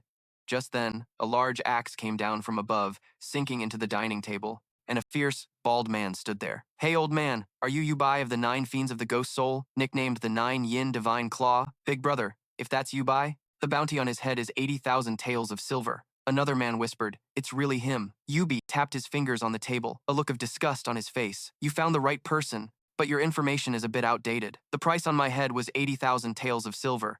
That was before. With that, he placed a banknote on the table. Here's 100,000 taels of silver. If you can get the head of the brat sitting opposite me, this money will be yours. The bald man licked his lips. 100,000 taels is worth risking my life for, but why should I have to choose? It's best to take both your bounty and this 100,000 taels. He swung his two axes and charged, attacking both of them. Xiao Ma continued to eat calmly, dodging with just a slight tilt of his body. Meanwhile, Yubi had caught the other axe blade between two fingers. You pitiful fool, the old man said coldly. I gave you a chance. Why didn't you take it? If you don't seize good fortune when you see it, you'll invite disaster. Don't you know that? Crack! The iron axe made of tempered steel was crushed to pieces by his two fingers. The bald man screamed in horror. How? How is that possible? The three bounty hunters glanced at each other, and one of them whispered, There's only one option left. One of us has to get this old man's head. Our lives afterward will be set.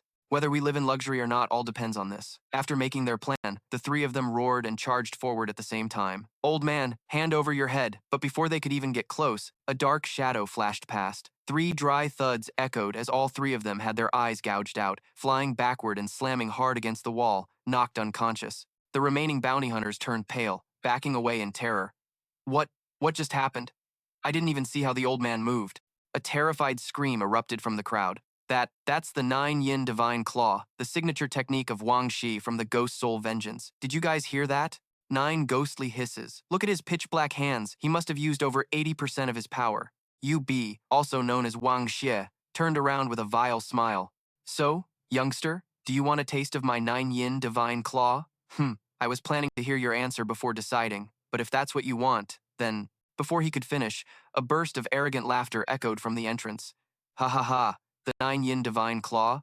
A towering figure carrying a giant iron pillar stepped inside, shattering the entire doorframe. They say anything that falls into your hands gets torn to shreds, but I think most rumors in the martial world are just exaggerated by storytellers. How could that cheap, nonsensical talk fool me? Oh my god, could this be the invincible great void, Wan Zhongshan? I've heard he has godlike strength, that the 1,000-pound iron pillar is as light as a chopstick in his hands. He spun the pillar a few times and pointed it straight at Yubi. Old man, I'll be sending you to your coffin soon, so stop pretending to be calm. Bam! He slammed the iron pillar onto the ground, making the entire inn tremble. Your head belongs to me, Wan Zhongshan. He went on a rampage, smashing tables and chairs to pieces, but Yubi moved like a ghost, dodging every single blow. Old man, why do you keep scurrying around like a rat? Wan Zhongshan roared. Let's see how long you can run. The iron pillar swung forward, about to hit Xiao Ma, but he simply raised one hand and effortlessly stopped it. This calm action left Wan Zhongshan stunned. Just now, you should have been more careful of what's behind you, Xiao Ma warned. Ha ha ha. Wan Zhongshan burst out laughing, pointing behind him. You mean that sick old cat? I dare him to scratch even a piece of skin off my indestructible diamond body. The moment he finished speaking, a pitch-black, claw-like hand pierced through his fat belly. Indestructible diamond body? You dare to boast with flesh as soft as noodles. You old fox, if you have the guts, don't sneak attack me, fight me head on. Yubi disappeared again and reappeared right behind him, wrapping his arms tightly around Wan Zhongshan. This fool just keeps exposing his weaknesses the more he fights. Now, let's see if this sick old cat can break your indestructible diamond ribs. Crack! With just one finger, Yubi broke one of his ribs. Wan Zhongshan screamed in pain, trying to grab behind him. You treacherous old bastard! What's wrong? Weren't you just calling yourself invincible? Yubi became even more amused, squeezing tighter. This is a duel between martial artists. Life and death are decided by fate. Your skills are lacking, yet you dare call me despicable? Go ahead then, you wretched old man. Wan Zhongshan gritted his teeth. Even if all my Wan family ribs are broken, I still have to call you a damn bastard. Yubi continued to hold Wan Zhongshan tightly, his voice hissing with pleasure. To still be able to talk so big in this situation. You truly are an incurable fool. Let's see if you can still talk tough after I break all of your ribs. Crack, crack, crack. He squeezed his hands tightly, and all of Wan Zhongshan's ribs shattered. The giant only managed to let out a tragic ah before collapsing, unconscious. Ha ha ha ha, Yubi laughed barbarically. Don't think it's over. You fool, I will use your own rib fragments to pierce your internal organs, and see how you survive that. Ha ha ha. Hearing this, the unconscious Wan Zhongshan jolted awake. He hurriedly begged, his voice trembling. I lose. Senior, please spare my life. Yubi glided in front of Wan Zhongshan and snorted coldly. But I don't feel any sincerity from you. What if I turn my back and you smash me with that pillar? No, I'll just cripple your eyes first, so you can't see where to hit. Let me also cut your leg tendons for peace of mind. That's right. I should probably take care of all the tendons in your body at once, shouldn't I? Xiao Ma, who was standing nearby, couldn't take it anymore. He shouted, "Hey, you old bastard, that's enough! Oh, I almost forgot about you, you interesting brat." Hu Bat tossed Van Trong Sun aside like a broken toy. "Fighting you will be much more fun. You can take this slab of meat's place." He channeled his energy, and 4 more arms sprouted from his back. "Let's see, how should I deal with this punk? Well then, allow this old man to do as he pleases." Just as he finished speaking, a dark figure shot forward. Tema unleashed his signature technique, the Iron Head. His face was cold as he said, "And the thing I like most is beating up scumbags like you." Smack! A devastating headbutt landed squarely on Hu Bat's face, sending a few yellowed teeth flying. What? Why didn't I see anything? Impossible. Could it be that I just underestimated my opponent? The old demon staggered, spitting out his remaining teeth. A young punk who only knows how to use his brain for headbutting dares to call himself a flying dragon? As his teeth hit the ground, they evaporated and vanished. This punk's head is really hard. Turnabout is fair play, so let this old man show you, country bumpkin, what the true Nine Yin Divine Claw is. He took a stance like a scorpion, preparing to pounce on its prey, but despite his cool pose, he was still repeatedly headbutted by Xiao Ma. With each headbutt, he lost a few more teeth. The final blow seemed a bit too strong, sending him flying straight into the front wall of the inn. Lying there, barely breathing, he began to question his existence. Why can't I see him move? Could his movement technique be so fast that the naked eye can't keep up? This kid's martial arts are definitely not some back alley trash. "You little brat, this old man won't spare you." He roared, charging forward like a mad bull, but Tuma simply raised one hand and effortlessly caught his lunging hand. "So what can you do to me? Didn't I tell you to go all out?" Crack! With just one hand, Tuma broke all 4 of Hubat's fingers. He disgustedly pushed him away and turned to leave. "Hey, old man, is it because you're too weak? Or because I've been training too hard?" His 4 fingers were crushed into a pulp. "You little brat, what nonsense are you spouting?" Tuma looked towards the dining table and shouted, "Fatty?" Ni Kwai and Bak Thao Ni looked up at the same time. He pointed at Hu Bat and ordered, "You, finish this old guy off." As soon as he said that, Ni Kwai's chubby figure vanished. His speed was now incredibly terrifying, and with a bloodthirsty expression, he headbutted Hu Bat unconscious in just a few seconds. Tema stood before Tao Ni with his hands on his hips and asked, "This old demon, should I kill him or let him go?"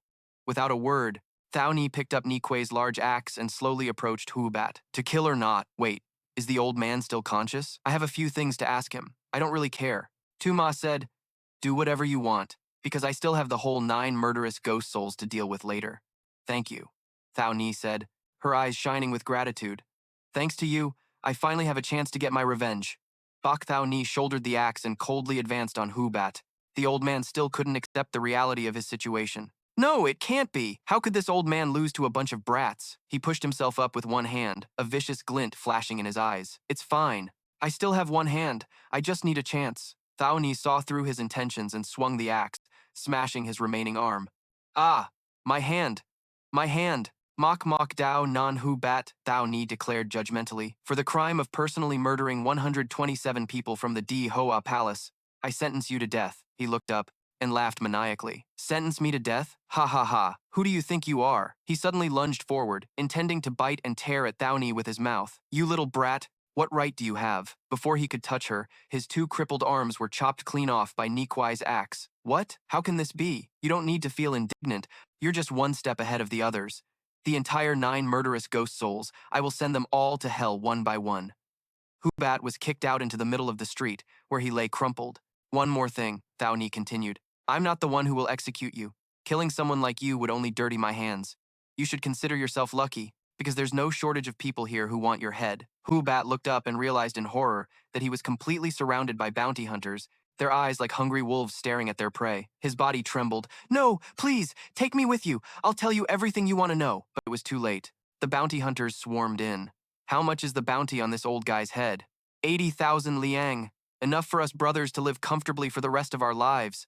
Hu Bat's blood-curdling screams echoed before being drowned out by the frenzy of the crowd. Afterwards, Hu Bat's dismembered corpse was hung in the middle of the town square, displayed in town for all to see. "Who is that demon? I heard that the man named Xiao Ma is the reincarnation of Fei Long, the greatest master in the world. Is that true? The newly emerged master who defeated the entire Ma Lin citadel? I don't know about that, but I'm sure of one thing. The master named Xiao Ma is on his way to annihilate all of them. The Ghost Soul 9 Slayers. A woman in the crowd hurriedly asked, "Brother, do you know where the great hero Xiao Ma is?" But Xiao Ma's group had already left. On the horse-drawn carriage, Kuai Hung stood guard, while inside, Xiao Ma and Tao Ni were talking. "Do you understand now?"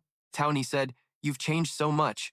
You have no feelings left, and you don't remember anything. All you know is being Xiao Ma from Hoa Nhac Lung. You're nothing like the Fei Long from before." Xiao Ma said thoughtfully, "I don't know either, but I know I can't live like the old Xiao Ma. The only memory I have left is the moment before I died. They are memories so painful I can't forget them even in death. The thing I want to do most right now is find Sothene to apologize. I couldn't keep the promise I made back then." A young woman had tracked them to the edge of a forest. "I've come this far. What should I do now? It's getting dark, and it's easy to get lost in the forest." She was about to give up. But then she saw a thin wisp of smoke rising in the distance. She followed it and found a recently extinguished fire, still warm. "They can't be far," she muttered. Her eyes filled with determination. Suddenly, Bach Thao Ni's voice broke the silence. "Why are you following us? It seems like it's been a few days now." "Ah, it's not that I was following you. I was just looking for the great hero Xiao Ma. Do you know where he is?" Xiao Ma appeared right behind the girl like a ghost, making her jump and scream. "You're looking for me? But I don't know you? You are the great hero Xiao Ma." The girl quickly bowed her head, her voice full of respect. "This humble one greets you. My name is Mo Dung Lan, daughter of Mo Dung Thu, the master of the northern village's Blade Mountain Sword Forest." Blade Mountain Sword Forest? Thao Ni frowned. 3 years ago, Mo Dung Thu was famous in Than Duong City as one of the three heavenly cloud swords, one of the three absolutes of blade, sword, and spear. It's said that half of the weapons in the northern central plains come from the Mo Dung family's forges. A master like that was killed by some nobody? Mo Dung Lan nodded, her eyes welling up with tears. "After murdering my father, that monster used my father's face to take control of the entire Blade Mountain Sword Forest. This is so hard to believe." Tao Ni looked skeptical. "If that's true, why didn't you go to the Northern Martial Alliance for help? Aren't they your family's biggest client? Did you go to them?" Mo Donglan replied, her voice filled with bitterness. "But they didn't believe me. That monster's disguise is too perfect, so much so that everyone thinks I've lost my mind. But I know he is absolutely not my father. Someone with the power to kill my father, and such a perfect face-changing technique, you can count them on one hand in this martial world. It could be the Flower Painter, Grandmaster, Tran Van Leyen, the Red-Browed Blood Buddha, Tat Tran Phak, the Yin Slaughterer, Yang Scatterer, Tan Triu An, or Fa Quan of the Ghost Soul Nine Slayers. Kim Kwang Vo Quan. After some discussion, Tu Ma pointed at the map. "To get to the Demon Sword Emperor Lok Tan's location, we have to pass through the Mo Dung family's northern village anyway. So they decided to help Mo Dung Lan. Thank you, great hero Tu Ma. I will remember this kindness for the rest of my life." When they arrived in front of the Mo Dung estate, Thao Ni couldn't help but be amazed. "Your family estate is really huge." Inside, the sound of hammers forging weapons rang out ceaselessly, and everything seemed to be operating normally. "Do the people in your household not know anything?" one of the Mang Sun two freaks asked. "That's right," Mo Donglan replied. "They don't know my father has been replaced." As they were walking, Tu Ma suddenly stopped. He heard the clash of weapons from a training area, and without a word, he vanished. To everyone's surprise, in the arena, two people were fighting fiercely. Tu Ma watched from above and surprisingly recognized someone. The person being pushed into a corner was none other than Fi Lu. Fi Lu? Thao Ni and the two freaks who had just arrived also recognized him. "Ah, it's the handsome guy," the old freak muttered. "Everyone, that's him." Mo Donglan pointed at the man overwhelming Fi Lu. "That's the one impersonating my father." The man with Mo Dung Thu's face unleashed a series of slashes, forcing Fi Lu to retreat continuously. "If this is all the strength the Special Forces captain has," he sneered, "then I think the Martial Alliance is rotten to the core." Dozens of sword cuts covered Fi Lu's body. "It seems you still have a hidden technique you haven't used. Show it to me. Stop using this pathetic child's play of a blade style." Murong Chu's sword strikes transformed into dozens of vicious pythons made of sword chi, roaring as they rushed forward to surround Fei Lu from all sides. He struggled to defend himself, inwardly terrified. This wasn't ordinary flying sword chi. Normal sword chi couldn't be materialized to this degree. If I'm not mistaken, this is the long-lost realm of the attrition demon armor manifestation. To be honest, Murong Chu spoke, his tone a mix of praise and sternness. "At your age, even I would have found it difficult to achieve your current level of martial prowess. However, you have a fatal weakness that I never possessed in my youth refinement." His figure suddenly vanished and closed in on Fei Liu. He unleashed a technique called Secret Style 15 Swords, its power undeniable. He attacked without pause, giving me no chance to counterattack. I have to stop his momentum first. Fei Liu landed, channeling all his strength into a single move, the Heavenly Dragon Shattering Blade, the fourth form, Setting Sun Blade. As the azure demon blade descended with the weight of Mount Tai, about to strike Murong Qiu, the old man lightly swung his own sword, using a deft technique to completely neutralize the attack. The stronger and more overbearing your blade technique, the more openings it has. A single, gentle sword strike sent Fei Liu flying, completely extinguishing his momentum. Unbelievable. My setting sun blade was broken by a simple sword exchange technique. I will show you what true swordsmanship is. A single sword that can condense countless strands of sword chi into a single point that is the layered sword aura. This style was originally Murong's Peerless 9 Heavens Flowing Water 36 Swords, but I have eliminated all of its weaknesses, creating a dense aura of intermingling blue and purple energy surrounded him. 9 Heavens Flowing Water 108 Swords. With your current movement technique, you have no chance of dodging this attack. Overlapping waves of purple sword strikes rushed toward Fei Liu like a tsunami. Its terrifying power left him frozen in place. Was this sword style truly unbreakable? A giant sphere of sword chi engulfed the entire arena. Looks like Fei Liu is in trouble, Li Junyue said with concern. Wow, just look at that, Yi Wuyin marveled. Xiao Ma stood nearby, calmly analyzing. Actually, that sword style isn't without its weaknesses. You'll never find them if you just focus on its flashy and colorful display. The question is whether that Fei Liu fellow can figure it out. Using your brain is always better than just relying on brute force. Just then, a streak of black chi flashed from the center of the sword chi sphere, piercing through the entire technique. In an instant, the technique was completely shattered, revealing the figures of Fei Liu and Murong Qiu once more. Heavenly Dragon Shattering Blade, the sixth form, Heavenly Dragon Slash. Murong Qiu couldn't believe Fei Liu had used brute force to shatter his ultimate technique, but no matter how hard you struggle, it's useless. He thought he could overwhelm Fei Liu, but he was mistaken. The boy's aura grew stronger by the second, as if he'd had a breakthrough right in the middle of the fight. Huh? How can this be? My azure 5-layered Vajra sword is actually cracking? The paths of their blades clashed, creating an invisible boundary. Murong Qiu stared at Fei Liu, his gaze filled with complex emotions.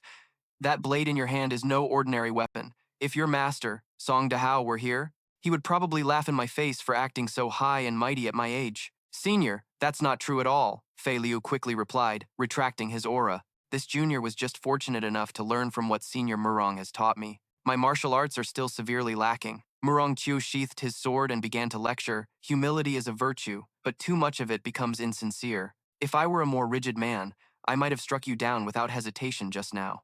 Suddenly, a small figure holding 2 daggers lunged from out of nowhere, shouting in Murong Qiu's face, "Just die already!" As the 2 daggers were about to find their mark, Fei Liu intervened just in time. "Who are you?" A light flick of his hand sent the girl staggering back several feet. Murong Qiu quickly intervened. "Sheathe your blade! That's my precious daughter!" Fei Liu was stunned, not understanding what was happening. Suddenly, a familiar voice called out from a distance. "It's been a while, hasn't it, Fei Liu?" He turned to see Xiao Ma approaching. "Honestly, I don't even know what to call you anymore." "Whatever. I'll just call you whatever's convenient." "Is that you?" The errand boy from He Yue Long. Fei Liu couldn't hide his astonishment. In a nearby room, Murong Lan was muttering to herself, her eyes filled with hatred. "You just wait. One day, I, Murong Lan, with my own 2 hands, will rip off that disgusting mask of yours and show the entire world the true face of the one who killed my parents." "That's enough, Lanner," Murong Qiu shouted, his voice filled with helplessness. "Please, don't say any more." He looked at his daughter, his heart aching. "Where did my smart, lovely daughter go? Why have you become so crazed?" In the living room, Xiao Ma asked Fei Liu, "Are you also here to confirm if Murong Qiu is real or fake?" "Not exactly," Fei Liu replied. "I came to ask him about this green-purple divine demon blade. Everyone in the martial arts world knows Murong Qiu is the greatest swordsmith. And what about you guys? After the battle at Demon Spirit City, you completely vanished. Right now, Xiao Ma and I share the same goal," Bai Tower interjected. "We're hunting the Ghost Soul 9 Slayers. The culprits behind the Yihua Palace massacre, the Ghost Soul 9 Slayers. We happened to run into Murong Lan on the road, so we followed her here. So what do you think of Murong Qiu? Based on his appearance, voice, and even the Heavenly Cloud 3 Swords technique he used, I'm certain he's the real Murong Qiu," Fei Liu stated firmly. "The problem probably lies with his daughter." Elsewhere, Murong Qiu was still trying to explain. "Lan, your mother died from a long-term illness. Stop lying," she screamed. "My mother was poisoned to death, and I know you were the one who did it. Enough," Murong Qiu said in despair. "If you hate me that much, if my death can make you normal again, then just kill me." He threw a short sword towards her. "Take it and kill your father." Murong Lan tremblingly took the sword. "You monster! Do you think I don't dare to stab you? Go to hell!" The blade pierced Murong Qiu's chest, and she froze in shock. "Why? Why didn't you dodge?" "Why?" He looked at her, his eyes still gentle. "Didn't you always want your father dead? Just push it a little deeper. Tears streamed down Murong Lan's face. She collapsed, screaming in despair. Who are you really? Why do you want to die so badly? Are you doing all this just to make me believe you're my father? I don't know anymore. I'm going crazy. That night, at the banquet, the conflict between father and daughter was finally resolved. Thank you all so much, Murong Chu said. Today is the happiest day of my life. The Murong family is deeply honored to host the heroes who destroyed Demon Spirit City. Murong Lan also guiltily came to apologize to Cower. Sister Cower, I'm sorry. It's a small matter. Fei Liu, Murong Chu turned to him. When I fought you, I could feel a terrifying dark energy emanating from your blade. Weapons like this have always been called divine blades, but its owner probably cultivated demonic arts their entire life, causing the weapon to gain sentience and a will of its own. It will grant you invincible power, but one day it will also devour its master's consciousness. When things reach an extreme, they reverse. Fei Liu. If you can, you should leave it here. But who could bear to part with such a treasure? Thank you for your concern, Senior Murong. Fei Liu politely refused. But this is something this junior will consider on his own. The fake Murong Lan cheerfully poured wine for Xiao Ma, but was secretly sizing him up. How strange. Even if I push my energy perception to its limit, I can't sense a single trace of internal energy from this guy. It's as if he's a complete martial arts novice. Brother Xiao Ma, she said sweetly. This is red python lotus wine, brewed from snakeskin and fresh lotus flowers, with various rare spiritual herbs added. Just smelling it, you can tell it's a masterpiece. The Murong family only serves this to their most honored guests. See, the more I think about it, the weirder it gets. Even if he's concealing his aura, it can't be this perfect. Could he have used a bone-shifting technique to change his appearance? But no matter how I look at him, he doesn't resemble the legendary Fei Long. What on earth do you people see in him to call him Fei Long? This dish is called Phoenix Talk Fragrance, made from tender chicken and accented with the richness of pork. She continued to introduce.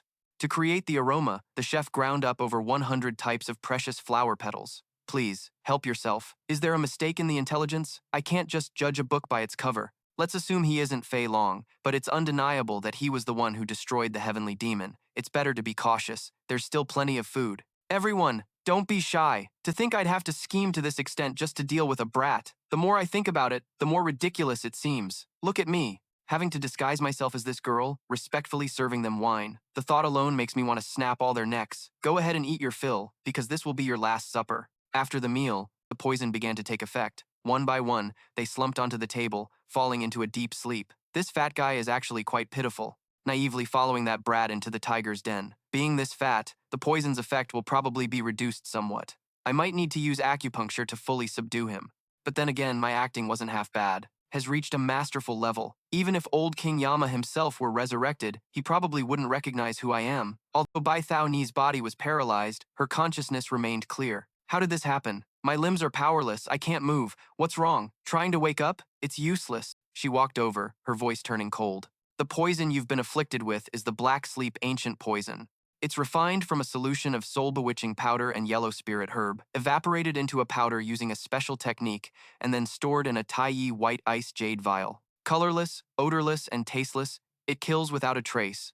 But there's one thing that makes me curious. Why did the poison take so long to activate? According to my calculations, it should have been much sooner. I was looking forward to witnessing your beautiful faces as you writhed in agony. The black sleep poison is inherently a single-component poison. It only takes effect when combined with something else, which is the diffused herbal fragrance from this candle. When its scent filled the entire room, you inhaled it, and the black sleep poison inside your bodies would detonate. The most interesting part is that by the time you realize your bodies have lost all sensation, it's already too late to do anything. This is bad! Thao Ni thought to herself that she had to circulate her qi and blood to expel the poison immediately. As if reading her mind, the woman sneered. What's this? Planning to circulate your energy to detoxify? It's useless, because I will use the meridian locking hand acupuncture technique to completely seal all of your internal energy. This technique is even more potent than any pressure point art. It can completely block your martial arts. She leaned down and whispered into Thao Ni's ear, her voice filled with glee. Those afflicted by the black sleep ancient poison will suffer an unimaginable torment. You will feel as if tens of thousands of maggots are feasting on every fiber of your flesh, devouring you from the inside out. That torture will last for a full 10 days and 10 nights, until you die from complete exhaustion. The best part is, your consciousness will remain intact, but the pain will make it impossible for you to take your own life. You'll be unable to live, yet unable to die. To put it bluntly, you're in the Asura hell, being burned by the flames of Zhao Wuji. She caressed Thao Ni's cheek, but letting you die would be such a waste, since you have such a pretty face. How about this? After you die, I'll peel this skin off your face to use for myself later. Aren't you happy to hear that? She stood up straight and burst out laughing. Aha!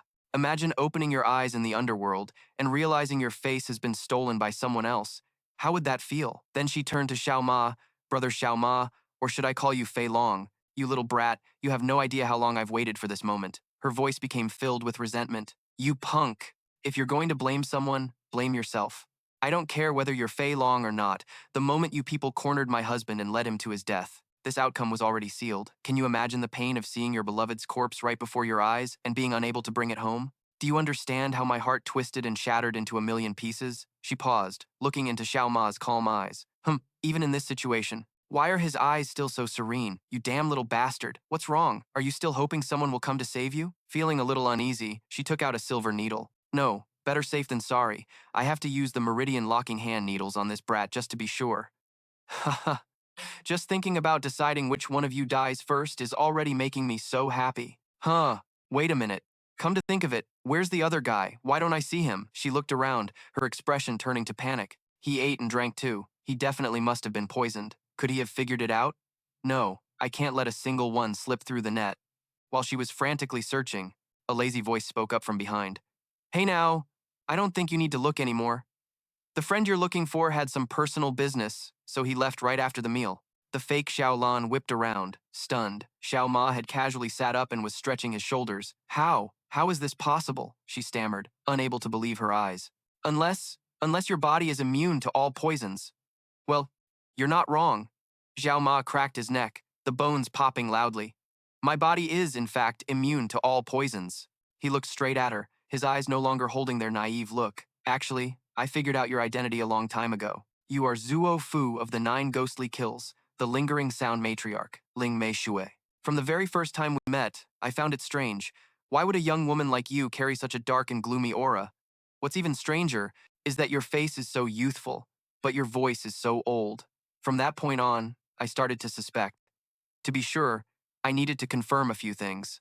I heard that the Grand Marshal Uncle of the Martial Arts Alliance recently discovered the whereabouts of Yu Bai.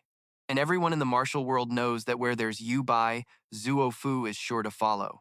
If that's the case, I can further deduce that the two of you are plotting to take control of the Blade Mountain Sword Forest. Unfortunately, Yubi, also known as the King Scorpion Snake, was discovered. To hide your joint conspiracy, he deliberately distanced himself from you, intentionally revealing his location to lure the Grand Marshal Uncle and the bounty hunters elsewhere, creating an opportunity for you to act freely in the Blade Mountain Sword Forest. Xiao Ma paused, his gaze as sharp as a blade. There's just one thing I'm still wondering about. Was this your own arbitrary act, or did you plan this with UB? No. What's there to discuss? All of this was aimed at a single target, the family head, Murong Chiu. Hearing her plan exposed, Zuo Fu's composure shattered. She gritted her teeth, her voice hissing with indignation. So you knew I was acting from the very beginning. And you even played along with my act. Just the thought of you treating me like a fool, laughing at me from the shadows, is enough to drive me insane.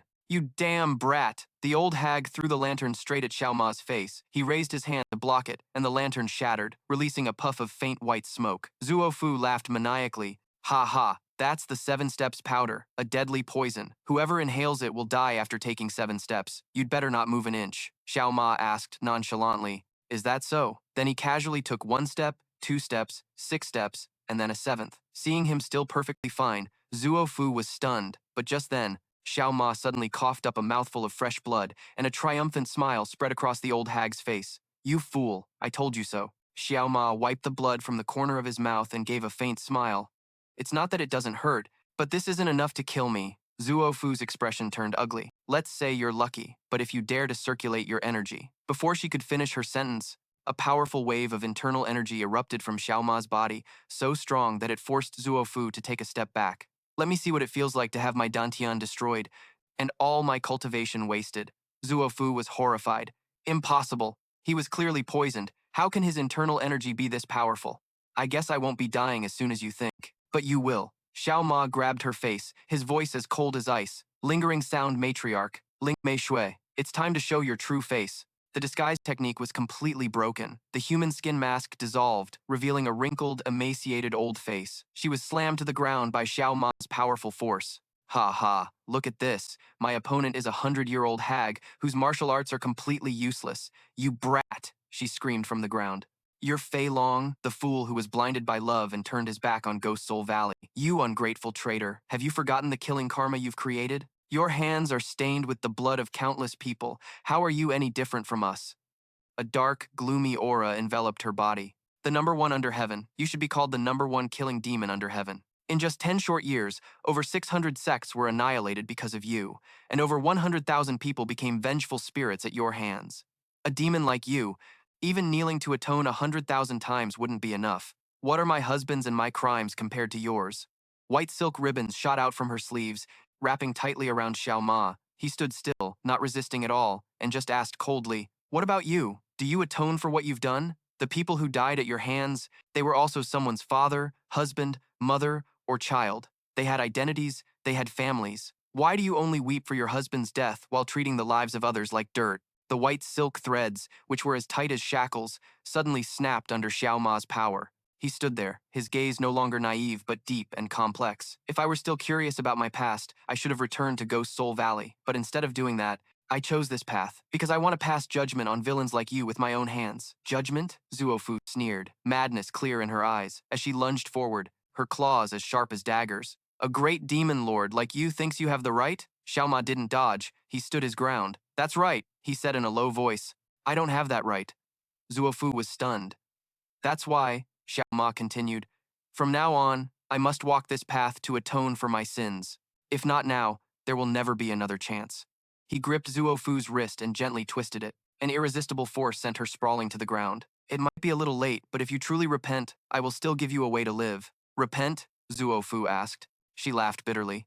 Did you know I started learning martial arts at age 7? By the time I was 20, I had mastered the Heavenly Evolution black killing art, which was also when I killed my own father with my own hands. That was over 100 years ago, but it feels like just yesterday. Guess how many similar things have happened in those 100 years? Just like you. When I entered Guihun Valley, my hands were already stained with blood. This old body is over 100 years old, so tell me, what's the point of living anymore? She violently pulled her hand away, her withered body like a tree demon, as countless white bandages once again wrapped around her, her killing intent so thick it made the air freeze. A punk like you dares to grant me life? Who gave you the right to meddle in my affairs? I don't care if you're the world's number one, Fei Long, or not. Because the Fei Long one knew died in the massacre at Lahua Palace. Tafu charged in, attacking frantically, but all her moves were useless against Xiao Ma. Every time she was knocked down, she would struggle back up and charge in hopelessly. Suddenly, she froze, her eyes filled with horror. What is this? Your face. I clearly. How is the wound? Could it be the immortality herb? Her voice trembled. You used the immortality herb, didn't you? Don't ask. Xiao Ma replied. I don't remember anything. It's not that I never considered it, Tafu muttered, taking a step back. The leader of Guihun Valley's Black Moon Nightless, Fei Long, had just died, and soon after, a guy named Fei Long became the world's number one fighter. I thought it was just a coincidence, but then rumors spread that he looked exactly like the deceased Fei Long. If that's the case, there's only one explanation, that Fei Long used the immortality herb and was reborn. She looked at Xiao Ma with a mixture of fear and greed. The immortality herb created an ethereal spirit body, allowing him to be reborn and change his appearance. If this punk is indeed the world's number one, Fei Long, then he's the supreme sovereign who single-handedly unified the martial world. Xiao Ma raised his hand to touch the healed wound on his face. I've said all I need to say. That day, Tafu suddenly spoke as if to delay her death. Old King Yama thought he had eaten the immortality herb, but he didn't know he had actually consumed a poisonous herb. Memories of a night when Hoa Palace was engulfed in flames flooded back. Recalling it, she laughed self-deprecatingly. Both Old King Yama and us, the Gui Hun Nine Slayers, were blinded by greed, losing all judgment. Looking back, it was utterly foolish. Just as Fei Long collapsed, Ta Fu emerged from the shadows, her voice filled with fake regret. You disappoint me greatly, Old King Yama. To think you'd ignore the precious immortality herb right in front of you. She glanced at Fei Long, who was barely breathing on the ground, silently assessing, is that Fei Long? His injuries are indeed severe. His dantian is destroyed, his martial arts are crippled, and his breathing is erratic. It seems death is not far off. Death is the price he pays for daring to love Bak Lin Fai's daughter. She turned to the other dark figures that had just appeared. Honestly, his fate is quite unlucky. Don't you all feel as resentful as I do? Who's there? A hoarse voice called out. It's simple. Ta Fu sneered.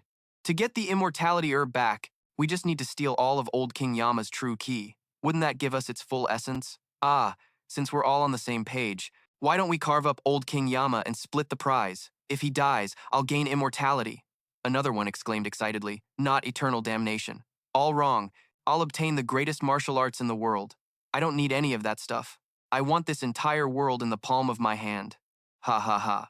Hearing the absurd words of his subordinates, old King Yama, who was absorbing the immortality herb, suddenly burst out laughing. Ha ha ha, that's enough, stop it. This place is too cramped for you to taste my power. Let's find a more spacious place for this king to satisfy you all. And so, the whole group left Lahoa Palace for a nearby deserted mountain, their arrogant laughter echoing through the heavens. Is this newfound power of mine something you people can possibly stand against? The battle was incredibly fierce. After mistakenly eating the poisonous herb, old King Yama's internal energy surged unbelievably. He took on 3 or 4 of the 9 slayers by himself without any trouble. Make your choice, he roared as he fought.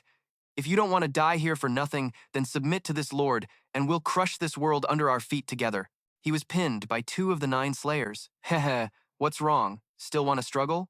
Old King Yama circulated his energy, and a terrifying wave of power exploded outwards, making everyone break out in a cold sweat. To me right now, your pathetic little martial arts are nothing more than a tickle.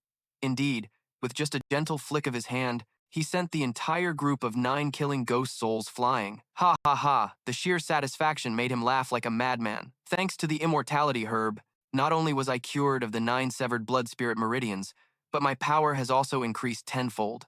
To put it bluntly, I am now invincible. But his triumph was short-lived, as the toxicity of the deadly poison herb began to take effect. He coughed up a mouthful of black blood. Am I vomiting blood? It was clearly the immortality herb. How could this be happening? If it wasn't, how could it have increased my internal energy so rapidly? This is bad. If they see that I'm internally injured, this pack of treacherous beasts won't miss the opportunity. Suddenly, Tapu's voice rang out, full of concern. Hey everyone, I think we've made a mistake. I smell a poisonous herb in the blood. King Yama just coughed up. A poisonous herb? It's the toadstool herb. Whoever ingests it will experience a massive surge in yang energy and a spike in internal power, but only for a short time. After a while, the poison will activate, their chi and blood will twist, their bones will contort, their flesh will rot, and finally, their dantian will be destroyed, and they'll die from the poison. What a shame, King Yama. Tapu's face was filled with contempt. Being made a laughingstock, King Yama flew into a rage. Ridiculous. You think I'd believe you? What I ate was clearly the immortality. Herb, Bak Linfi's own daughter gave it to me. How could it be wrong? Tafu shrugged. What if that little girl deliberately tricked you? Even at the end, King Yama stubbornly refused to believe the truth and charged at Tafu. If you say what I ate was a poisonous herb, then come here, and I'll show you its power. King Yama, stop being so stubborn. Just look at your condition. The poison has already spread throughout your body. She effortlessly blocked his attack with just one hand. See? You're slower than a snail now. Seeing their chance, the others swarmed in, tearing at King Yama like a pack of hungry hyenas. This will be your grave, King Yama. And just like that, King Yama was surrounded by them. He was hit by their combined attack and sent flying into a cliffside, causing a cave entrance to collapse. Seeing the entrance blocked, they left with their minds at ease. In the end, we still let the immortality herb slip away. If we go back to Lahoa Palace now, I'm afraid there'll be nothing left. That pack of wolves and tigers has probably cleaned the place out. On a dilapidated rooftop, Ta Fu looked down at the chaos below, where the people of Ma Lin City were cleaning up the battlefield. I was prepared, she said to Tu Ma, her voice dripping with venom. If you were truly Fei Long, even 1/10,000th of him, I wouldn't stand a chance. But it's precisely because I know you're the one who defeated Tian Ma that I have even less reason to be afraid. Instead of being scared, she continued, I just need to remember, my goal is to take back the true energy of the immortality herb that you absorbed. As she finished speaking, white silk ribbons shot out from her sleeves, tightly binding Thao Ni and the 2 freaks, hoisting them upside down in the air. After wandering the martial world, you've changed, she analyzed. You're no longer in your peak state. But first, I must take your companions hostage. The silk ribbons tightened. If you want to save them, you'd better stay back. Do you think they deserve to be with a demon like you? It's been a long time, Fei Long, since that night at Dao Sun Kiem Lam. And now you're telling me to believe those words? Mo Dongthu asked, his voice filled with confusion. If that wasn't Lan He, my daughter, then who was it? One of the 9 killing ghost souls, Fei Hu replied calmly. Tafu, the lingering sound matron, Lang Mai Huet. Lang Mai Huet? A top-tier poison master, but her martial arts are the weakest among the 9 kills, Mo Dongthu pondered. Never mind that. Where is my daughter Lan He now? Is she safe? To be honest, the people of the Martial Arts Alliance are still searching, but there's no exact trace of her yet. Mo Dong-thu became anxious. Then why are you only telling me the truth now? Because we weren't sure either, Fai Hu explained. From the very beginning, we were suspicious about whether you, Senior Mo Dong, were the real deal or not. If we hadn't clashed directly today, I'm afraid I wouldn't have dared to confirm it. Then how did you know my daughter was an imposter? This was planned a long time ago. After Ma Lin City fell, a rumor spread throughout the martial world. The one who defeated Tien Ma, Tiu Ma, might be the reincarnation of the world's greatest master, Fei Long. A flashback at the Martial Arts Alliance headquarters. I find it hard to believe that Fei Long is still alive, said Li Kuan-Yach. But that level of martial arts is indeed not something an ordinary person possesses. The matter of Fei Long's revival, we need to investigate the source of the rumor first, one of the elders suggested. Where is Fei Lu Tie-ma now? Reporting, Master, he has vanished without a trace since the battle. Vanished without a trace? Li Kuan-Yach, do you have any intel on the movements of the Kwai Hon Ku Sat? Reporting, Lok Tan and Fa Quan are staying put, while Ta Fu and Hu Bat are lingering near the territory of the Hong Long sect. Another elder analyzed. It's quite obvious. If Tu Ma is Fei Long, he will go searching for his memories. The fact that he's traveling with Bak Thao Ni shows his main target is the Kui Hon Ku Sat, and they must be aware of this. From the Volam Min's perspective, what should we do? After all, Kwai Hon Ku Sat are a thorn in our side. If we can use this opportunity to eliminate them all, nothing would be better. Captain Fai Luo, what are your thoughts on this matter? Caught off guard, Fai Lu was a bit flustered. The elder insisted, I want to hear your own thoughts. Fai Lu clasped his hands and replied respectfully, if it's for the safety of the Volam Min, this junior will obey without question. Later, in another private meeting, Fai Lu reported to a mysterious figure, Senior Murong. I cannot reveal the details of the plan. I only know that 3 months ago, we gathered intelligence on the whereabouts of the Kwai Hon Ku Sat at a deserted riverbank. Fa Quan, one of the Kwai Hon Ku Sat, was casually fishing when a figure appeared beside him. Why do you look so relaxed, as if the world is at peace? If it's about the rumor of Fei Long, Fa Quan replied without turning his head, then I've already heard it. You've heard it and you can still sit here fishing? I seriously advise you to go find Dashua or Loktan instead. Seeing Fa Quan's silence, the man continued to taunt. What's wrong? Did they turn you down? I suppose so. Loktan is now the leader of the Atmok Ma Lam, and Dashoa has become one of the 10 great masters. They're no longer wild wolves, who will come running at the mere mention of Fei Long's name. Guess whatever you want, Fa Quan finally spoke, but remember, none of us can escape his sight. At a tavern in Thuangbak City, Hu Bat and Tafu were drinking and talking with a few others. We've had to hide and live like rats for so many years just because of that name, Fei Long. It's infuriating to think about, Tafu said. Why don't we take this chance to team up and take him out? It's better for one of us to die than to keep living like this. What do the others think? Fa Quan and Lok Tan won't participate, Hu Bat replied. I'm not sure about Fa Quan, but Lok Tan is a definite no. Another man nodded in agreement. He has united the 5 demonic sect families, turning at Mok Ma Lam into a powerful force. Rumor has it his martial arts have already reached the state of demonic transcendence. There's no reason for him to get involved in this muddy water. Hu Bat sighed. Without them, I'm afraid the few of us won't be enough to deal with Fei Long. No, a masked man spoke up, his voice laced with cunning. I think it would be useless. Even with them, at best, we would just be sparring partners for Fei Long to test his martial arts. Think about it, do we even have a 1 in 10 chance of winning? Perhaps if the entire Volam Min was mobilized. However, he paused, pouring a full cup of wine. That's only if he's truly the world's #1 master, Fei Long. But as for the man in these rumors, I'm not so sure. I have a plan. The other 3 leaned in curiously. You all must have heard of the master of Dao Son Kiem Lam, Murong Thu, the masked man said. His wife recently passed away from a sudden illness, causing a rift between him and his daughter. And Dao Son Kiem Lam is a prestigious clan that values its reputation. Therefore, we just need to pose as his daughter, and we can easily lure Fei Long into a trap. This junior was sent to Thuangbak City to investigate. That was about 2 weeks ago. Fei Lu finished his report. Hearing this shocking information, Murong Thu's entire body trembled with rage. He gritted his teeth. So, I still don't know the whereabouts of my real daughter. That damned wench Tanam Mao Lang Mai Huet dared to impersonate my daughter, plotting to seize control of Dao Son Kiem Lam. How hateful. I swear I will tear her to pieces. Suddenly, a loud explosion was heard from outside. What was that noise? Fei Lu replied calmly. Lang, my Huet must have revealed her true form. It's likely that Van Kook and Vu Kook have also shown themselves. Senior Murong, first, please take this vial of antidote. What is this? This is the antidote for the Hac Quy Kodak, a unique secret poison of Tafu. Before coming here, this junior already gave it to Xiao Ma and his group. Murongthu took the vial, hesitated for a moment, then drank it all down. I will take that damn wench's head. Ling Mei Shui. He crushed the vial in his hand. If I find out anything happened to my daughter, I, Murong Chiu, will personally hack that wench into 100 pieces. Back at the battle, a short-haired woman with a chilling aura appeared. She was Wen Kui, of the Ghost Soul 9 Kills. He Zi Hua. Zi Mu Ling. Tisk tisk. I didn't expect you to look so young, or have I just gotten old? Fei Lu's antidote had taken effect, and Thao Ni and the two freaks were slowly regaining consciousness. Wen Qua? Thao Ni was astonished. Isn't that He Zi Hua, one of the 4 flowers of the martial world? Why can I suddenly open my eyes? The chubby guy was bewildered. Her real name is Zi Mu Ling. Upon seeing a familiar face, she glided over with an incredibly eerie movement. Fei Long, why are you so surprised? I thought you'd be used to this sort of thing by now. She is a descendant of the Yumo secret palace, the origin of all demonic arts in the world. In the blink of an eye, she was pressing a sharp dagger against Xiao Ma. Aren't you happy to see an old comrade? She was also famous for a cruel blade technique called the 9 Nether Soul-Reaping Blade. She thought she had succeeded, but Xiao Ma vanished like a puff of smoke. Just as he landed, another large and imposing figure appeared from behind Wen Kui. Yama's heaven-shattering blade, 6th form, Heavenly Demon Slash.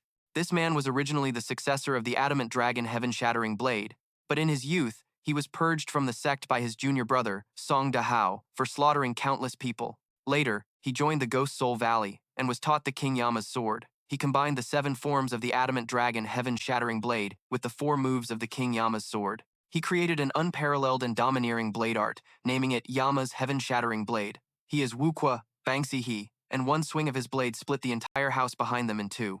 I see you're pretty good at flying around, but if I just keep you from touching the ground, you won't be able to dodge anything. He swung his blade relentlessly, growing more frenzied with each strike. Just as expected, a single turn was enough to knock Xiao Ma to the ground. He slowly stood up, dusted himself off, his face perfectly calm. Whoa, he's pretty good. Thao Ni watched the scene, her jaw dropping in amazement. Huh, could I have misjudged him? Just now, Xiao Ma. Wen Kuo and Wu Kuo attacked simultaneously from above and below, but Xiao Ma simply took a calm stance as dozens of phantom hand images appeared, enveloping him. Impossible! Both of their attacks were neutralized with ease.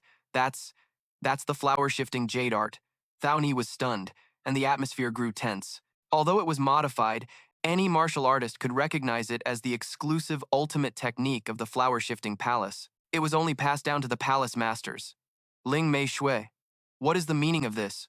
Wu Ku shouted at Zuo Fu. You're asking me? Who am I supposed to ask? She replied, her face also filled with confusion. Xiao Ma opened his palm, thinking to himself that he wasn't used to it yet.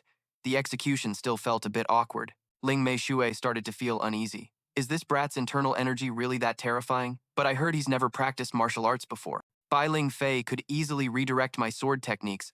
I just need to practice a little more, Xiao Ma thought to himself. Impossible, Wu Kua roared.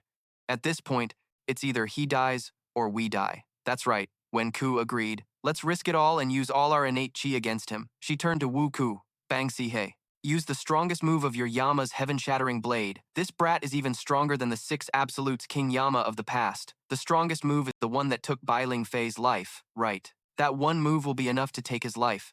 With that, Wu Ku swung his blade and charged forward. Wen Ku watched from below. That's first move, seizing the 8 directions.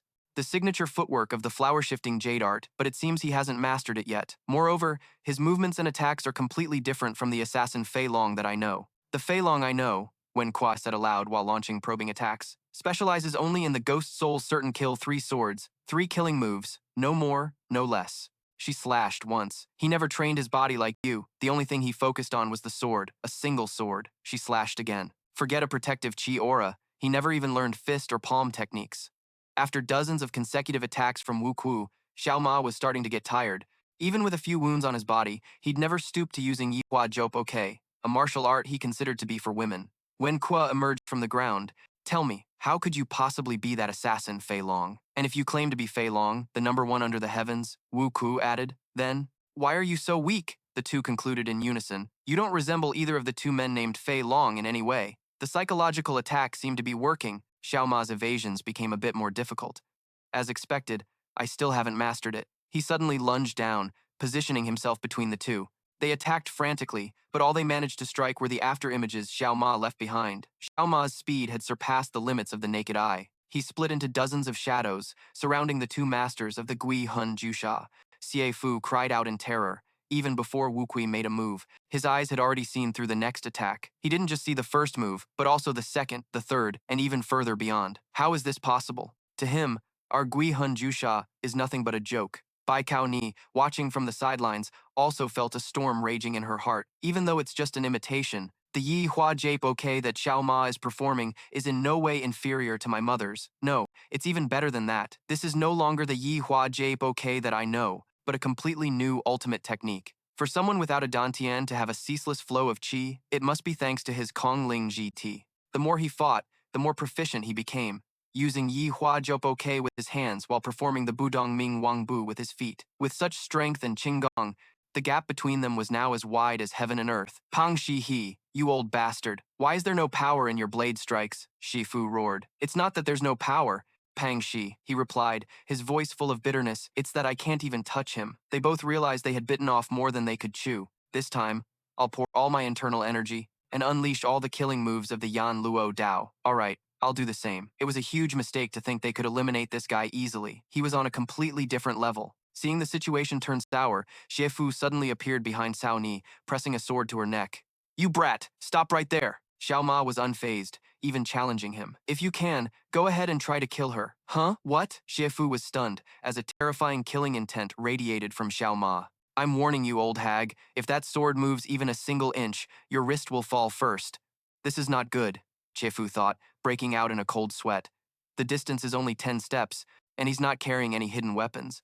I don't believe he's faster than my sword, but why is my hand shaking like this? I can't move. Seeing Shifu frozen in fear, the other two exchanged glances. This has all gone wrong. At this point, we have to escape. The two immediately vanished into thin air, disappearing. Head towards Beishang Bay City, and you'll find Shantian Peak. If we hide there, not even the heavens will find us. We'll meet again. They thought they had escaped, but as soon as Wen Ku materialized, he took a swift kick to the face from Fei Liu. Immediately after, a blade slash blocked Wu Ku's path. At the same time, the real Murong Qiu also appeared, rescuing Cao Ni and the two weirdos from Xie Fu's grasp. Ling Mei Shui, the lingering sound matron. You damn hag, how dare you impersonate my daughter? You deserve to die. Fei Liu quickly used acupuncture needles to neutralize the poison in Cao Ni and the two weirdos.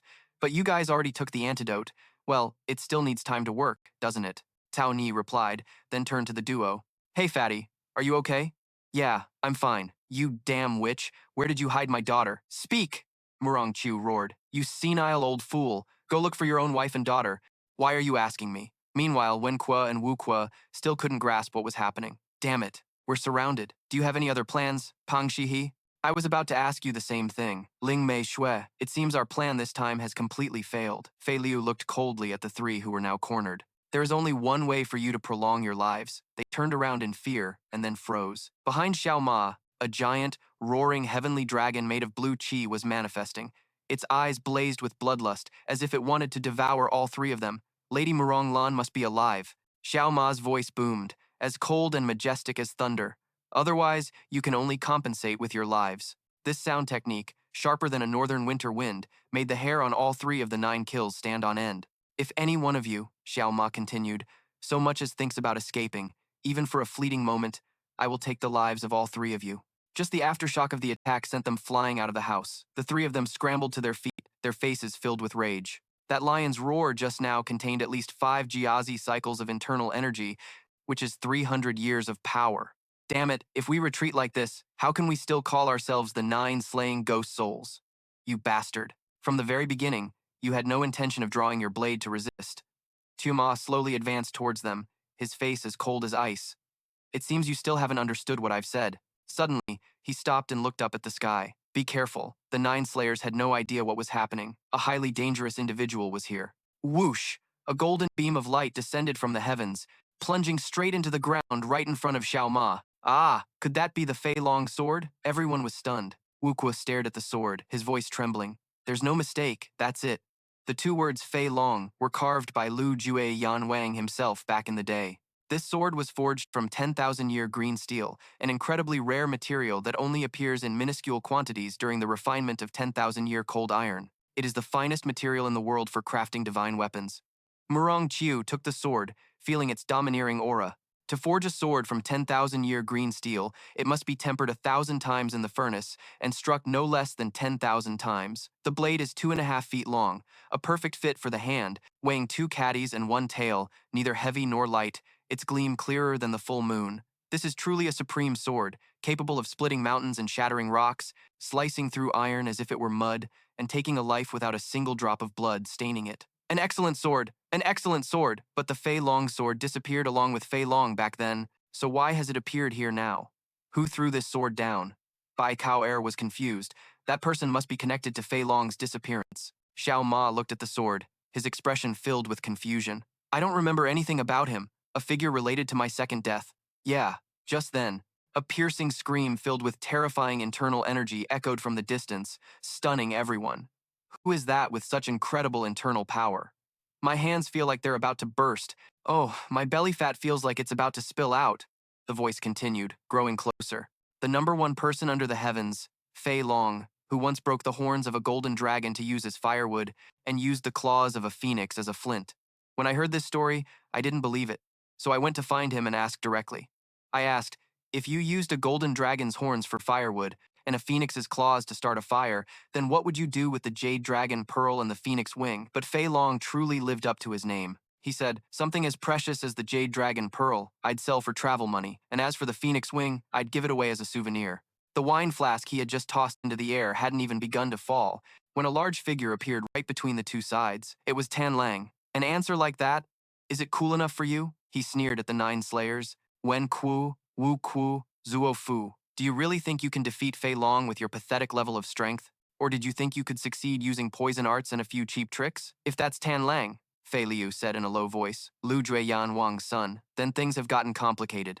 Rumor has it he's the strongest in Ghost Soul Valley.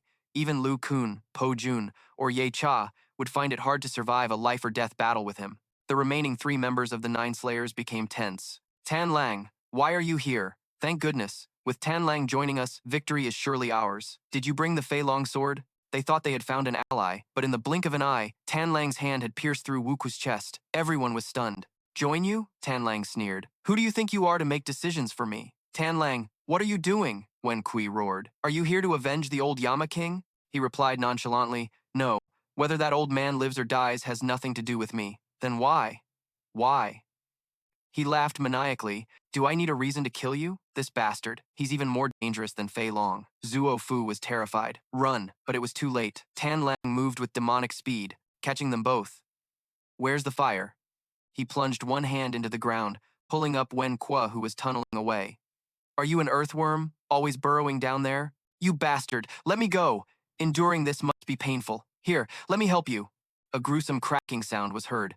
Cao Er's group was frozen in shock. So cruel. How about it? Why aren't you screaming anymore, you psycho? Zuofu cursed wildly. He tightened his grip on her neck. Your turn will come soon enough. Just then, a sharp sword slash flew towards him, forcing Tan Lang to retreat. Don't touch Ling Mei Shui, Fei Liu shouted. We still don't know if Murong Lan is alive or dead. She can't die yet. Oh, Murong Lan? Tan Lang glanced at Xiao Ma, then at the Fei Long sword. Where did you find this sword? Xiao Ma frowned. They say that one who eats the herb of immortality will lose all their memories after dying and coming back to life. If I had known sooner, I wouldn't have gone to such trouble to find you. Did you know?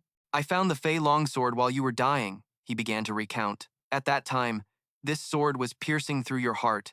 It was the very thing that killed you. Xiao Ma was stunned. Who could possibly kill me? This whole thing is quite mysterious, Tan Lang continued. When I arrived, I only saw that you were already dead. There was no one else there. I think you might have chosen death for yourself. Because in this world, there are few who could use the Fei Long sword to pierce the heart of an invincible master like you. Tan Lang stared at Xiao Ma for a long moment. You've changed so much. There's not a trace left of the Fei Long of the past. Your martial arts haven't reached the level of the greatest in the world either. Your first resurrection transformed your physical form into a void spirit body, which helped you become number 1.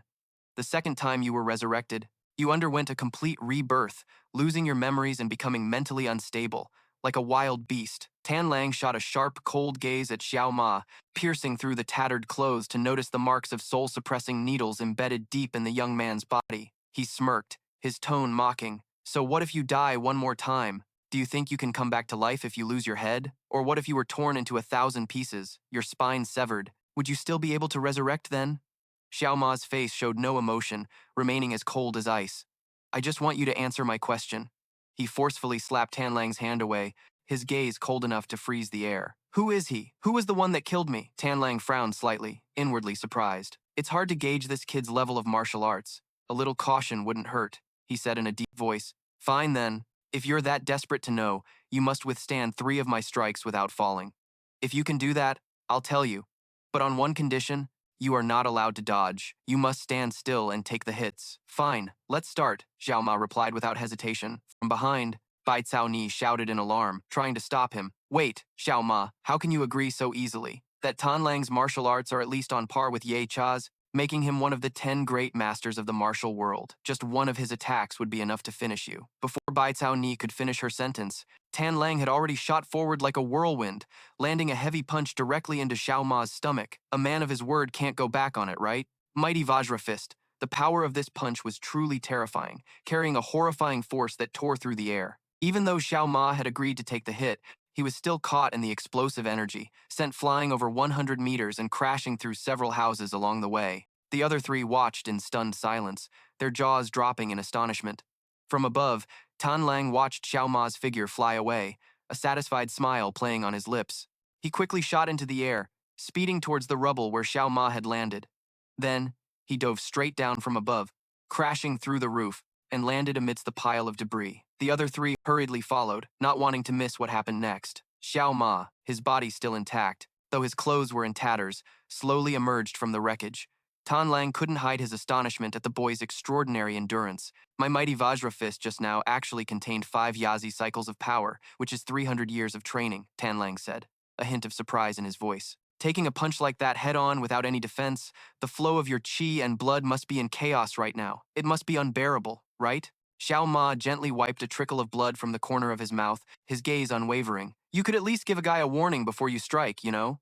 Warning or not, it would have been the same, Tan Lang replied disdainfully, because even if I had warned you, there's no way you could have dodged it. With that, he suddenly closed in on Xiao Ma, his hand striking the boy's chest like lightning.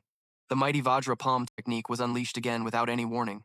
Xiao Ma was hit repeatedly, his body battered, like a punching bag, but he showed absolutely no resistance. Seeing Xiao Ma completely still, Tan Lang wondered, could he have lost consciousness? That makes sense. After all, he took 2 direct hits from the Great Vajra 3 ultimates without even activating his body-protecting aura. If that's the case, then this is the end. Tan Lang's assault didn't stop. He launched another extremely powerful kick straight into Xiao Ma's chest, the Great Vajra kick. Boom! Blinding arcs of energy erupted, creating a violent, earthquake-like tremor. The surrounding house couldn't withstand that destructive power, snapping in half before completely collapsing, and even the ground cracked and warped. Tan Lang's power was truly terrifying. All the witnesses to the battle fell silent, unable to utter a word.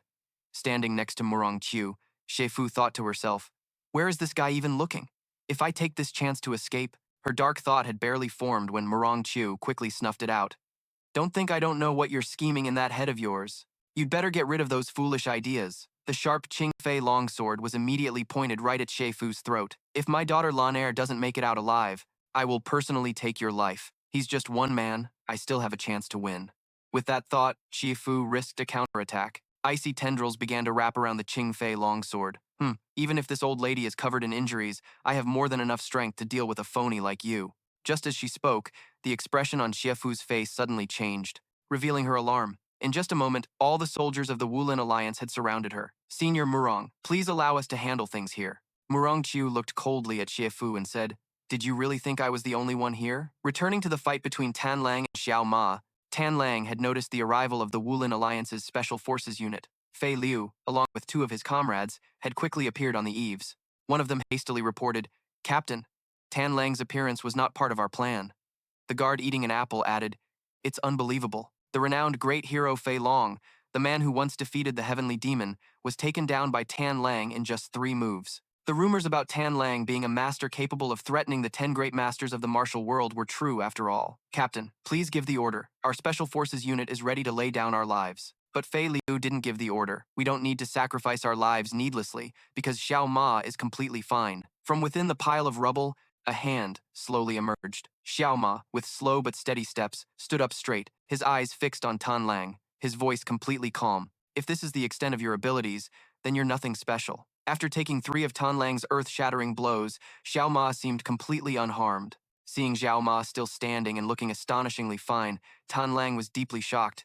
This is unbelievable. He should have been thrown into internal chaos after just 1 hit from the Great Vajra Fist. Then, after taking the Great Vajra Palm, his dantian should have been completely shattered. I'm sure of it. The kid lost consciousness after the first 2 consecutive hits. If so, he took the full force of all 3 of my attacks while unconscious and without using any internal energy to defend himself. Strangely, he took hit after hit from me without even bothering to use his body-protecting aura. I simply cannot understand how he can take so many killing blows and still stand up as if nothing happened.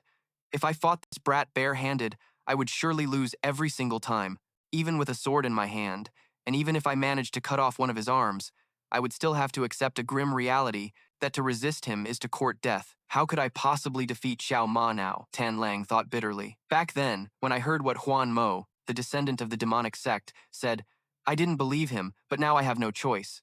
He cracked a mysterious smile. Xiao Ma, do you want to know who thrust that sword into Fei Long's chest? The one who did it was the master of the Ghost Soul Valley, Ye Cha. Ye Cha? Someone exclaimed. He's saying that the master of Ghost Soul Valley, Ye Cha, is the one who took Fei Long's life. Of course, Ye Cha couldn't have finished you off by himself, because at that time, you were still the strongest under the heavens. Your title of Supreme Being was no joke. On that very day, Ye Cha had emerged from inside and said to Tan Lang, if you're looking for Fei Long, you're too late. Fei Long is dead. 2 days ago, I killed him myself. He told me that so clearly, admitting with his own mouth that he was the one who murdered you. Having said his piece, Tan Lang turned to leave. Until we meet again, I'll be looking forward to it. I hope you'll be a different, stronger person by then. Bak Thao Ni and the other 2 hurried over to Tu Ma and asked, Han, are you okay? Oh, I'm fine, Mu Dongthu replied. The flying dragon sword, to Xiao Ma. Great hero Xiao Ma, please take this sword. After all, it once belonged to you. Xiao Ma took the familiar sword, murmuring, my flying dragon sword. It hasn't changed at all. After everything was settled, they began to escort Zuo Fu to a cave where Murong Lan was being held captive. After a long separation, the father and daughter were finally reunited. Lanner, still terrified, rushed to hug her father tightly. Soon after, Zuo Fu had to face the consequences for the crime she had committed. That afternoon, Murong Qiu and his daughter, Murong Lan, saw off Xiao Ma's group. Please be careful on your journey. Xiao Lan sincerely thanked everyone. They said their goodbyes in a cheerful atmosphere.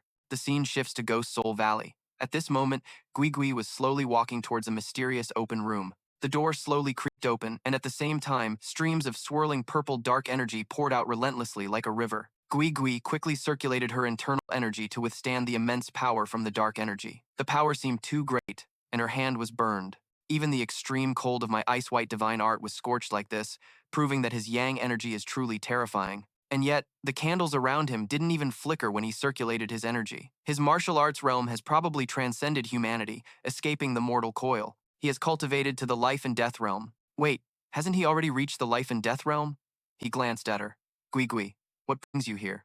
They say the life and death realm is the level of the 10 great masters of the martial world, so it's obvious Yaksha's martial arts realm is at this level too. She replied, news about the flying dragon has arrived. Hearing the name Flying Dragon, a hint of urgency appeared in his eyes. The news says that 12 days ago, Wen Wu Kuo and Yu Bi were killed in Shangbei City, while Zuo Fu was lucky to survive but was captured by the Martial Arts Alliance. Perhaps Flying Dragon's group is now heading towards the Yimu Demon Forest, but I think, well, sooner or later he will find his way back to Ghost Soul Valley. Gui Gui, what do you think the chances of victory are if the Demon Sword Emperor Lu Kun and the Diamond Martial Emperor Po Jun join forces? Lu Kun and Po Jun joining forces? Let me think. But it's very difficult for the Demon Sword Emperor and the Diamond Martial Emperor to team up. Let's just assume they do join forces.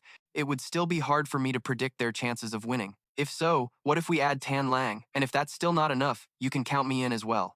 Gui Gui looked a bit confused. Yaksha, there's one thing I don't understand. For what reason must you fight Flying Dragon? He asked Gui Gui in return. Do you really not know that I have a reason why I absolutely must fight Flying Dragon?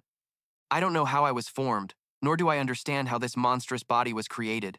But I know the reason I must fight Flying Dragon, because it was I, and no one else, who pierced the heart of the world's #1 master, Flying Dragon. Gui Gui, you've lived this long, you must know the legend of this Ghost Soul Valley. That year, the Grand Master of the Demon Sect, Bi Chan Po, fought a decisive battle with the 10 Absolutes martial emperor of heaven beyond heaven. Their battle shook the heavens and the earth, making ghosts weep and gods mourn, a battle unprecedented in history. She also confirmed, "It's true, I've never heard of this legend. I heard people say that this mountain range was originally a flat plain, but it was because of the life and death battle between those two that year that it has its current appearance." That's right, before the title of number one in the world existed, those two were the strongest supreme masters on Earth. Because of that battle, the Western mountain range became a chain of towering peaks, while the Southern mountain range transformed into a deep, vast valley. People call it the transformation of Ling Valley. Those two masters fought until the sky fell and the earth cracked. The western part of the mountain range later formed three towering and treacherous mountains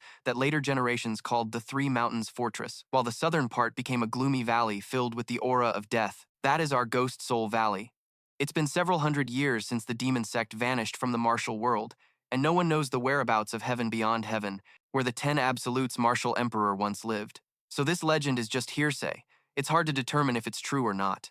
Yaksha quickly retorted, "No, the story I just told is not just a rumor. 10 years ago, the day I returned alive from that suffocating hell on Earth, I realized that the rumor was actually true." These strange words made Gui Gui a little confused, because it was in that very place that I met a descendant of the demon sect. Honestly, I was also very curious back then. Yaksha, how did you manage to survive being buried under the collapse of the Three Mountains camp? And what fateful encounter did you have that made you as strong as you are now? Actually, I can only say it was fate, because it's very difficult for me to explain what happened back then. Back on the day the Yihua Palace was annihilated, Chu Tian was sobbing in front of Fei Long. He had almost lost consciousness at this point. "You must live.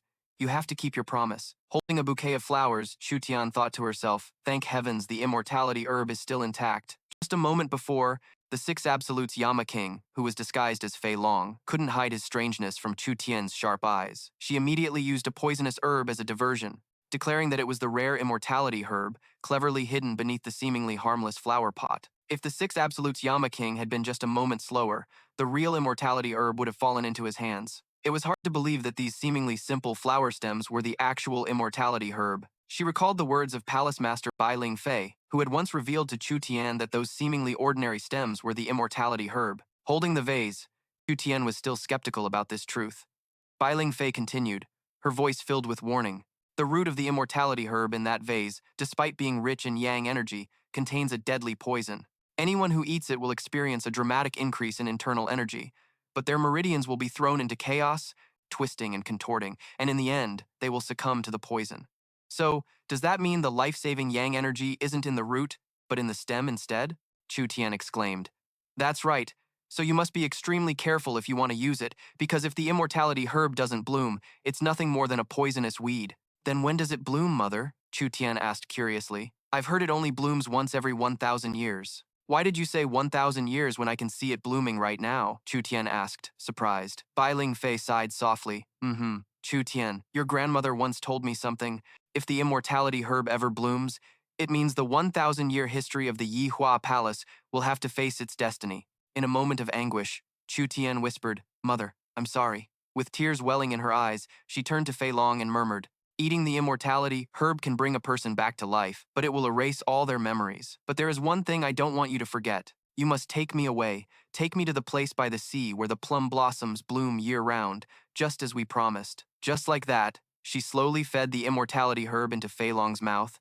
"You must survive." A while later, Yaksha quietly slipped into the Yihua Palace, surveying the scene. The 8 immortal guardians of the Yihua Palace, could they all be dead? The assassins under their command slaughtered everyone, not even sparing the dogs and chickens. This isn't a normal sect annihilation. It's a complete massacre. His gaze shifted to the side, landing on a horrifying sight. Bai Ling Fei, with a sword pierced through her chest. Even if her Yihua Jade connection technique had reached the level of grand completion, she could hardly avoid a tragic death when facing the combined assault of the 9 soul ghost slayers. It looks like just a sword wound, but I suspect the ones who truly finished Bai Ling Fei off were Lu Kun's Red Dragon Claw and Demon Spirit Palm. Suddenly, a powerful tremor caught Yaksha's attention. It was a violent earthquake coming from the western mountain.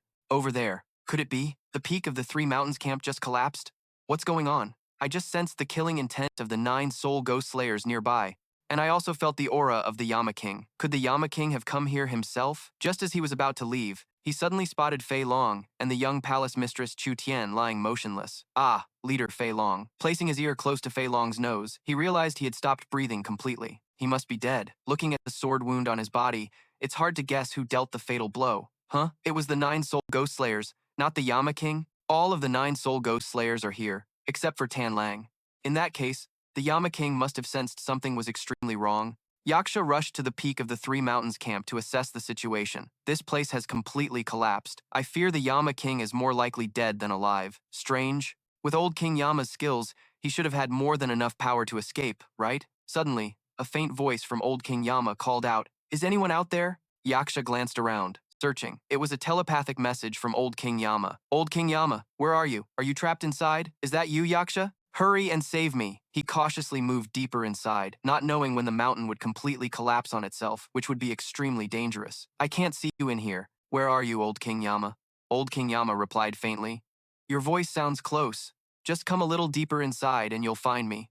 Old King Yama, "It's a dead end here," Yaksha said, his gaze fixed on a giant boulder blocking the path. "There's a massive rock in front of you. Just get it out of the way, and you'll see me." "How am I supposed to deal with a rock this huge?" Old King Yama continued to press him. "Hurry up, Yaksha. We have to get out of here before this mountain collapses entirely." Moving this boulder was completely out of the question. Besides, if I destroy this rock, it might make the mountain collapse even faster. Screw it. I'll just try to destroy it first. If the mountain starts to shake because of it, I'll just make a run for it.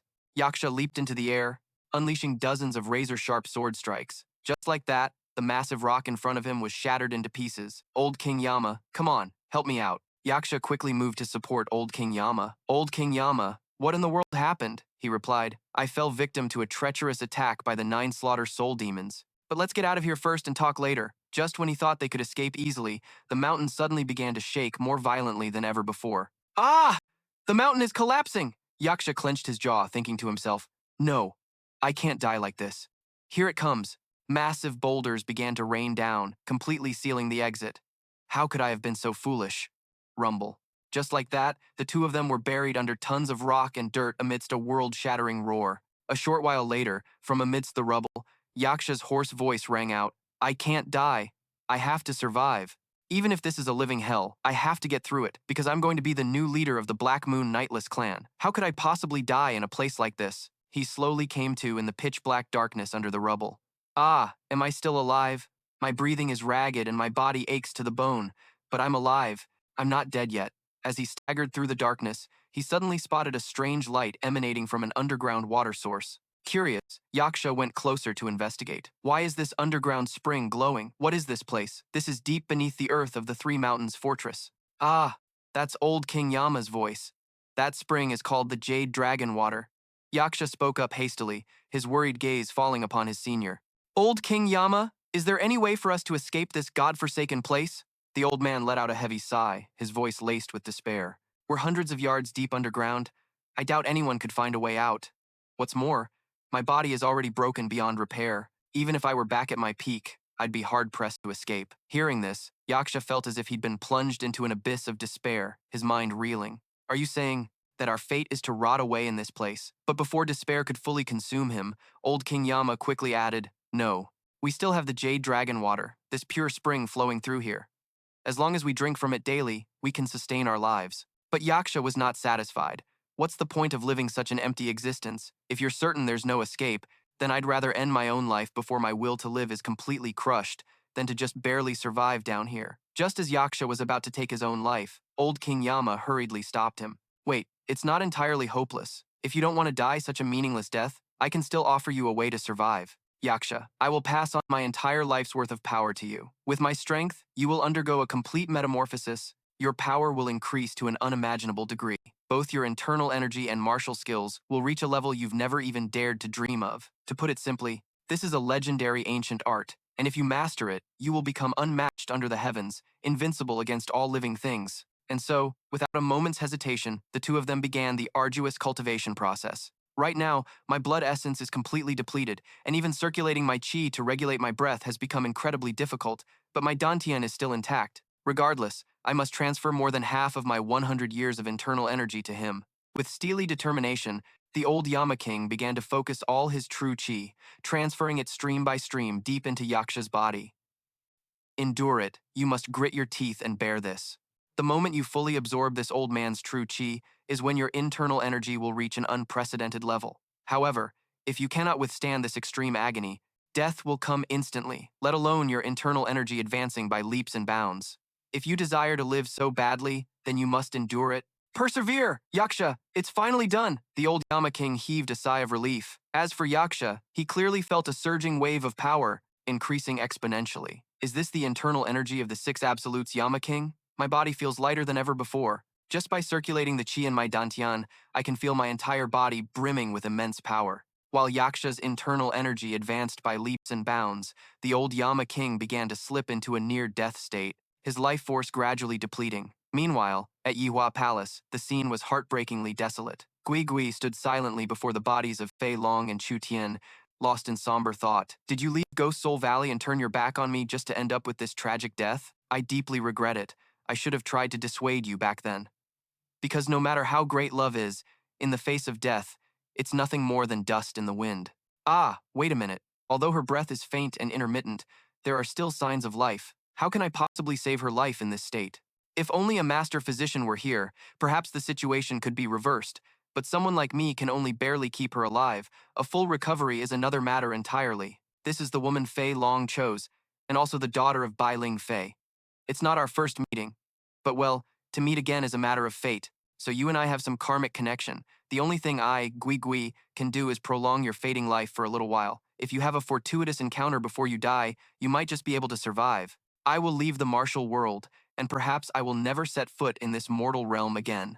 Back inside the dark cave, Yaksha was trying to give the six absolutes Yama King some jade dragon water, bit by bit. Old Yama King, are you all right? The old Yama King spoke with great difficulty. 100 years. It took me a full 100 years to master the Yama sword and the Yama heavenly wheel art to the stage of grand completion. And yet now, in a single moment, you have absorbed over 50 years of this old man's internal energy. Yaksha was utterly horrified, unable to believe his ears. 50 years of internal energy? You can't be serious? In any case, Yaksha, if you can realize your full potential, you should be able to shoulder this great responsibility in 10 years' time.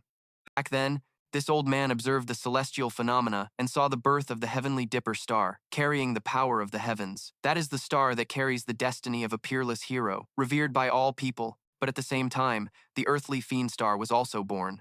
The destiny of the earthly fiend star is to plunge all of humanity into an endless asura hell. Legend says that when the heavenly dipper star descends and the world is created, those born under its fated sign will receive its power and form a physical body of the void spirit. And if the earthly fiend star descends, the gates of the underworld will open, and those born fated to it will receive its power and form a physical body of the demonic spirit. But in that year, this old man found it difficult to distinguish who was the human reincarnation of the heavenly dipper star. Because on the day the heavenly dipper star descended, 100 children were born into the world, but only a single one survived, and that child was Fei Long. And on the day the earthly fiend star descended, I also found all 100 boys born on that day, all fighting for survival just like the others, and in the end, only you remained, Yaksha. A look of surprise crossed Yaksha's face. Huh? If you put it that way, doesn't that mean I'm the reincarnation of the earthly fiend star? The old Yama King looked straight at him. Yaksha, perhaps you don't know that your pupils are a shade of green more precious than the finest jade. It was for that very reason that year that I named you Yaksha. For one day, the people of this world will call you the green-eyed Yaksha. The mere mention of that name will be enough to make people would be terrified. This world is incredibly strange, and fate is even more unpredictable. To think that just a single sword would make him and I become a master and disciple. For me to be the master of the earthly fiend star, well, that's fine too. After all, there's no more suitable place for a man to cultivate his martial arts. In this deep place, the two of them trained tirelessly day after day. After an indeterminate amount of time, Fei Long slowly regained consciousness. He slowly opened his eyes and suddenly sat up. His confused gaze swept across his surroundings. He couldn't understand at all why he was here. Who am I? Why can't I remember anything? His eyes fell upon a sword lying next to him. As soon as he touched it, a strangely familiar feeling washed over him. Fei Long. Could that be my name? Walking on a path littered with corpses, Fei Long wondered where this place was, with such a gloomy and deadly aura. Yihua Palace? This place must have just gone through some horrific event.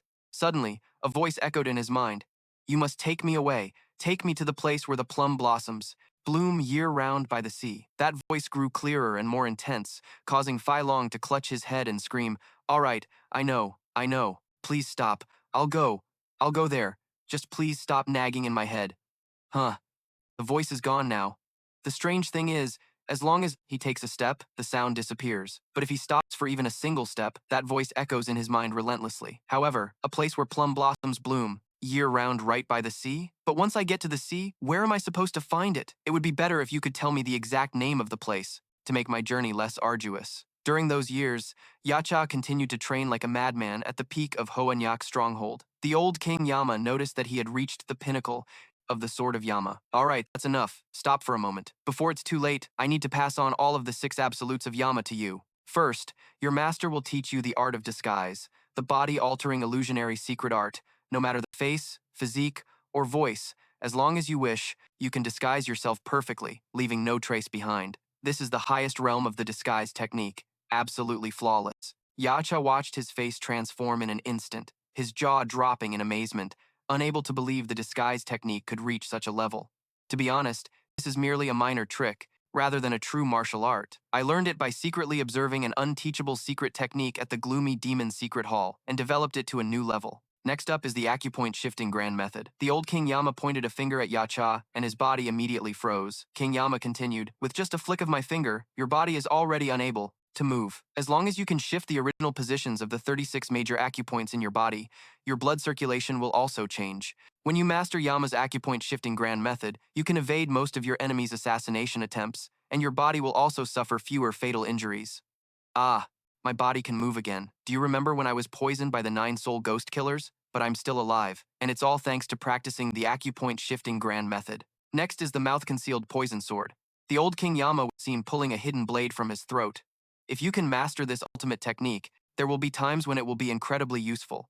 The final ultimate technique your master wants to pass on to you is a demonic art, which can instantly boost your power to an abnormal level. It is called King Yama's Heavenly Wheel Art, but no matter how you look at it, because it is a demonic art, if you overuse it, you could truly lose your life. Only use it when you face an opponent you absolutely cannot defeat, and at that moment, you are prepared to perish together with them, but don't overuse it. Now I can finally die, but you must promise your master one thing. You must kill Fei Long. Yacha still couldn't understand his words, so he shouted, "But master, Captain Fei Long is already dead. Didn't I see it with my own eyes? He is not dead. Because if the daughter of the Yi Hua Palace Master gave me a poisonous herb, then the true immortality herb would still be in her hands. In that case, there is no way Fei Long could be dead. Furthermore, it's as if fate is mocking you. When destiny brought you here to meet me, you are the incarnation of the earthly fiend star, and to survive such an accident, it's because you were born to confront the heavenly spirit star. One day, you and Fei Long will meet at the pinnacle of the world. At that time, heavenly spirit and earthly fiend, Fei Long and Yacha, alas, the fate of you two is to fight until one of you is dead." After a long journey, Fei Long finally set foot in Hoa Nhac Lung.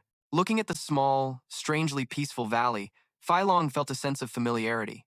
The moment he stopped walking, that voice echoed in his head again. Clutching his head, he screamed, "Enough! I hear you! I hear you! Please just stop for a moment, I'm gonna lose my mind!" If he stopped walking for even a second, the mysterious girl's voice would echo relentlessly in his mind. On top of that, he noticed something incredibly bizarre. It had been at least 4 days since he woke up, yet he hadn't eaten a single meal. He had no thoughts of food, nor did his stomach feel any hunger. Even stranger, he had been walking for 4 straight days and nights without feeling the slightest bit of fatigue, and he didn't feel sleepy either. It wasn't that he couldn't feel tired, but rather that with every step he took, the power inside his body seemed to grow to an uncontrollable degree. It was as if his body and nature had merged into one, and he even had the feeling that all things in the world existed just for him. While walking through the forest, Fei Long noticed some people were tailing him. 1, 2, 3. A total of 3 people are following me. They started following me after I left Hoa Nhac Lung. Could they be mountain bandits? Then again, that wouldn't be too surprising. At some point, Fei Long began to develop unnaturally sharp senses. He could now hear every single footstep, even from hundreds of yards away. What was stranger still was that it wasn't merely his hearing. Every action, the slightest gesture, and even the fleeting thoughts of his opponents were rendered in his mind with lifelike clarity. He just had to think it, and a vision appeared before him of a towering mountain, its peak stretching majestically into the clouds. At the foot of the mountain, he could vaguely make out 5 strangers who seemed to be waiting for him. Among them, 2 who stood slightly in front appeared to be the leaders. Unconcerned, Fei Long strode forward, planning to walk right past them. But his dismissive attitude immediately provoked one of the men. The man growled, "Hey, you punk! Stop right there!" Fei Long knew it would be difficult to just ignore them and walk away. Fei Long replied softly, without slowing his pace. My apologies, gentlemen. I'm on urgent business and can't afford to stop. What an insolent punk, another man snarled. The other three immediately stepped forward, completely blocking Fei Long's path. Listen here, kid. We're not asking for much, but we can't have followed you all this way for nothing.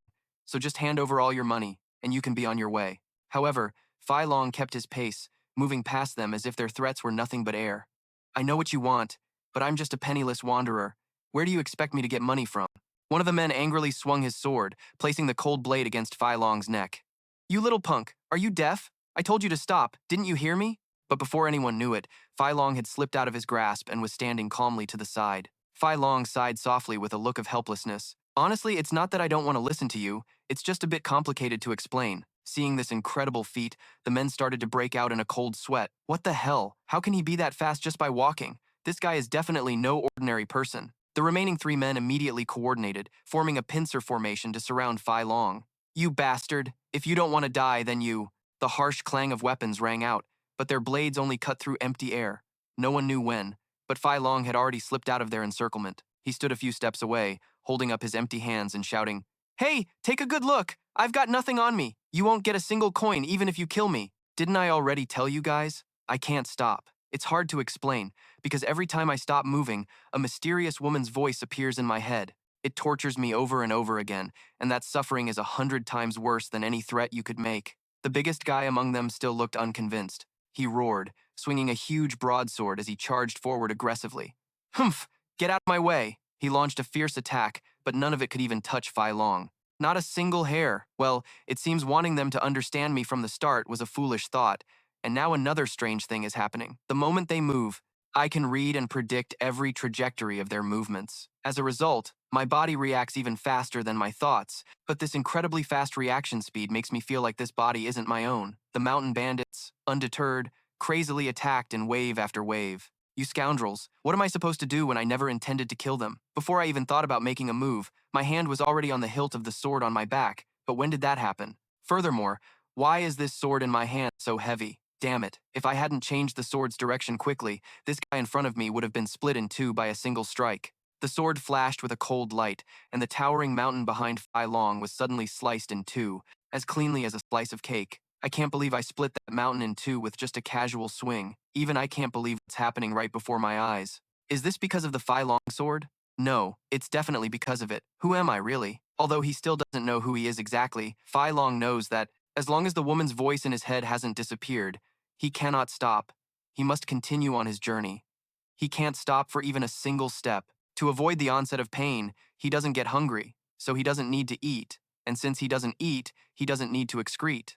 But when he's thirsty, he quenches his throat with the morning dew, soothing his thirst with just the dewdrops collected on flower petals. Who is he? Where did he come from? What kind of person is he? To this day, he has no desire to know who his parents are, or if he is the father of any child, because none of it matters to him. For someone who has lost all their memories, what is there to remember? The only thing he knows right now is that his name is probably Fei Long, and now, he has become a very powerful man.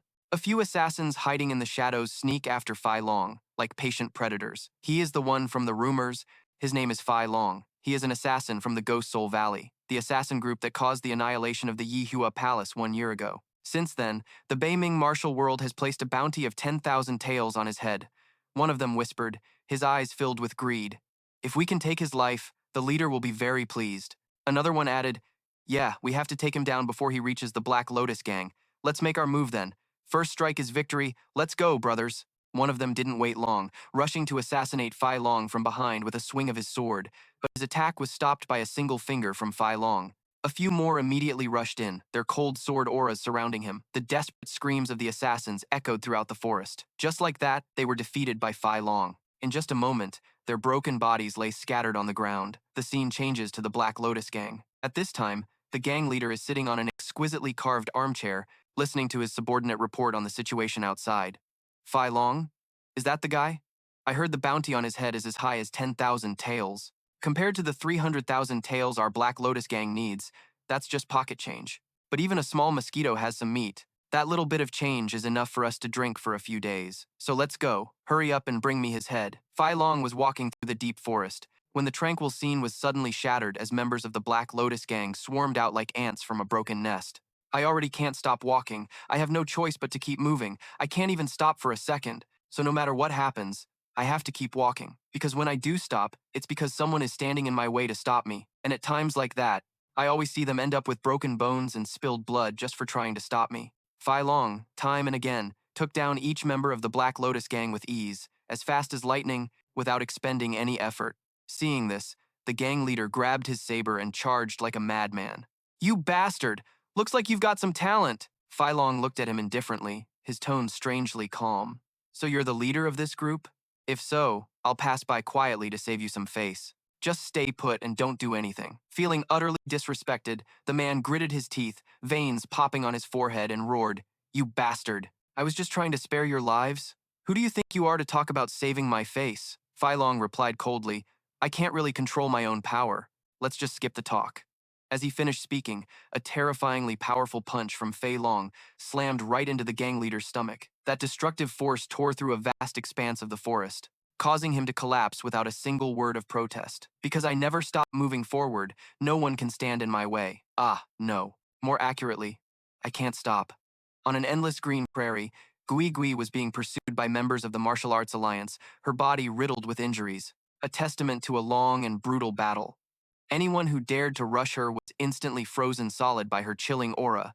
For every one who attacked, another fell. The two remaining guards quickly realized they were no match for Gege. "Don't blame me for this." Just as those two guards were about to be taken down, a loud noise echoed, shaking the entire area. It was Song Da-hu, captain of the Martial Arts Alliance's Special Forces unit, who had intercepted her attack just in time. Hearing Song Da-hu identify himself, Guigui seemed surprised and asked, "You know me? How could I not know the person who once hunted me down? But why are you doing this to someone like me, who has already left the martial world behind?" Song Da-hu gathered his energy and violently threw Gui Gui backward. "Even if you've retired from the martial world, that doesn't mean the crimes you've committed can be erased. You claim to have left the martial world, so why have you appeared here?" The two immediately engaged in a fierce battle. Gui Gui yelled, "I'm only here on personal business. I have no intention of returning to the martial world." Song Da-hu remained unconvinced. "Do you really think I'd fall for that excuse? You'd be wise to surrender peacefully. Because the moment the Martial Arts Alliance decided to make you pay for your crimes, your fate was already sealed." Perhaps because the fight had dragged on for too long, Gui Gui was exhausted and took a critical hit from Song Da-hu, which sent her collapsing to the ground. The gash was deep, and at this rate, it seemed dire. But Gui Gui's expression suddenly changed, as if she had seen something. It was a familiar figure, appearing in the distance. Fei Long.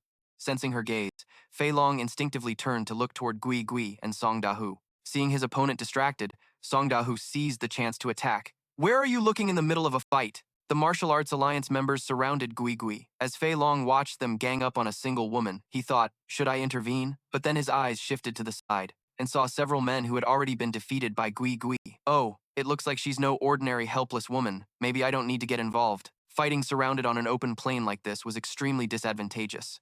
"First, I have to get out of here. There's only one way, and that's to use them."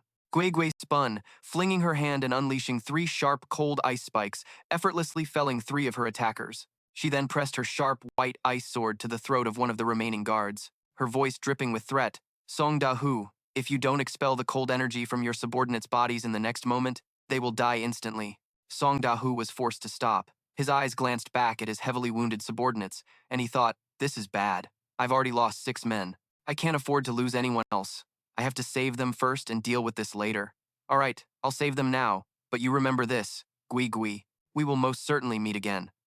With that, Gui Gui immediately fled from the Martial Arts Alliance members and hurried to find Fei Long. "It looks like he went in this direction." In a cold voice, Gui Gui asked him, "Who are you really?" Fei Long looked at the woman in front of him, thinking, isn't this the same woman from earlier? He started to introduce himself. "I'm called Fei Long. I don't know why you're deliberately pretending to be Fei Long, but I suggest you take off the mask you're wearing, or else you'll find it hard to escape death." "Oh, so you do know me," Fei Long said. Gui Gui replied, "I know you all too well." The two chatted as they strolled across the prairie. "But you can't be the Fei Long I know, because your innate true chi is completely different from his. Besides, if you were the real Fei Long, you would have recognized me, and you wouldn't have just watched me die without helping. To be honest with you, I have absolutely no memories in my head right now. When I woke up, I was holding this sword with the words Fei Long engraved on it. I assumed it was my name, so I've just been calling myself Fei Long." You're quite good at making excuses." but I'll tear that mask off you myself. Gui Gui lunged forward and swung her arm. She rushed towards Fei Long, but somehow, he had already appeared behind her. I'm sorry, but I can't stop right now. Even if it's just for a moment, I really want to stop. Watching the man's departing figure, Gui Gui fell into deep thought. I've never seen this kind of footwork before. It's incredibly agile and fluid. I have to try again. What if I use 80% of my power and unleash the ice-white divine sword? She shouted. What if I insist that you stop? To her surprise, Gui Gui's ice-white sword shattered with just a light flick of Fei Long's hand. The power behind it was also absolutely immense, kicking up a thick cloud of dust behind him. Witnessing this horrifying strength, Gui Gui's hand began to tremble. How can this be? My hand won't stop shaking. Even though I used 80% of my power, his power is even greater than Song Daeho's iron dragon blade from earlier. No, it makes no sense. Why would a supreme master of this level need to disguise himself as Fei Long? Fei Long used his lightness skill, his footwork gentle as he approached Gui Gui. You know, looking closely, your face is very familiar. I just can't remember where I've seen it before. Hey, what's your name? Gui Gui's eyes widened in utter astonishment. That's not right. No matter how masterful the disguise technique is, it can change a face but not the eyes. That's it. This is Fei Long's face. It's Fei Long's voice and Fei Long's body. This man, he is Fei Long. There's no mistaking it. Gui Gui grabbed Fei Long's face, yelling in disbelief. What in the world happened? I clearly saw that sword pierce right through you.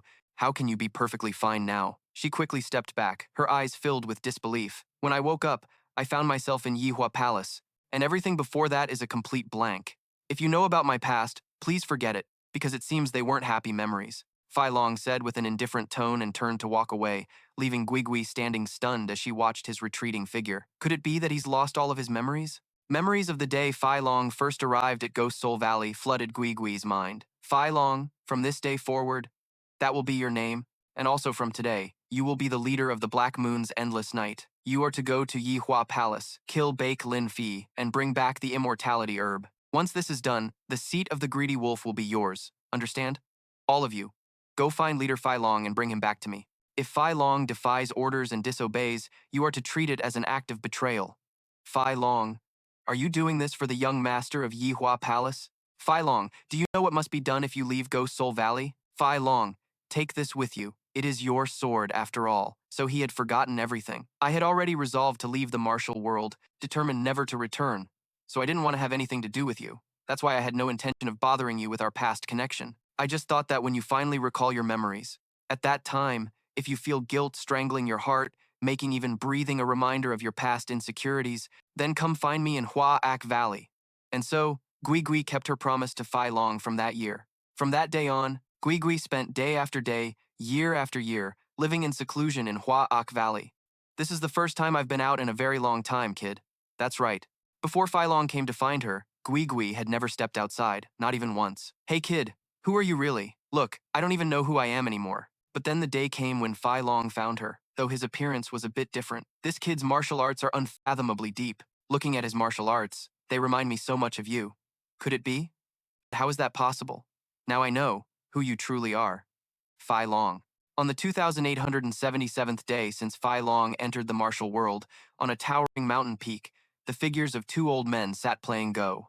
Well, now, his footwork is truly light. His physical power is as heavy as 10,000 pounds, yet his movement is as light as a flower, truly a rare sight. It's very similar to the ninefold weightless step. Old friend, let's you and I stick to the old rules. Yes, and looking at him, he reminds me of you in your youth. Well, it seems the more time passes, the more I forget the past. In my youth, I faced a great obstacle when trying to ascend to the profound realm. No matter how I tried, my body just couldn't overcome it. Friend, what are you talking about? At your age, I was still suffering from cultivation deviation and almost lost my life. But somehow, that guy must have had some miraculous opportunity to reach such a realm at his age. The two of them radiated an immense amount of internal energy, their eyes fixed on Fei Long. Inside a horse-drawn carriage, a woman was observing Fei Long carefully. So that's Fei Long?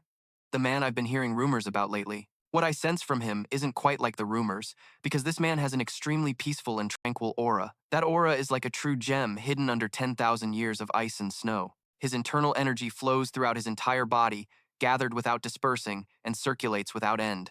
With every step he takes, the power of heaven and earth around him is drawn into his body, constantly replenishing it. The more I look, the less he seems like a martial artist, and more like a celestial being. The man in the orange robe sitting in the middle is Thien Ko Tu. When grandmasters and sages speak of someone in the world who is proficient in music, go, poetry, and painting, with knowledge of astronomy above and geography below, and even more skilled in esoteric and secret arts, they cannot fail to mention Thien Ko Tu. It's rumored that if he wished, Thien Ko Tu could conquer the entire martial world with just his brush. But they also say that although the head of the Thien family has no sons and only one daughter, she is an extraordinary woman. The people of the martial world call Thien Kotu's daughter the Golden Fairy, Thien Tuyet Huang. Like her father, Thien Tuyet Huang is not only skilled in music, go, painting, and calligraphy, it seems she is a master of all arts. However, there is one thing that Thien Tuyet Huang is more passionate about than anything else in the world, and that is martial arts. Thien Tuyet Huang's talent is terrifyingly immense. For any martial art in the world, she only needs to read it once to fully grasp it. Whether it's the strengths or weaknesses, she can point them out clearly. No matter how complex the mechanisms of the demonic cult or the martial arts of the evil sects, even hidden weapons, formations, and astronomy, she has studied them all deeply and understands them broadly. In truth, Thien Tuyet Huang has never practiced martial arts for a single day, but it would be no exaggeration to say her theoretical knowledge of it is the best in the world.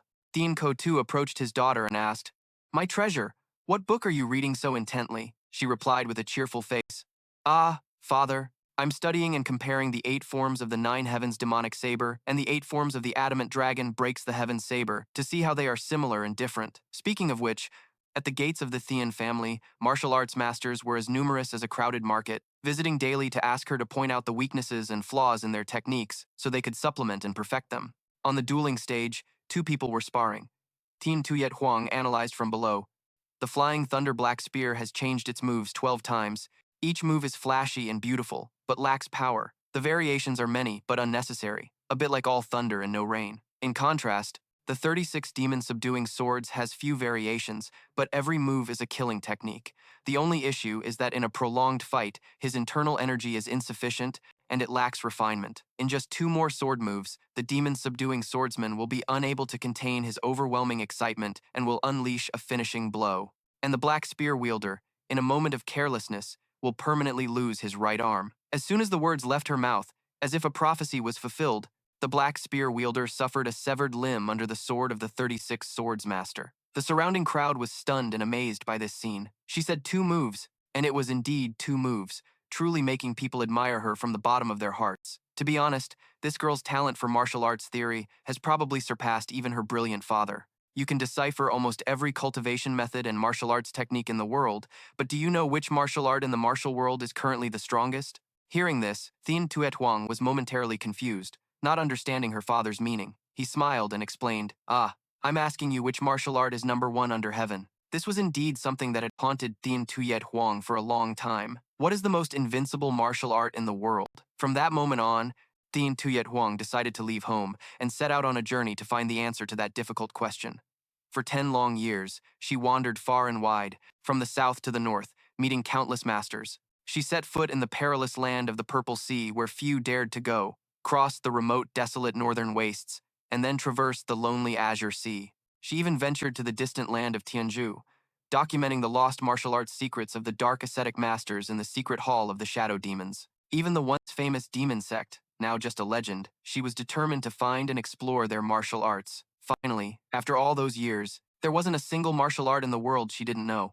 It was at this time that rumors began to stir in the martial world about a mysterious figure who roamed undefeated, never knowing the taste of defeat. A thought flashed through her mind: how meaningless it was to have spent so many years searching for the world's number 1 martial art. Because every martial art has its own strengths and weaknesses, and the core of martial arts is... Lost in thought, she suddenly overheard a conversation between 2 people nearby. "Hey, has that guy Fei Long finally defeated the jade-faced bladesman Gongsun Kai yet? You're really behind the times." Gongsun Kai's defeat at his hands was 2 months ago, and just about a month ago, the once peaceful blood sect ran into him, and now they're completely scattered. Their sect has been utterly destroyed. Did they say the Bloodvine Demon Buddha was beheaded? If I remember correctly, the Bloodvine Demon Buddha had already reached the demon-severing realm. Thien Tuyet Huang approached Fei Long and asked, "Great hero, may this humble one ask why you keep moving forward like this? I've heard you've been doing this for 10 years. Fei Long calmly explained, "It's because the voice of a certain woman always echoes in my head. Whenever I stop, That voice rings out, making my head feel like it's about to split open, so I'm forced to keep walking, to keep moving on like this. But as the long years passed, my purpose gradually changed. Now, my mind is only filled with the desire to find a master strong enough, a master possessing earth-shattering martial arts, powerful enough to stop my steps. Then, great hero, can you tell me the name of the martial art you use? Fei Long replied, I don't think it has a name. In that case, surely you must know the basic principles of your own martial art? To be honest, I don't know that either. Just as the two were talking, a group of people rushed forward. Fei Long, surrender your life to me. Anyone among us who stabs a sword through that guy's heart will be rewarded with 1 million LAC. Dian Tuet Huang continued with her question. So, great hero, what do you think of this thing called martial arts? Let's see. To me, so-called martial arts are like breathing, like the wind and water. When the wind rises, the water stirs. To be precise, it's like a flow. A flow?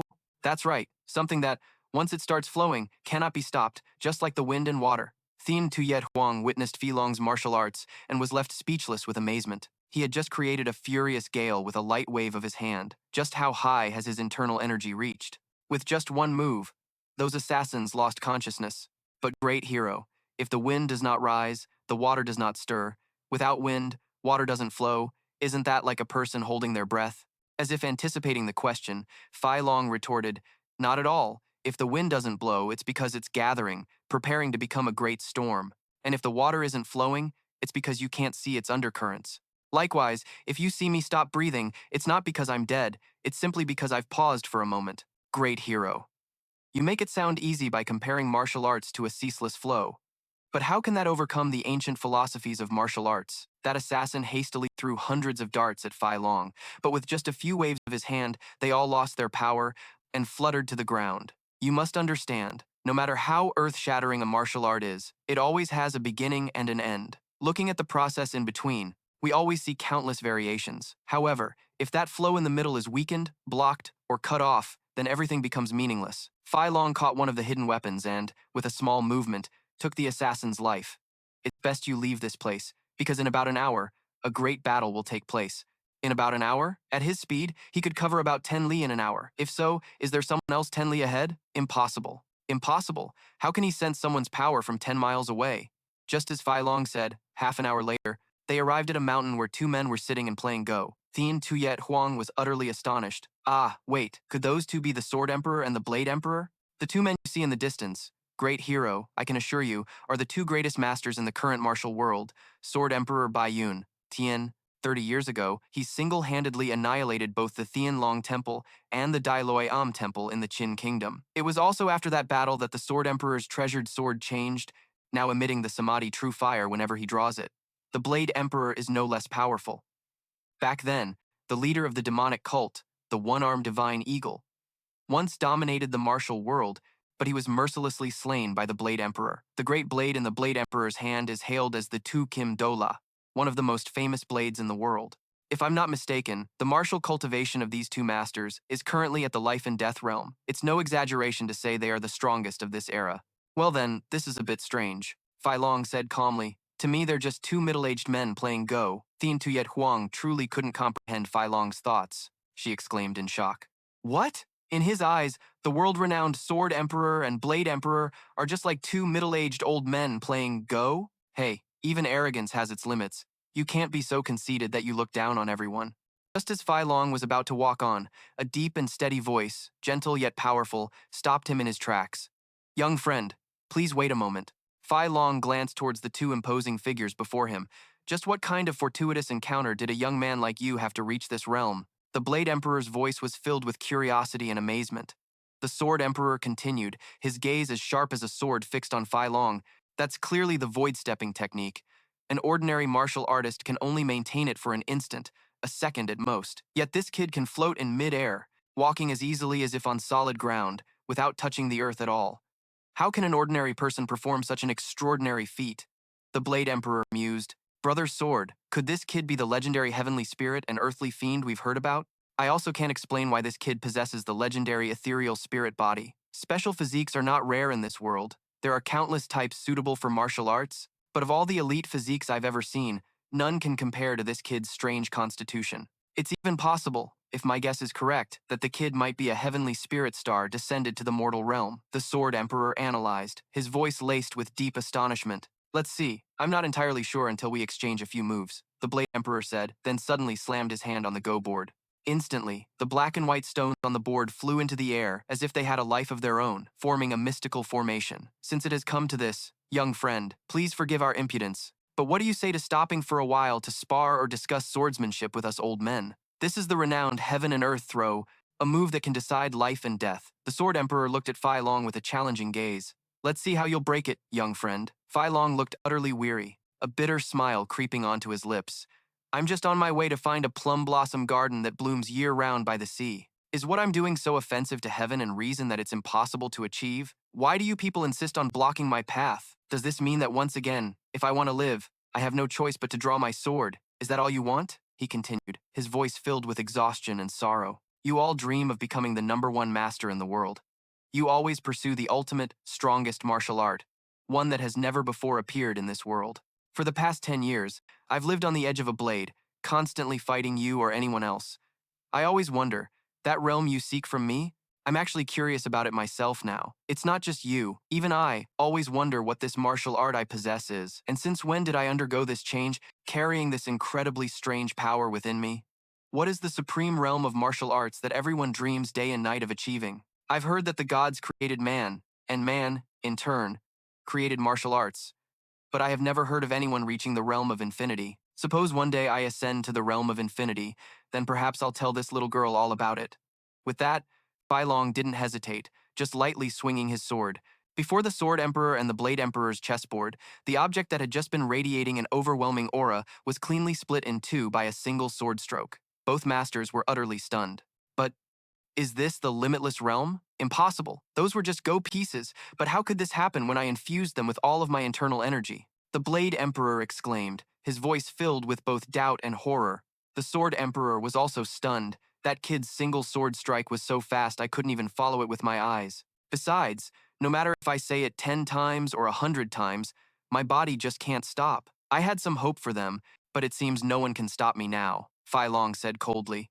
You two, follow me. After hearing this, everyone looked stunned. Follow that guy? The Sword Emperor and the Blade Emperor looked at each other, unable to hide their utter astonishment. The Blade Emperor turned to the Sword Emperor with a smile and said, In that case, old friend, we must decide who goes first.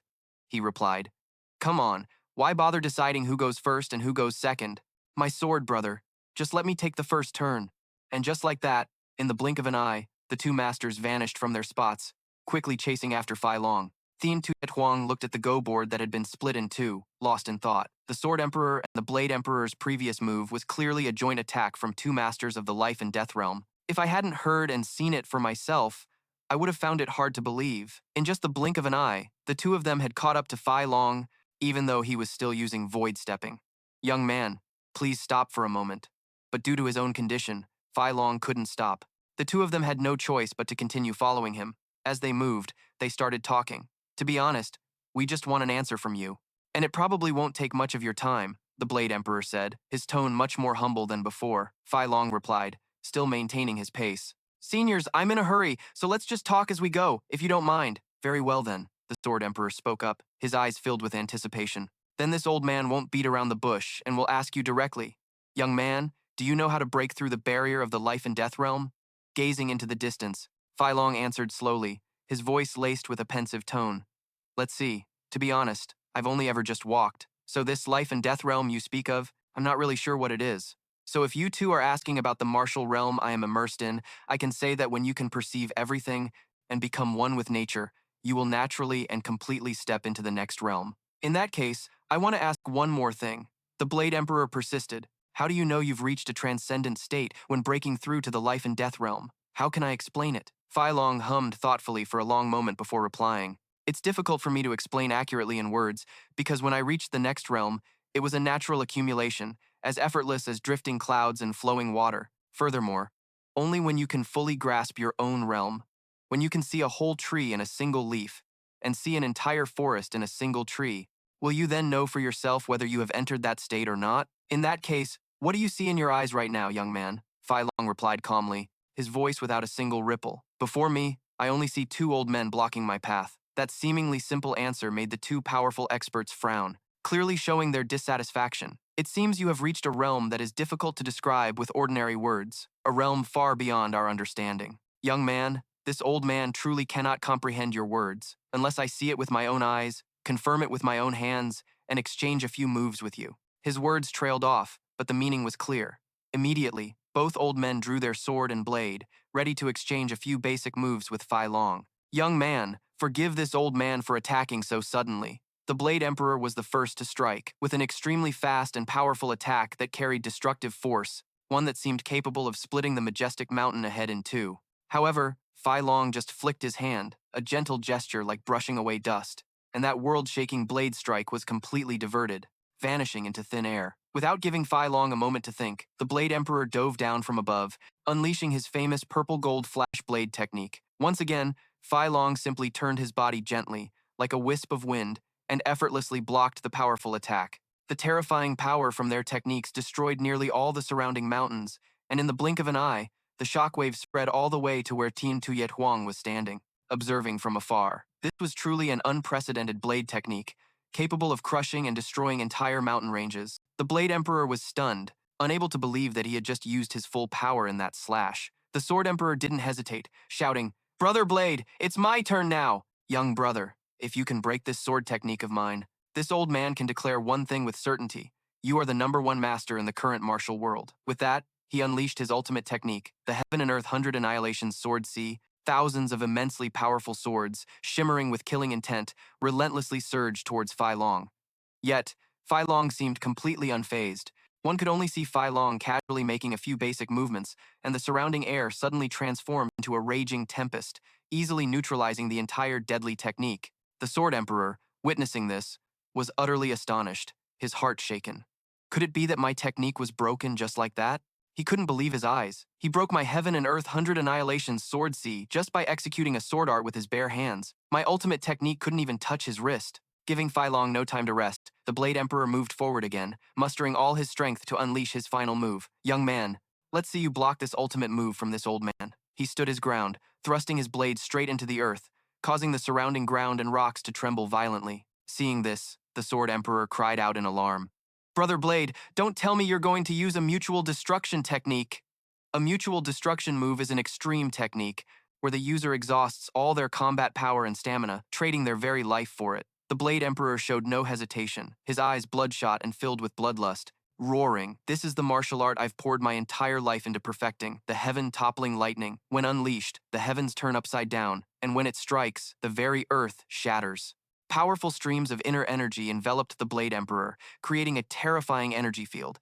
If you, young brother, can manage to block this move of mine, then calling you the current #1 master in the martial world would be an understatement. Even the title of the Supreme, Unparalleled Grandmaster, unprecedented in the past and unsurpassed in the future, would not be an exaggeration. The final technique unleashed was the heaven-slaying single blade, a colossal slash of reddish-orange energy, as ferocious as a hurricane, that shot straight towards Fei Long. It sliced directly through the mountain ahead, splitting the majestic peak in two as if it were a cake, and even the sky itself did not escape a similar fate, torn asunder by the blade's path. Tian Tuyet Huang, standing to the side, marveled to herself, even the clouds in the sky were cut in two. This slash from the great Blade Emperor is truly unprecedented, yet he still managed to neutralize it so effortlessly. The Blade Emperor, witnessing such a terrifying sight, was so astonished he was rendered speechless. Suddenly, he staggered. The Sword Emperor hurried to his side, anxiously asking about his condition. "Brother Blade, are you all right?" The Blade Emperor managed to reply in a weak voice. "To overcome that brat, I poured all of my inner energy and strength into that last slash.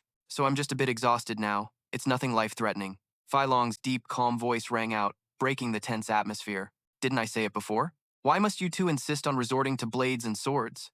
I'm merely a wandering traveler, and I only stopped by to share a bit of my own experience." Fei Long turned to the Sword Emperor to continue his analysis, saying, "Senior Sword Emperor, when you execute the Heaven and Earth 100 Annihilation Sword C technique, each execution involves up to 100 sword arts, and this technique has 7 variations, resulting in a total of 700 sword strikes. However, the greater the quantity, the larger the margin for error. Among those 700 strikes, the 247th, the 309th, and the 370th strikes each have a very easily detectable weakness. Furthermore, When looking at the fourth and fifth moves, there's a distinct gap in their timing. Anyone who pays close attention can exploit this moment to easily counter the sword technique. He then turned his attention to the Blade Emperor. As for you, Senior Blade Emperor, I have never met anyone with a more powerful saber force than yours. When Senior unsheathes his blade, it can split the heavens above and shatter the earth below. But your swordsmanship lacks the subtlety of hardness and softness, making it difficult to control its release and withdrawal, unable to lift the heavy as if it were light. That's why your blade techniques can't break through, knowing only hardness but not softness. If Senior wishes to break through the bottleneck of your current realm, you must choose one of two things. First, you must either change the saber you're using or learn to control the power in your shoulder when you strike. Fei Long concluded his advice with a sincere invitation. If you two still have questions, please follow me. While I may not be able to answer everything, I am willing to help in any way I can. The Sword Emperor pondered for a moment before speaking softly. There are two weaknesses in my swordsmanship, an abundance of techniques but a lack of follow-through power. Between each technique, there's a gap in time that's easily exploited.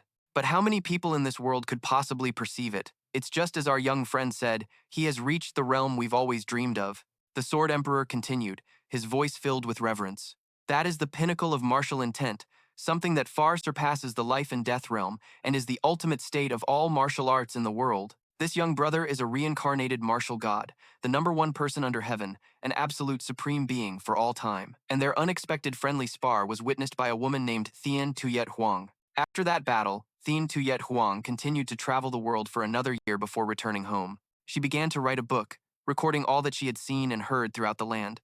The martial arts rankings of the world opened with a legend. On the very first page of this wondrous tome, a name was inscribed with the utmost respect, the greatest under heaven, Fei Long. She wrote of him as follows: In this vast world, I alone am the honored one. This is Fei Long, a man whose martial arts have reached an unparalleled realm. He single-handedly wrote his own legend in the martial world, a master the likes of which has never been seen before, and, I fear, will never be seen again. He is an invincible existence. Deep within the dark Hoa Nhac fortress, Yaksha trained relentlessly. My Yama's sword art has reached its peak, and I've also made tremendous progress with the Yama's demonic wheel technique, becoming far stronger than before. However, at my current level of martial arts, further advancement seems impossible. Can I truly break through this mountain that's thousands of feet high from deep underground? I don't know. Even if I can, I'm afraid I'll face countless other dangers, but so be it. I have no other choice. I must take this risk. Old Yama, now nothing but a withered skeleton, sat silently in a corner. Yaksha began to circulate his internal energy. Incredibly dense streams of dark purple energy enveloped his body. Yaksha roared, I must get out of here! Gigantic cracks began to form on the mountain's peak. A terrifying pillar of energy shot straight into the sky, tearing space asunder and causing the mountain to explode like an atomic bomb. From within a bottomless pit, Yaksha's figure emerged amidst a cloud of dust and rubble. He looked up at the sky and sighed, How long has it been since I've felt a cool breeze like this? On day 2899, upon entering the martial world, Fei Long dealt a fatal blow that toppled the martial arts alliance. On day 2931, he unified the entire martial world, forcing the martial emperor city to submit. On day 3116, the blood cult's 10 ghosts were annihilated by his hand, and on day 3217, Fei Long conquered the entire alliance of the 9 great sects, the 5 great families, and countless masters from across the land. On day 339, the heavenly demon divine cult was razed to the ground, and the 9 heavens demonic family was utterly defeated. On day 3466, Fei Long had swept away every obstacle in his path.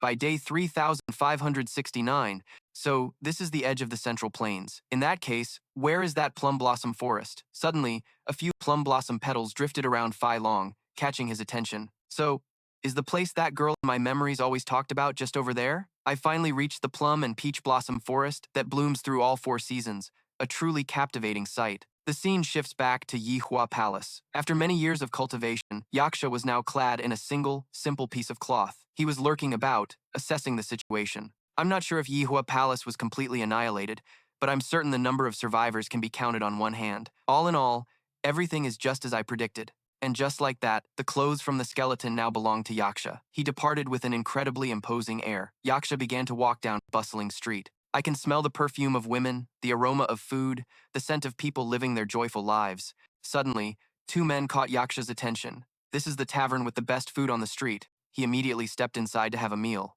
After so many days of drinking nothing but spring water, the sight of countless delicious dishes before him made Yaksha incredibly emotional. Ah, I can still eat? How long has it been? Seeing Yaksha's somewhat weathered appearance, the waiter hesitantly asked, "Pardon my rudeness, sir, but do you have any money?" Feeling looked down upon, Yaksha placed a treasured sword on the table, asking the waiter in an arrogant tone, "This should be enough to cover the meal, right?" Seeing the sword, the waiter didn't dare say another word, and after finishing his meal, he hurried outside and turned into a small alley. Yaksha clutched his stomach and mumbled, "Oh, it's been too long since I've eaten a proper meal, so my stomach is having a hard time taking it all in. Anyway, I'll need some time for my body to readjust. If I remember correctly, Ghost Soul Valley is in that direction." The atmosphere at Ghost Soul Valley was always chillingly gloomy. A voice rang out, "You're Yaksha? Ah, I remember now. You're a member of the Black Moon No Night Brigade." Glancing at the seats of the 9 fiends of Ghost Soul Valley, Yaksha realized all the members had been replaced. Where is the current Valley Master that you, Tham Lang, are sitting in his place? If I, Yaksha, remember correctly, according to the rules of this valley, only the person appointed by the Valley Master, or one of the 2 previously recognized heirs, has the right to sit on the Valley Master's throne. So how can you be sitting there? The man named Tham Lang, seated above, replied with a mocking tone, "Oh, you speak as if you're the one who's worthy and has the right to sit on this throne." Yaksha replied with a firm tone, "That's right. I am fully qualified because I received the true teachings and appointment from the old King Yama." "Oh, so you received that old man's true martial arts teachings, did you?" Yaksha began to channel his internal energy into the surrounding blades and swords, replying with a murderous tone, "If you don't believe me, a few moves will prove it." The blades, swords, and spears under Yaksha's control relentlessly attacked Tham Lang. He began to use his fist techniques to counter. "It's been a long time since someone as interesting as you has appeared." The 2 stared at each other without another word. Wanting to reclaim the Valley Master's throne, Yaksha made the first move. Quick as a flash, Tham Lang somersaulted behind the throne to dodge the attack. It seems this throne is quite sturdy. Not giving his opponent a moment's rest, Yaksha continued to unleash a fierce barrage of attacks on Tham Lang. Angered, he grabbed the throne and threw it at Yaksha to counter. With just one hand, Yaksha caught the throne. Noticing an opening in his enemy's defense, Tham Lang quickly teleported behind Yaksha. He hastily swung his blade, but since Yaksha was prepared, Yaksha easily blocked it with the throne. Seeing that the stalemate wasn't dramatic enough, Tham Lang provoked him. "Hey, these cat-like scratches aren't very interesting, are they?" Yaksha replied, his eyes flashing with a belligerent look. "You're right. It's no fun if it's too easy. Why don't we both go all out and settle this once and for all?" As soon as he finished speaking, both of them circulated their surging internal energy and charged at each other like 2 cornered beasts, determined to fight to the finish. "Sixth form of the Yama sword," Yaksha roared. "Great strength Vajra fist." Tham Lang was not to be outdone. The 2 powerful torrents of energy collided, creating a world-shaking explosion, shaking the entire Ghost Soul Valley and causing the ground to tremble violently. Witnessing this earth-shattering scene, the nearby 9 fiends of Ghost Soul Valley couldn't help but break out in a cold sweat and took a few steps back. Truly a battle between a dragon and a tiger, just watching makes my hair stand on end. The person next to him nodded in agreement. "That's right. That guy obviously received the old King Yama's true teachings, but I fear his actual strength is even greater." The battle between Yaksha and Tham Lang raged on without pause, from inside the cave to the outside, and then from the outside back in. None of the weaker underlings dared to get close, fearing they would be caught in the aftershocks of the battle. How can their burst of internal energy be so terrifying? If this keeps up, I'm afraid the entire Ghost Soul Valley will collapse. What in the world is happening in there? Whispers spread everywhere as the 2 continuously unleashed powerful punches and kicks. A thought flashed through Yaksha's mind. Even though I have a slight advantage, predicting the outcome right now is extremely difficult. Tham Lang also thought to himself, frankly, this guy is incredibly dangerous. Even the slightest mistake in a duel is enough to cost you your life instantly. Gradually, exhaustion began to show on both of their faces. Tham Lang spoke, his voice tinged with surprise. "I really can't believe it at this point. Both you and that Fei Long, I don't understand how in such a short time your cultivation levels could reach such heights." Yaksha was momentarily stunned. "What? Are you saying Captain Fei Long is still alive? Don't you know? Not only is he alive, but he's rampaging across the world, undefeated and without equal. Even the Sword Emperor, the Blade Emperor, and the Unrivaled Hand, from the 4 seas and 8 deserts, had to bow before him. That's why he's hailed as the #1 person under heaven." At this point, Yaksha couldn't believe his ears. The #1 person under heaven, yes. He suddenly recalled King Yama's dying words, "You must go and kill Fei Long for me." "But Captain Fei Long is already dead. I saw it with my own eyes." "No, he's not dead." Because if what the Yihua Palace mistress's daughter gave me was a poison herb, then the true immortality herb would still be in her hands. In that case, there's absolutely no way Fei Long could have died. The day will come when you two meet at the pinnacle of the world. King Yama's prophecy had now come true completely. In the study, Yaksha held the ranking list of the martial arts world in his hand, and the one at the top was none other than Fei Long. This was truly strange. Even if he had eaten the immortality herb and didn't die back then, to become this powerful was simply unbelievable. Those were just the words of an old man on his deathbed. Do you really need to sacrifice your own life to fulfill his last wish? A person's life is so short, isn't it? Tan Lang said mockingly. Yaksha looked annoyed upon hearing this. How long or short my life is my own business. After hearing that, Tan Lang burst out laughing. Keka, haha, this guy really can't take a joke. But I have to remind you, that time the Sword Emperor and the Blade Emperor joined forces at the life and death realm, yet he still easily neutralized their ultimate techniques. The books must have mentioned it. He is now unprecedented and has dominated the world. With your current strength, even 100 of you wouldn't be enough to be a warm-up for him. He looked at his own calloused hands. Yaksha fell into deep thought. I lived for 10 years in a hellish cave on that mountain just to train my martial arts. But now that I'm out, I find the gap between me and Captain Fei Long is this huge. Tan Lang was silent for a long while before speaking. Actually, it's not like there isn't a way to close the gap between you two. You said there's a distinguished guest visiting Ghost Soul Valley right now. If you want to close the gap with Fei Long, then come with me to meet him. The two of them talked as they walked. The demon sect? According to what he told me, my old man was a descendant of the demon sect, so naturally, the blood of the demon sect flows in my veins too. The distinguished guest they were about to meet was none other than Huan Mo. He was sitting in a room, chugging wine non-stop. Hey, you bastard. If you keep drinking like that, you're going to finish all of Ghost Soul Valley's wine. Huan Mo turned around with a cunning smile. So, what's your decision? Have you made up your mind? Tan Lang pointed at Yaksha and replied, Of course not. I just brought this guy, someone you might find interesting. Huan Mo placed the giant wine jug on the ground and said, If you're not from the demon sect, you can't receive the power inheritance. If you don't want to receive it, then you have to find me another descendant of the demon sect. Just then, as he was walking past Yaksha, he suddenly realized something and stopped. Wait, you actually have a demonic spirit body? Tan Lang also looked surprised to hear that. Huan Mo burst out laughing like a madman. Kikeki. Ha ha ha, I can't believe I'd find a demonic spirit body here. This must be fate. What do you want from me? Just by looking at you, I can already tell you're very strong. And if you came to me to receive the power inheritance, how much stronger could you possibly become?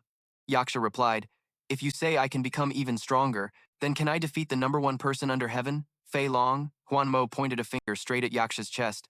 That depends entirely on you. In a garden where plum and peach blossoms bloomed all year round, Fei Long was walking slowly with an incredibly bored expression. I've finally arrived at the place you wanted me to go, so why aren't you saying anything anymore? Why can't I hear you anymore? The woman's voice that had always echoed in my head was completely gone. I don't know how to explain it, but when that voice disappeared, instead of feeling relieved, an indescribable pain welled up inside me. Ever since I woke up in Yihua Palace and wandered the martial world for 10 years, time has passed, and I've never once stopped to rest. Now, perhaps I can finally rest. I don't need to go any further, and there's nowhere else to go. Beneath an ancient tree, Fei Long sat in silence, motionless.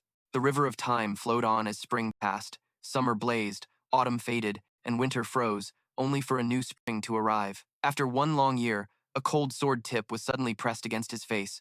I heard you've lost your memories, so do you remember who I am? A low voice asked. Fei Long looked up at the face of the man before him, his lifeless eyes responding, Who are you? I don't remember this face at all. You only need to remember that I'm the one who has come to take your life, the man growled.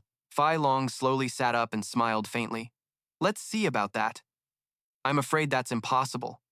I've heard rumors that you've mastered an unparalleled martial art, named the infinite magnetism style. He stood up straight, gently pushing Yaksha's sword aside. The world can call it whatever it wants, but that name is indeed a bit ostentatious. Even so, I can hardly disagree with them. Yaksha furiously retracted his sword and yelled, I don't care what you call it, but from this moment on, I will use all my strength to kill you. If you want to live, then show me everything you've got. Without waiting for Fei Long to process what was happening, Yaksha unleashed his technique. Yama Sword, First Form, 6 Absolutes Soul Seaver. Countless lethal sword strikes swirled toward Fei Long, but with his ultimate footwork technique, the Emperor's Step, nothing could faze him. Yaksha couldn't believe his eyes. Is that footwork that has reached the highest realm? The Emperor's Step seems to move, yet remains still. Its essence is to use stillness to counter motion. Is this the ultimate realm of footwork that I've only heard of in legends? He roared and continued his attack. Let's see how you handle a sword technique that can bend and curve at will. Yama Sword, second form. 6 absolutes demonic C. The attack stabbed straight through Fei Long's body. Ha! It worked, Yaksha cried out, but it was merely an afterimage. In the blink of an eye, Fei Long appeared behind Yaksha. Yama Sword, third form. Yama's life reaping. The spinning slash tore Fei Long's body apart, but it was just another afterimage. From behind, Fei Long gently placed a hand on Yaksha's shoulder. You're putting way too much force into this shoulder. With a single, almost casual touch, Yaksha was blasted straight into the ground. If we can, I'd like to just stop here, Fei Long said gently. But that was just wishful thinking. From the bottom of the crater, Yaksha launched another attack. This time, his technique was the Yama Sword, fourth form, Yama's heavenly dragon sword. True to its name, each sword strike moved like a coiling dragon and phoenix as they surrounded Fei Long. Sensing the danger, Fei Long used his lightness skill to escape the encirclement. Seeing an opening, Yaksha relentlessly continued, unleashing the next technique, Yama Sword, fifth form, Yama's single soul harvest. This move was powerful, but to Fei Long, it was utterly insignificant. Using only a few fingers, he completely stopped Yaksha's sword in its tracks. Thinking about it, this sword style looks somewhat familiar, Fei Long mused. Yaksha didn't respond, thinking to himself in astonishment, I can't believe it. He blocked an incredibly powerful strike from my Yama sword with just his fingers. It doesn't matter. I still have my 3 strongest forms left. The 6th and 7th forms of the Yama sword were a linked combo, while the 8th form was the ultimate killing blow. Let's see you block this. And then, the next form was unleashed. Yama sword, 6th form, Yama's black wind flow. Witnessing this power, Fei Long couldn't help but praise it. I didn't expect you could create a black dragon tornado just with your sword style. I have to admit, your sword style is truly unique. In an instant, the black wind engulfed them both, forming an arena within the flower garden. Yaksha's figure began to fade from view. After using the 6th form to seal his escape, I'll now use the 7th to close the distance with him. From within the raging storm, Yaksha yelled, Fei Long, if you don't draw your sword now, let's see how you plan to block this attack. Yama Sword, 7th form. Yama's 108 swords. 8 sword strikes completely sealed off Fei Long's path in all directions. From above, Yaksha shot down like a flaming arrow. With this technique, where can you run? This is the end. Yama's Sword, the ultimate killing move. 8th form. Yama's Thunder Flash Soul Strike. This technique was so powerful and magnificent that the formation Yaksha had just created was split in 2 the moment it was unleashed. Unleashed, Yaksha was incredibly smug, certain that his opponent had lost, but as the dust settled, he discovered that it was Fei Long's hand, which had already caught his sword. With just a gentle flick of the wrist, Yaksha was sent flying towards a tree. He struggled to get back up, a thought crossing his mind. My ultimate killing move, Yama's Thunder Flash Soul Strike. How could he? Is it possible that I can't defeat Captain Fei Long with my own strength? Fei Long looked at the stubborn man before him and asked, It seems we've met before. But I don't understand why you're so determined to take my life. Is there no other way? I have no memories now, so if there was some misunderstanding between us, we can clear the air. Yaksha then suddenly realized that Captain Fei Long's movements were much simpler than he had thought.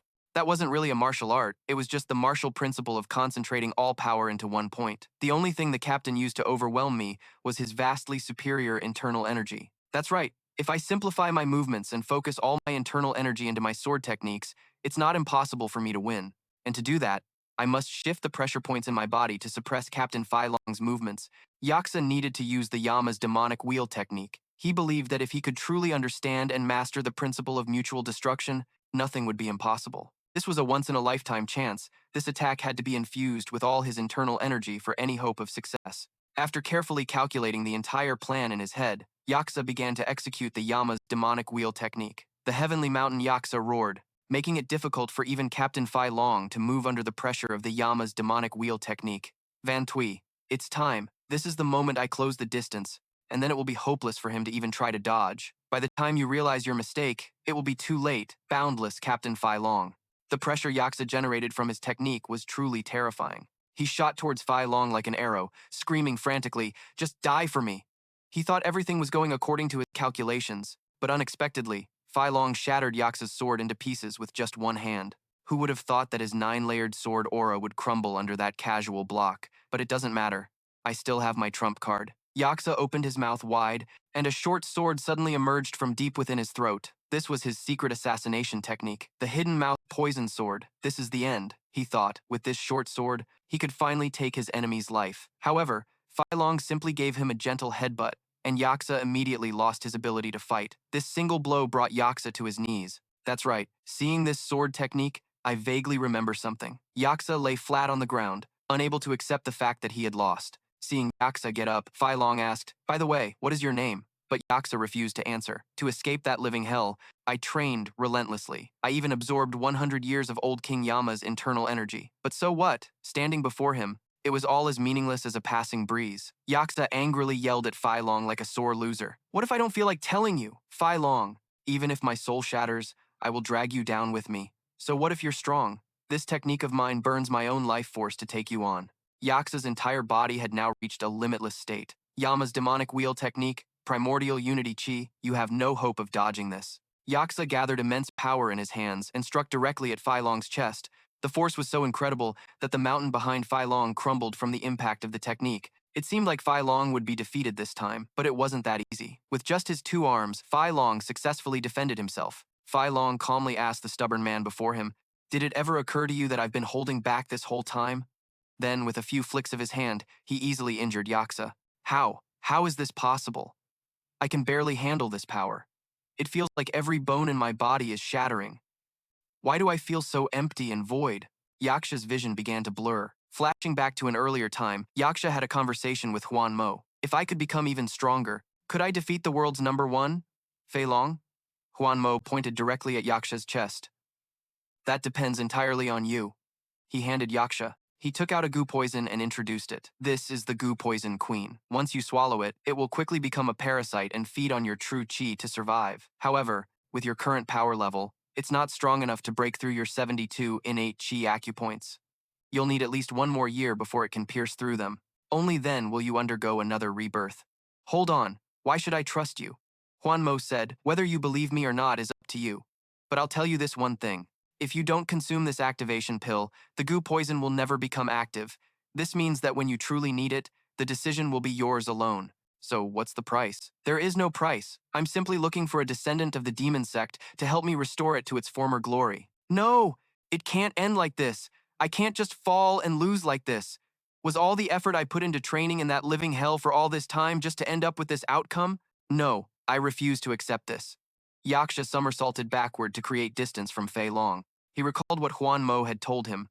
"If you are not a descendant of the demon sect, I fear you will find it difficult to withstand its power. Because if the blood of a demon sect descendant doesn't flow through you, you will easily fall into chi deviation, a weakness that is hard to overcome. It's even possible that you could die a sudden death because the goo poison queen's power grows too quickly within your body. However, you possess a demonic spirit body, so I can't predict what will happen. Who knows, I think it might have an extraordinary effect on you." And just like that, the goo poison queen swiftly crawled into Yaksha's ear. After this goo poison enters your brain, it will share a consciousness with its host. For example, whatever the host feels, it feels the exact same thing. Its food comes from despair, discouragement, loss of will, the desire to give up, and losing oneself to the darkness. But as long as you refuse to submit, as long as you are enraged and dissatisfied with yourself, that is precisely what the goo poison queen loves. The rage that springs from the depths of a person's heart. If at that moment your consciousness and the goo poison queen's become one, the result will be better than anything you could ever hope for.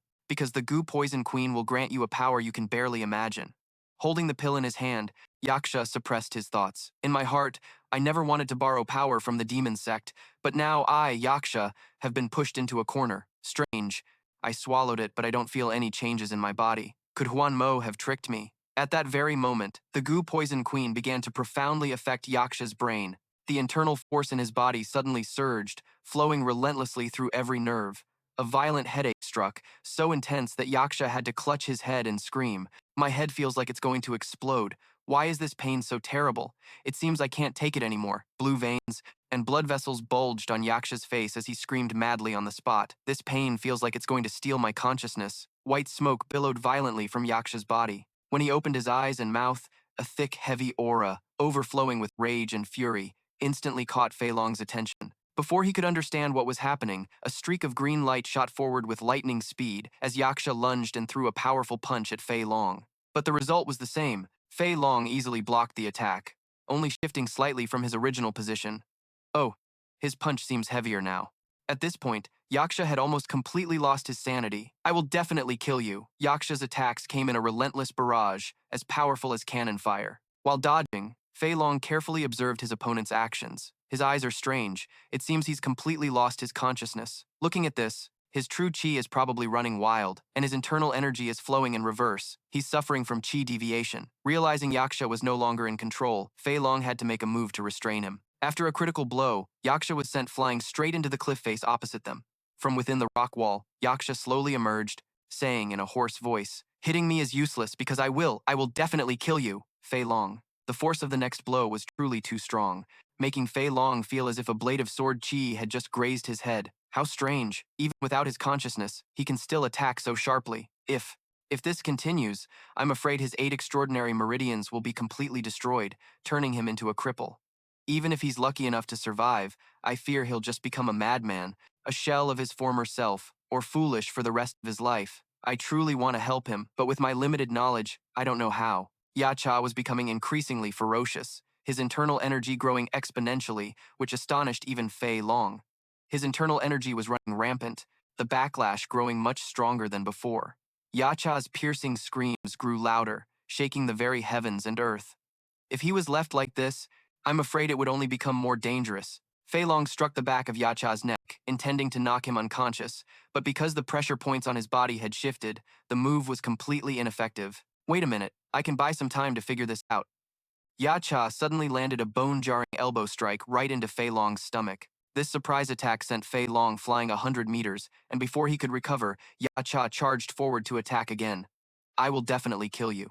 Fei Long rolled a few times to regain his balance, as Yacha, like a madman, charged at him like a bloodthirsty beast. Fei Long realized there was no more time to waste. It seems I can't drag this on any longer. I have no choice but to cripple his martial arts. With that said, Fei Long began to use the Yi-Yang finger technique, completely sealing the pressure points in Ya Cha's body to cripple his martial arts. Taking the full force of the blow, Ya Cha collapsed.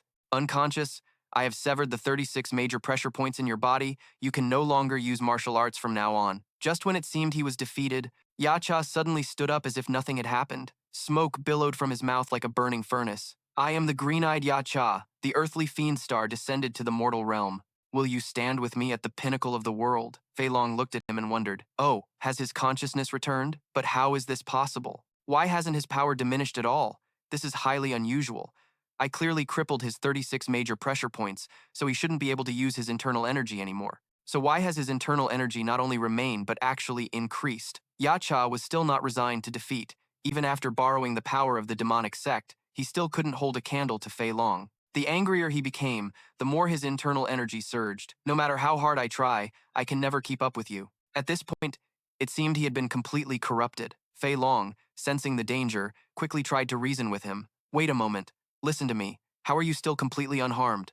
Yacha began to gather his power. Just like Son Goku's Kamehameha wave, this move of mine will end everything. Ignoring his actions, Fei Long continued to speak. Could it be that you've shifted the positions of your pressure points? That's right. I've heard of a martial art like that. It must be the one you're cultivating. A blood-red orb of immense power had now formed in Yacha's hands. The Yama demon wheel art, so that's what it is. It seems there's no shortage of martial arts in this world that I've never known. Hunyuan Supreme Will, Hunyuan One Chi Art.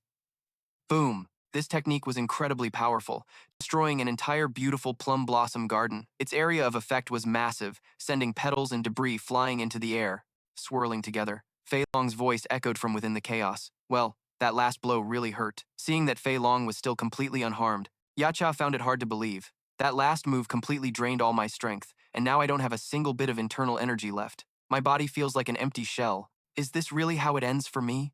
Fei Long slowly approached, his tone low and sermon-like. This is merely the karma you've sown for yourself. To wield such a demonic power, you must pay a corresponding price, right?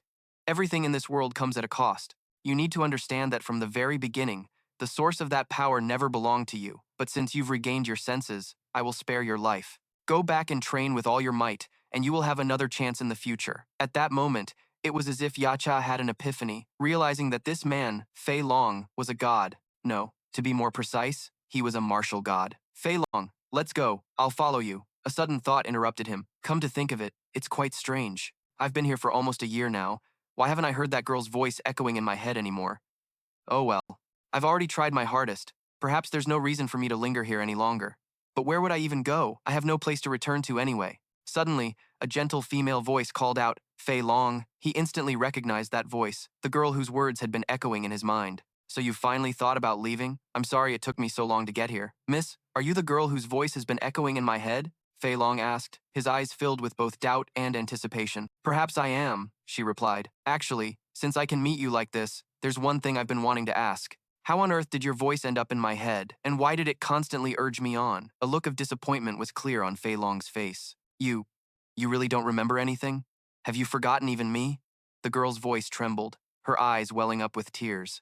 I'm sorry, but what is your name? Fei Long asked. The void in his memory made him feel guilty. The girl replied, her voice choked with emotion.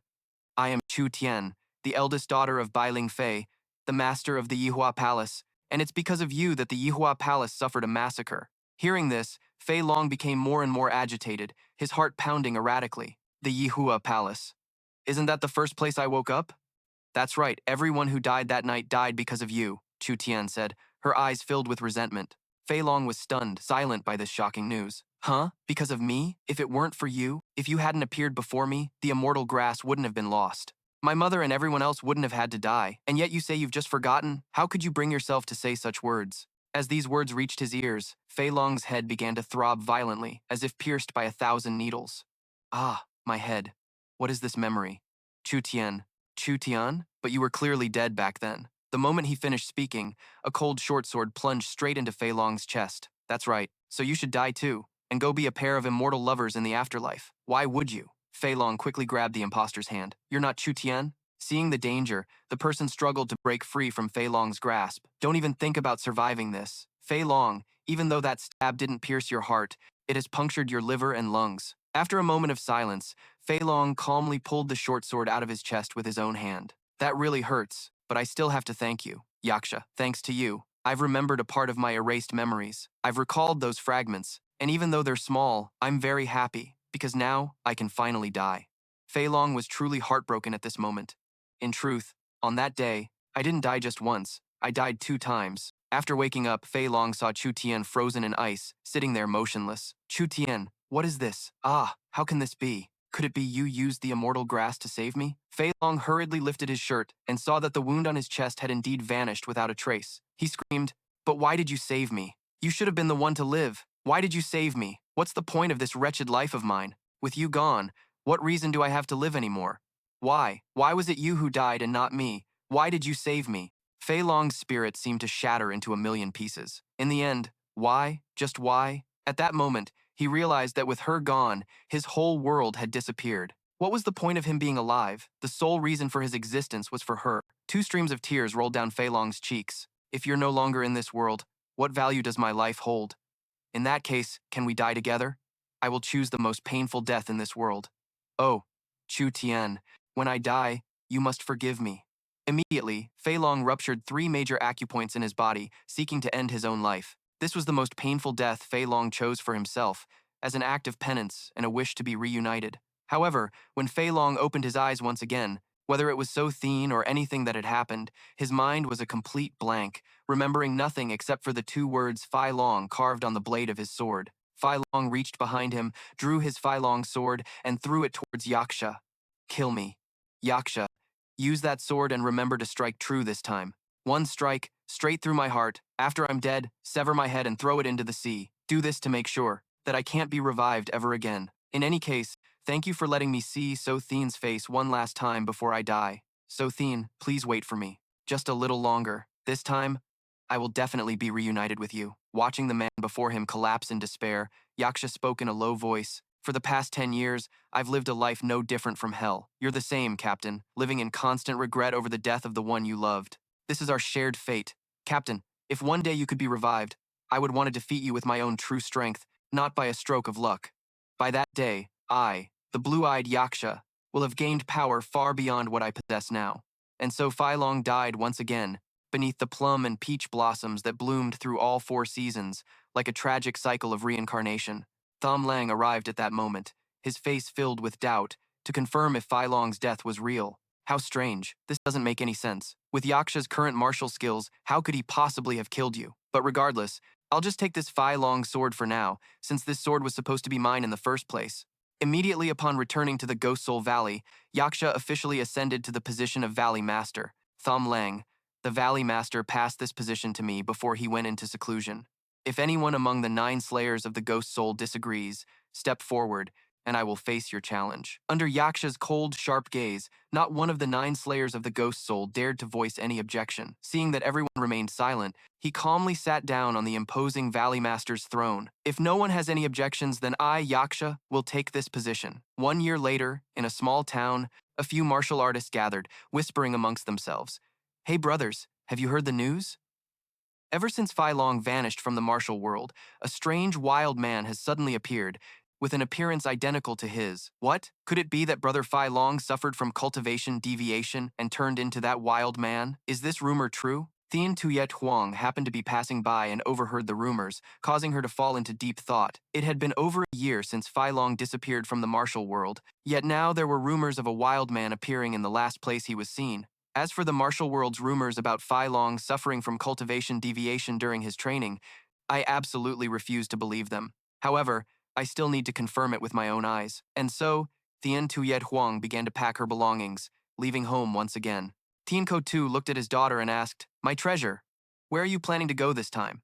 "Bringing your acupuncture needles along." She replied, "Father, this time I intend to search for the whereabouts of the missing Fei Long. He suddenly vanished in that area, and then a wild man appeared. I really want to know if Fei Long truly suffered from cultivation deviation. Aren't those the Demon Emperor's soul-controlling needles?" "Yes, Father. If Fei Long has truly fallen into a state of cultivation deviation, I'll have no choice but to use the Demon Emperor's soul-controlling needles to subdue him. As long as I master this needle technique, there's nothing to worry about. It's just that if I want to remove the needles to release his power, I must remember. Yes, Father, I know the needles must be removed in the exact reverse order they were inserted, with absolutely no changes. And if I were to remove all the needles at once, he would immediately suffer a relapse of his cultivation deviation." Thien Tuyet Huang seemed extremely confident in her abilities. "Don't worry too much, Father. I've thought everything through.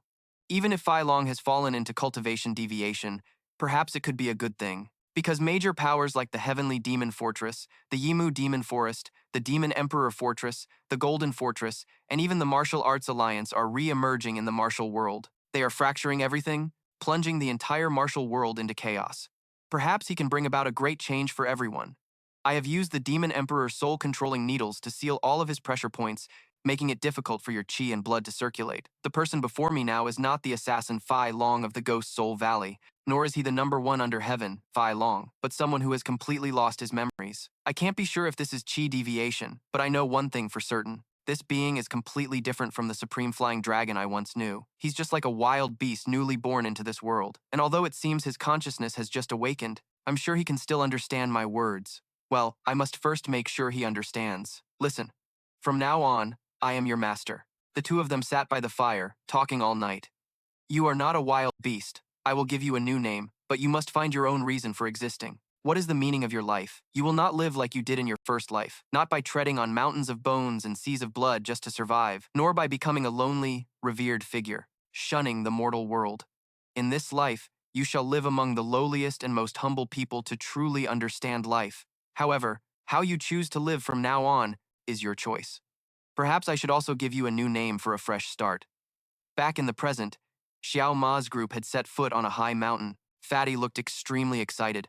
"Hey, are we here?" "Yeah, we've arrived. It's right down there, the land ruled by the Demon Sword Emperor Dugu Tian of the demonic cult of the 5 elements. That is the Yimu Demon Forest." A woman's voice rang out. "My, why are you so late? You've already seen the master. Why haven't you come to pay your respects? Can't you hear me clearly? Or have all your memories returned to you now?" "Xiao Ma, no, I should call you Fei Long. May I ask who you are?" Xiao Ma turned and asked Thao Ni, "Are you curious about who that girl is?" "Yes, I'm a little curious who she is." Tian Shuexiang approached the 3 of them. "Your name is Bai Thao Ni, correct? I am Tian Shuexiang." "Tian Shuexiang? I am also known in the martial world as the Golden Fairy." Thao Ni found this title familiar. The Golden Fairy?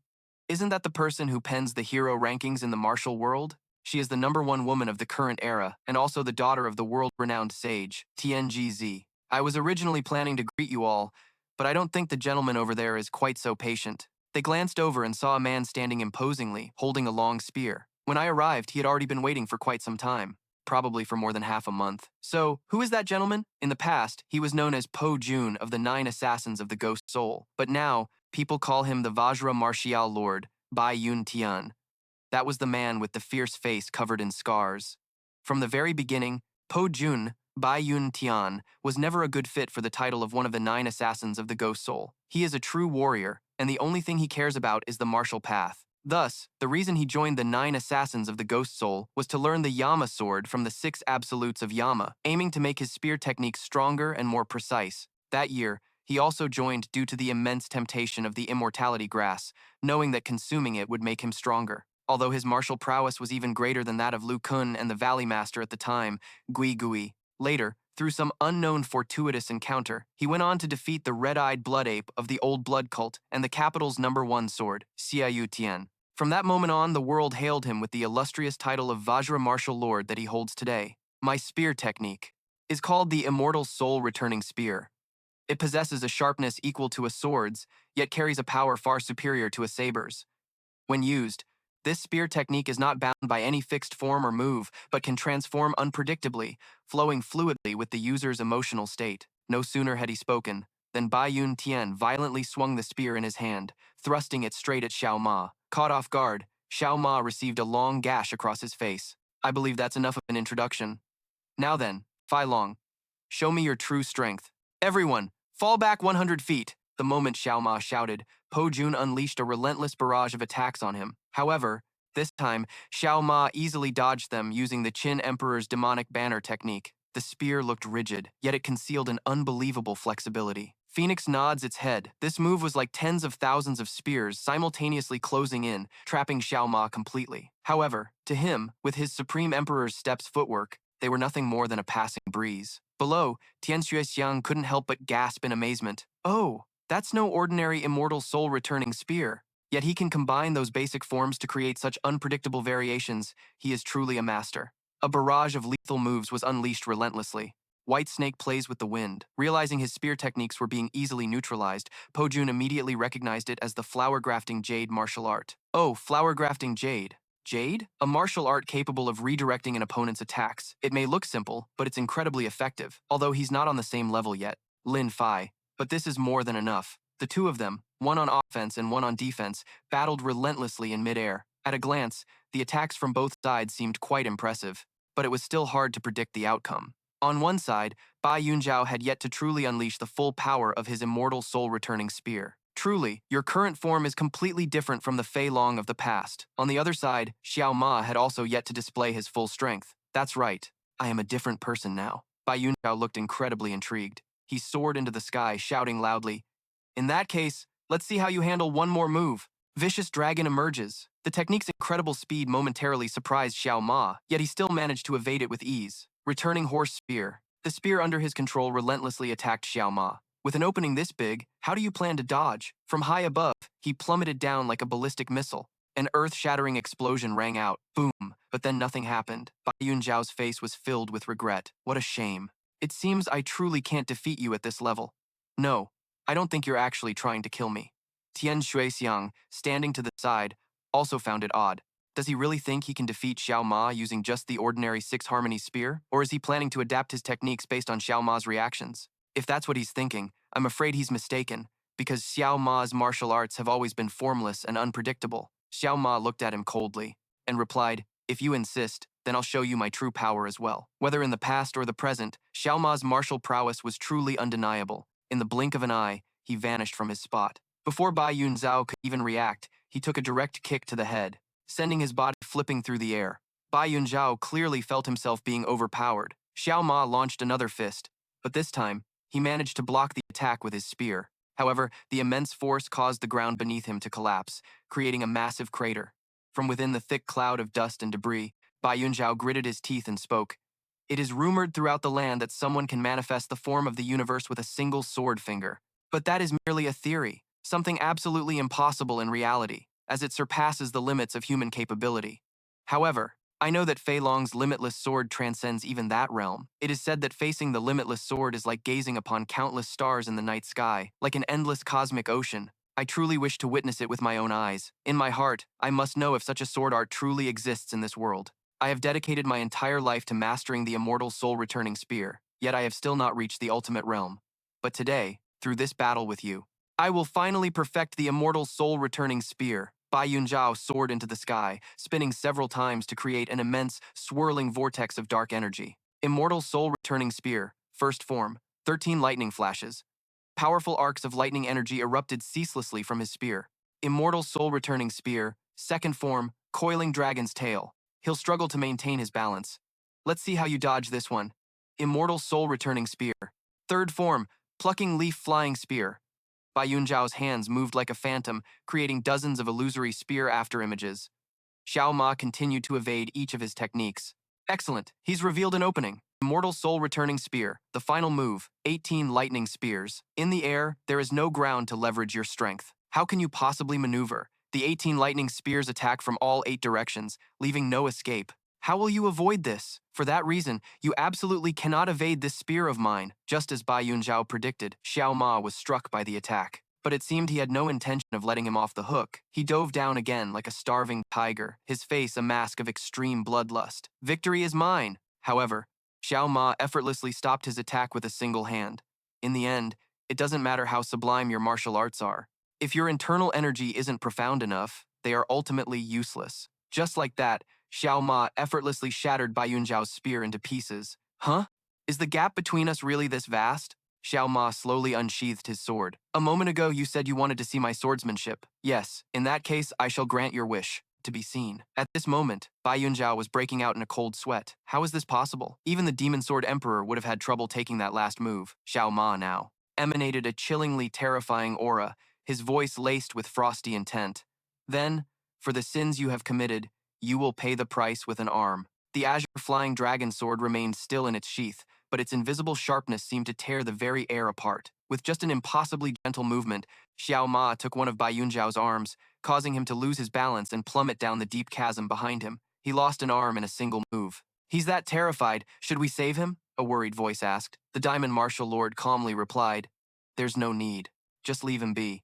In this world, a true master won't die so easily just from losing an arm. Just a little over 1 year ago, he fell into a state of chi deviation, living a feral life like a wild beast. And yet now, Xiao Ma's martial arts have reached the level of the 10 great masters of the martial world. His progress has far surpassed everyone's imagination. The group began to stroll through the bustling, crowded market, while Thao Ni was lost in deep thought about things she had once heard. I heard that Tian Shuxiang was the one who found Xiao Ma during his chi deviation, and she was also the one who used the demonic emperor's soul-controlling needle on him. After that, she even took Xiao Ma to He Yue Long. If all of this was part of her plan, then the chubby guy, in contrast, was completely mesmerized by the fragrant grilled meat skewers on the street, his mouth watering uncontrollably. Oh man, that smell is so tempting. From the very beginning, she probably knew exactly who Xiao Ma was, because He Yue Long is the former homeland of Fei Long. If that weren't the case, there would be no other reason. I really can't figure out her intentions. Something feels very off. Behind them, the second oddball was like a walking food stall, clutching 2 large pork knuckles, devouring them as if he'd been starving for days. First, I've got to finish off this pork knuckle. A pork knuckle in my left hand and a chicken leg in my right. Ha ha. He laughed heartily. Thao Ni pondered for a moment before deciding to push her worries aside. All right, never mind. For now, we just need to figure out why she's here. The group entered a restaurant, where the second oddball had somehow already snagged a good table for everyone. Everyone over here! I saved us a spot. Tao Ni looked at him and shook her head in exasperation.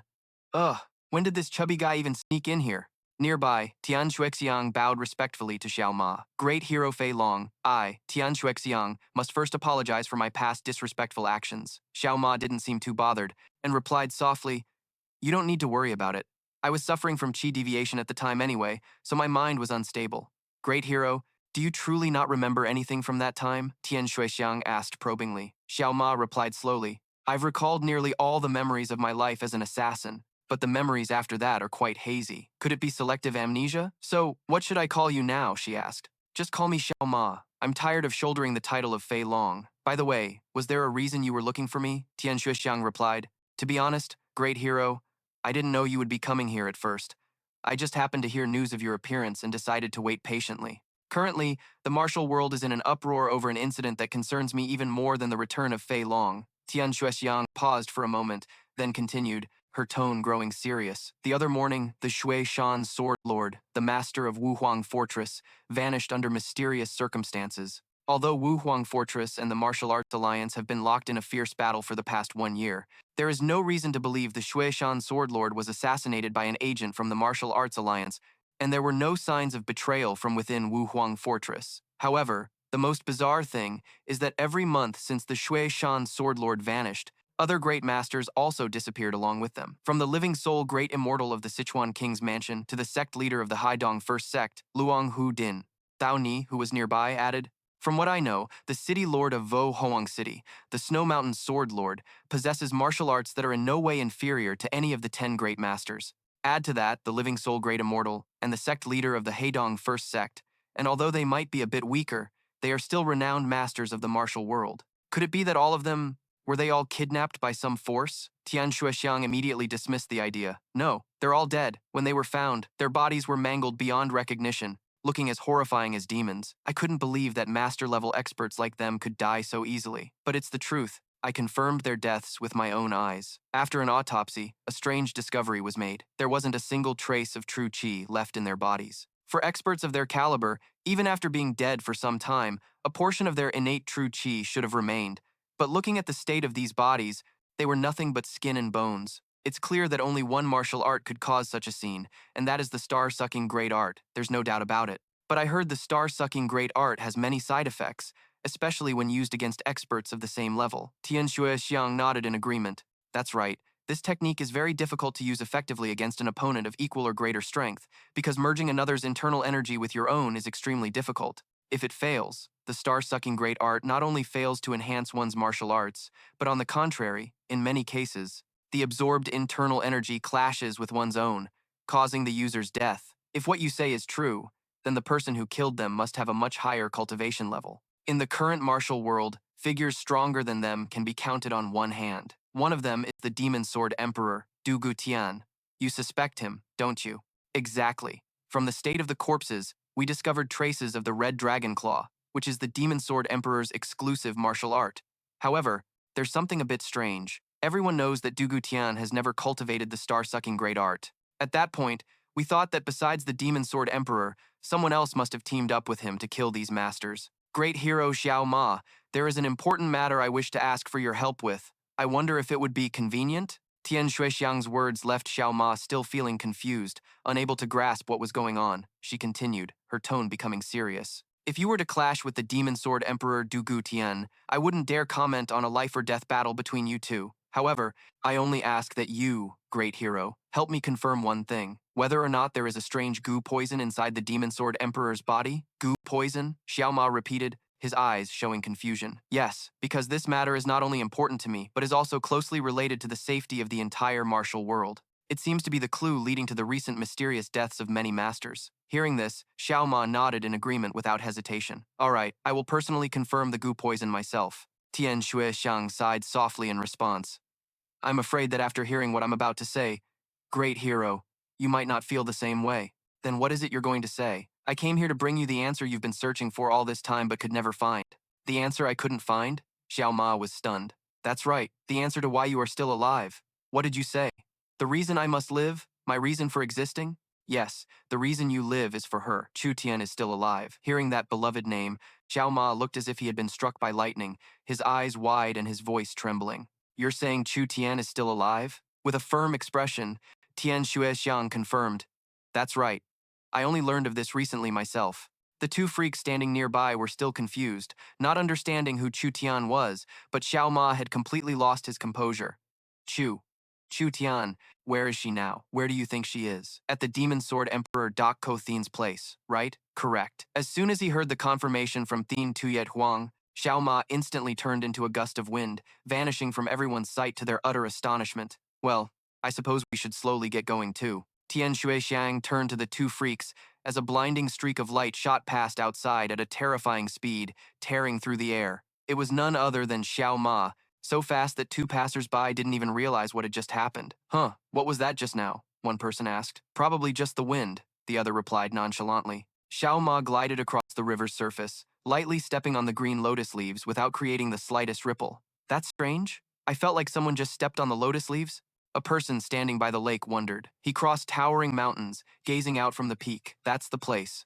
Before Tuma's eyes, a majestic, ancient fortress stood tall amidst the overlapping mountains. The guards on duty immediately noticed that a stranger had broken in. They immediately started shouting and swarmed forward like a disturbed anthill. Intruder! An assassin is here, brothers! Follow me and capture him! But in the face of Tuma's blazing, furious gaze, they were nothing more than annoying flies. The moment he landed, Tuma unleashed a palm strike, sending a row of guards flying several yards away. Standing amidst the circle of enemies, Tuma coldly warned, "If you intend to stop me, I advise you to think about your own lives before throwing them away for nothing." They looked at the man before them and couldn't help but shudder in fear. His aura was terrifying. The latent internal energy in his body is just too immense. Without a doubt, this man is a peerless master. His aura alone is enough to overwhelm all of us. What in the world are we doing? Just standing here watching him walk in? Looking at the wooden sign hanging on an ancient tree, Tuma whispered, "So, this is the entrance to the Atmok Ma Lam. Our martial arts are no match for great hero Tuma, so we have no choice but to follow him. I'm afraid by the time we get there, he'll already be fighting the Demon Sword Emperor Dak Kothin." The two oddballs scratched their heads and asked, "Atmok Ma Lam? The Hac Fong Ma clan, the Thiet Quyen Ma clan, the Bak Kot Dien Goots, and the Van Dok Ma clan are collectively known as the five great demonic clans. In the past, they were the five guardian sects of the mighty demonic sect, and now they are the five great demonic clans. People often think the current demonic sect is just a small offshoot of the old demonic sect, but in fact, the opposite is true. The origin of the demonic sect's martial arts is the demonic art from Thin Noi Thin, which is why they say the demonic arts that martial artists currently practice, and even the old arts of the demonic sect, are merely derivatives of the original demonic art. Up above, a group of people dressed in bright red attire, apparently from some kind of sect, were secretly observing Bak Thao Ni's group. One of them held a piece of paper. That girl's face matches the drawing exactly. But why is this so strange? The intelligence report said it would be 2 men and 1 woman. Now, only that fatso over there matches the rumors. Let's see. He has a dumb-looking face. Yep, and his internal energy seems weak too. Down below, Thao Ni continued her conversation with Thien Tuye Huang. The clan heads of the 5 great demonic clans have all reached the pinnacle of their cultivation, making them some of the world's supreme masters. And yet, the Demon Sword Emperor Lok Tan was able to unite them under his command. So just how formidable of a figure is Dak Kothin? After Thien Ma City fell at the hands of great hero Tiu Ma, now in the northern plains, the Demon Sword Emperor is the most dangerous and evil demonic leader in this region. Rumor has it in the martial world that, aside from the green-eyed Yaksha, one of the 10 great masters, who could be a match for the Demon Sword Emperor, there is no one else in the current martial world worthy of facing him. Once we get out of this cave, we'll be at the residence of the Demon Sword Emperor, Dak Kothin. How strange. I've been walking for a while now and haven't encountered any difficulties. Thao Ni also started to notice something was off. If that's the case, there are only 2 possibilities. Either they don't consider us worth their attention, or they're waiting for us to walk right into a trap. Suddenly, Thien Tuyet Huang coughed. It seemed their group had been hit with a poison gas. Since when? Cough, cough. Why does my throat feel like it's being choked? It turns out the mist over the lake and the thorny vines in this cave were all poisonous. A few assassins cloaked in red stood blocking their path and spoke in a mocking tone. This bunch?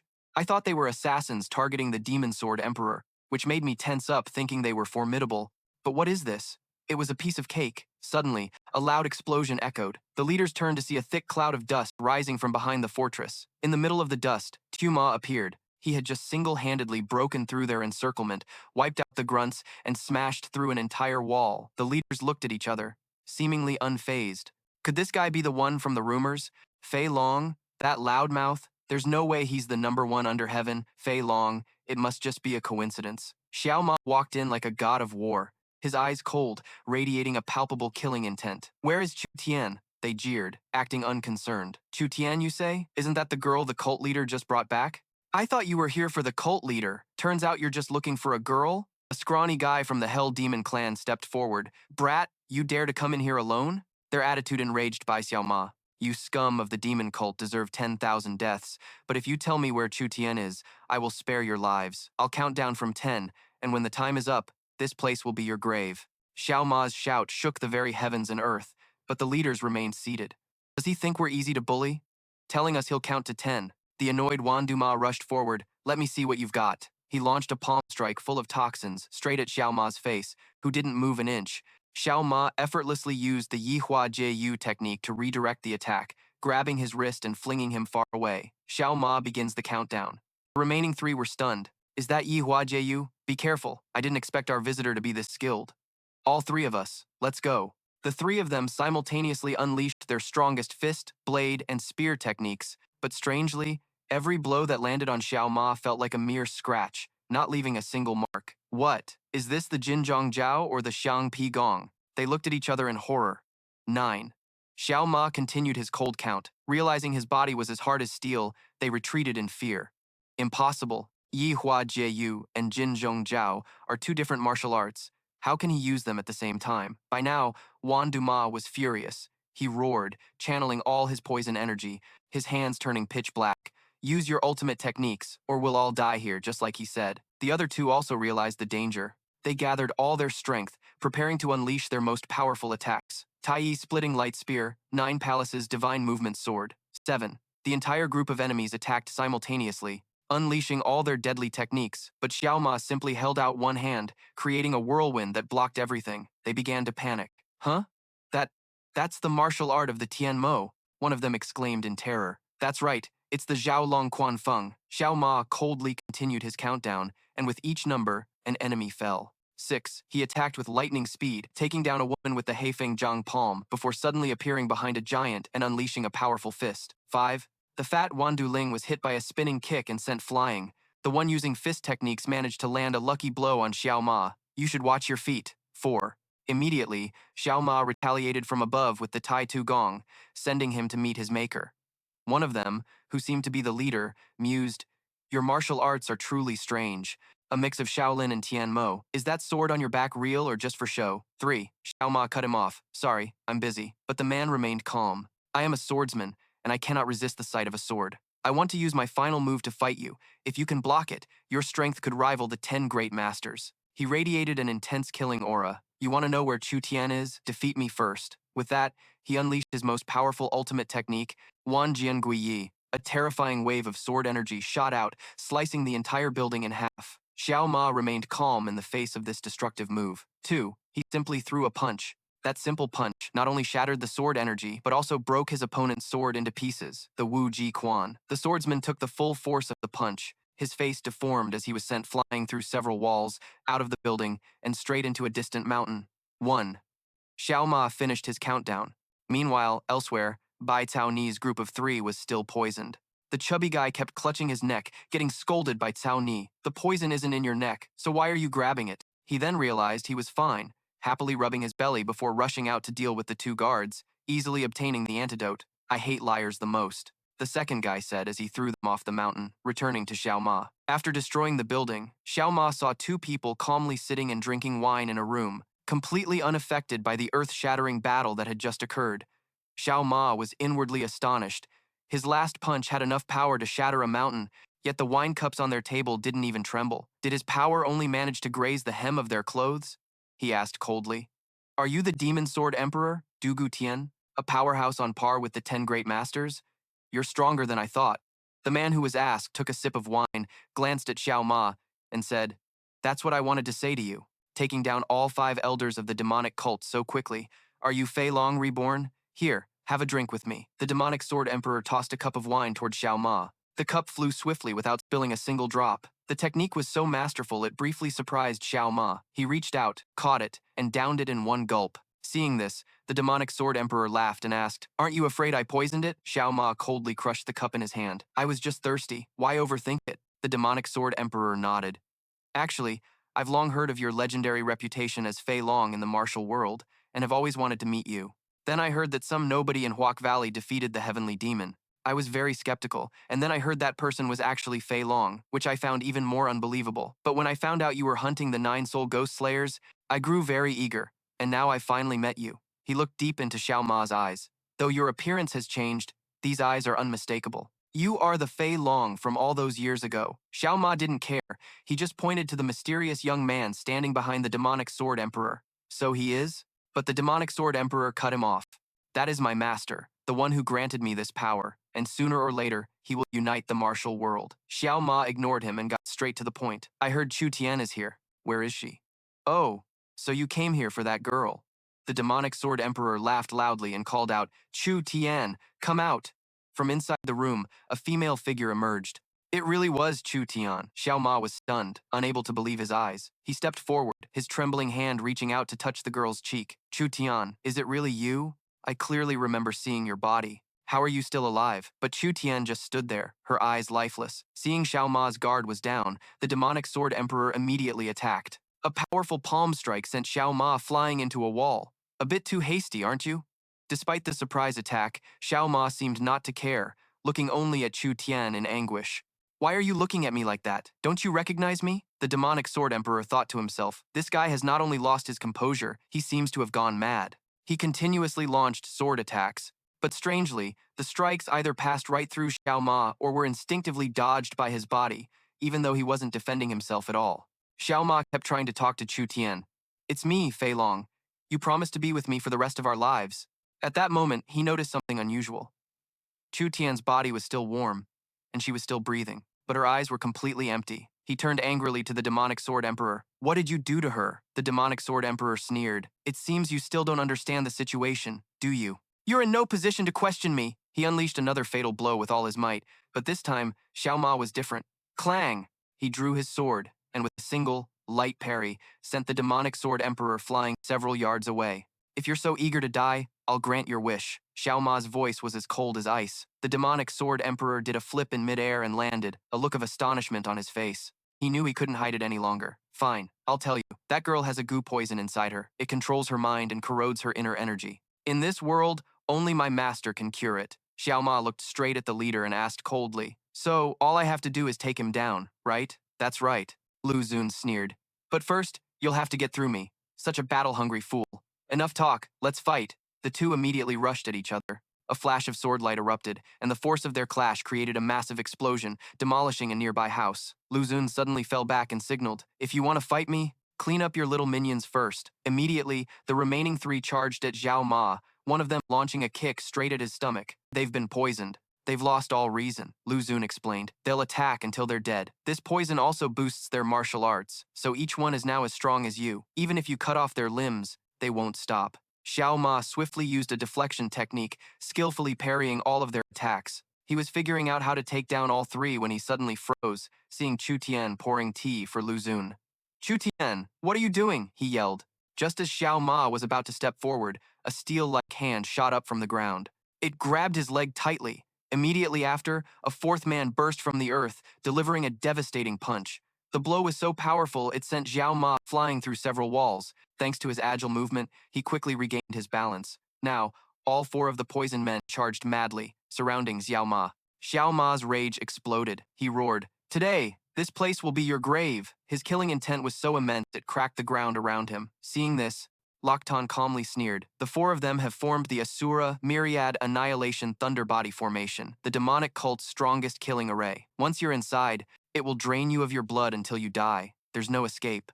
A pitch-black vortex formed from the array, threatening to swallow Xiao Ma whole. But Locton's boasts didn't faze Xiao Ma in the slightest. He just replied coldly, Is that so? Then I don't need to hold back anymore. Just as the four of them charged, an earth-shattering boom resounded. In the blink of an eye, all four were sent flying by Xiao Ma, each defeated with a single blow. Xiao Ma grabbed one woman by the neck, his foot, stepping on another, and said contemptuously, A killing array that drains blood until death?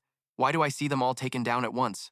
Locton's jaw dropped in astonishment, thinking to himself, Impossible. Even if the formation was weakened, how could he break it so easily? Did he see its weakness from the very beginning? Now, is it your turn? Xiao Ma looked at Locton. Draw your sword. Locton finally stood up, took his stance, and began to boast again. This is the Emperor Breaking Blade art, a technique created specifically to counter the demonic cult. It's extremely difficult to master, requiring profound internal energy and exceptionally high comprehension. Without understanding its core, even 100 years of practice would be useless. This is the Emperor Breaking Blade art. Over 30 years ago, it astonished the world when used against the demonic cult's leader. Though it is a single move, it has 12 variations. Mastered to its peak, it can break any martial art, even the Sword Emperor's ultimate technique. Locton roared. Now, try and block this. The first form, swiftness. His blade strikes were unpredictable, completely surrounding Xiao Ma. Shift, 3 large slashes transformed into countless smaller ones, attacking Xiao Ma from every direction, trapping him. Tu Ma could only stand and endure the blows. Are you trying to imitate Bach Lin Fi's flower-shifting jade grafting? Loc Tan sneered. You think that cheap martial art can block the emperor-breaking blade art? I was the one who killed Bach Lin Fi with a single slash. He pressed his attack, the light from his blade tightening its grip on Tu Ma. It left him unable to move and severely injured. Tu Ma thought to himself, this blade art is terrifying, with not a single wasted move, focusing only on efficiency. Compared to it, the martial arts of the demonic cult's 5 families are mere child's play. Loc Tan roared. Let's see how long you can last. He thrust his blade straight into Tu Ma's abdomen, launching him into the air. Annihilate. Loc Tan launched another finishing blow from above, but he suddenly paused. It was strange. This kid somehow always managed to dodge the fatal blows. At the last second, he's the first person to withstand the first 8 forms of my art, but in the end, he must die. Tu Ma slowly got up, wiping blood from his mouth. I don't know why, but I know one thing for sure. Anyone who stands in my way will eventually kneel. With that, he charged forward. This time, Loc Tan's blade art was completely useless. Using the Divine Emperor's step footwork, Tu Ma dodged every single slash. How is this possible? He looked like he was on the verge of collapse, yet he dodged everything? Loc Tan was bewildered. You're wondering why I haven't collapsed, aren't you?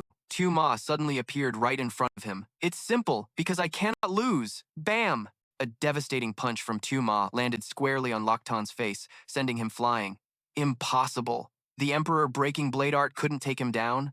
Why didn't I see that punch coming at all? Loc Tan broke out in a cold sweat. No, I cannot be humiliated like this in front of my lord. Suddenly, a cold voice came from behind him. You have greatly disappointed me. My lord, Loc Tan pleaded in a panic. Please wait a moment. Your subordinate still has the final 4 moves. My injuries are not severe. Please give me another chance. But it is too late. The Lord suddenly placed his hand on Loc Tan's chest. You are out of chances. He then used the star-sucking great art. Ah, my lord, you. All of Loc Tan's true energy was drained away, his body shriveling in agony. I told you your life was a gift from me, and now I am simply taking it back. In an instant, the illustrious Demon Sword Emperor, Loc Tan, was reduced to a withered corpse. The Lord's power increased noticeably. Meanwhile, outside the fortress, Thao Ni and her group were heading inside when they noticed something strange. Why did the Demon Sword Emperor's aura suddenly vanish? Impossible. A master on par with the 10 great masters of Murim can't just... There were only 2 possibilities. 1, Tu Ma was overwhelmingly powerful. Or 2, she had lied. Thao Ni turned to question Thien Tuyet Huang, saying, My older sister, the daughter of the flower-shifting palace's master, is here? I don't believe you. You don't believe me? It's not that I don't believe you. It's because my older sister is truly dead. Hearing the words older sister, Thien Tuyet Huang suddenly realized the identity of the girl in front of her. Thao Ni continued, her voice filled with suspicion. If you truly are the golden fairy Thien Tuyet Huang, who knows everything under the heavens, then how could you? You don't recognize me? I am the daughter of Bach Lin Fi, the sole survivor of the Dihoa Palace massacre. You appeared suspiciously, knowing exactly where we were. And you even deliberately provoked Xiao Ma with news about my sister. Who are you really? Wait, Thien Tuyet Huang interrupted. Are you sure your sister is dead? Thao Ni clenched her fists, her voice trembling with anger. I'm sure. I investigated thoroughly. My mother died with 17 fatal wounds, her neck pierced by the red dragon claw, and also struck by the Lin Truong palm. The people from the Martial Arts Alliance said they couldn't find my sister's body. They only found traces indicating that Gui Gui had used an ice seal to preserve a glimmer of hope. But before that, she was struck by a sword from Luc Tuyet Diem Vuong. His poisoned sword is incredibly wicked. Anyone struck by it would have their body rot instantly. Even if the ice seal was broken, no one could have saved her. There's no way she's still alive. Inside, the battle was over. The demonic sword emperor, Dak Ko Thien, was nothing but a dried-up skeleton. Xiao Ma asked coldly, Who are you? Who am I? That's not important. The man leisurely made a wine cup float. What's important is, why are you and I confronting each other here? Cut the crap. Who are you? Xiao Ma said impatiently. Many have asked me that question, but no one has survived to see my true face. How laughable. The one I've struggled so hard to find doesn't even know who I am. I had to live in hiding, concealing my power, all because of you. Because I once witnessed you shatter the ultimate techniques of the Sword Emperor and the Blade Sovereign with a single move. At that time, you were the strongest person under the heavens. The man paused, then continued, In fact, you should be thanking me. I was the one who made this girl's frozen heart beat again. In this entire martial arts world, only I could save her. I just want to know one thing. Xiao Ma growled. Is So Thien really still alive? Alive? She's just a walking puppet now. Her heart only beats because of the goo poison. If the goo poison is removed, she will die. So Thien is just a toy to you? The man laughed maniacally. No, she's a toy for me to taunt you with. Boom, a punch from Xiao Ma flew straight into the man's face. Back outside, Tian Tuyet Huang calmly faced Tao Ni's threats. Tao Ni, I understand your suspicion, but I am Tian Tuyet Huang. My meeting all of you here was a coincidence, and I had no ulterior motives when I spoke of your sister. I am only confirming one thing. Your sister is still alive. If you don't believe me, you can go inside and see for yourself. Back to the fight, Xiao Ma's fist landed, but the mastermind remained standing without moving an inch. He smirked. Using your left hand again? The Demon Emperor's soul-restraining needle must have sealed the power of your right hand. With that said, he grabbed Xiao Ma's arm and used the star-sucking great art. Xiao Ma cried out in pain and quickly knocked his hand away to create distance, but the difference in strength was too great, and the man immediately closed in again, placing his hand on his chest and continuing to absorb his inner energy. Xiao Ma threw a kick to push him back, but the mastermind, with his small frame, moved with extreme agility, easily dodging and counterattacking. In just a few moves, he completely overwhelmed Xiao Ma, landing another palm strike that cratered the ground. He looked down and said coldly, "Why are you so weak? Could it be because of the Demon Emperor's soul-restraining needle?" Suddenly, Xiao Ma's presence vanished, startling the mastermind.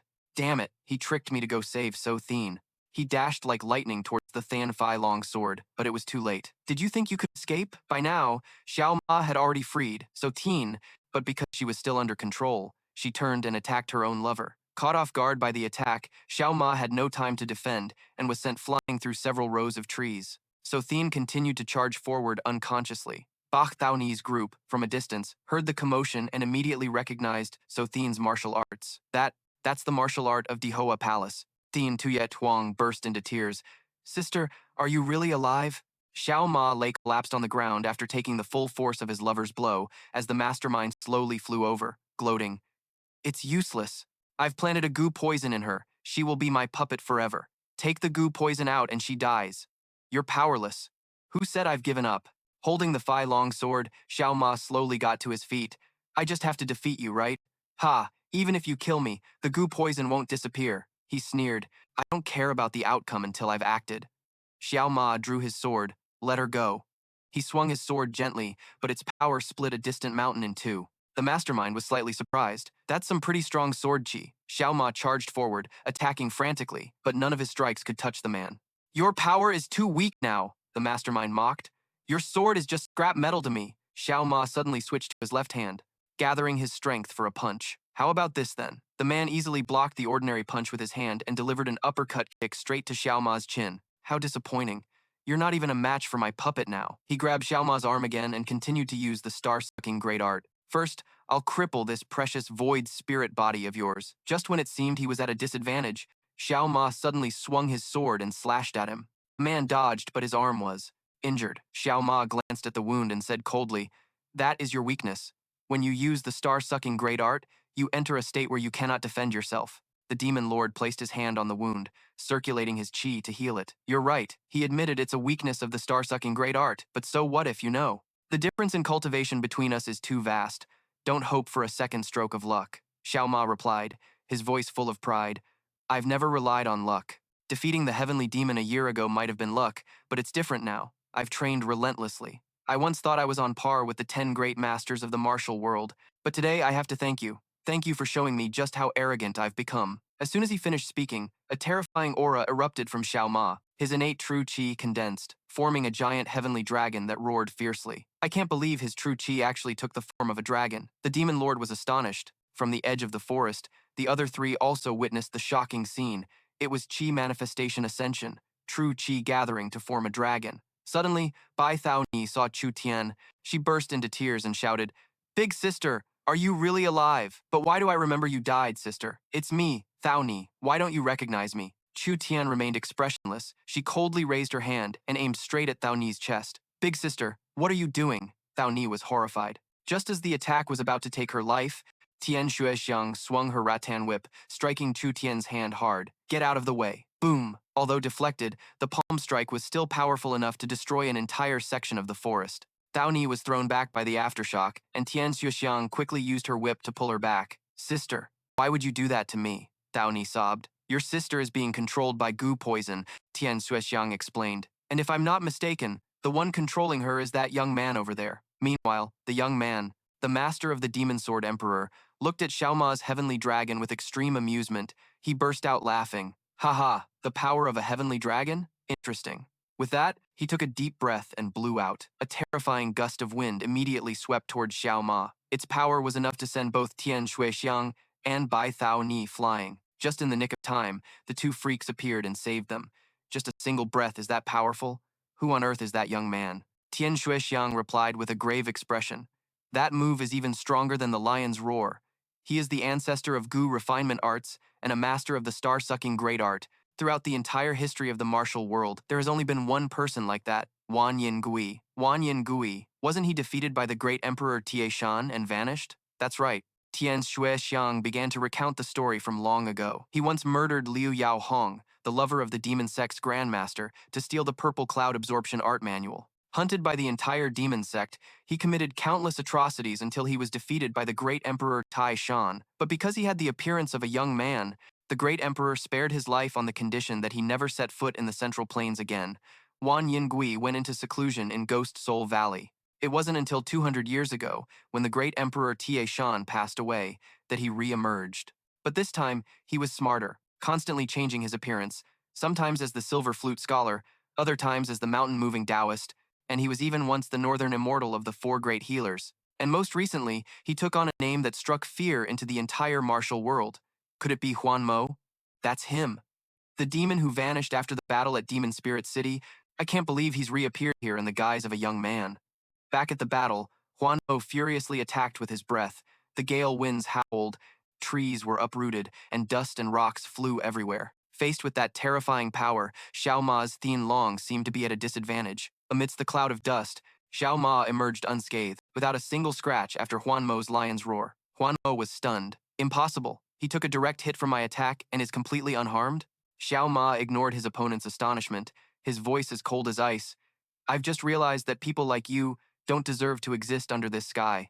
I must eliminate you to protect the world. People call my sword style the infinite sword. I don't remember anything about it, but I understand that all martial arts are limited by form and technique, by the human body. But the infinite sword is different. It is endless, without form or shape, like the stars in the sky. A chill ran down Huan Mo's spine. Xiao Ma's words seemed to have a magical power, causing the space around them to transform. Countless invisible swords suddenly appeared, all pointed directly at Huan Mo.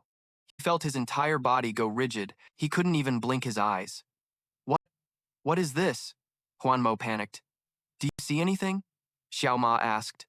If before your eyes is a sky full of stars, then that means your time to die has come. It's it. The legendary infinite sword technique. Huan Mo screamed desperately in his mind. No, he can't have reached it, this realm so quickly. This must be just an illusion. Thinking this, he channeled his energy to break the illusion, roaring, how dare this heretical trick fool me? But it wasn't an illusion. Invisible swords pierced straight through Huan Mo's body, and he collapsed, in pain and disbelief.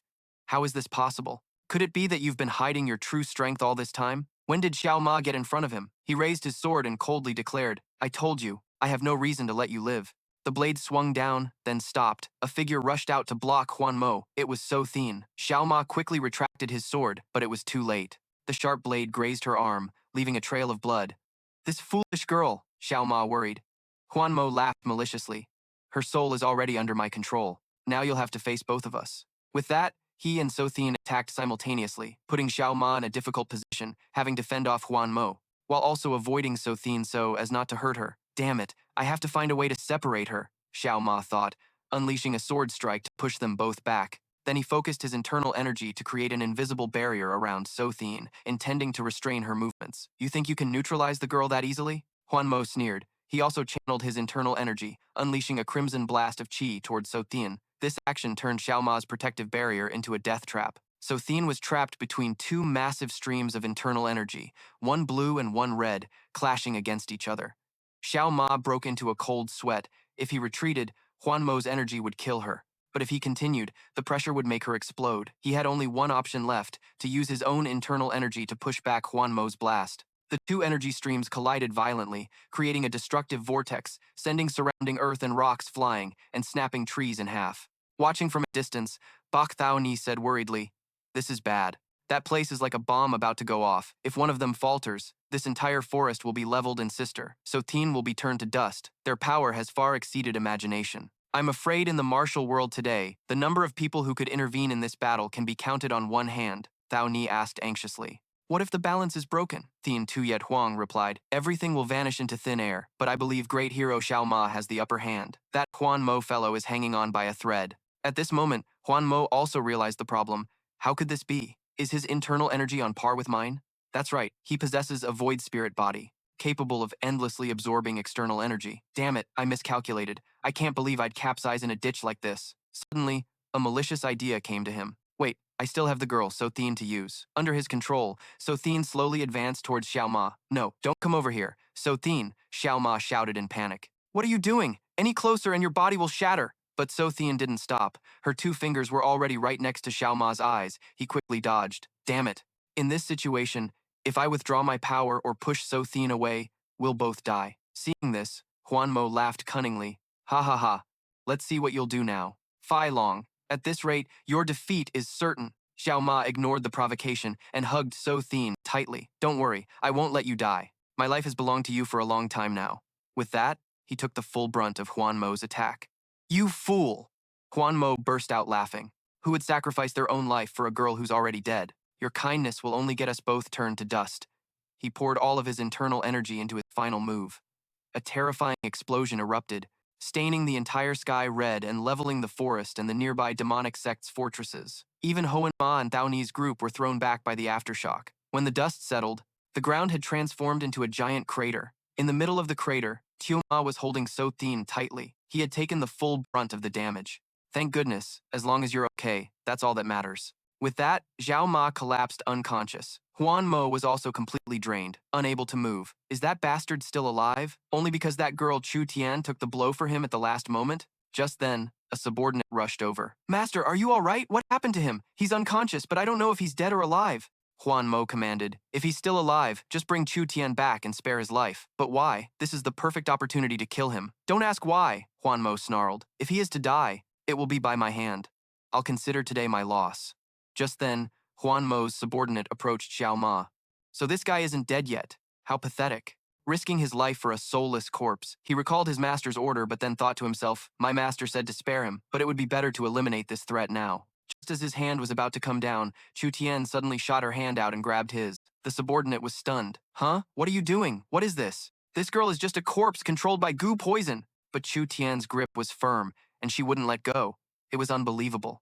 Could her will to protect this man be so strong that it overpowered the goo poison and even death itself? The demonic subordinate placed a hand on Chu Tian's chest, his voice cold as ice. Your kindness is commendable, but you can't save Fei Long. Go take a nap over there. With that, he ruthlessly swatted Chu Tian away like a toy. Luckily, Guai managed to dash in and catch her. Thank goodness, you're all right. The demonic subordinate narrowed his eyes at Guai. Who are you? Guai gently set Chu Tian down and replied curtly, Can't you tell? Then, he unleashed a powerful kick, sending the man flying straight into a cliff. He struggled to crawl out from the rubble. The subordinate dusted himself off. Now I remember. You're one of the 8 heroes of the Divine Dragon. So why did you change your name to Guai of Mangshan and become a common thief? I don't remember, Guai replied nonchalantly. But I have no reason to fight you. Whether Fei Long lives or dies is none of my concern. My only mission is to take this girl back, as per my master's orders. We'll meet again, because my master and Fei Long are destined to clash at a thatched cottage in the forest. Tian Xuexiang was performing acupuncture on Xiao Ma. His condition appeared to be extremely serious. While Cao Er fretted anxiously, Guai calmly sat there, munching on a chicken leg. Meanwhile, at the headquarters of the demonic cult, Huan Mo was soaking in a hot bath when suddenly, Tian Mo Ling Chin Hun appeared. Master, everything is ready. Huan Mo stepped out of the bath, placing a hand on Tian Mo Ling Chin Hun's head, his eyes glinting with greed. The heavenly martial body. I have no other choice but to absorb your power. Outside in the garden, Cao Er and Tian Xuexiang were talking. Tian Xuexiang began to tell a story from long ago. It's true. On that day, your sister was run through by the Yama sword. That cursed blade is incredibly vicious. Without profound internal energy to treat the wound will fester, leading to death. I still don't understand why Gui Gui used the extreme cold yin art to freeze your sister's body. Perhaps it was to prolong her life for a short while. Afterwards, the Martial Arts Alliance took her body to their underground ice vault for preservation. Her body remained there for many years, until last year, after Xiao Ma brought down Demon Spirit City. Someone broke into the ice vault and stole Chu Tian's body. Who was it? Cao Er asked. In the Jianghu, he's known as the Northern Immortal, Bei Xian. but his real name is Huan Mo. A flashback shows Huan Mo using a finger technique to heal Chu Tian, then placing a red goo poison bug into her body. From this day forward, you belong to me. Your very life is mine. A soulless Chu Tian replied. Yes, master. Kaur was puzzled. That's strange. I've been to the Northern Martial Arts Alliance, but I never heard them mention this. Of course not, Tian Xuexiang explained. They were afraid of being held responsible, so they kept the whole thing a secret. Cao fumed. So then, Huan Mo's entire reason for stealing her body was to use her against Xiao Ma. Exactly, Tian Xuexiang confirmed, but there is another reason as well. Are you aware that some people are born with incredibly special constitutions, allowing them to master martial arts far faster than ordinary people? Tian Xuexiang began to list them. For Yang arts, there is the extreme Yang body. For Yin arts, the extreme Yin body. For poison arts, the saintly Gu Poison King body and the myriad poisons Blood God body. For demonic arts, the heavenly martial body and the demon spirit body. For an indestructible physique, the heavenly steel body. The purple star extreme spirit body. For Jiangxi transformation, the skeletal blood spirit body. And for absorbing natural energy, the void spirit body. It was then that I realized what all the masters killed by the star-absorbing grand technique had in common. Every single one of them possessed one of these special constitutions. The Shueishan Sword Lord had the extreme Yang body. The great immortal Huo Hun had the myriad poisons Blood God body. Liang Yuding possessed the indestructible heavenly steel body. And last year, when Demon Spirit City fell, everyone thought the heavenly demon was dead, but his body disappeared without a trace. Now I understand why, Thao Ni interrupted, puzzled. I don't get it. The star-sucking great art is incredibly dangerous, so how does he dare use it on masters like Shueson Kiem Quan? Thien Tuyet Huang explained, Miss Bach, have you forgotten the power of the Demon Sword Emperor? Hoan Ma's star-sucking great art is not what it used to be. He stole and modified it with the absorbing purple mist art. Now, he can absorb an opponent's innate true chi without any side effects. Thao Ni's expression changed. Absorb innate true chi? Could it be true? Thien Tuyet Huang confirmed that Hoan Ma is collecting special constitutions to achieve the infinite body, the realm of a god. He's only missing the extreme Yang, extreme Yin, myriad poisons, blood god, indestructible, heavenly steel, and Tu Ma's void spirit body. Meanwhile, in another place, Hoan Ma had just finished absorbing Thien Ma, leaving behind a withered corpse. He put on his robe, his voice filled with ambition. One day, I will surpass you, Fei Long. I will reach a realm you can never touch. He turned to his subordinate.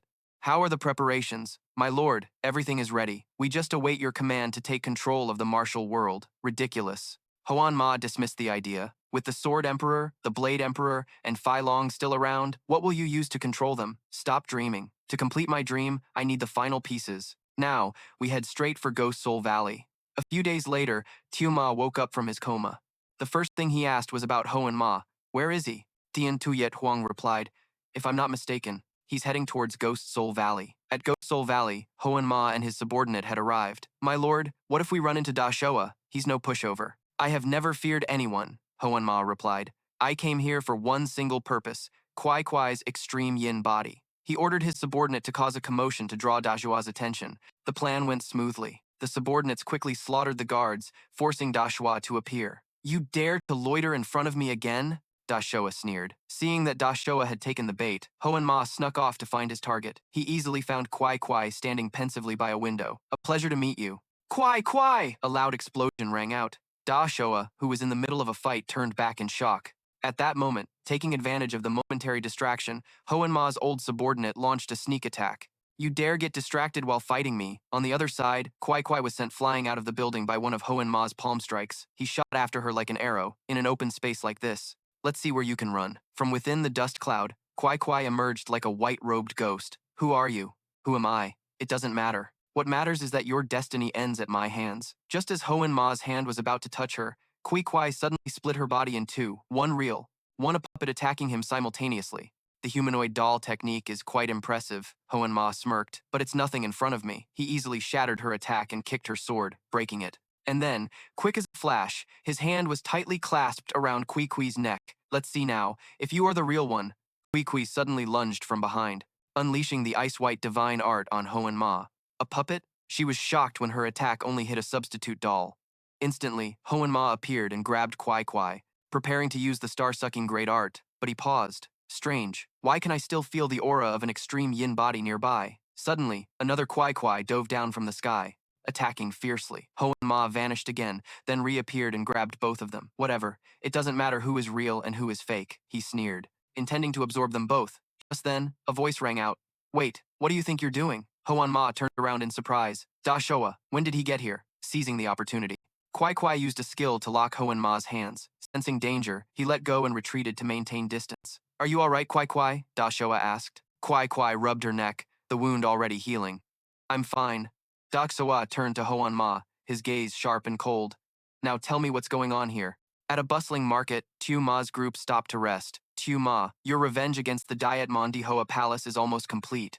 Tan Am Mao is dead, and you cut off one of Kim Kwang Vo Kwan's hands. This should be the end of it. Tu Ma held a skewer of grilled meat, but his face was full of resentment. Not yet. There's still the bastard who controlled So Thien. Bach Thao Ni advised, I understand how you feel, but there are other ways to resolve my sister's situation. You could negotiate with Van Am Quy to have him release her. There's no need to fight to the death. No, Tu Ma said decisively. I don't believe he would release So Thien that easily. Thien Tuyet Huang interjected, Thao Ni isn't wrong. To Van Am Quy now, his own life is more important than So Thien's. After his clash with you, he definitely wouldn't want a second confrontation, but Tu Ma remained unmoved. No way. That guy has to die. I've looked into his eyes, and it's pure evil. If we let him live, he'll become a great disaster for all living beings. Neither you nor Thao Ni can stop me. In a foul mood, he handed the meat skewer to Ni Kwai. Go on and eat. I'm not hungry, and you haven't eaten in days. Thao Ni looked on worriedly. I don't feel hungry, Tu Ma replied, his voice a bit strange. It feels as if I'll never be hungry again. Thien Tuyet Huang sighed and continued her analysis. Tao Ni, you probably don't know this, but Van Am Quy has long dreamed of conquering the martial arts world. He's been secretly building up his forces for years, but 10 years ago, he was still hiding out in Ma Lin City. That's right, Thien Tuyet Huang nodded. But even from there, he was able to pull all the strings. Outside. This plan was prepared a very long time ago. He used his identity as a divine doctor, using venomous goo worms to lure and control those who craved power, turning them into his minions. The goo worms helped them unleash their power, but also turned them into his slaves. She continued, that year, I sent Xiao Ma back to Hiyue Long, partly because it was his hometown, but more importantly, to provoke Mo Ling Cheng and thereby probe Wan Yingui's intentions. Xiao Ma nodded. Her plan had been a complete success. Yes, but the remaining problem is Wan Yingui's network of followers. No one knows how powerful his forces have become. The Wan Yingui in Gui Hun Gu was actually just a body double implanted with a goo worm, meant to deceive the world so he could act freely. For 300 years, who knows how much power he has amassed? So, is there any basis for speculation? Of course, Tian Xuexiang affirmed. First, a master like the Demon Sword Emperor Dugu Tian is merely his subordinate. Second, even if Wan Yingui borrowed Dugu Tian's strength, it would be difficult to kill the Snow Mountain Sword Lord. This suggests he either has stronger subordinates or a formidable force backing him, powerful enough to confront major powers like Wu Huangcheng. The enemy has planted spies deep within the high ranks of the major sects. The Lord of Wu Huangcheng, the Snow Mountain Sword Lord, or the living soul great immortal of the Sichuan King's Manor, they were all supreme masters, yet they were lured out and mysteriously assassinated. It could only have been orchestrated by an inside mole. To be honest, even within the Wulin Alliance, I dare not trust anyone. That's why I must act alone. At the Wulin Alliance headquarters in an ancient temple, the Grand Elder asked in a deep voice, the report says the Demon Sword Emperor Dugu Tian and the 5 families of the demonic sect all died at Fei Long's hands? Yes, Grand Elder, a subordinate replied. The evidence at the scene indicates the Demon Sword Emperor died from the star-sucking great technique. The culprit might be Huan Mo, the one ranked 5th in Mo Ling Cheng. However, this intelligence is a bit hard to believe. The Grand Elder sighed. What I feared most has finally come to pass.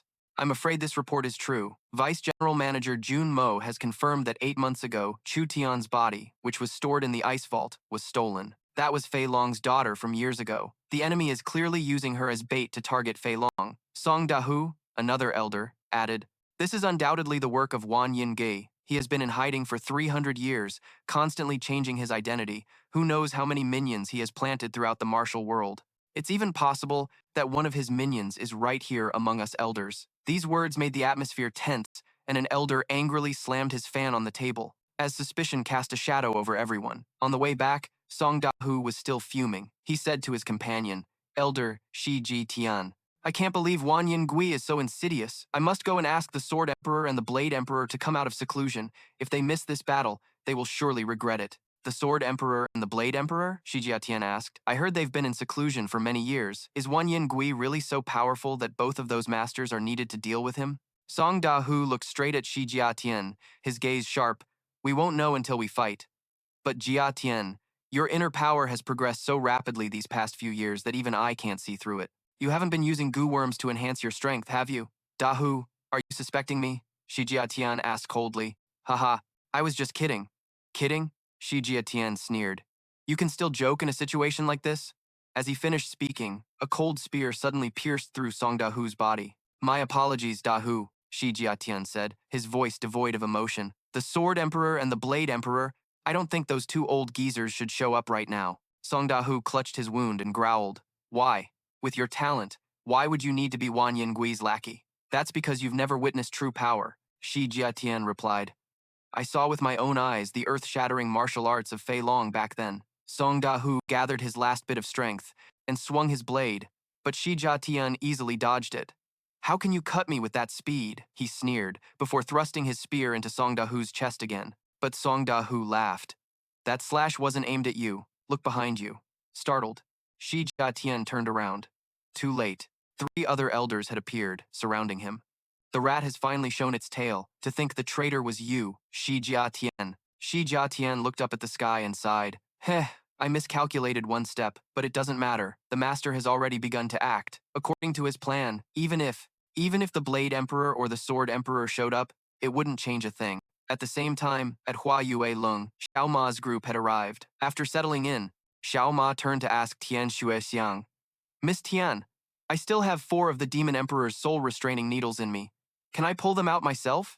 Xuexiang explained about the needles in Xiao Ma's body. These are the Demon Emperor's soul-restraining needles, inserted into the 9 severing governor meridians to seal one's true qi. No matter how powerful a master is, once struck by these needles, their internal energy will be completely locked. I used them back then to stop you from suffering a qi deviation, but removing them is another matter entirely, she continued. Removing them requires a master with at least 300 years of internal energy to use the levitating object manipulation technique, and they must be pulled out in the exact order they were inserted. If there's a mistake, your blood and qi will flow in reverse, causing you to bleed from all 9 orifices, leading to memory loss, or even turning you into a feral beast. Xiao Ma wondered, then why have several needles been removed already, and I'm still fine? I'm not sure either. Xuexiang admitted that 5 needles had been pulled out, yet his body was still stable. The only explanation is that the residual power of the immortality herb protected you, but it definitely still left side effects. Xiao Ma nodded. It was true. Every time a needle was lost, my memories would get fragmented, like when I encountered Ye Cha or when I went berserk fighting Tian Mo. Xuexiang deduced, Ye Cha's King Yama's demonic wheel art and Tian Mo's dragon's beard annihilation can both generate power equivalent to 300 years of internal energy, which is why they could remove the needles. So if I fight Huan Mo again, do I stand a chance? Xiao Ma asked. If Wan Yin Gui, Huan Mo, absorbs Gui Gui's extreme yin body, you will surely lose. But right now, Gui Gui is in the Ghost Soul Valley, a place filled with monsters. He won't get his hands on her easily. In the Ghost Soul Valley, the green-eyed Ye Cha was confronting Wan Yin Gei. Who in the world are you? Ye Cha asked. In the blink of an eye, Ye Cha had grabbed Wan Yin Gui by the head, enraging him with the humiliation.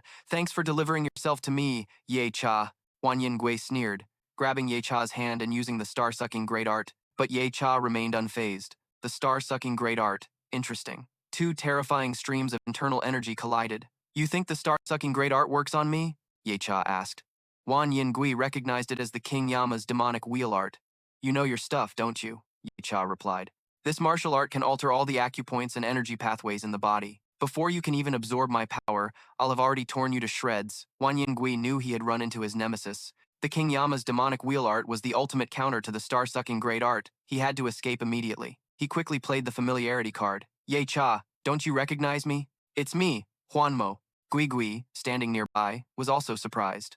Huan Mo, have you forgotten who planted the goo poison in you, helped you clear your meridians, and gave you a new life? Ye Cha pondered. Though this man's face and build were completely different, seeing his opponent hesitate, Wan Yin Gui knew his trick was working and quickly broke free. It really is you, Ye Cha said.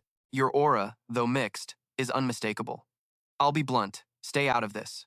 I only need Gui Gui's extreme yin body. Once I have her, I'll leave immediately. Ye Cha stood protectively in front of Gui Gui. What did you say? You barge into my home, cause a ruckus, and then tell me to stay out of it. Who do you think you're talking to? Wan Yingui gritted his teeth. It seems capturing the extreme yin body will be difficult. I have no choice but to use my trump card. Yecha, you can't defeat me. The queen goo poison I planted in your head has already burrowed deep into your flesh and blood. He raised his hand, activating the goo poison. Yecha immediately clutched his head in pain. Your head is like an extension of me. You must obey me absolutely, Wan Yingui said smugly. While Yecha was writhing in agony, Wan Yingui launched a powerful kick, sending him crashing into a cliff face. Wan Yingui placed a hand on Yecha's head, his voice filled with greed. Although your demonic spirit body is useless to me, your nearly limitless internal energy will be very useful. Yecha gritted his teeth. Damn it. To be controlled by the very goo poison I used to get stronger. I was too careless. As the star-sucking great art began to drain his life force, Yecha let out an earth-shattering roar. He would rather die than submit. I refuse to believe I can't break through my current limits. A terrifying surge of power erupted from Yecha, creating a deep crater beneath his feet, horrifying Wan Yingui. What?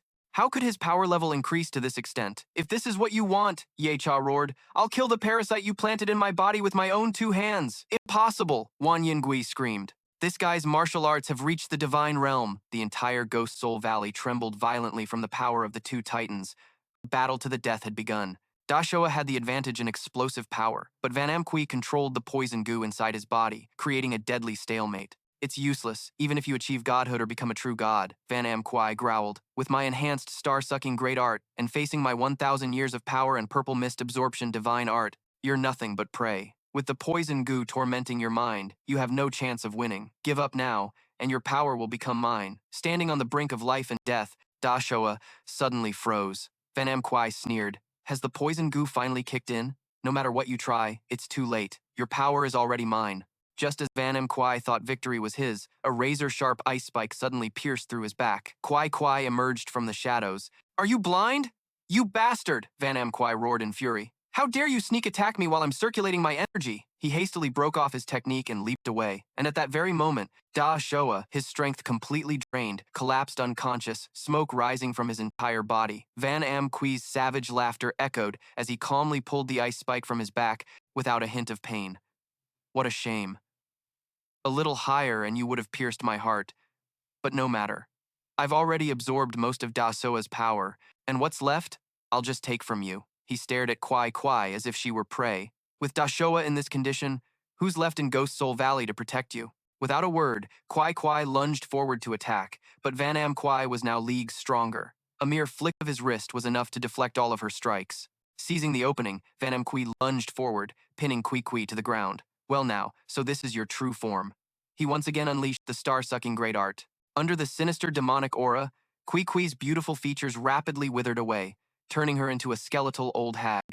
Just then, Xiao Ma's group had just set foot in Ghost Soul Valley. On the way, Thien Tuyet Huang had to stop because her lightness skill wasn't fast enough. Tao Ni and Ni Kuai decided to stay with her, leaving Xiao Ma to rush towards Ghost Soul Valley alone. He felt the powerful auras clashing and then abruptly disappearing, which made him grow even more anxious. At Ghost Soul Valley, an internal rebellion had erupted, and the sounds of killing filled the air. 2 masters, Kumon and Lok Tan, were locked in combat when Lok Tan realized something was amiss. I can't sense Valley Master Quy presence at all. Meanwhile, in another battle, Fa Quan, along with Ta Fu and Hu Bat, were confronting the black and white twin ghosts, a pair of undead corpses that were immortal unless beheaded.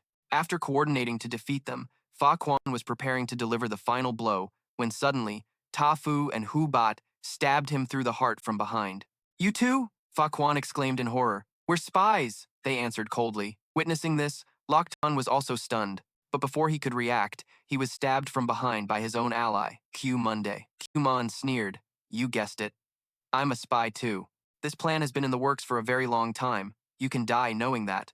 Meanwhile, at the center of the battle, Hoan Ma Van Am Quy was using the star-sucking great art to drain Quy internal energy, and she realized in despair that no one was coming to her rescue. Has the entire Ghost Soul Valley fallen to them? She gathered the last of her strength, using the white ice divine art to resist, but Hoan Ma easily dispelled it. Her puppet lunged to attack, only to be effortlessly tossed aside. Enough of this, he roared. You will become a part of my power and help me achieve the body of infinity. In the end, Hoan Ma drained all of Quy innate true chi and threw her to the ground like a lifeless husk. He muttered about his plan to collect enough special physiques to become the undisputed champion of the world. Glancing at the barely breathing Kwai Kwai, he paid her no mind. But when his thoughts turned to Dashoa, his eyes glinted menacingly. That bastard Dashoa dared to use his own internal energy to incinerate the poison goo in his head. Someone so ruthless even to himself is too dangerous. He must be eliminated to prevent future trouble. Just as Van Am Kwai was about to strike Dashoa down, an earth-shattering shout echoed. Stop! Whoosh! The infinity sword shot forward like a lightning bolt. Hoen Ma quickly leaped to dodge, but the sword instantly split into countless illusions, forming a sword formation that surrounded him. I can't tell which is real and which is fake. Could this be the invisible sword? He was terrified as he landed on the ground. Tuma's figure was already standing there, holding the infinity sword. So it was you, Van Am Kwai growled. Tuma glanced over and saw Kwai Kwai lying unconscious on the ground, still breathing. Thank goodness. He turned to look at Dajoa, a complex emotion welling up inside him as memories of the Black Moon No Night clan resurfaced. He looked directly into the eyes of his former leader. Dashoa, I never thought I'd see you again. You're incredibly strong. So strong that I'm not even sure I could beat you. Then he turned to Van Am Kwai, his gaze as cold as ice. And yet you were able to take down a monster like him. I have to give you credit for that. Van Am Kwai calculated inwardly. I need time to fuse the 5 types of true chi, and so Thien isn't here. This brat will definitely fight to the death. What's wrong? Trying to stall for time? Tuma roared. Give So Thien back. Van Am Kwai decided to retreat. My goal has been achieved. There's no need to fight you right now. Don't think I'm afraid of you. He used a sound transmission technique to give an order. Everyone, retreat from Ghost Soul Valley. Then he looked at Tuma, Tuyen Xian. Let's postpone our duel for now. 10 days from now at the Martial Arts Alliance headquarters, you and I will determine who is truly #1 under the heavens. Don't forget it. With that, he channeled his energy to create a terrifying explosion. Destructive energy spread everywhere, destroying everything. I'm sorry, Dashoa, Tuma whispered, grabbing Kwai Kwai and rushing out of the blast zone. I can't save everyone. He left Dashoa behind in the rubble. That day, the Ghost Soul Valley headquarters was razed to the ground. When Thien Tuyet Huang's group arrived, they only saw a scene of devastation and Tuma supporting Kui Kwai. Ghost Soul Valley has fallen. This person is Kwai Kwai. It seems she's been subjected to the star-absorbing grand technique, Thien Tuyet Huang analyzed. That's right. Van Am Kwai has absorbed Kwai Kwai's innate true ki, an extreme yin body, along with Tuma's void spirit body. He now possesses 5 types of constitutions. What about Dashoa? Tuma replied, his voice calm. His breathing is weak, but he's still alive. A guy like him won't die that easily. He paused and then continued. From now on, I'll be acting alone. Everyone was stunned. I need to find a master to help me remove these Demon Emperor soul-controlling needles. That person must have at least 300 years of internal energy and be able to manipulate objects from a distance at will. Tien Tuyet Huang reminded him. Tuma, if possible, don't rush to remove the needle at the Bai Hui acupoint, or you might lose your memory and revert to your old self. Just then, Kwai Kwai weakly regained consciousness. Fei Long, are you awake now? I kept my promise. I waited for you. Please help Da Shoa. Help him get back on his feet again. Tiuma turned his back, his voice cold. Kui, our fate together has ended. I am no longer the assassin Fei Long of the past. From now on, we will likely never meet again. Tao Ni said to Tien Tuyet Huang, you stay here and take care of Kwai Kwai. The 2 freaks and I will go inside to check on Dashoa. Elsewhere, Van Am Kwai's subordinates were retreating. Li Quan Mac, the vice manager of the Martial Arts Alliance, was secretly tracking them. I've found the right place. I must report back to the Martial Arts Alliance immediately. Suddenly, a laugh echoed from behind him. A hand had already caught his messenger bird. We've known each other for a long time. Well then, I suppose I can prioritize giving you an early death. Without another word, Li Quan Mac roared, swinging the great diamond mighty cudgel straight at Van Am Kwai. But Van Am Kwai simply raised one hand, stopping the 1,000-pound cudgel as easily as catching a dry twig. I wasn't even afraid of the thunderclap cudgel from the master of the past, let alone this thing, he scoffed. In the blink of an eye, Van Am Kwai disappeared and reappeared right beside Li Quan Mac, throwing a single punch. Li Quan Mac collapsed to the ground, unconscious. The power gap between the two was as wide as the sky and the earth. Meanwhile, on a cloud-covered mountain peak, after killing Tong Dai Ho, Thach Jiathian sought out a remote cave. The closer he got, the heavier the air became, like lead, an invisible pressure making each of his steps feel as heavy as 1,000 pounds. Even though I've reached the state of returning to simplicity and truth, before these 2 individuals, I am still someone who can only look up to them. Inside the cave, the Sword Emperor and the Blade Sovereign were sitting in meditation. The power emanating from them made it difficult to even breathe. They both opened their eyes, recognizing the visitor as Thach Jiathian. Thach Jiathian bowed his head respectfully. pretending to deliver an urgent report. Your Excellencies, this thought has taken the liberty of disturbing you. It's an emergency. Hac Quy has returned to the martial world. We already knew that, the Sword Emperor replied calmly. They already know? Could someone have gotten here before me? Thach Jiatian was momentarily surprised. The Blade Emperor added, We are in a critical stage of seclusion. It's difficult for us to act. If we force our way out of seclusion, it will take a long time to regulate our qi before we can recover to our peak. We are powerless to help with this matter. Hearing this, a flash of joy flickered in Thach Jiathian's eyes. This one naturally understands the situation of you two. In fact, the reason I came here was not to ask for help. Before he could finish, he blurred into a shadow, the cold, sharp tip of his spear thrusting straight towards the Sword Emperor.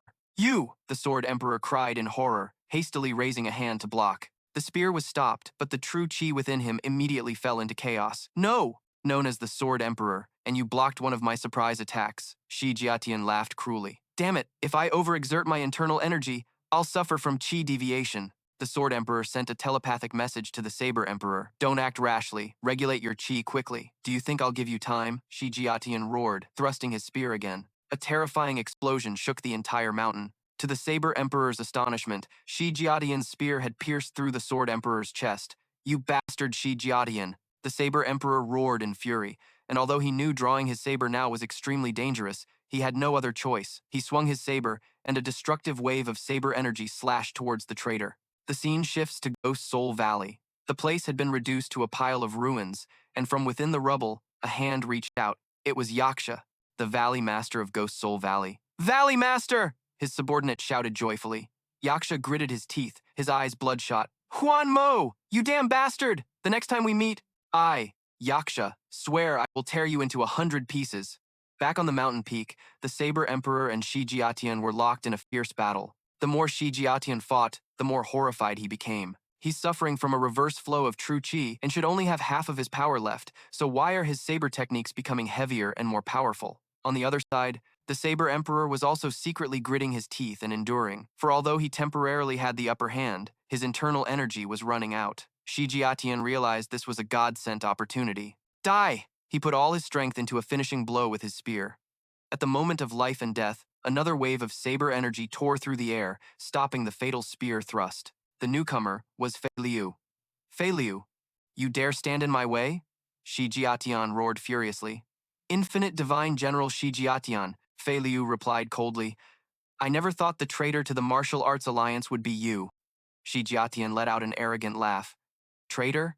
Your master, Song Dahu, said the exact same thing before he died. He shrugged. My lord has already said it. All of you must die. It's just a matter of sooner or later, so why bother fighting over it? Provoked, Fei Liu rushed to attack Shi Jiatian. A lightning-fast saber strike came down, catching him by surprise. Good thing I reacted in time, he thought to himself, as the slash cut a distant mountain in half. The power of the attack made the traitor tremble. His saber force isn't on par with Song Dahu's yet, but it's enough to make my hands go numb. He spun his spear to regain his composure. You brat! I didn't expect your strength to far exceed my expectations, but a brat is still a brat. With that said, he attacked frantically. The Saber Emperor, sitting on the side, could only watch helplessly. Fei Liu is still young, yet he has already mastered 80% of the Firm Dragon Heaven-Shattering Saber. In the future, the student will surely surpass the master. But it's still too early for him to face Shi Jiatian's spear techniques, which have reached a divine level. After a while of fighting, Fei Liu was hit by a spear thrust. Luckily, it only grazed him. The infinite divine spear, Shi Jiatian, is rumored to have cultivated to the point of returning to his youth. With a cultivation level nearly equal to the Sword Emperor and the Saber Emperor, he's too strong. Just facing him makes it hard to breathe. Is that all you've got? Shi Jiatian continued to overwhelm him, his elusive movement technique allowing him to easily take down Fei Liu. I'll finish you off early to save myself the trouble. Just as his spear was about to strike down, the Saber Emperor's saber blocked it. Shi Jiatian, you dare to look down on this emperor? With just one slash, Shi Jiatian's spear broke in two, and he hastily used his movement technique to dodge by a hair's breadth. That was too close. My head was almost severed from my neck. Fei Liu, can you stand up? The Saber Emperor asked. Yes, my lord, Shi Jiatian. Even if I only have half my power left, the three of us joining forces is enough to take you down. 3 people? Shi Jiatian was confused. Count me in as well, another voice rang out. Anyway, the Saber Emperor and I have no hope of reaching the true God realm, so it doesn't matter if we die. Is that the Sword Emperor? The Sword Emperor stepped out, looking incredibly serene. As soon as his sword left its sheath, The 100 Annihilation's sword sea of heaven and earth technique was unleashed, and sword energy filled the sky. Shi Jiatian was terrified. Impossible. He took a fatal spear thrust from me. I was too naive to think the Sword Emperor was so easy to kill, and with that brat Fei Liu here too, I have no chance of winning this time. Thinking this, he plunged the two broken ends of his spear into the ground, causing a massive earthquake that collapsed the cave to create an escape route. Damn it, he's targeting the cave.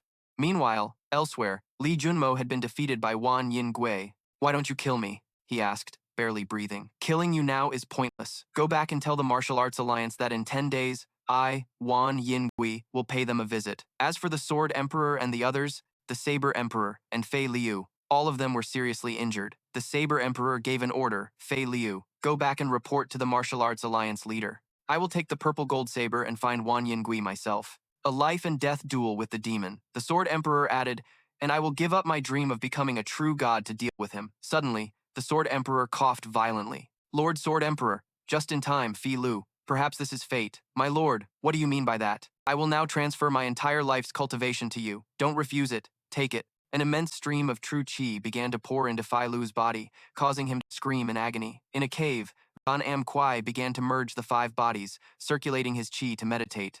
And he quickly succeeded. The fusion process was complete. At that very moment, Li Quan Mac, who had been secretly watching, lunged out to attack. This was his only chance. Die, Van Kui! He unleashed his strongest attack, but the staff in his hand shattered upon contact. I already told you, Van Kui said coldly. After easily sending Li Quan Mac flying, Van Kwai stood in the middle of the cave, his aura soaring. The time is ripe, he declared. This venerable one will re-establish order in the martial world.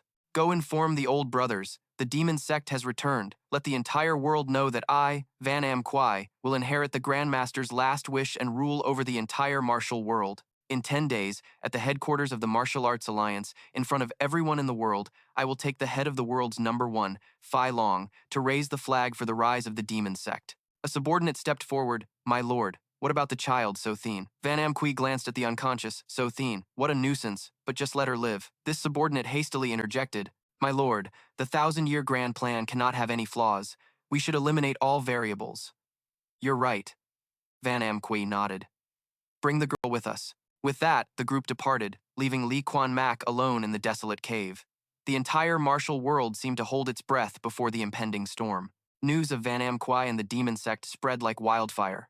Everywhere, members of the demon sect who had hidden for years within the major sects began to reveal themselves. On a distant mountain, the Blade Emperor had just finished carving the words, World's #1 sword, onto the Sword Emperor's tombstone. Suddenly, a flyer flew by. Van Kui in a life and death duel with Fei Long.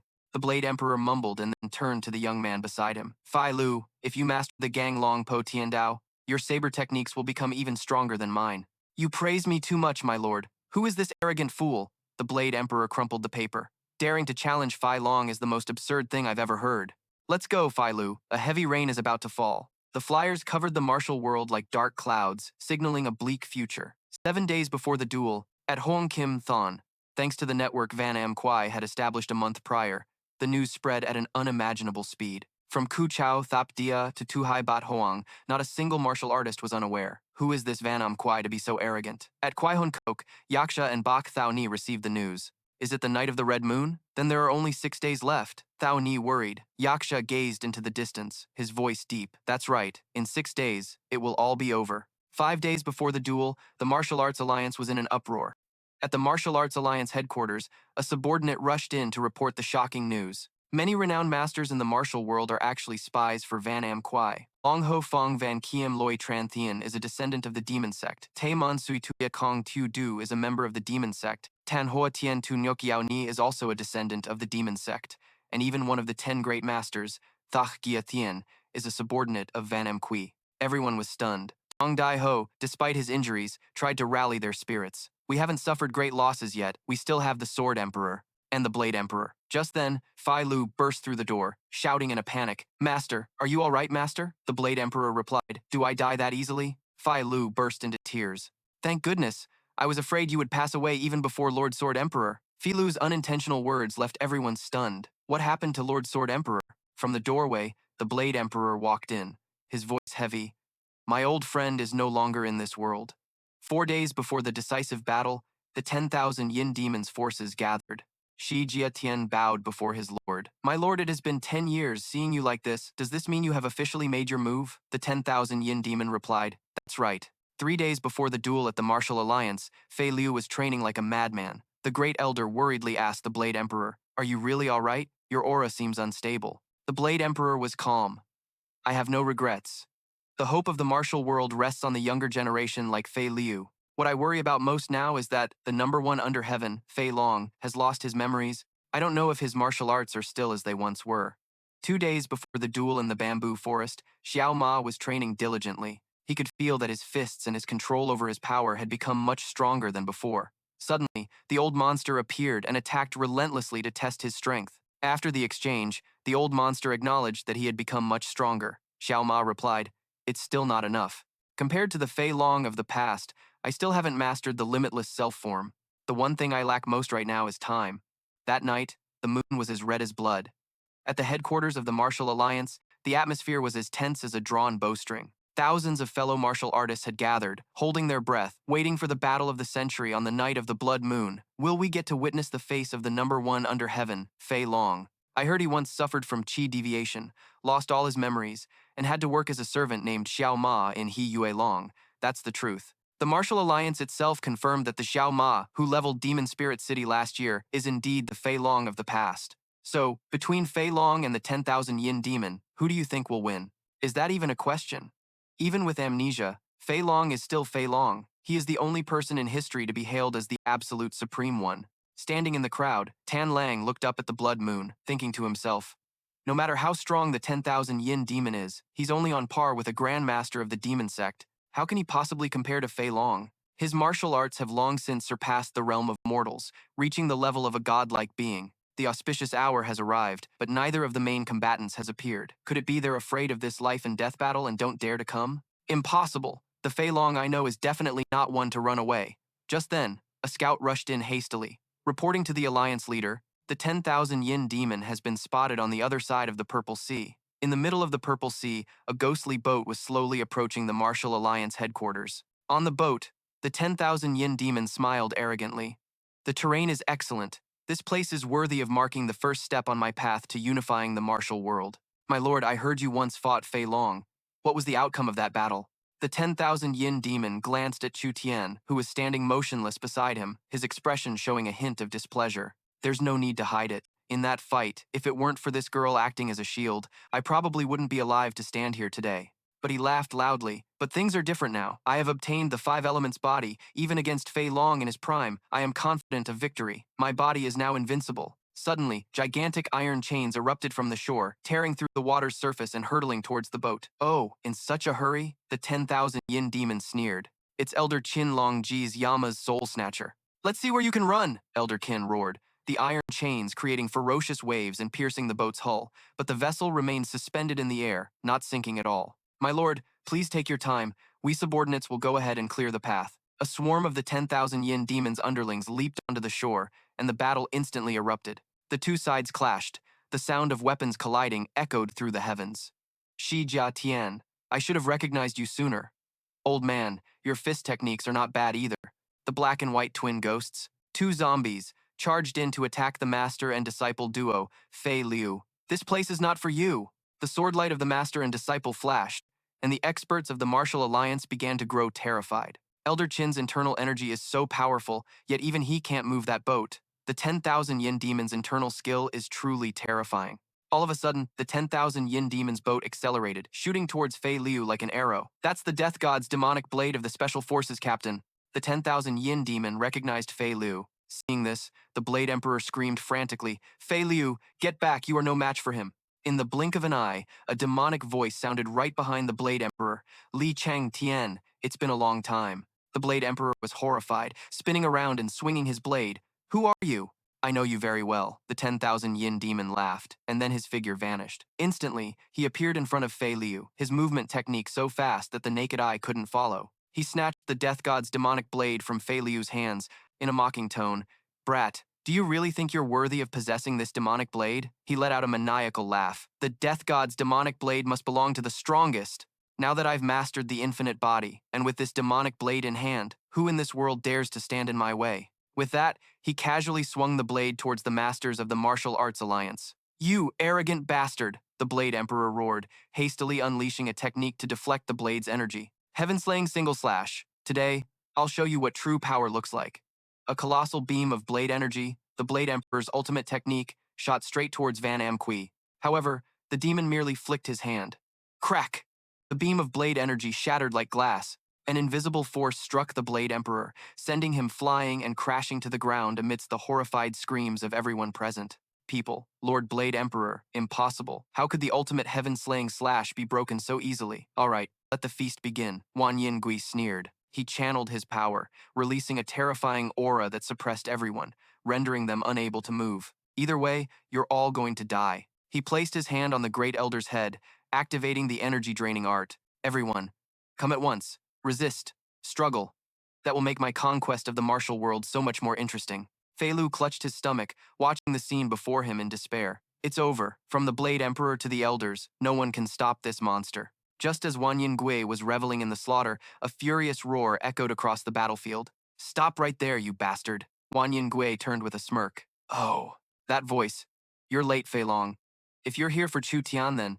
Before he could finish his sentence, Xiao Ma shot forward like a bolt of lightning, landing a devastating punch right in Wanyingui's face.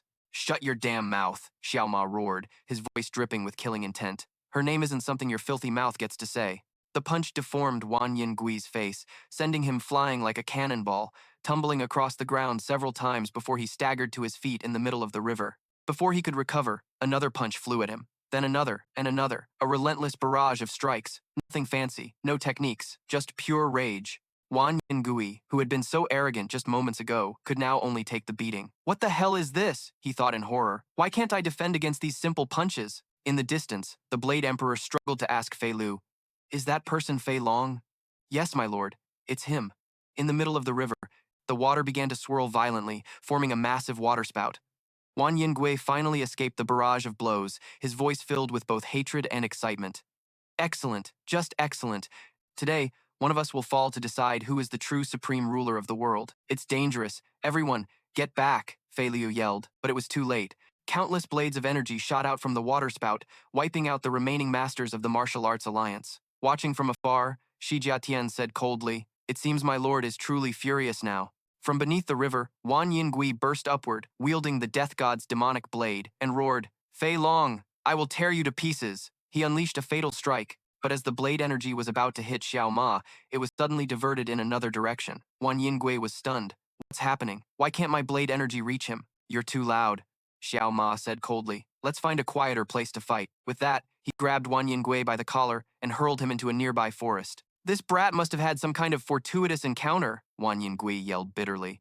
I don't care what luck you stumbled upon, but today I'll... Before he could finish, Xiao Ma's hand clamped down on his face. He dove down like an arrow, slamming Wan Yingui's head into the ground. He was completely overpowered. Impossible. Just over 10 days ago, he could only use illusions to replicate the formless sword. How is his power now on par with mine, even after I absorbed the 5 types of true qi? He struggled.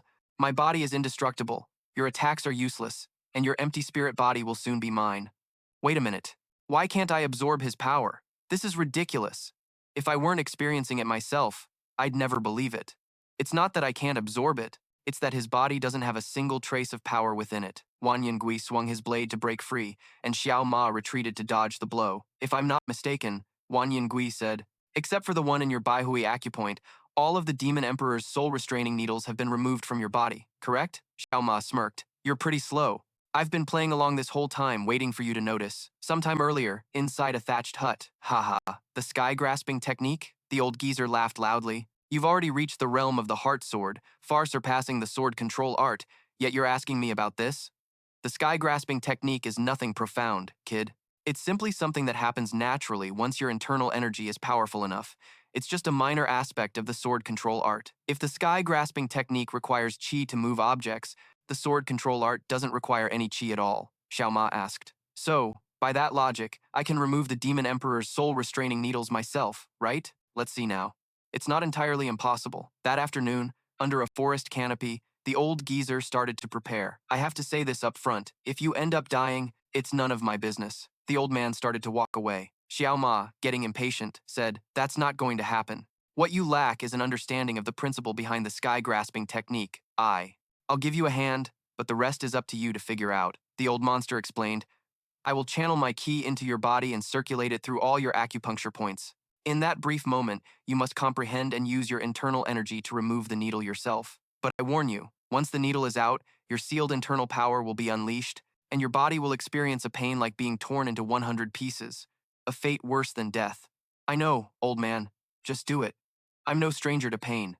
The moment the old monster acted, veins bulged all over Xiao Ma's body, his eyes rolled back, and he screamed his lungs out in agony. It's starting, the old monster said tensely. If you can't take it, give me a signal, and I'll strike your pressure points to stop your power from going berserk. Remember, don't force it. If you suffer from chi deviation and lose all your memories, turning into a wild beast, I'll have to kill you with my own hands. Xiao Ma's scream tore through the sky. His rampaging internal energy shook the entire area as his body expanded, ripping his clothes to shreds.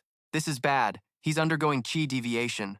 The old monster rushed to strike his pressure points, but it was useless. He then struck Xiao Ma's arm with all his might, using the flying dragon sword, but the sword just bounced off as if hitting solid steel. A terrifying burst of energy erupted from Xiao Ma, sending the old monster flying. But right after that, the berserk fury subsided. Xiao Ma calmly looked up at the sky and said casually, "Old man, I need a new set of clothes." On the other side, Wan Yingui looked extremely interested. Truly extraordinary, as expected. In that case, I have to get serious too. Witness my infinite body. He took a deep breath and let out a lion's roar. A visible sound wave swept through like a hurricane, flattening several nearby mountains. His subordinates were astonished. Such terrifying power. The master's martial arts have surely reached the divine realm. Yet Xiao Ma stood at the epicenter, completely unscathed and unmoved. He said coldly, "I think you should change the text on your flyer." As he finished speaking, Xiao Ma raised his hand to the sky, and a massive bolt of lightning struck down, gathering in his palm. Just write this. On the night of the blood moon, Wan Yingui was slain by the sword of the number one under heaven, Fei Long. Meanwhile, at the Martial Arts Alliance headquarters, countless masters from various sects had gathered, the atmosphere thick with tension. Suddenly, they felt an earth-shattering aura from the distance. Is that Wan Yingui? How strange. There's clearly a fight happening, but why do we only sense the aura of one person? Tan Lang, one of the few who could see the truth, explained coldly. It's not one, but two auras. One belongs to Wan Yingui, his yin-cold evil energy, and the other belongs to Fei Long, his powerful pure yang energy. The reason you can't sense it is because Fei Long has not yet fully recovered his peak power from the past. He concluded, Wan Yingui has perfected the five elements physical body, while Fei Long has not fully recovered. This is a true battle between a dragon and a tiger, and the outcome is hard to predict. Back at the battle, Wan Yingui began to feel uneasy. He had already used 50% of his power, yet Xiao Ma remained unharmed. Worthy of your title as number one under heaven, you've restored your void spirit body, but that soul-suppressing demon emperor needle in your Baihui point is your fatal weakness, he roared. As long as that needle remains, you will never defeat me. With that, he unleashed a series of fatal sword strikes aimed directly at Xiao Ma, but they all passed through an afterimage. Wan Yingui was surprised by Xiao Ma's stillness. Oh, using stillness to counter motion? But you can't keep up with my speed. In a flash, he appeared behind Xiao Ma and swung his sword. Xiao Ma swiftly turned to parry the blow. Wan Yingui channeled his energy to attack with a lion's roar, but he only hit an afterimage. From below, Xiao Ma looked up, his voice full of mockery. Wan Yingui, I think your obituary needs a rewrite. Instead of died after a fierce battle, it should say was killed by a lightning-fast strike from the Fei Long sword. That would be more accurate. Lightning fast? Wan Yingui sneered. Are you planning to use a flying sword? That's right. Dodge this if you can. Xiao Ma shouted and threw his sword. The flying dragon sword transformed into a bolt of lightning that shot forward, piercing through Wan Yingui. How is this possible? Before he could even react, that lightning bolt split into two. Wan Yingui was put on the defensive and was immediately closed in on by Xiao Ma, who landed a blow to his stomach. Damn it! But that wasn't all. From two swords, they multiplied to 10, then hundreds, then thousands of illusory swords surrounded him. Damn it, which one is real and which is fake? He frantically swung his sword to defend himself. They will become the stars in the night sky, Xiao Ma yelled. Thousands of invisible swords rushed forward like a meteor shower. Each one. The sword moved like a living entity, instinctively finding its opponent's weaknesses. Van Am Kwai defended himself in vain and was ultimately struck down by a decisive blow, crashing straight to the ground. All the onlookers were horrified. Fai Lu thought to himself, this is what a true battle between the absolute top masters looks like. The great elder of the Martial Arts Alliance exclaimed in awe that this swordsmanship was no longer the common practice of controlling energy with a sword. It had surpassed even the state of man and sword as one. A sword that leaves its master's hand yet can still attack freely with unpredictable transformations. Each phantom sword wields the power of a mystic realm master. Such swordsmanship is powerful enough to overturn heaven and earth. In my entire life of watching the Sword Emperor perform his swordsmanship, I've never seen a realm like this, Fei Lu asked curiously. But didn't you fight Lord Fei Long once? To be perfectly honest, back then, neither I nor the Sword Emperor could fully comprehend his swordsmanship. It has far surpassed the godly entry or life and death realms that we know of. I can only call it the mind intent kill, a formless and shapeless realm that is both there and not there. In the history of the martial world, only the 10 Absolutes Martial Emperor and the Iron Mountain Great Emperor have ever reached it, and now, Fei Long. Xiao Ma crossed his arms, coldly watching Van Kwai stagger to his feet after the attack. He smirked. Get up. I know that's not enough to kill you. From a distance, the masters of the Martial Arts Alliance watched with bated breath, their hearts in turmoil. Fei Long's realm had surpassed all human definition. Fists, kicks, palms, and swords all merged into one with the power of nature. That was the legendary Four Infinite Forms, a realm beyond even the invisible sword and the mind intent kill. But unbelievably, Van Kwai had taken a sword strike as powerful as a thunderbolt and was still standing firm. Could he have broken through the life and death realm and entered the true god realm? Van Kwai looked down at the death god's demonic blade, now broken in two at his feet, and his voice grew heavy.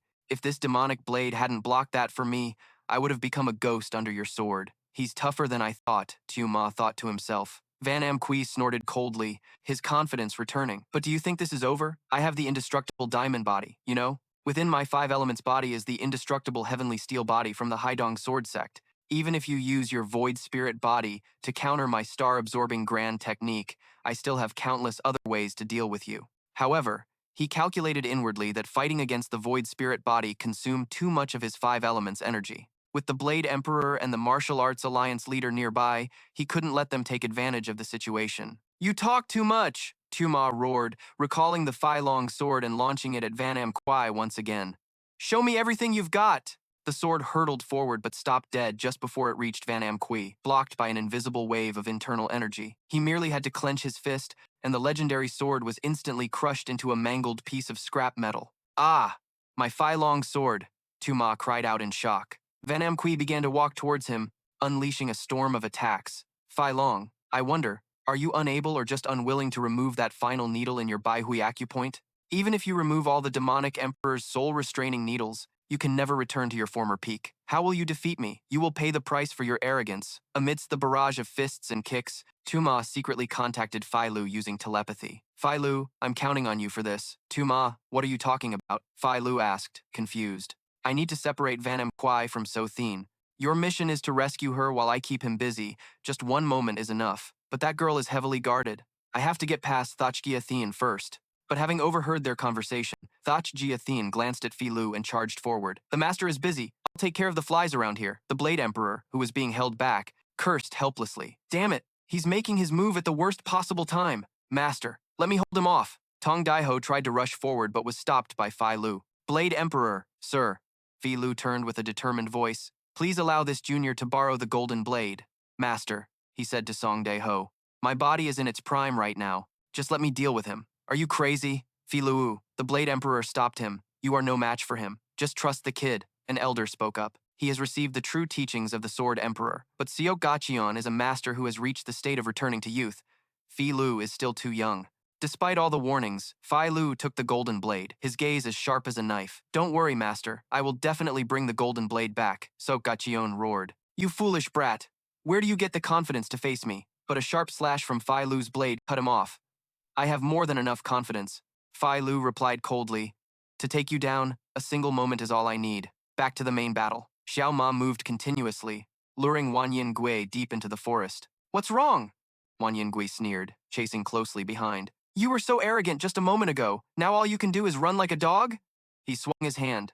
A blade-like gust of wind energy cut down a row of trees. Xiao Ma dodged, calculating in his head. This place is far enough. There's no escape even to the heavens. Wan Yingui roared and launched a devastating kick. The kick sent Xiao Ma flying straight towards the main square of the Murim Alliance, where hundreds of martial artists were gathered. He crashed onto the center of the stage, kicking up a cloud of dust. Wan Yingui leisurely descended, his voice echoing everywhere. Excellent. The former #1 under the heavens. Today you will be defeated by me in front of the entire martial world. Your legend will crumble right here. The crowd buzzed with discussion. Look, is that Wan Yingui? Why does he look so young? Then the one who was just sent flying. Could it be Fei Long? It is Fei Long, but why does he have such a youthful appearance? The Lion King, despite having only one arm, affirmed with certainty, there's no mistake. That is the very hero who defeated the heavenly demon back then. In the middle of the stage, Xiao Ma dusted himself off and stood up, completely unfazed. All right, this should be enough. Wan Yingui was stunned. How is this possible? He took continuous hits and is completely unharmed, now that you mention it. Xiao Ma looked around. It's quite crowded. It has to be crowded, Wan Yingui roared, so everyone can witness me taking everything from you and becoming the new #1 under the heavens. He channeled his energy. A swirling black aura enveloped his body, making him look like a true demon.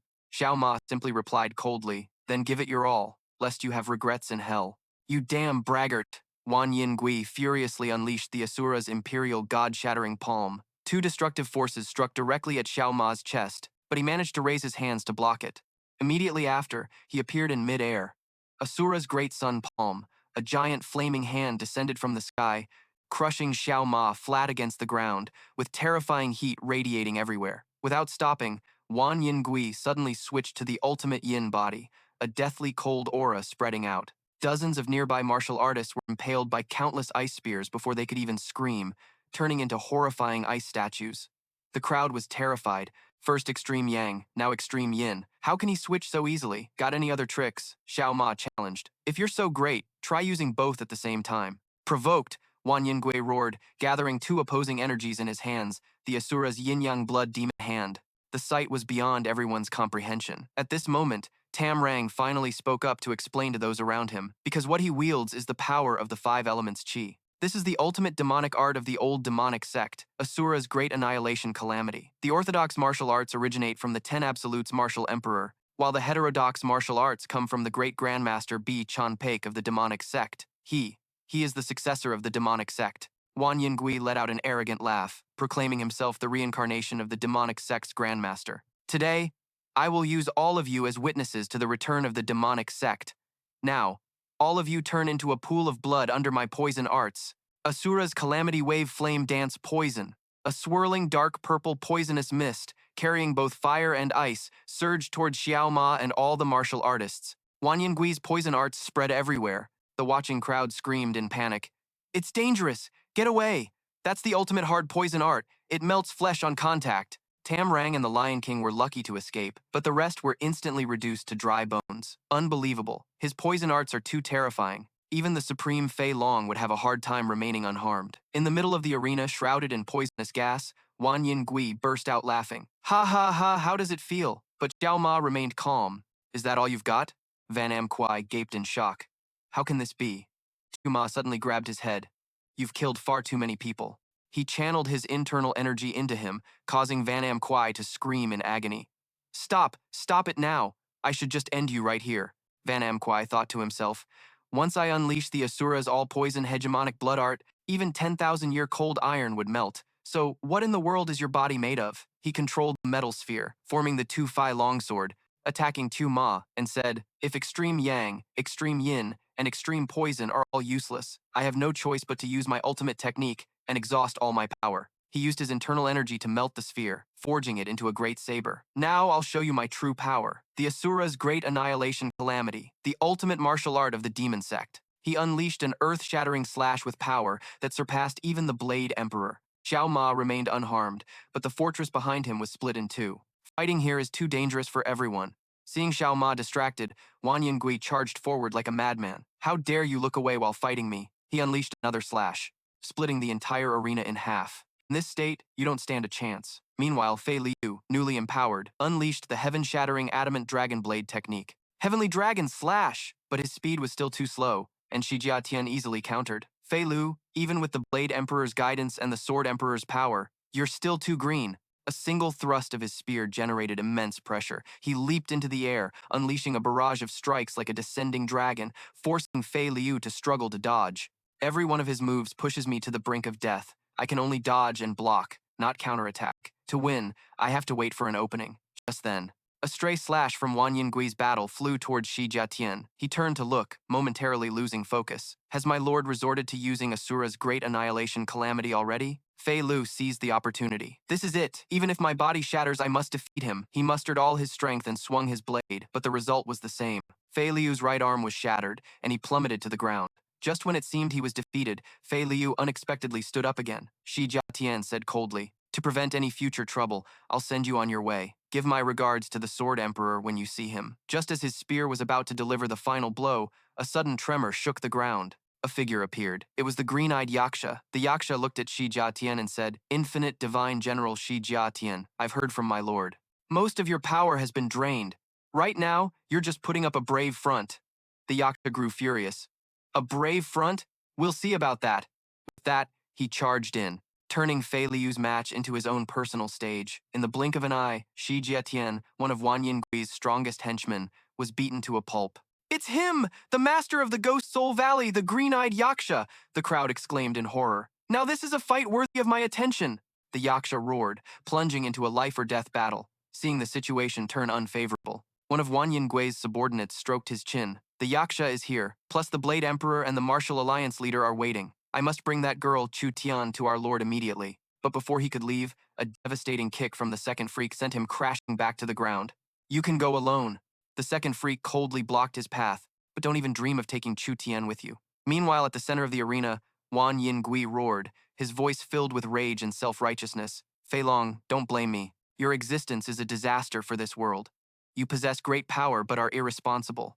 The Sword Emperor and the Blade Emperor are nothing but hollow, rotting trees. And you are just a shooting star, shining brightly before vanishing. This martial world belongs to someone with a grand dream like mine. Therefore, it's time for you to die. Die, Fei Long." A fatal blow was unleashed. A body flew backward, crashing through the entire arena before landing motionless amidst the wreckage. Wan Yingui stood above, arrogantly declaring, "Now do you understand? All of you are merely stepping stones for me to build a new martial world." But then, from the middle of the rubble, Xiao Ma slowly rose to his feet. "What the hell are you talking about?" He dusted himself off.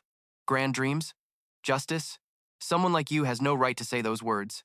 Your existence is just a nuisance, and to stop you, the only way is to crush you right here." Then he looked up, his voice echoing everywhere. "Everyone, if you can hear my voice, leave this place immediately. As far away as possible." Wan Yingui laughed maniacally, talking nonsense. "You can barely stand, and you're giving orders? You'd be better off accepting your death." Xiao Ma calmly replied, but his words sent a chill down everyone's spine. "I'm warning you because when I use this power, even I cannot control it." Infinite stance. He simply stomped his foot lightly, and the ground beneath him cracked open, forming a giant crater. Wan Yingui's attack was completely neutralized as a terrifying tremor spread out. The arena collapsed completely, horrifying everyone. Wan Yingui was stunned, speechless, unable to believe his eyes. "What is this? How can a single stomp have such terrifying power?" Xiao Ma raised his hand to the sky, his voice echoing across the battlefield. "This is just a simulation of an old technique, but even I can barely control its power. I implore everyone to retreat further." Everyone was terrified. Could that be the legendary 4 infinite forms of Fei Long? My god, those are no longer individual invisible swords. They're merging to form a universe of swords. The crowd panicked, screamed in chaos. "The greatest under heaven has returned. It's the infinite sword. Everyone run. Once this move is unleashed, this entire island will be leveled." As Xiao Ma's hand descended, millions of swords surged towards Wan Yingui like a cosmic tsunami. He raised his head and laughed arrogantly. "So what if it's the infinite sword? Open your eyes wide and watch me destroy it." A series of earth-shattering explosions erupted where he stood, with smoke and dust obscuring everything. Meanwhile, in another battle, Shi Jiatian was being overwhelmed by the Yaksha. Suddenly, Fei Liu charged from behind with a thunderous attack. Shi Jiatian's spear snapped in half, and he was sent flying into a cliff face. Damn it, I was too careless. But he had no chance to correct his mistake, as Fei Liu poured all his strength into one final blow, the immeasurable slash. A terrifying blade path cut out, not only finishing off Shi Jiatian, but also slicing away the mountain behind him. After avenging the Sword Emperor, an exhausted Fei Liu returned the purple gold blade to his master before fainting. Ye Cha turned to Wan Yingui's old subordinate. "Now it's your turn." The old man was still acting cocky. "Shi Jiatian's death was just an accident. Once my master deals with Fei Long, you all will." Before he could finish his sentence, Ye Cha sent him to the heavens with a single punch. Back at the main battle, amidst the storm of sword chi, Wan Yingui desperately defended himself, his mind roaring. Impossible. I possess the chi of the 5 elements. My physical body is perfectly peerless. I cannot be defeated by this move. He gathered all his strength and swung a destructive blade, successfully shattering the infinite sword storm. Is that all you've got? He burst into laughter. You've exhausted all your power. What do you have left to use another ultimate technique? Both of us have reached our limits. Xiao Ma replied, when do you think I raised my fist? He unleashed one final punch, the infinite fist. A colossal energy dragon materialized, roaring as it lunged forward to devour Wan Yingui. Absurd, impossible, were his last words. Xiao Ma's punch pierced through every obstacle, buildings, mountains, and rivers, carrying Wan Yingui into the void. Wan Yingui collapsed. His breathing was ragged and his gaze unfocused. What have I done? The dream I've always cherished. Xiao Ma stepped forward, giving him no chance to say more. He unleashed punch after punch, a flurry of cold attacks, channeling all his resentment and pain. Give it up, Wan Yingui, he roared. This martial world has no place for someone like you. From the stands, Tan Lang stared blankly, witnessing the terrifying power of the infinite art. It reminds me of the sky, he mumbled. So high, so far away, the domain of the gods, a place mortals cannot reach. But today, I've seen a man ascend to that very height. Yi Cha, standing nearby, scoffed. Is that so? To me, the distance between him and me is far closer. The battle had ended, and people from all over swarmed in, cheering thunderously. Great hero Fei Long is incredible. Even Wan Yingui was powerless against the infinite art, but Xiao Ma still hadn't stopped, furiously unleashing his rage on Wan Yingui's lifeless corpse. Bai Kaoer rushed forward. Stop it, Xiao Ma! He's dead! It's over! Please stop! Only then did Xiao Ma snap back to his senses. He looked down at Wan Yingui, then at his own hands. He's dead? So it's finally over? His gaze slowly turned towards Chu Tian. His steps were heavy, each step feeling like he was dragging 1,000 pounds of stone. He stood before her, his voice trembling. Chu Tian, I'm sorry. It's because I was so useless that you had to suffer this much. Now I'll set you free. Don't worry, it won't hurt. He hugged her tightly, and a gentle blue light emanated from the two of them. Xiao Ma, what are you doing? Cower screamed, about to rush over. Tian Xuexiang quickly held her back. Spy, don't! The great hero is trying to remove the goo poison from Sister Chu Tian's head. But if he does that, she'll. The only reason Sister Chu Tian has survived this long is because of the goo poison's power, Tian Xuexiang explained sadly. Now that Wan Yingui is dead, the goo poison will die with him, and it's unlikely the host can survive. Since she can't be saved, it's better to use internal energy to incinerate the goo poison so she can pass on peacefully. Perhaps the great hero knew this would be the outcome all along. Xiao Ma held the woman he loved tightly, tears streaming down his face. Chu Tian, I'm sorry. I'm so sorry. Inside Chu Tian's brain, the goo poison thrashed one last time and then exploded. At that exact moment, a sweet, faint voice rang out, one that was painfully familiar. Long. I'm okay. Xiao Ma froze. Tower was also stunned, silent. Impossible? She hurried over. Big sister. A small, cold hand gently wiped the tears from Xiao Ma's cheek. Don't cry. I'm really okay. How? How is this possible? Xiao Ma trembled.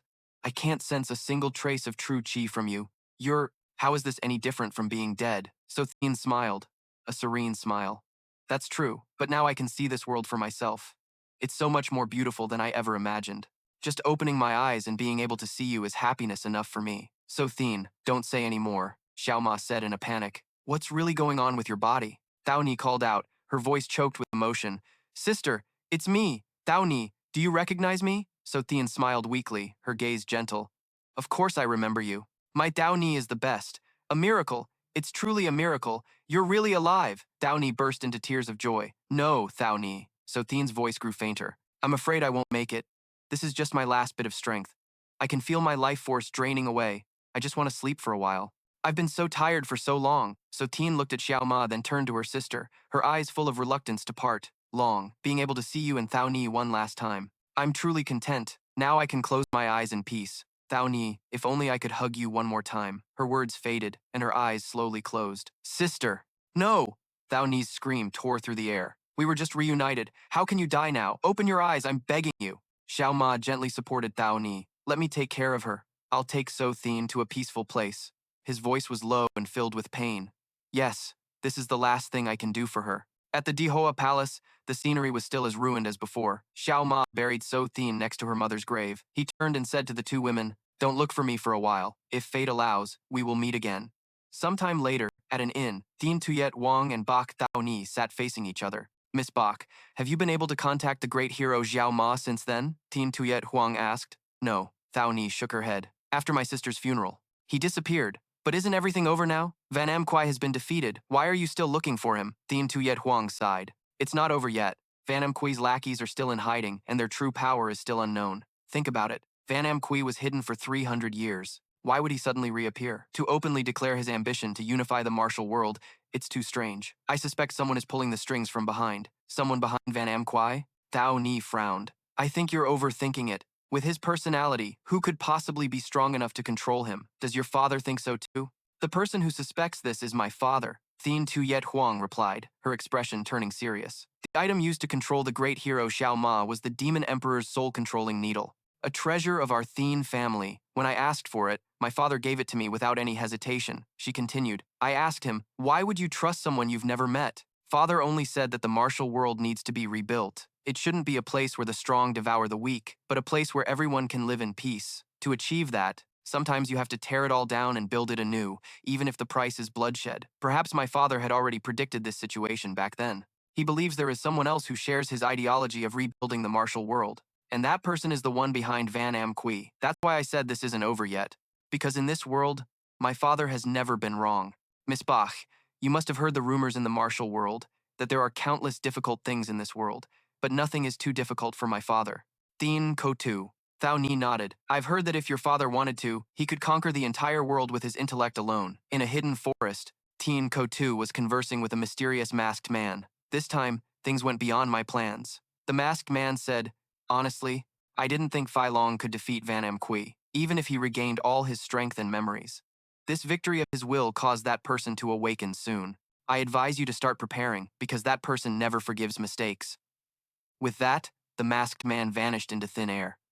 Thien Kotu muttered to himself. Fei Long, you've exceeded my expectations. It seems I'll have to redraw the entire picture. At Ma Linh Cong, an ancient and desolate place, Nat Vongan entered a dark secret passage. On a stone platform, a gaunt figure was sitting in cultivation. Nat Vongan spoke. I never expected to meet you here. The Grand Master of the Demon Sect, Tat Tran Fosh. At the same time, at the Vo Lam Min, the Great Elder was painting when Li Quan Mak entered, Alliance Leader. Is your arm all right? It's just been reattached. It'll be hard for it to be like it was before. He sighed. Right. What is it? Reporting to the Alliance Leader, there's strange news from the north. Half a month ago, the Mo Dian demonic sect of the demonic spirit race was suddenly in turmoil. Our people went to investigate and discovered that the body of Bi Chan Pa had vanished into thin air. The Great Elder stroked his beard. Isn't Bi Chan Pa's body just a pile of dry bones? That's right. But we don't know who stole it or for what purpose. After all, Bi Chan Pa was once a grandmaster of the demonic sect, so we can't help but be concerned. Xiao Ma returned to Heiyue Long, the place where he used to be an errand boy. Old memories flooded back, the days when Fei Liu stole his business, when he was bullied by the villagers, and also the time Thao Ni came to find him. He walked past the children he had once helped. Then he stopped in front of Gui Gui's house. I heard you defeated Wan Yin Gui. I also heard about what happened with Chu Tian. Gui Gui said. Were you waiting for me here? Xiao Ma asked. Fei Long, I know you never had me in your heart. Gui Gui said sadly. I can't keep you here either. Maybe I should just let go of all my romantic thoughts about you. She hesitated. Ah, can I give you a hug? Never mind. If you don't feel the same, we shouldn't force it. Our starting points were always different. In the future, we'll be like two parallel lines that never cross. You don't need to apologize, and you don't need to pity me. Oh, Fei Long. Perhaps you will walk the path of your past again, just like you did before. Xiao Ma bowed to Gui Gui. Valley Master, I came here to thank you. I will never forget your kindness, even in death. After saying that, he left. Gui Gui stood there, her figure gradually fading away. There's no need for thanks. You are no longer the Fei Long of the past, and I am no longer the Gui Gui of the past. I'm glad I don't have to let you see my old and ugly appearance at the end of my life. I want that in your memory. I will forever be the most beautiful image of my youth. That winter, the sound of forging weapons rang out fiercely. That's right, I'm still too weak. I must become stronger, twice as strong. No, 4 times stronger. I must reach the realm of the great Emperor Tai Shan, create my own death god demonic blade, an immortal blade. It is said, to achieve eternal life, it needs to drink its master's blood, and I will give you my blood. From now on, you and I are one. At a waterfall, Ye Cha was training. Back then, the goo poison gave me strength, but I worked hard to overcome it. When the goo poison disappeared, the seal within my body was also released, awakening the power of the body of the demonic spirit. Now, my power is constantly growing. It has surpassed the peak of humanity, even surpassing the Fei Long of the past. After comprehending the four truths, time, space, mind, and matter, I have reached the divine realm of martial arts. No, this is the martial art of Yecha, because I have become a god. The following spring, Xiao Ma was once again wandering the martial world when Yecha appeared from behind. You're a little late. What's with the scar on your face? Ah, I ran into some powerful experts, Xiao Ma replied. They are immortals who live in the Far East. Immortals? It's hard to believe there's someone in this world who could injure you. Yecha said. By the way, do you know why the Ten Absolutes Martial Emperor was able to defeat Grandmaster Bi Chun Pa back then? Isn't it because Bi Chun Pa was weaker? Xiao Ma shook his head. No, he didn't lose because he was weaker. It was simply because he went to a place where there was no other choice but death. This is completely different from the rumors in the martial world. Yi Cha was surprised. Soon enough, you'll be able to confirm it yourself, because Bi Chun Pa will reappear in the martial world, Yi Cha said confidently. Back then, I didn't understand what you meant, but now, whether it's you or Bai Chan Pa, I can defeat either of you. A while later, in another place, a little boy asked an old man, Mister, who are you? That old man was Fei Liu. You're asking the wrong question, kid. You shouldn't ask who I am, you should tell me who you are. Back to the battle, Yi Cha was defeated by Xiao Ma. Why? Fei Long, the last needle in your Bai Hui acupoint hasn't even been removed yet. Just what realm have you reached? You might not believe me if I tell you, Xiao Ma replied. But whenever you want a challenge, I will accept. I'm not the same as I used to be, Ye Cha. I've found a reason to keep getting stronger. That's all for this video. If you guys enjoyed it, please hit the like button to support Gao.